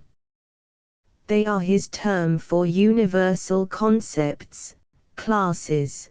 There are single tangible trees innumerable, but one ideal tree only in the ideal world beyond the heavens. Nothing can possibly satisfy the soul but these unchanging and permanent concepts. It is among them that it finds its true home. Lastly, the tripartite division of the nature of the soul here first indicated is a permanent contribution to philosophy. Thus Plato's system is definitely launched in the Phaedrus. His subsequent dialogues show how he fitted out the hulk to sail on his voyages of discovery. The Meno is a rediscussion on Platonic principles of the problem of the Protagoras: can virtue be taught? Meno, a general in the army of the famous 10,000, attempts a definition of virtue itself, the principle that underlies specific kinds of virtues such as justice. After a cross-examination he confesses his helplessness in a famous simile: Socrates is like the torpedo fish which benumbs all who touch it. Then the real business begins. How do we learn anything at all? Socrates says by reminiscence, for the soul lived once in the presence of the ideal world. When it enters the flesh it loses its knowledge, but gradually regains it. This theory he dramatically illustrates by calling in a slave whom he proves by means of a diagram to know something of geometry, though he never learned it. Thus the great lesson of life is to practice the search for knowledge, and if virtue is knowledge it will be teachable. But the puzzle is, who are the teachers? Not the sophists, a discredited class, nor the statesmen, who cannot teach their sons to follow them. Virtue then, not being teachable, is probably not the result of knowledge, but is imparted to men by a divine dispensation, just as poetry is. But the origin of virtue will always be mysterious till its nature is discovered beyond doubt. So Plato once more declares his dissatisfaction with a Socratic tenet which identified virtue with knowledge. The Phaedo describes Socrates' discussion of the immortality of the soul on his last day on earth. Reminiscence of ideas proves pre-existence, as in the Meno. The ideas are similarly used to prove a continued existence after death, for the soul has in it an immortal principle which is the exact contrary of mortality. The idea of death cannot exist in a thing whose central idea is life. Such in brief is Socrates' proof. To us it is singularly unconvincing, as it looks like a begging of the whole question. Yet Plato argues in his technical language as most men do concerning this all-important and difficult question.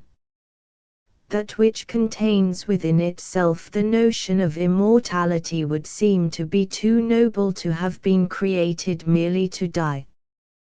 The very presence of a desire to realize eternal truth is a strong presumption that there must be something to correspond with it.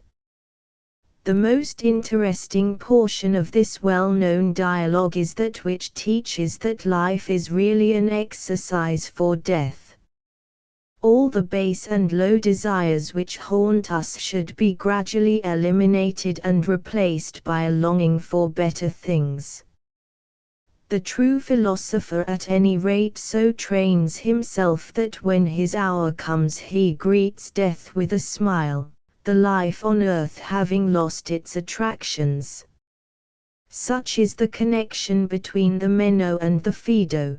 The life that was before and the life that shall be hereafter depend upon the ideal world.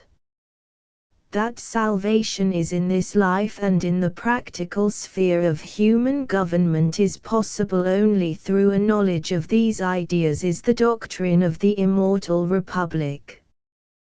This great work in 10 books is well known, but its unique value is not always recognized. It starts with a discussion of justice. Thrasymachus, a brazen fellow like Callicles in the Gorgias, argues that justice is the interest of the stronger and that law and morality are mere conventions. The implications of this doctrine are of supreme importance. If justice is frank despotism, then the Eastern type of civilization is the best, wherein custom has once for all fixed the right of the despot to grind down the population, while the sole duty of the latter is to pay taxes. The moral reformation of law becomes impossible. No adjustment of an unchanging decree to the changing and advancing standard of public morality can be contemplated. Constitutional development, legal reformation and the great process by which Western peoples have tried gradually to make positive law correspond with ethical ideals are mere dreams. But the verbal refutation of Thrasymachus does not satisfy Glaucus and Adeimantus, who are among Socrates' audience. In order to explain the real nature of justice, Socrates is compelled to trace from the very beginning the process by which states have come into existence. Economic and military needs are thoroughly discussed. The state cannot continue unless there is created in it a class whose sole business it is to govern. This class is to be produced by communistic methods. The best men and women are to be tested and chosen as parents, their children being taken and carefully trained apart for their high office. This training will be administered to the 3 component parts of the soul, the rational, the spirited and the appetitive, while the educational curriculum will be divided into 2 sections, gymnastic for the body and artistic for the mind, the latter including all scientific, mathematical and literary subjects. After a careful search, in this ideal state justice, the principle of harmony which keeps all classes of the community coherent, will show itself in doing one's own business. Yet even this method of describing justice is not satisfactory to Plato, who was not content unless he started from the universal concepts of the ideal world. The second portion of the dialogue describes how knowledge is gained. The mind discards the sensible and material world, advancing to the ideas themselves. Yet even these are insufficient, for they all are interconnected and united to one great and architectonic idea, that of the good. To this the soul must advance before its knowledge can be called perfect. This is the scheme of education for the guardians. The philosophic contemplation of ideas, however, should be deferred till they are of mature age, for philosophy is dangerous in young men. Having performed their warlike functions of defending the state, the guardians are to be sifted, those most capable of philosophic speculation being employed as instructors of the others. Seen from the height of the ideal world, justice again turns out to be the performance of one's own particular duties. This ideal society Plato admits to be a difficult aim for our weak human nature. He stoutly maintains, however, that a pattern of it is laid up in heaven, man's true home. He mournfully grants that a declension from excellence is often possible and describes how this rule of philosophers, if established, would be expected to pass through oligarchy to democracy, the worst form of all government, peopled by the democratic man whose soul is at war with itself because it claims to do as it likes. The whole dialogue ends in an admirable vision in which he teaches that man chose his lot on earth in a pre-existing state. Such is a fragmentary description of this masterpiece. What is it all about? First, it is necessary to point out a serious misconception. Plato is not here advocating universal communism. His state postulates a money-making class and a laboring class also. Apart from the fact that he explicitly mentions these and allows them private property, it would be difficult to imagine that they are not rendered necessary by his very description of justice. Not all men are fit for government, and therefore those who are governed must do their particular business for which they are fitted. In some cases it is the rather mean business of piling up fortunes. Communism is advocated as the only means of creating first and then propagating the small guardian caste. Nor again is the caste rigid, for some of the children born of communistic intercourse will be unfit for their position and will be degraded into the money-making or property-owning section. Communism to Plato is a high creed, too high for everybody, fit only for the select and enlightened or teachable few. Nor is the Republic an instance of utopian theorizing. It is a criticism of contemporary Greek civilization, intended to remove the greatest practical difficulty in life. Man has tried all kinds of governments and found none satisfactory. All have proved selfish and faithless, governing for their own interests only. Kings, oligarchs, democrats and mob leaders have without exception regarded power as the object to be attained because of the spoils of office. Political leadership is thus a direct means of self-advancement, a temptation too strong for weak human nature. As a well-known labor leader hinted, 5,000 a year does not often come in men's way. There is only one way of securing honest government, and that is Plato's. A definite class must be created who will exercise political power only, economic inclinations of any sort disqualifying any of its members from taking office. The ruling class should rule only, the money-making class make money only. In this way no single section will tax the rest to fill its own pockets. The one requisite is that these guardians should be recognized as the fittest to rule and receive the willing obedience of the rest. If any other sane plan is available for preserving the governed from the incessant and rapacious demands of tax collectors, no record of it exists in literature. Practical statesmanship of a high and original order is manifest in the Republic, in England, where the official qualifications for governing are believed to be equally existent in everybody, whether trained or untrained in the art of ruling.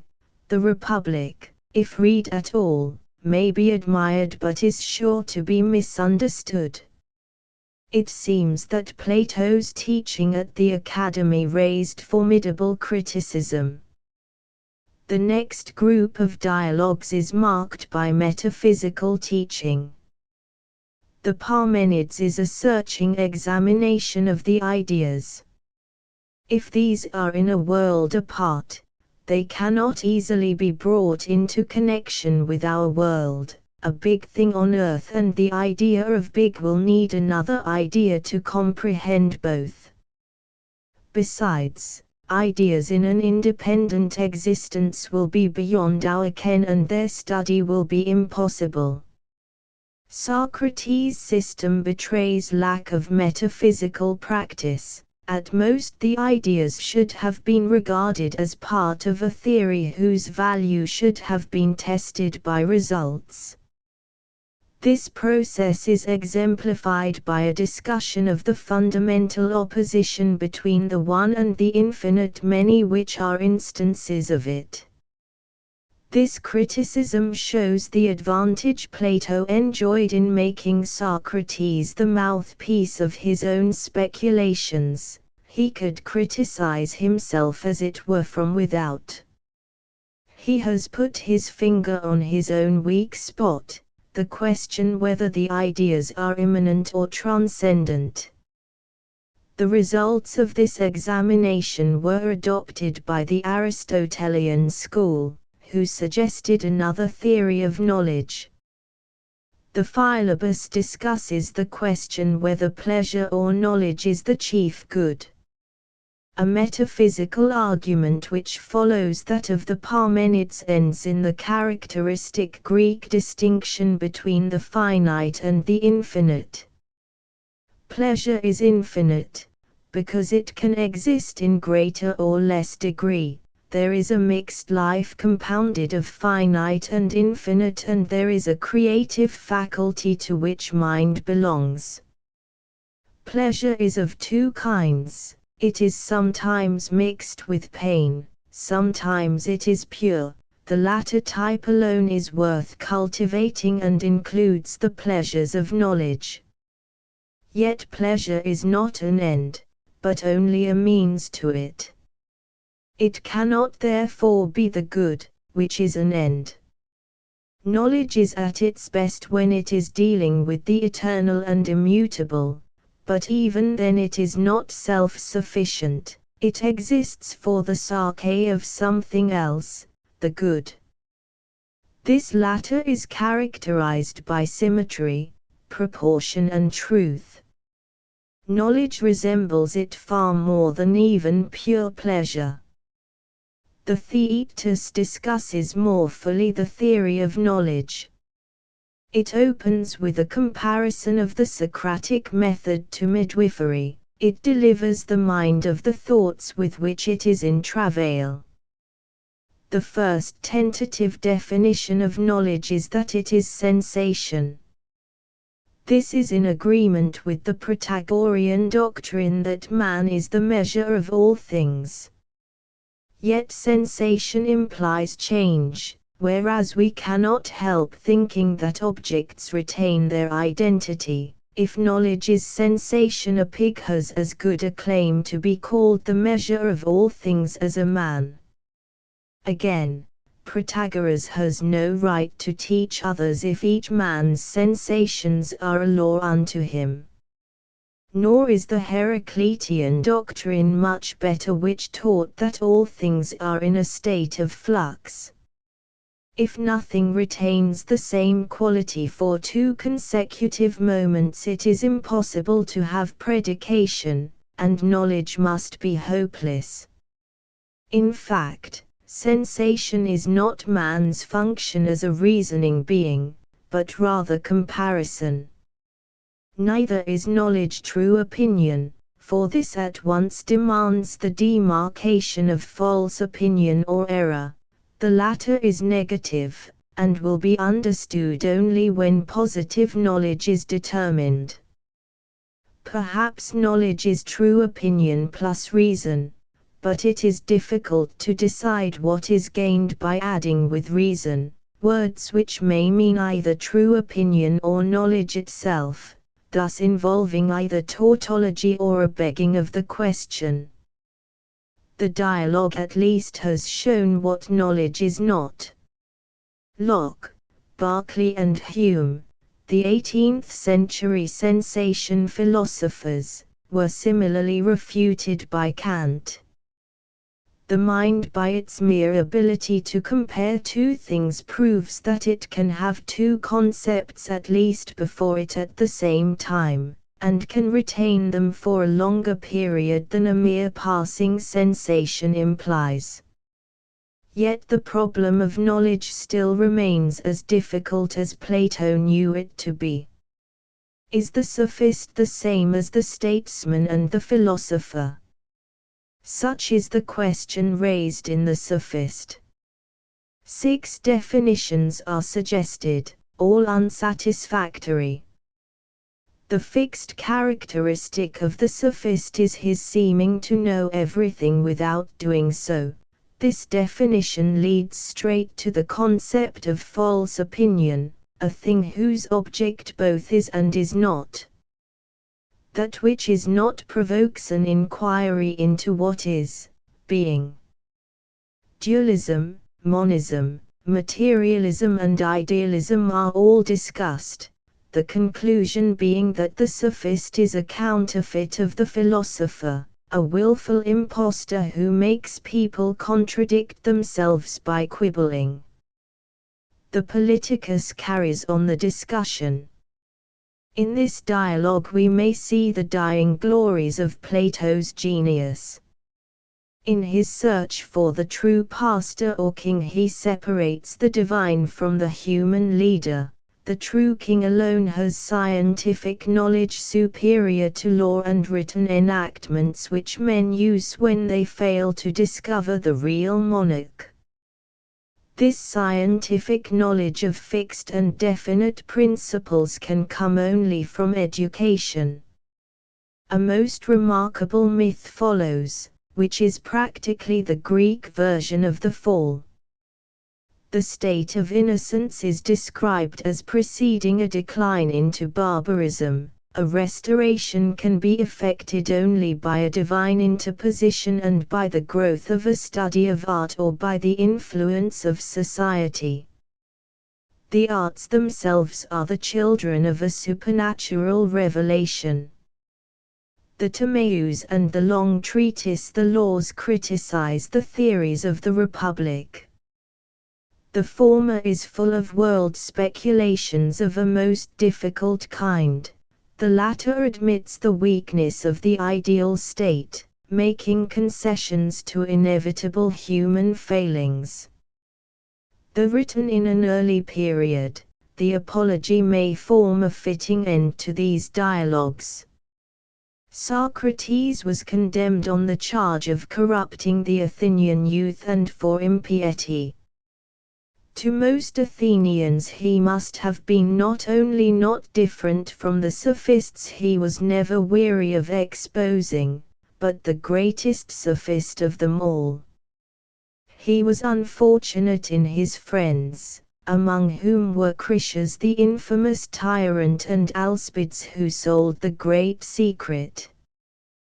The older men must have regarded with suspicion his influence over the youth in a city which seemed to be losing all its national virtues. Many of them were personally aggrieved by his annoying habit of exposing their ignorance. He was given a chance of escape by acknowledging his fault and consenting to pay a small fine. Instead, he proposed for himself the greatest honor his city could give any of her benefactors: public maintenance in the town hall. His defense contains many superb passages and is a masterpiece of gentle irony and subtle exposure of error. Its conclusion is masterly. At point of death men often prophesy. My prophecy to you, my slayers, is that when I am gone you will have to face a far more serious penalty than mine. You have killed me because you wish to avoid giving an account of your lives. After me will come more accusers of you and more severe.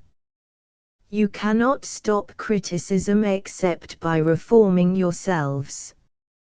If death is asleep, then to me it is gain. If in the next world a man is delivered from unjust judges and there meets with true judges, the journey is worthwhile.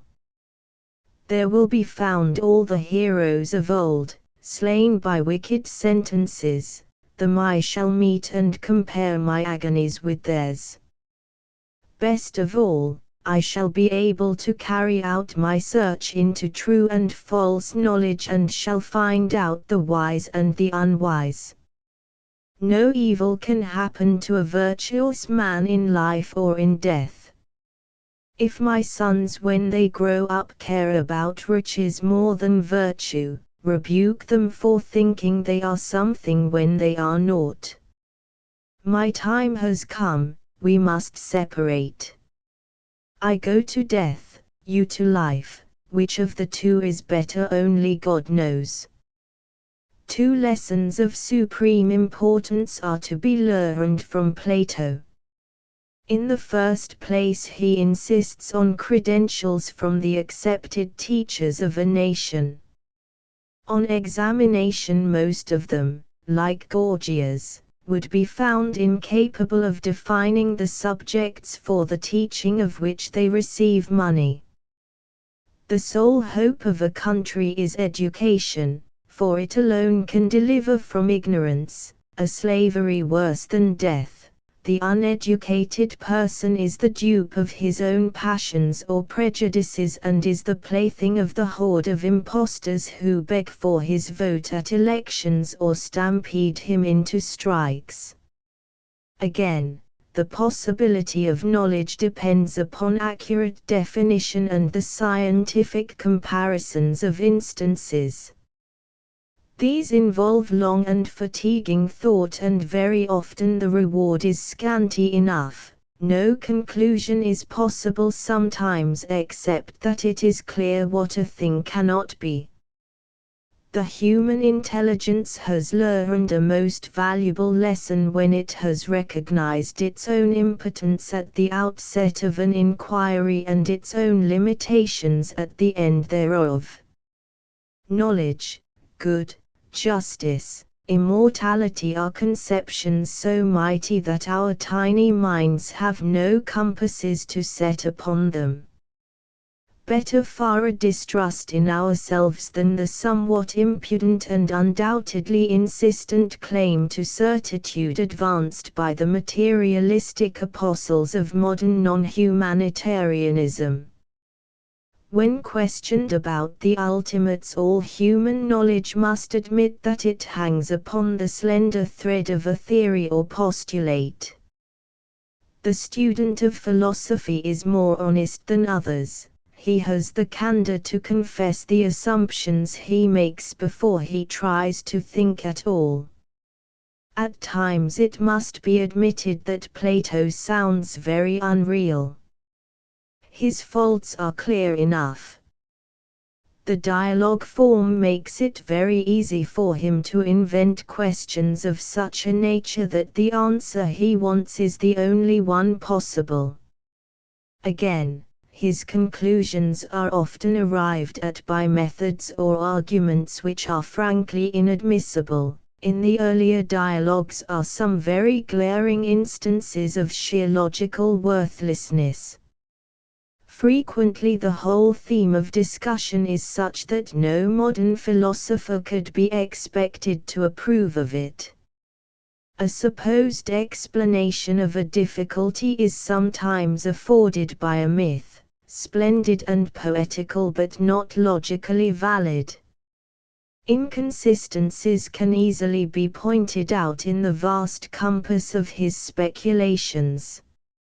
It remained for Aristotle to invent a genuine method of sorting out a licit from an illicit type of argument. These faults are serious. Against them must be placed some positive excellences. Plato was one of the first to point out that there is a problem, A question should be asked and an answer found if possible, for we have no right to take things for granted. More than this, he was everywhere searching for knowledge, ridding himself of prejudice, doing in perfect honesty the most difficult of all things, the duty of thinking clearly. These thoughts he has expressed in the greatest of all types of Greek prose, a blend of poetic beauty with the precision of prose. But Plato's praise is not that he is a philosopher so much as philosophy itself in poetic form. His great visions of the eternal whence we spring, his awe for the real king, the real virtue, the real state laid up in heaven fill him with an inspired exaltation which lifts his readers to the heaven whence Platonism has descended. There are two main types of men.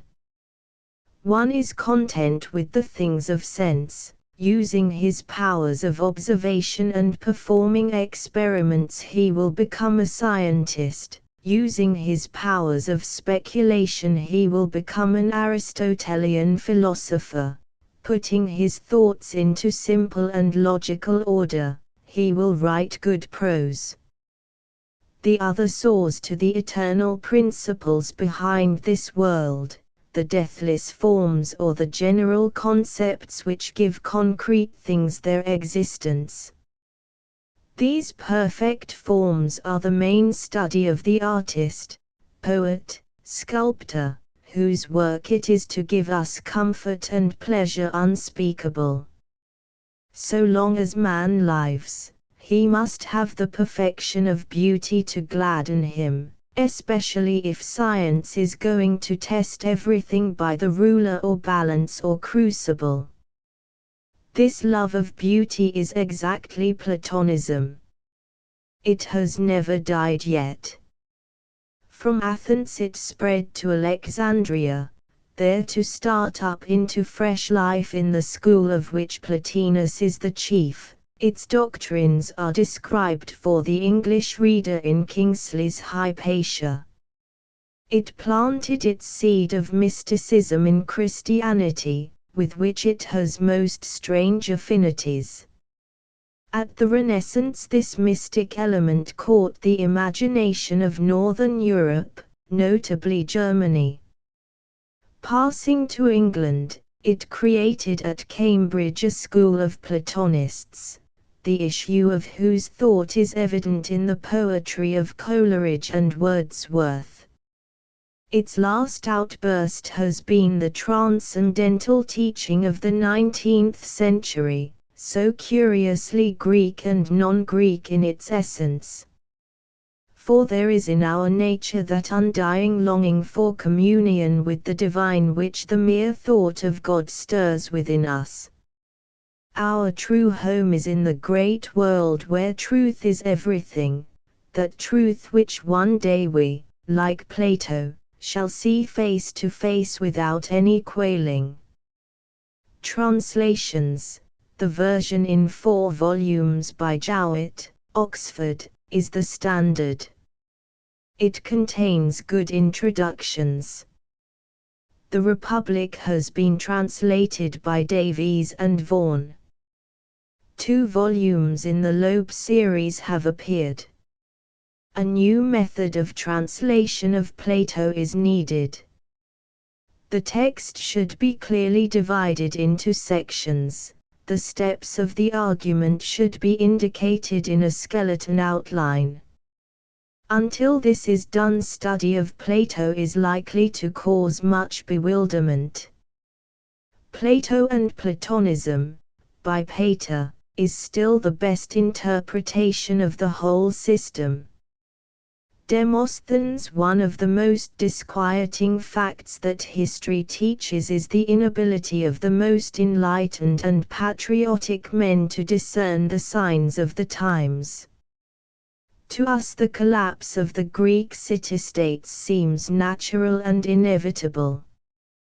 Their constant bickerings and petty jealousies justly drew down upon them the armed might of the ambitious and capable power which destroyed them. Their fate may fill us with pity, and our admiration for those who fought in a losing cause may prejudice us against their enslavers.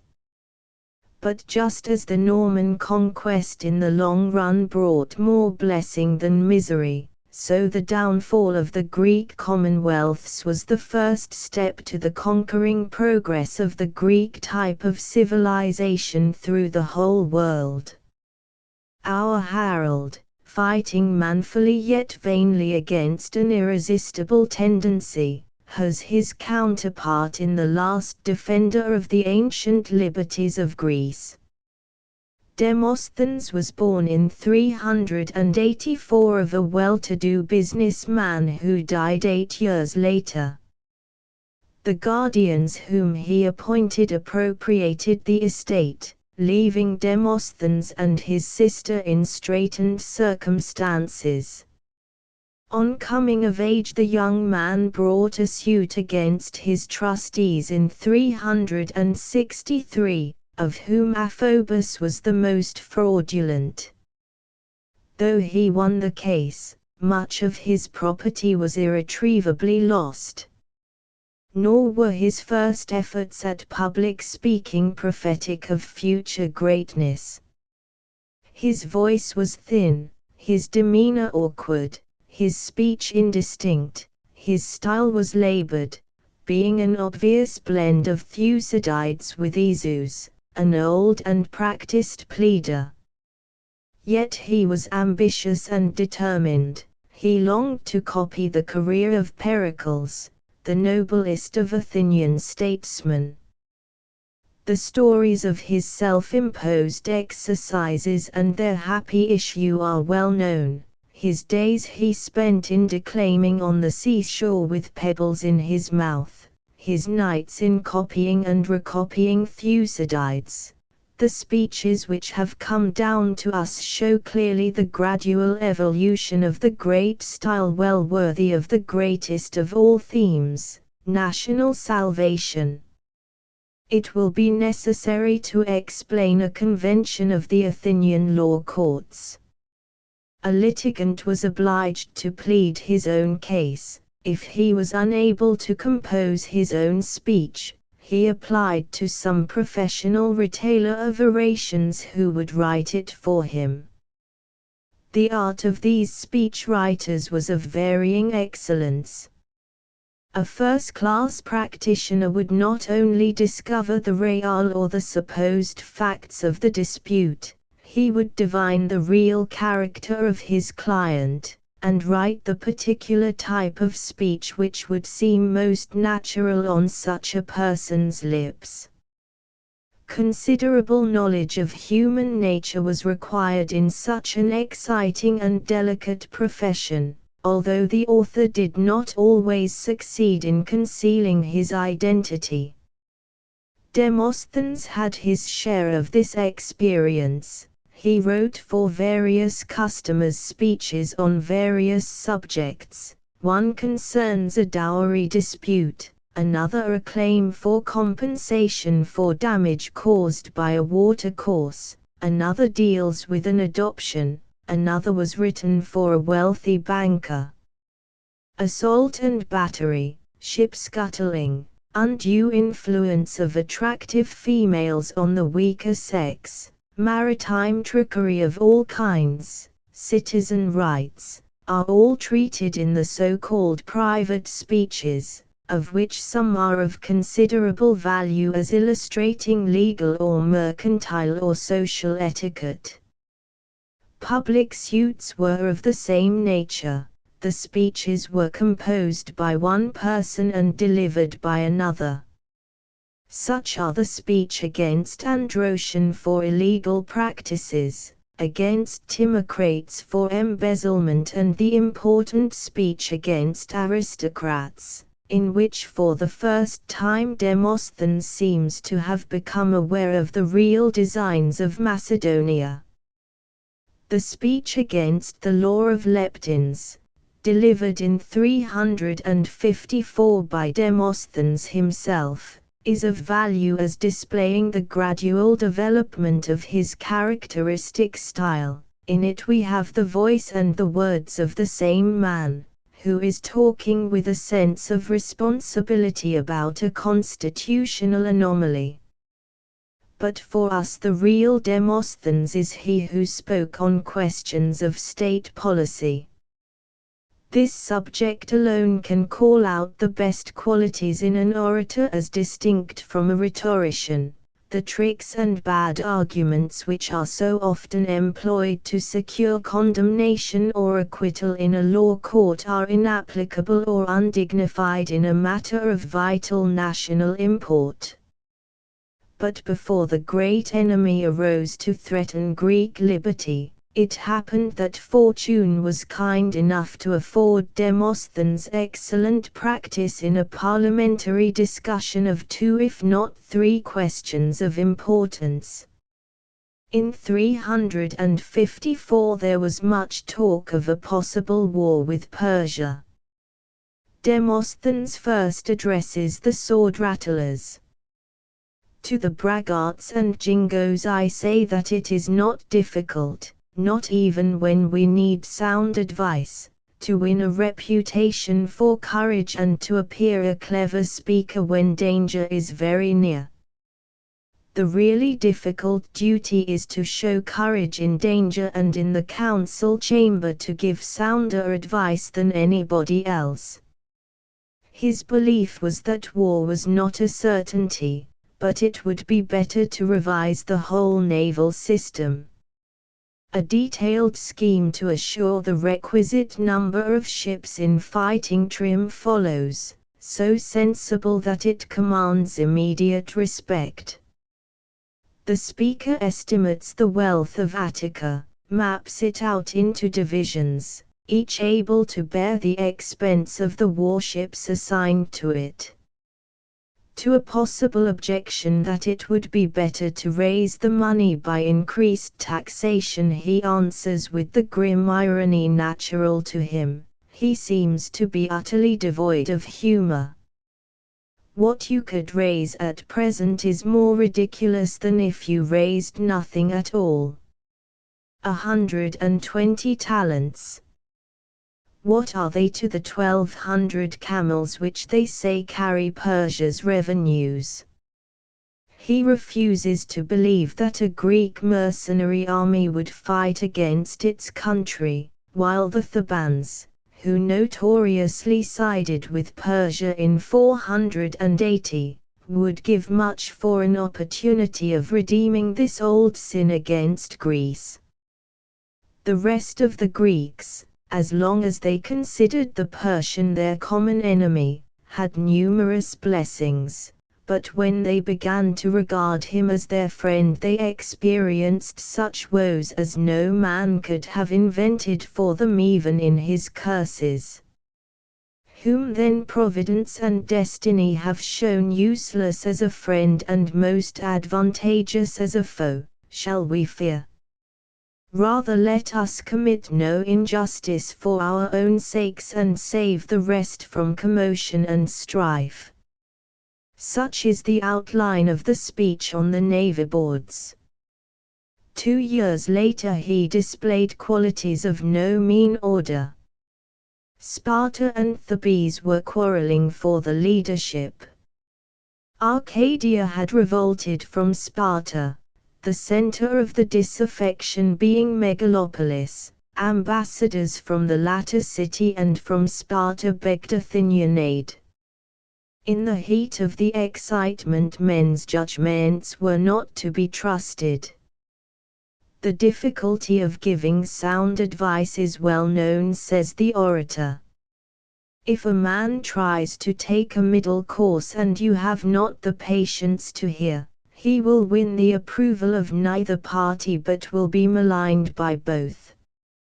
If such a fate awaits me, I would rather appear to be talking nonsense than allow any party to deceive you into what I know is not your wisest policy. The question was, should Athens join Thebes or Sparta, both ancient foes? I would like to ask those who say they hate either, whether they hate the one for the Sarke of the other or for your Sarke. If for the Sarke of the other party, then you can trust neither, for both are mad. If for your Sarke, why do they try to strengthen one of these two cities unduly? You can with perfect ease keep Thebes weak without making Sparta strong, as I will prove. You will find that the main cause of woe and ruin is unwillingness to act with simple honesty.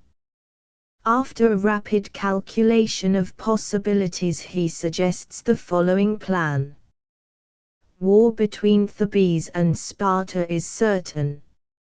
If Thebes is beaten to the ground, as she deserves to be, Sparta will not be unduly powerful, for these Arcadian neighbors will restore the balance. If Thebes recovers and saves herself, she will still be weak if you ally yourselves with Arcadia and protect her.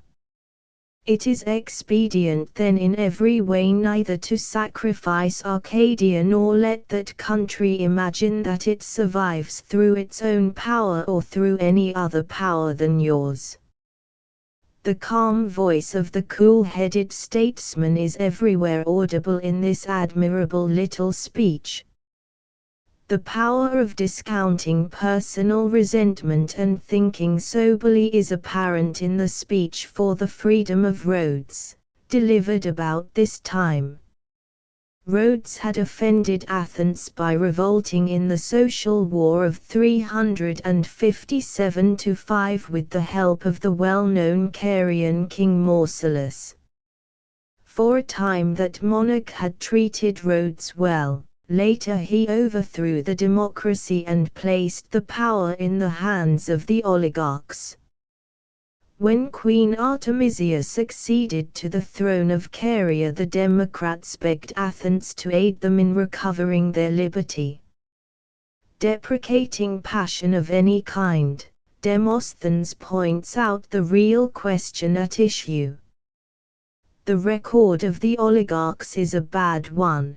To overthrow the democracy they had won over some of the leading citizens whom they banished when they had attained their object. Their faithless conduct promised no hope of a firm alliance with Athens. The Rhodian question was to be the acid test of her political creed. Look at this fact, gentlemen.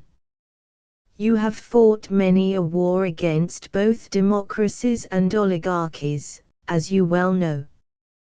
But the real object of these wars perhaps none of you considers. Against democracies you fight for private grievances which cannot be settled in public, or for territory or boundaries or for domination. Against oligarchies you fight for none of these things, but for your constitution and freedom.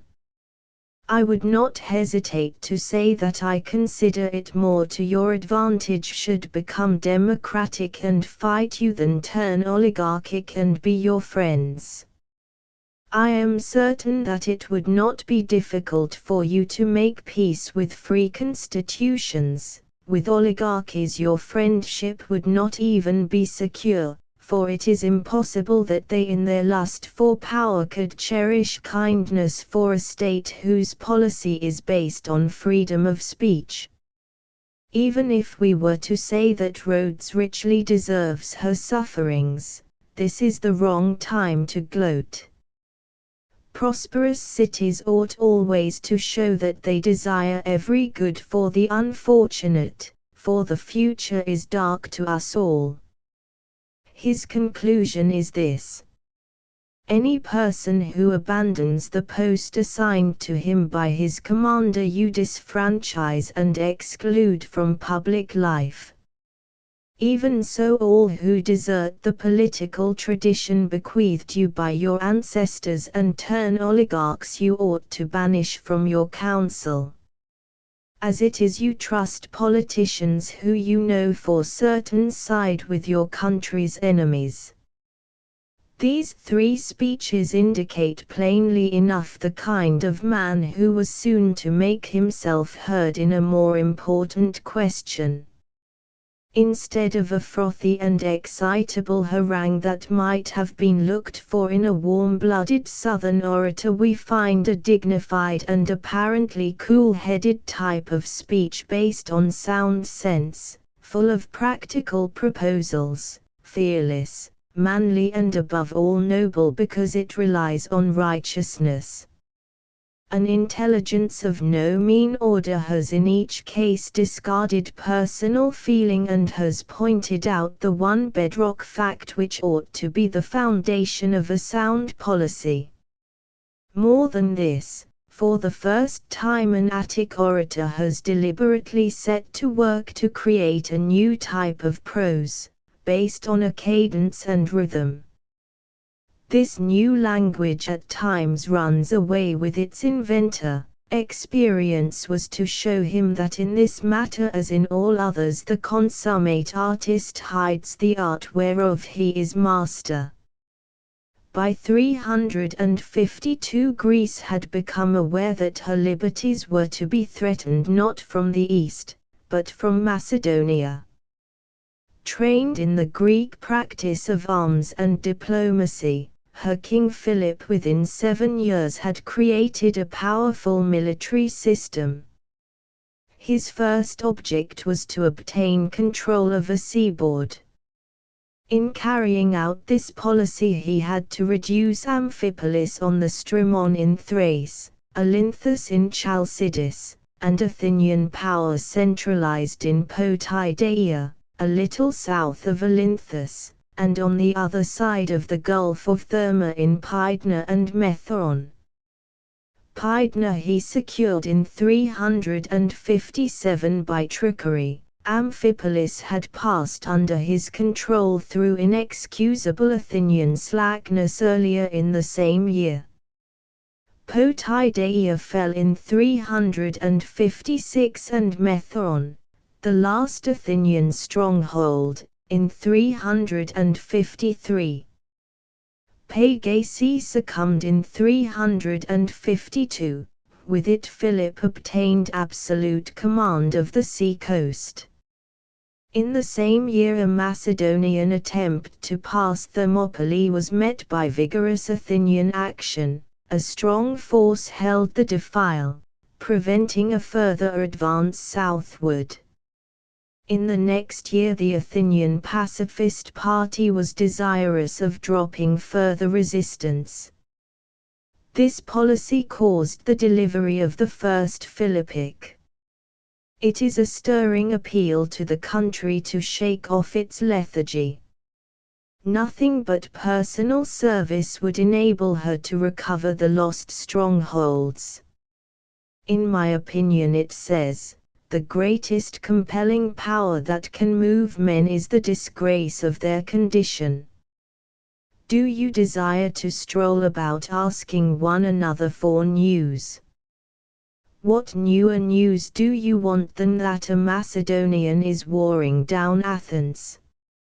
Philip sick or Philip dead makes no difference to you. If he died you would soon raise up for yourselves another Philip if you continue your present policy. With statesman-like care Demosthenes makes concrete proposals for the creation of a standing force of citizens ready to serve in the ranks. At present their generals and captains are puppets for the pretty march past in the public square. He estimates the cost of upkeep and shows that it is possible to maintain a force in perfect efficiency. He lays particular stress on creating a base of operations in Macedonia itself, otherwise fleets sailing north might be checked by trade winds. Too late is the curse of Athenian action. A vacillating policy ruins every expedition. Such a system was possible earlier, but now we are on the razor's edge. In my opinion, some God in utter shame at our history has inspired Philip with his restlessness. If he had been content with his conquests and annexations, some of you would be quite satisfied with a position which would have branded our name with infamy and cowardice. As it is, perhaps his unceasing aggressions and lust for extension might spur you, unless you are utterly past redemption. He grimly refutes all those well-informed persons who happen to know Philip's object. We had scores of them in our own late war. Why, of course he is intoxicated at the magnitude of his successes and builds castles in the air, but I am quite sure that he will never choose a policy such that the most hopeless fools here are likely to know what it is, for gossipers are hopeless fools. It should be remembered that these are the words of a young man of 34, unconnected with any party, yet capable of forming a sane policy. That they are great words will be obvious to anyone who replaces the name of Philip by that of his country's enemy. The result is startling indeed. The last and most formidable problem Philip had yet to solve, the destruction of Olynthus, the center of a great confederation of 32 towns.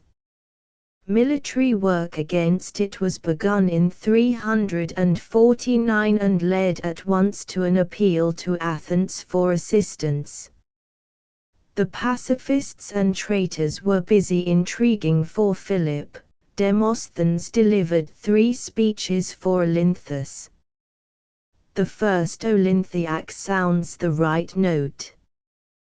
The present crisis all but cries aloud, saying that you must tackle the problem your own selves if you have any concern for salvation.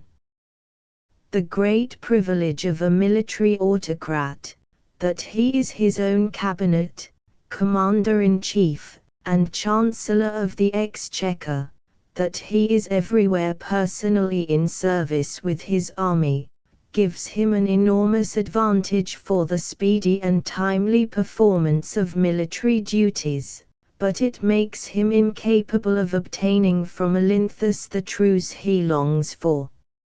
Olynthus now knows she is fighting not for glory or territory but to avoid ejection and slavery. She has before her eyes his treatment of Amphipolis and Pydna. In a word, despotism is a thing no free country can trust, especially if it is its neighbor. He warns his hearers that once Olynthus falls, there is nothing to hinder Philip from marching straight on Athens. A definite policy is then suggested. Carping criticism is easy, any person can indulge in it, but only a statesman can show what is to be done to meet a pressing difficulty. I know well enough that if anything goes wrong you lose your tempers not with the guilty persons, but with the last speaker. Yet for all that, no thought of private safety will make me conceal what I believe to be our soundest course of action. By a perfectly scandalous abuse, the surplus funds of the state treasury had been doled out to the poor to enable them to witness plays in the theatre, on the understanding that the doles should cease if war expenses had to be met. In time the lower orders came to consider the dole as their right, backed by the demagogues refused to surrender it. This theatre fund Demosthenes did not yet venture to attack, for it was dangerous to do so. He had no alternative but to propose additional taxes on the rich. He concludes with an admirable peroration. You must all take a comprehensive view of these questions and bear a hand in staving off the war into Macedonia. The rich must spend a little of their possessions to enjoy the residue without fear. The men of military age must gain their experience of war in Philip's country and make themselves formidable defenders of their own soil. The speakers must facilitate an enquiry into their own conduct, that the citizen body may criticize their policy according to the political situation at the moment. May the result be good on every ground. The second Olympiac strikes a higher note, that of indignant protest against the perfidy of Macedonian diplomacy. When a state is built on unanimity, when allies in a war find their interests identical, men gladly labor together, bearing their troubles and sticking to their task. But when a power like Philip's is strong through greed and villainy, on the first pretext or the slightest setback the whole system is upset and dismembered. Injustice and perjury and lies cannot win a solid power. They survive for a brief and fleeting period and show many a blossom of promise perhaps, but time finds them out, their leaves soon wither away. Houses or ships need foundations of great strength. Policies require truth and righteousness as their origin and first principles. Such are not to be found in Philip's career. A history of Macedonian progress shows the weak places in the system. Success throws a veil over these at present, for prosperity shrouds many a scandal. If he makes one false step, all his vices will come into the clearest relief. This will soon become obvious under heaven's guidance, if you will only show some energy. As long as a man is in health, he is unaware of his weaknesses, but when sickness overtakes him, his whole constitution is upset. Cities and despots are the same. While they are invading their neighbors, their secret evils are invisible, but when they are in the grip of an internal war, these weaknesses all become quite evident.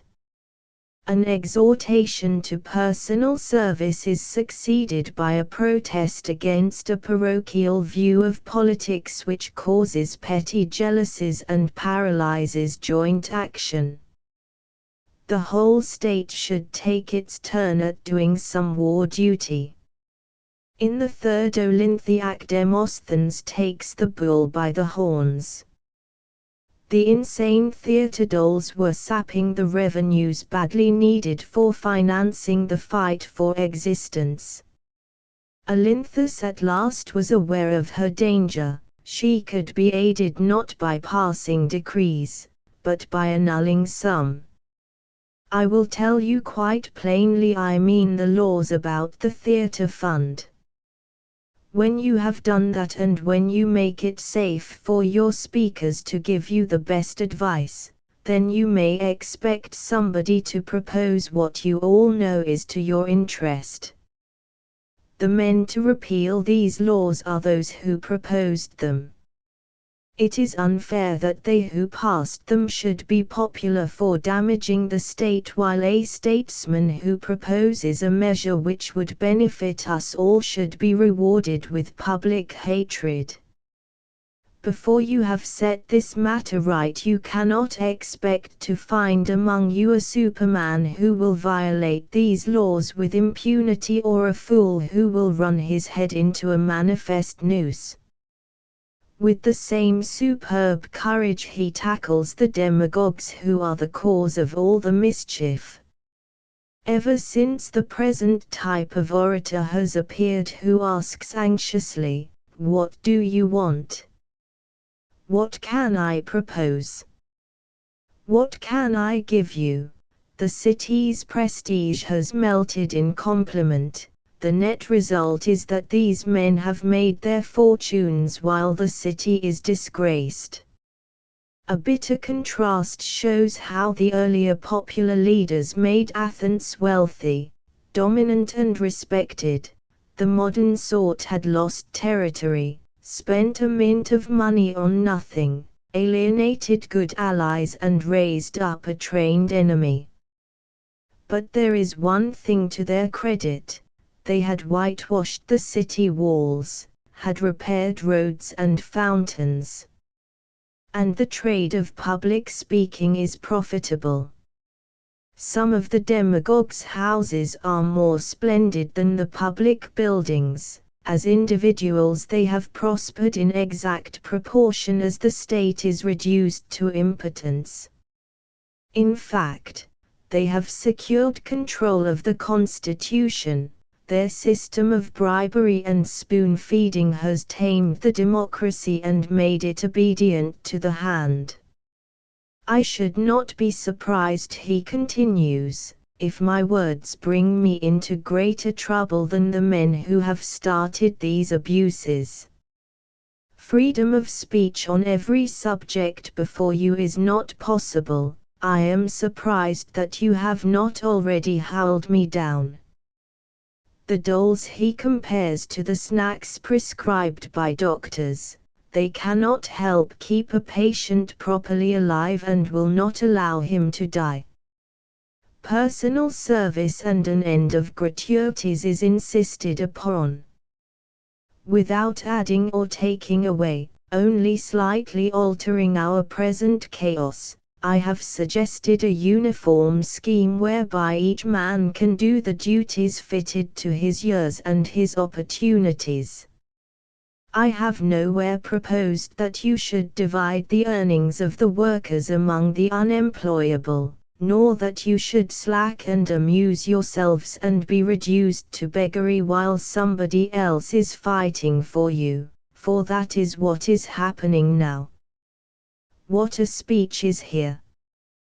Doles, interruptions of men who tell the truth, organized democratic corruption, waste of public money on whitewash are familiar to the unhappy British taxpayer. Where is our Demosthenes who dare appeal to the electorate to sweep the system and its prospering advocates back into the darkness? Having captured Olynthus in 348 and razed it to the ground, Philip attacked Euboea. A further advance was checked by a disgraceful peace engineered by Philocrates and Ischines in 346. The embassy which obtained it was dodged by Philip until he had made the maximum of conquest. He had excluded the Phocians from its scope, a people of primary importance because they controlled Thermopylae, but a week after signing the peace he had destroyed Phocian unity and usurped their place on the great council which met at Delphi. This evident attack on the liberty of southern Greece raised a fever of excitement at Athens. The war party clamored for instant action. Strangely enough, Demosthenes advised his city to observe the peace.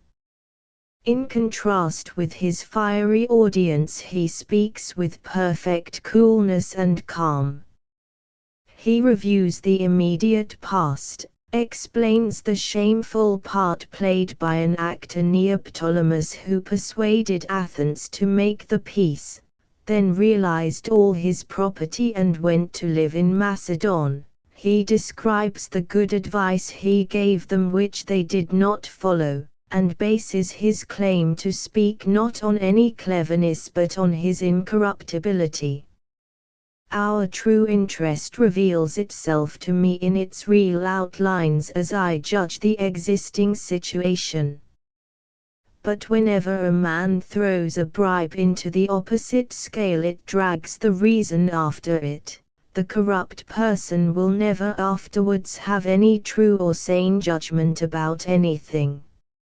In the present case, the real point at issue is clear enough.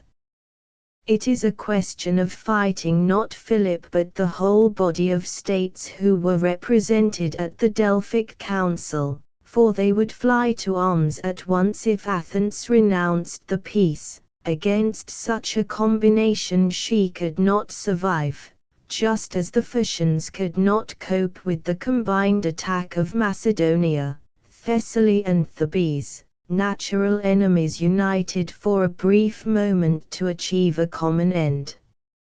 After all, a seat on the Delphic Council was a small matter, only fools would go to war for an unsubstantial shadow. Firmly planted in Greece itself, Philip started intriguing in Peloponnesus, supporting Argos, Megalopolis and Messene against Sparta. An embassy to these three cities headed by Demosthenes warned them of the treacherous friendship. Returning to Athens in 344 he delivered his second Philippi, which contains an account of the speeches of the recent tour. Philip acted while Athens talked. The result is inevitable and perhaps reasonable. Each of you excels in that wherein you are most diligent, he in deeds, you in words. Hence comes the intrigue against Sparta. He can dupe stupid people like the Thebans, or the Peloponnesians, warning therefore is necessary. To the latter he said, you now stare at Philip offering and promising things, if you have any sense. Pray you may never see him practicing his tricks and evasions. Cities have invented all kinds of protections and safeguards such as stockades, walls, trenches, all of which are made by hand and expensive. But men of sense have inherited from nature one defense, good and salutary, especially democrats against despots, namely, mistrust. If you hold fast to this, you will never come to serious harm. You hanker after liberty, I suppose. Cannot you see that Philip's very title is the exact negation of it? Every king or despot is a foe to freedom and an adversary of law. Beware lest while seeking to be quit of a war you find a master. He then mentions the silly promises of advantages to come which induced Athens to make the infamous peace, and quotes the famous remark whereby the traitor gang raised a laugh while in the act of selling their country. Demosthenes is naturally a sour and peevish fellow, for he drinks water. Drawing their attention to this origin of all their trouble, he asks them to remember their names, at the same time remarking that even if a man deserved to die, punishment should be suspended if it meant loss and ruin to the state. The next 3 years saw various Macedonian aggressions, especially in Thrace. That country on its eastern extremity formed the northern coast of the Dardanelles, named the Chersonese, important as safeguarding the corn supplies which passed through the straits. It had been in the possession of Miltiades, was lost in the Peloponnesian War and was partly recovered by Timotheus in 863. Diopithes had been sent there with a body of colonists in 346. Establishing himself in possession, he took toll of passing traders to safeguard them against pirates and had collided with the Macedonian troops as they slowly advanced to the Narrows. Philip sent a protest to Athens, in a lively debate on the Chersonese early in 341. Demosthenes delivered a great speech. First of all he shows that Diopithes is really the one guarantee that Philip will not attack Attica itself. In Thrace is a force which can do great damage to Macedonian territory. But if it is once disbanded, what shall we do if Philip attacks the Chersonese? Arraign Diopithes, of course, but that will not improve matters. Well then, send reinforcements from here, if the winds allow us. Well, Philip will not attack, but there is nobody to guarantee that. He suggests that Diopithes should not be cast off but supported. Such a plan will cost money, but it will be well spent for the sake of future benefits. If some god were to guarantee that if Athens observes strict neutrality, abandoning all her possessions, Philip would not attack her, it would be a scandal, unworthy of you and your city's power and past history to sacrifice the rest of Greece. I would rather die than suggest such action. He then turns to the pacifists, pointing out that it is useless to expect a peace if the enemy is bent on a war of extermination.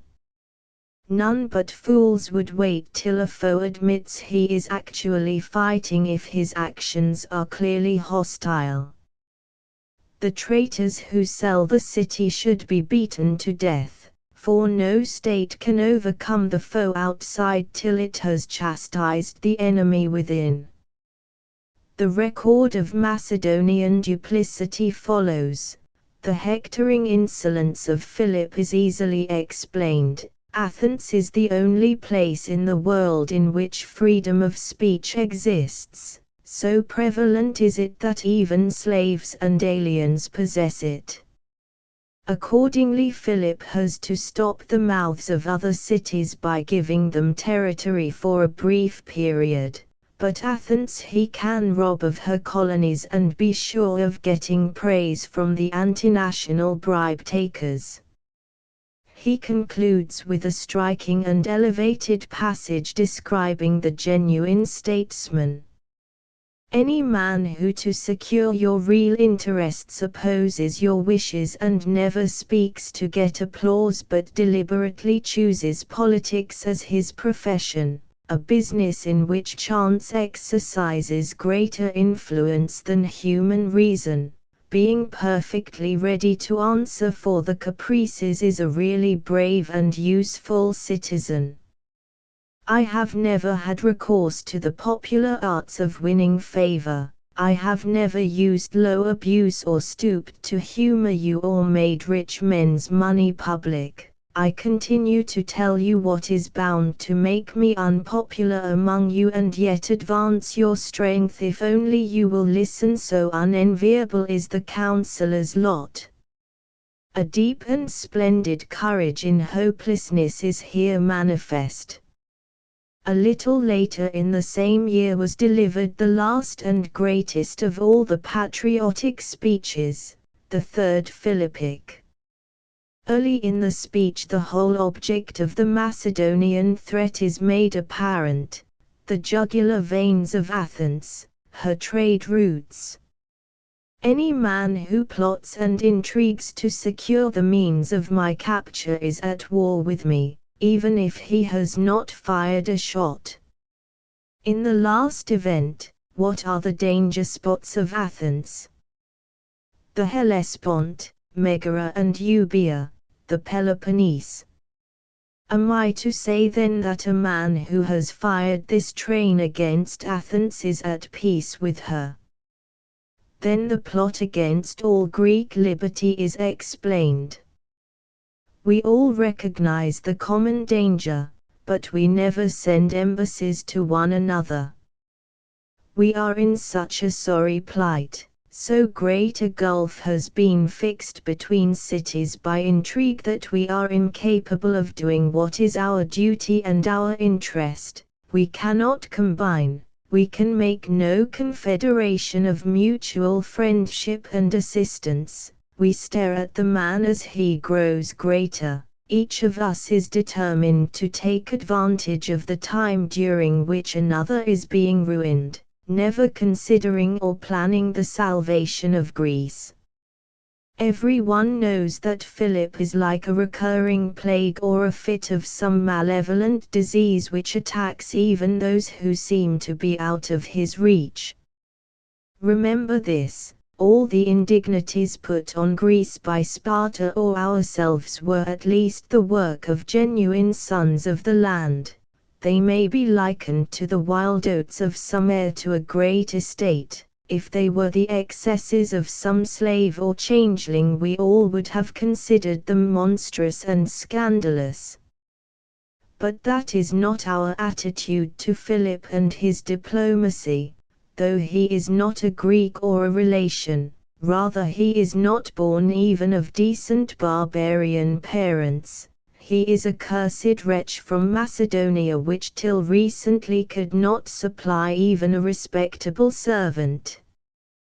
The bitterness of this is intense in a man who generally refrains from anything undignified in a public speech. The cause of this disunion is bribery. In former times it was impossible to buy from orators or generals knowledge of the critical moment which fortune often gives to the careless against the industrious. But now all our national virtues have been sold out of the market. We have imported in their place the goods which have tainted Greek life to the very death. These are envy for every bribe-taker, ridicule for any who confesses his guilt, hatred for everyone who exposes him. We have far more warships and soldiers and revenue today, but they are all useless, unavailing and unprofitable owing to treason. To punish these seems quite hopeless. You have sunk to the very depth of folly or craziness or I know not what. Often I cannot help dreading that some evil angel is persecuting us. For some ribaldry or petty spite or silly jest, in fact, for any reason whatsoever you invite hirelings to address you, and laugh at their scurrilities. He points to the fate of all the cities whom Philip flattered. In all of them the patriots advised increased taxation, the traitors said it was not necessary. They advised war and distrust, the traitors preached peace, till they were caught in the trap. The traitors made speeches to get votes, the others spoke for national existence. In many cases the masses listened to the pro-Macedonians not through ignorance, but because their hearts failed them when they thought they were beaten to their knees. The doom of these cities it was not worthwhile to describe overmuch. As long as the ship is safe, that is the time for every sailor and their captain to be keen on his duties and to take precautions against willful or thoughtless upsetting of the craft. But once the sea is over the decks, all zeal is vain. We then who are Athenians, while we are safe with our great city, our enormous resources, our splendid reputation, what shall we do? The universal appeal of this white-hot speech is its most noteworthy feature. The next year the disgraceful peace was ended, the free theatre tickets withdrawn. All was vain. In 338 Athens and Thebes were defeated at Chaeronea. The Cassandra prophecies of the great patriot came true. In 331 more triumph was allowed him. He was attacked by the traitor Ischines and answered him so effectively in his speech on the crown that his adversary was banished. A cloud settled over the orator's later life. He outlived Alexander by little more than a year. But when Antipater hopelessly defeated the allies at Cranon in 322 he poisoned himself rather than live in slavery. Of all the orators of the ancient world, none is more suitable for modern use than Demosthenes. It is true that he is guilty of gross bad taste in some of his speeches, but rarely in a parliamentary oration. Cicero is too verbose and often insincere. Demosthenes is as a rule short, terse and forcible. It is the undoubted justice of his cause which gives him his lofty and noble style. He lacks the gentler touch of humor, but a man cannot jest when he sees servitude before the country he loves. With a few necessary alterations, a speech of Demosthenes could easily be delivered today, and it would be successful. Even Philip is said to have admitted that he would have voted for him after hearing him, and Aeschines, after winning applause for declaiming part of Demosthenes' speech, told his audience that they ought to have heard the beast. Yet all this splendid eloquence seems to have been wasted. The orator could see much that was dark to his contemporaries, and spoke prophesies true though vain. But the greatest thing of all was concealed from his view. The inevitable day had dawned for the genuinely Greek type of city.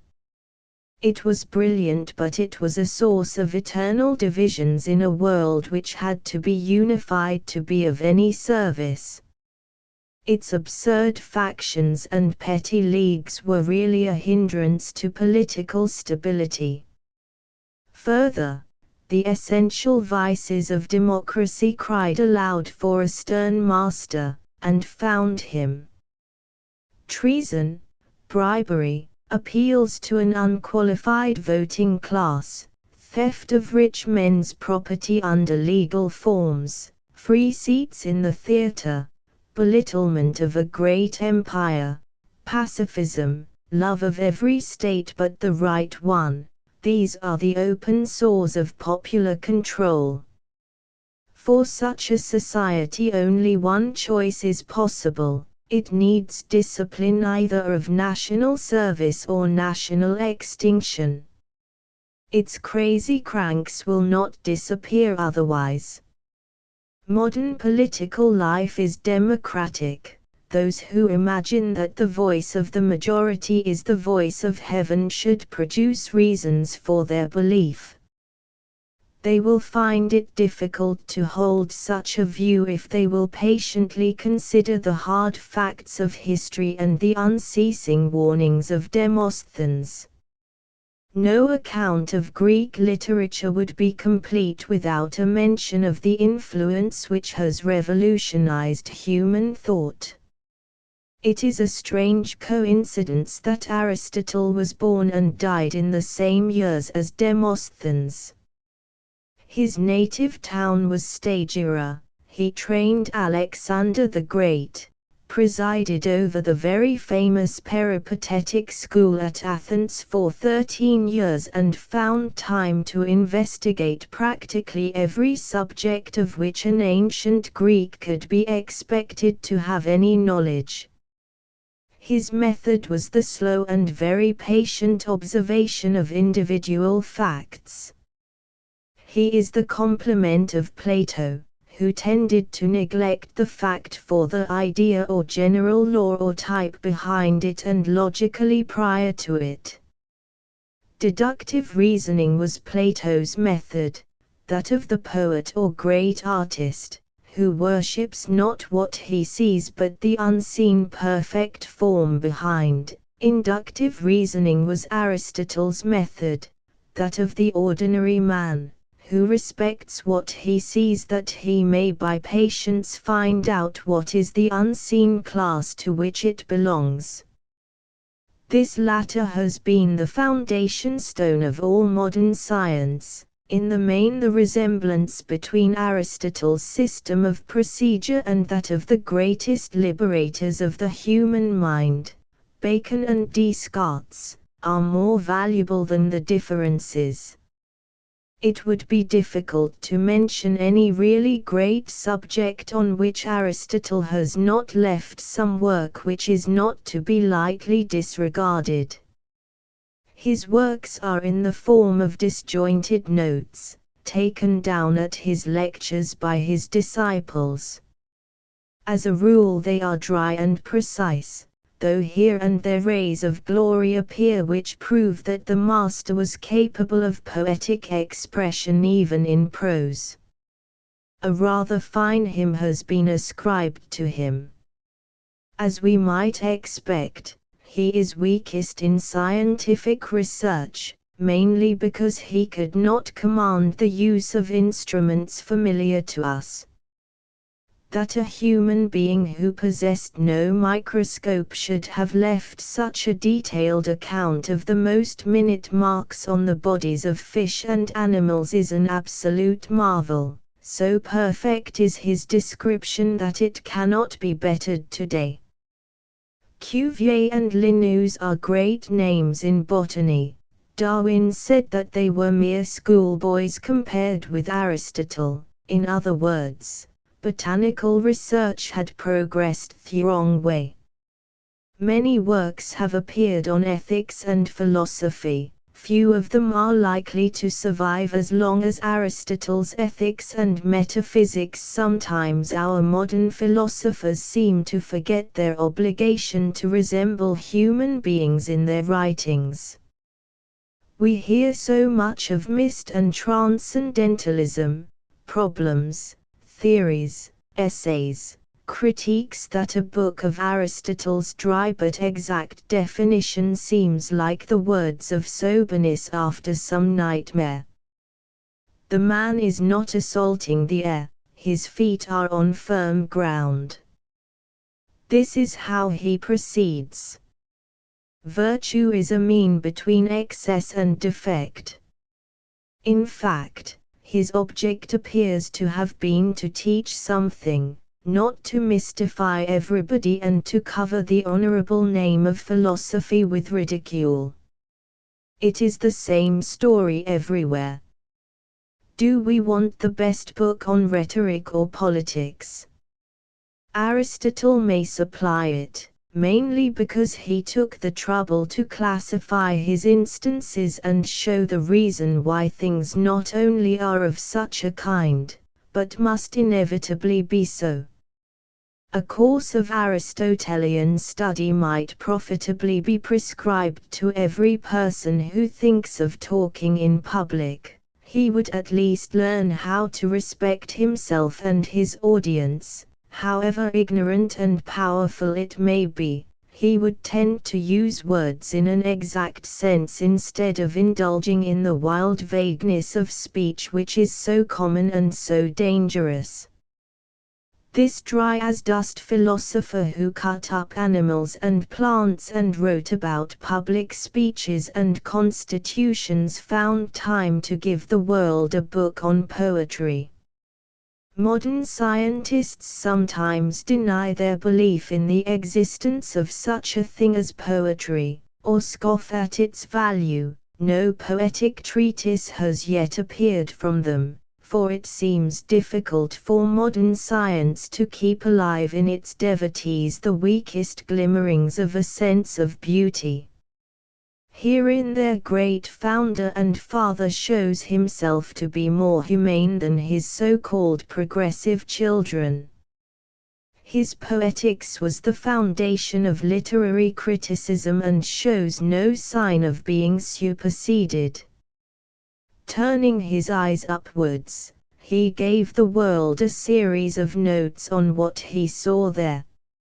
Not possessing a telescope, he could but do his best with the methods available. Let us not jeer at his results, rather let us remember that this same astronomer found time to observe the heavens in addition to revolutionizing thought in the brief compass of 6 to 2 years. For the miracle of miracles is this man's universality of outlook. It makes us ashamed of our own pretentiousness and swollen-headed pride when we reflect what this great architectonic genius has performed. Just as our bodies have decreased in size with the progress of history, so our intelligences seem to have narrowed themselves since Aristotle's day. Great as our modern scientists are, there is not one of them who would be capable of writing an acknowledged masterpiece on ethics, politics, rhetoric, poetry, metaphysics as well as on his own subject. Nor have we yet mentioned this stupendous thinker's full claim to absolute predominance in intellectual effort. His works on medicine were known to and appreciated by the Arabs, who translated them and brought them to Spain and Sicily when they conquered those countries. Averroes commented on them and added notes of his own which contributed not a little to the development of the healing art.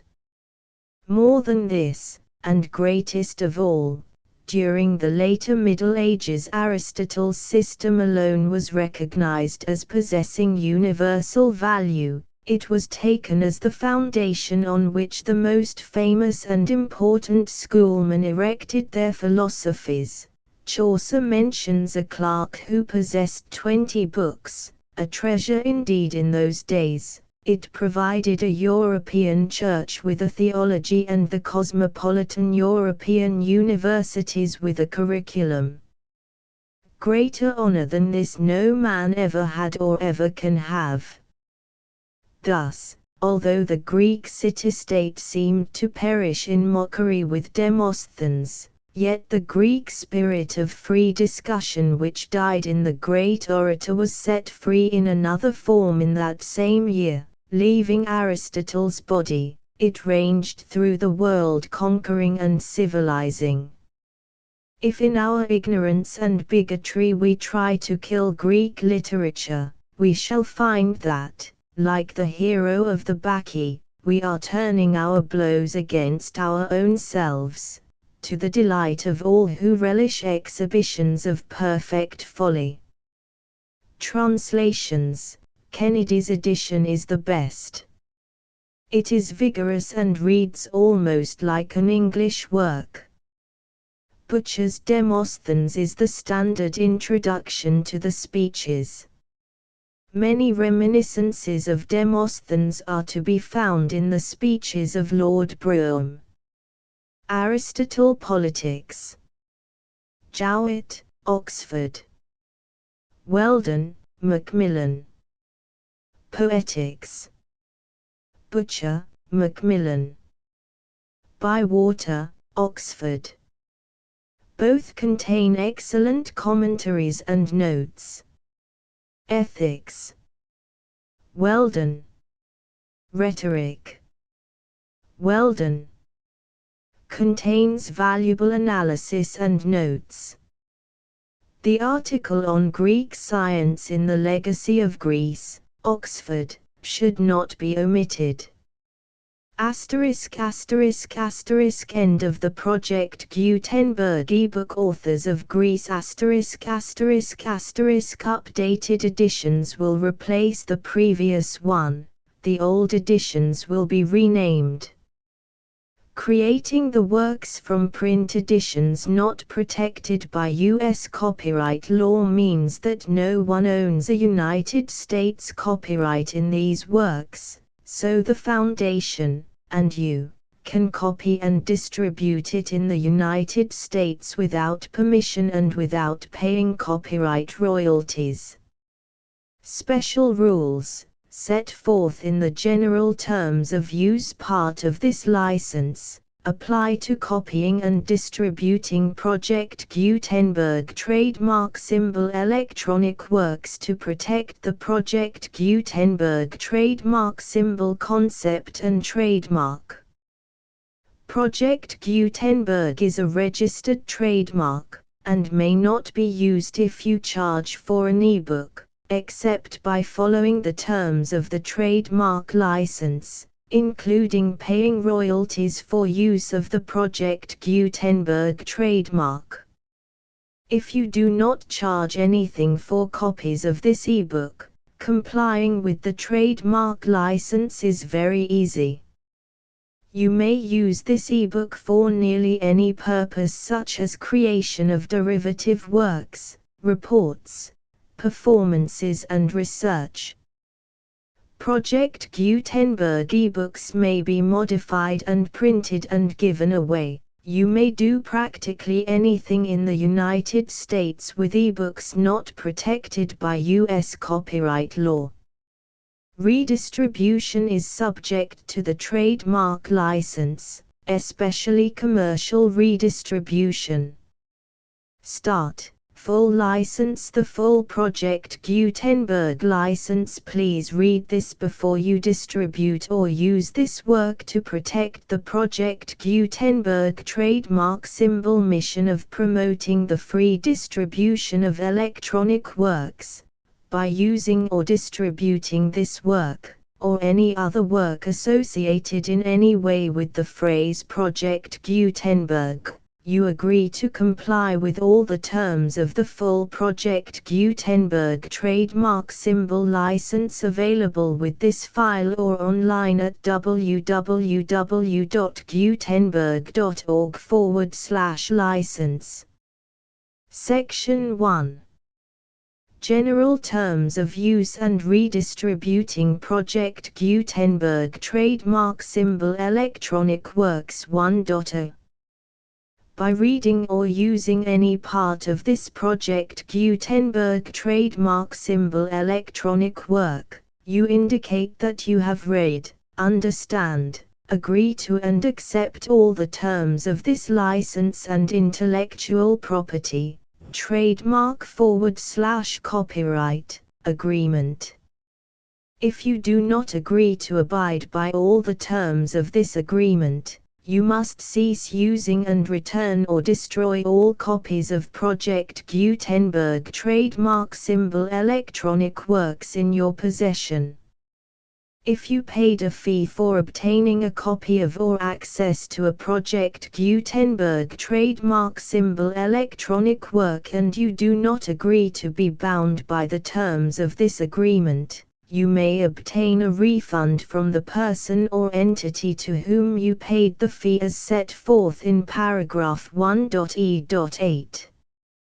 1.b. Project Gutenberg is a registered trademark.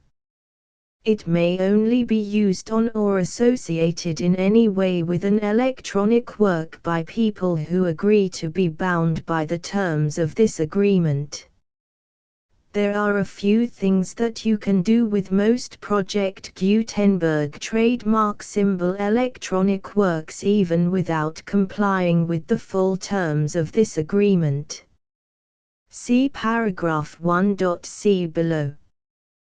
There are a lot of things you can do with Project Gutenberg trademark symbol electronic works if you follow the terms of this agreement and help preserve free future access to Project Gutenberg trademark symbol electronic works. See paragraph 1.e below. 1.c.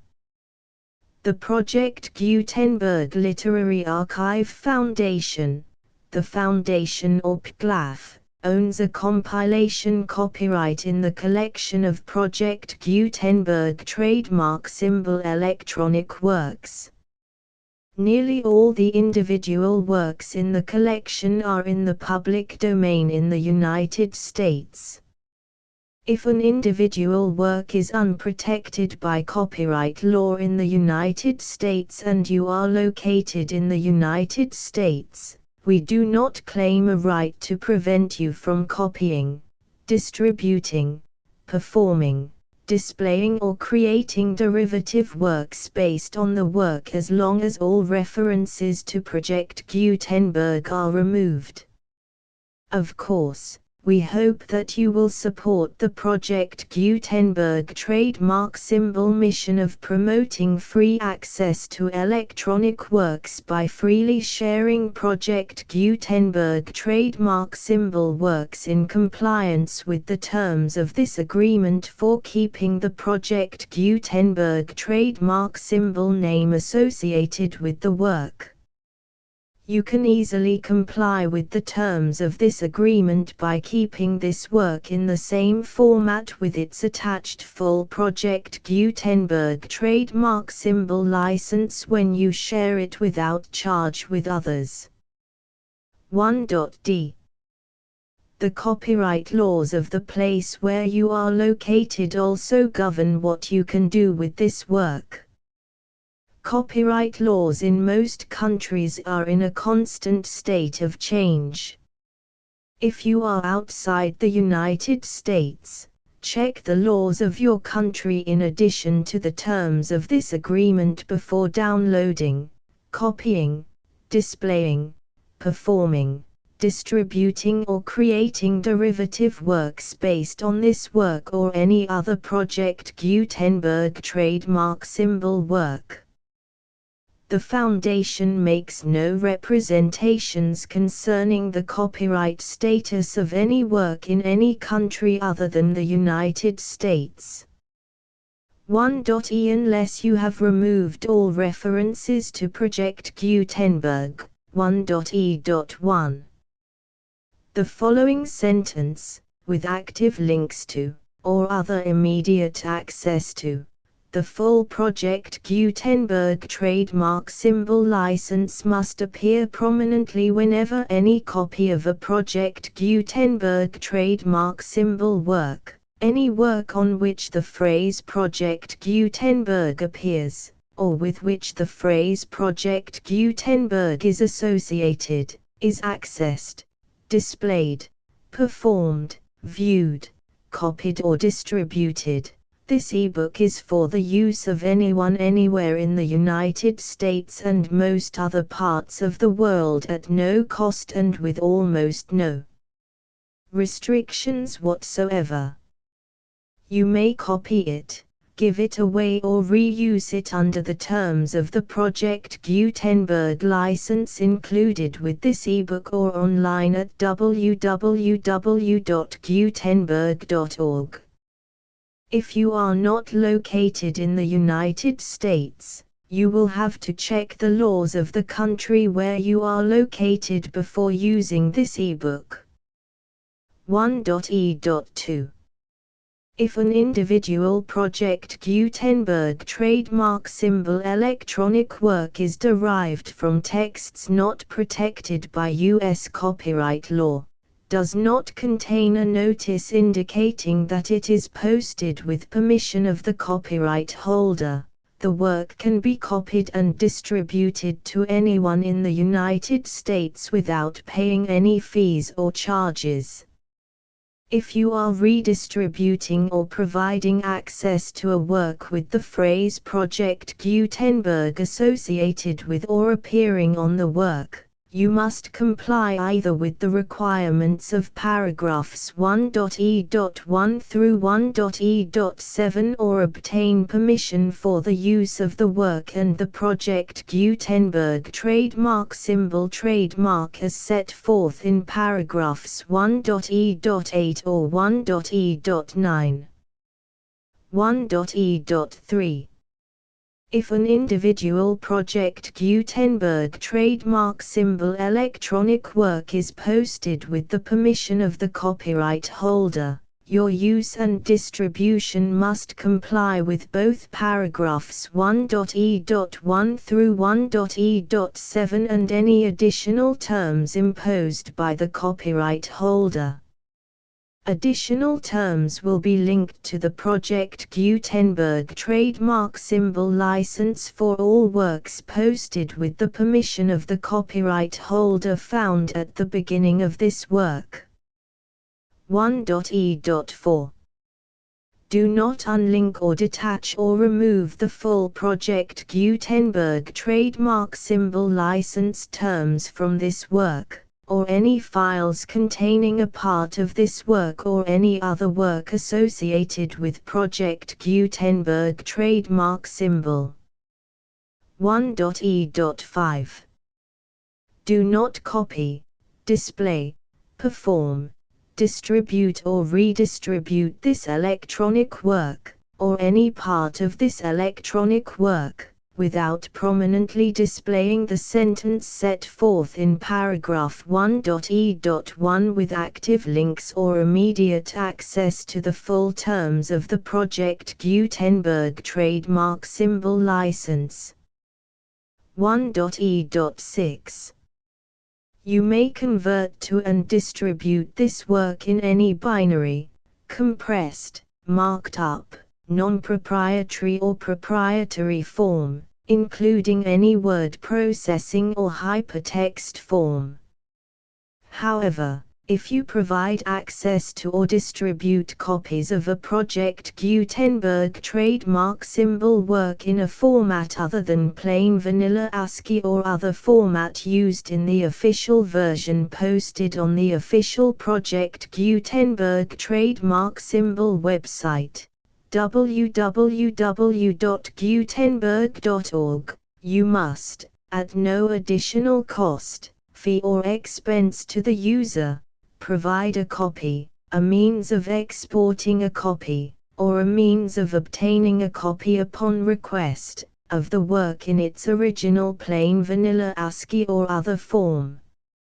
Any alternate format must include the full Project Gutenberg trademark symbol license as specified in paragraph 1.e.1.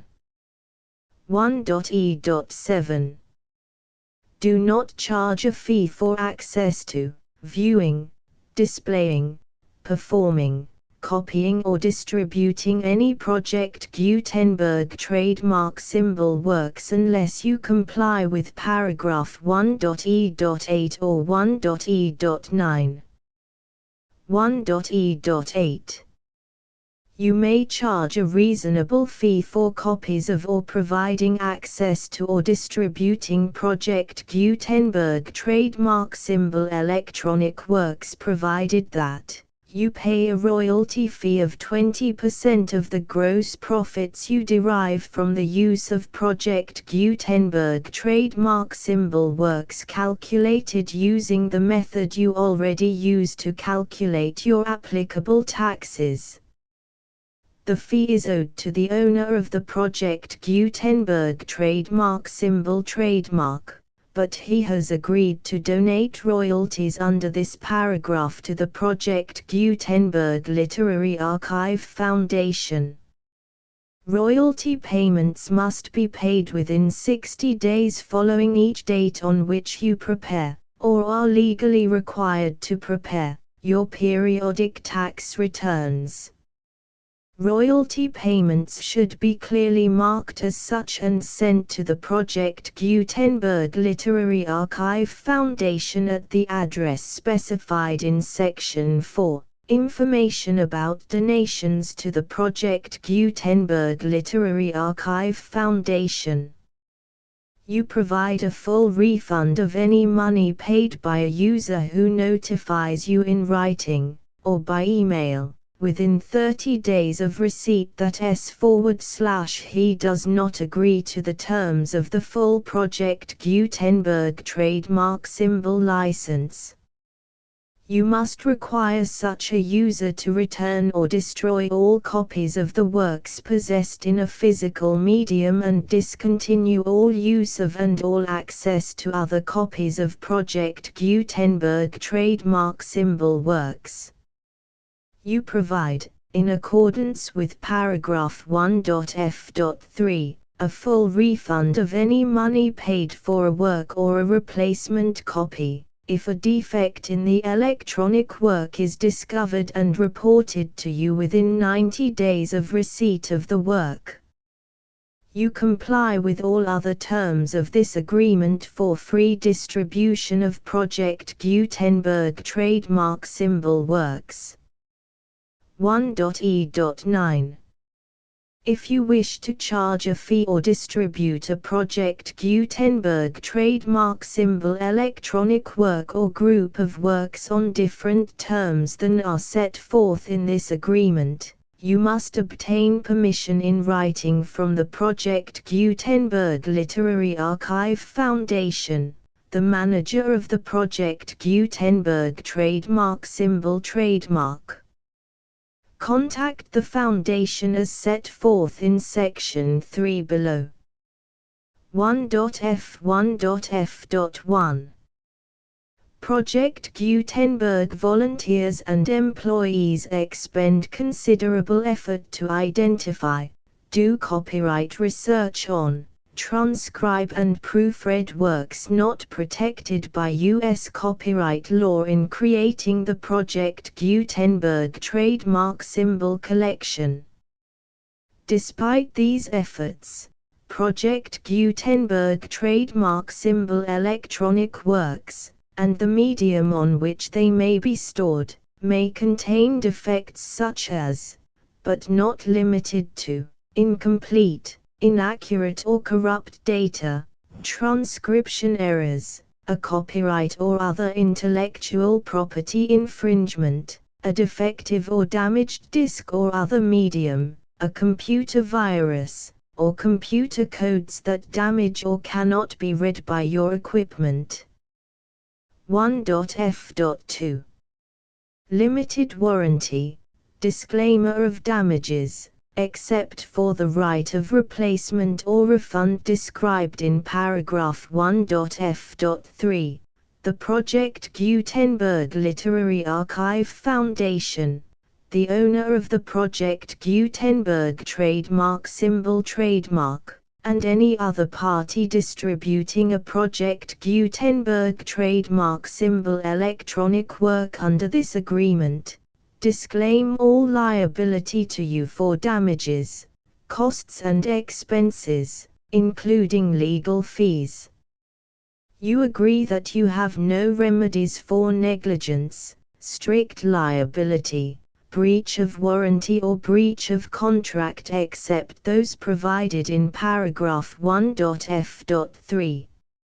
You agree that the Foundation, the trademark owner, and any distributor under this agreement will not be liable to you for actual, direct, indirect, consequential, punitive or incidental damages even if you give notice of the possibility of such damage.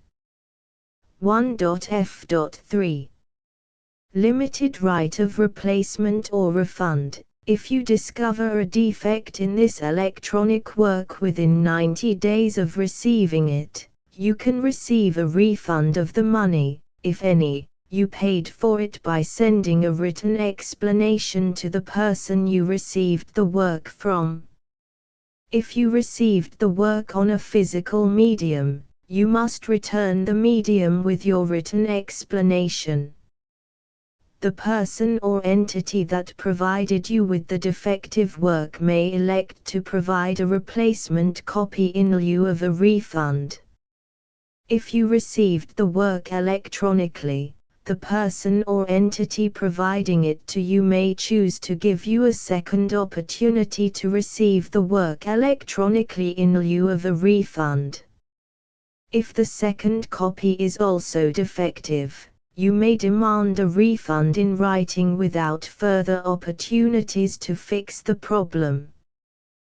1.f.4 Except for the limited right of replacement or refund set forth in paragraph 1.f.3, this work is provided to you as is, with no other warranties of any kind, express or implied, including but not limited to warranties of merchantability or fitness for any purpose. 1.f.5 Some states do not allow disclaimers of certain implied warranties or the exclusion or limitation of certain types of damages. If any disclaimer or limitation set forth in this agreement violates the law of the state applicable to this agreement, the agreement shall be interpreted to make the maximum disclaimer or limitation permitted by the applicable state law. The invalidity or unenforceability of any provision of this agreement shall not void the remaining provisions. 1.f.6 Indemnity. You agree to indemnify and hold the foundation, the trademark owner, any agent or employee of the foundation, anyone providing copies of Project Gutenberg trademark symbol electronic works in accordance with this agreement, and any volunteers associated with the production, promotion and distribution of Project Gutenberg trademark symbol electronic works, harmless from all liability, costs and expenses, including legal fees, that arise directly or indirectly from any of the following which you do or cause to occur. A. Distribution of this or any Project Gutenberg trademark symbol work. B. Alteration, modification, or additions or deletions to any Project Gutenberg trademark symbol work, and C. Any defect you cause. Section 2. Information about the mission of Project Gutenberg trademark symbol. Project Gutenberg trademark symbol is synonymous with the free distribution of electronic works in formats readable by the widest variety of computers, including obsolete, old, middle-aged and new computers. It exists because of the efforts of hundreds of volunteers and donations from people in all walks of life. Volunteers and financial support to provide volunteers with the assistance they need are critical to reaching Project Gutenberg trademark symbol's goals and ensuring that the Project Gutenberg trademark symbol collection will remain freely available for generations to come. In 2001, the Project Gutenberg Literary Archive Foundation was created to provide a secure and permanent future for Project Gutenberg trademark symbol and future generations. To learn more about the Project Gutenberg Literary Archive Foundation and how your efforts and donations can help, see sections 3 and 4 and the Foundation information page at www.gutenberg.org. Section 3. Information about the Project Gutenberg Literary Archive Foundation. The Project Gutenberg Literary Archive Foundation is a non-profit 501(c)(3) educational corporation organized under the laws of the state of Mississippi and granted tax-exempt status by the Internal Revenue Service. The Foundation's IN or Federal Tax Identification Number is 64-6221541. Contributions to the Project Gutenberg Literary Archive Foundation are tax-deductible to the full extent permitted by U.S. federal laws and your state's laws.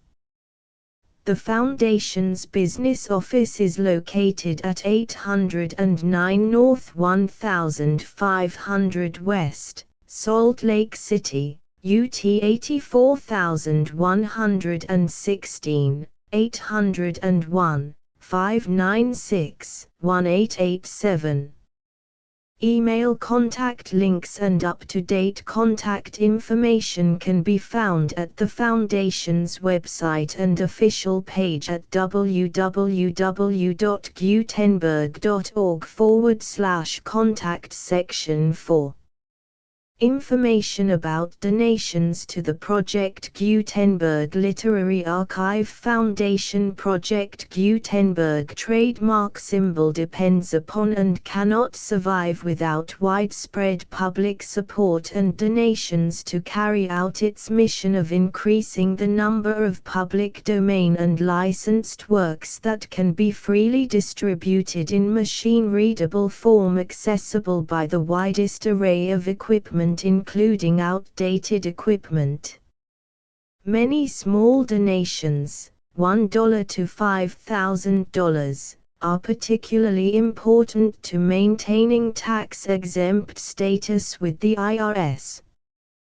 The Foundation is committed to complying with the laws regulating charities and charitable donations in all 50 states of the United States. Compliance requirements are not uniform and it takes a considerable effort, much paperwork and many fees to meet and keep up with these requirements. We do not solicit donations in locations where we have not received written confirmation of compliance. To send donations or determine the status of compliance for any particular state, visit www.gutenberg.org/donate. While we cannot and do not solicit contributions from states where we have not met the solicitation requirements, we know of no prohibition against accepting unsolicited donations from donors in such states who approach us with offers to donate. International donations are gratefully accepted, but we cannot make any statements concerning tax treatment of donations received from outside the United States. U.S. laws alone swamp our small staff. Please check the Project Gutenberg web pages for current donation methods and addresses. Donations are accepted in a number of other ways including checks, online payments and credit card donations. To donate, please visit www.gutenberg.org/donate. Section 5. General information about Project Gutenberg trademark symbol electronic works. Professor Michael S. Hart was the originator of the Project Gutenberg trademark symbol concept of a library of electronic works that could be freely shared with anyone. For 40 years, he produced and distributed Project Gutenberg trademark symbol ebooks with only a loose network of volunteer support.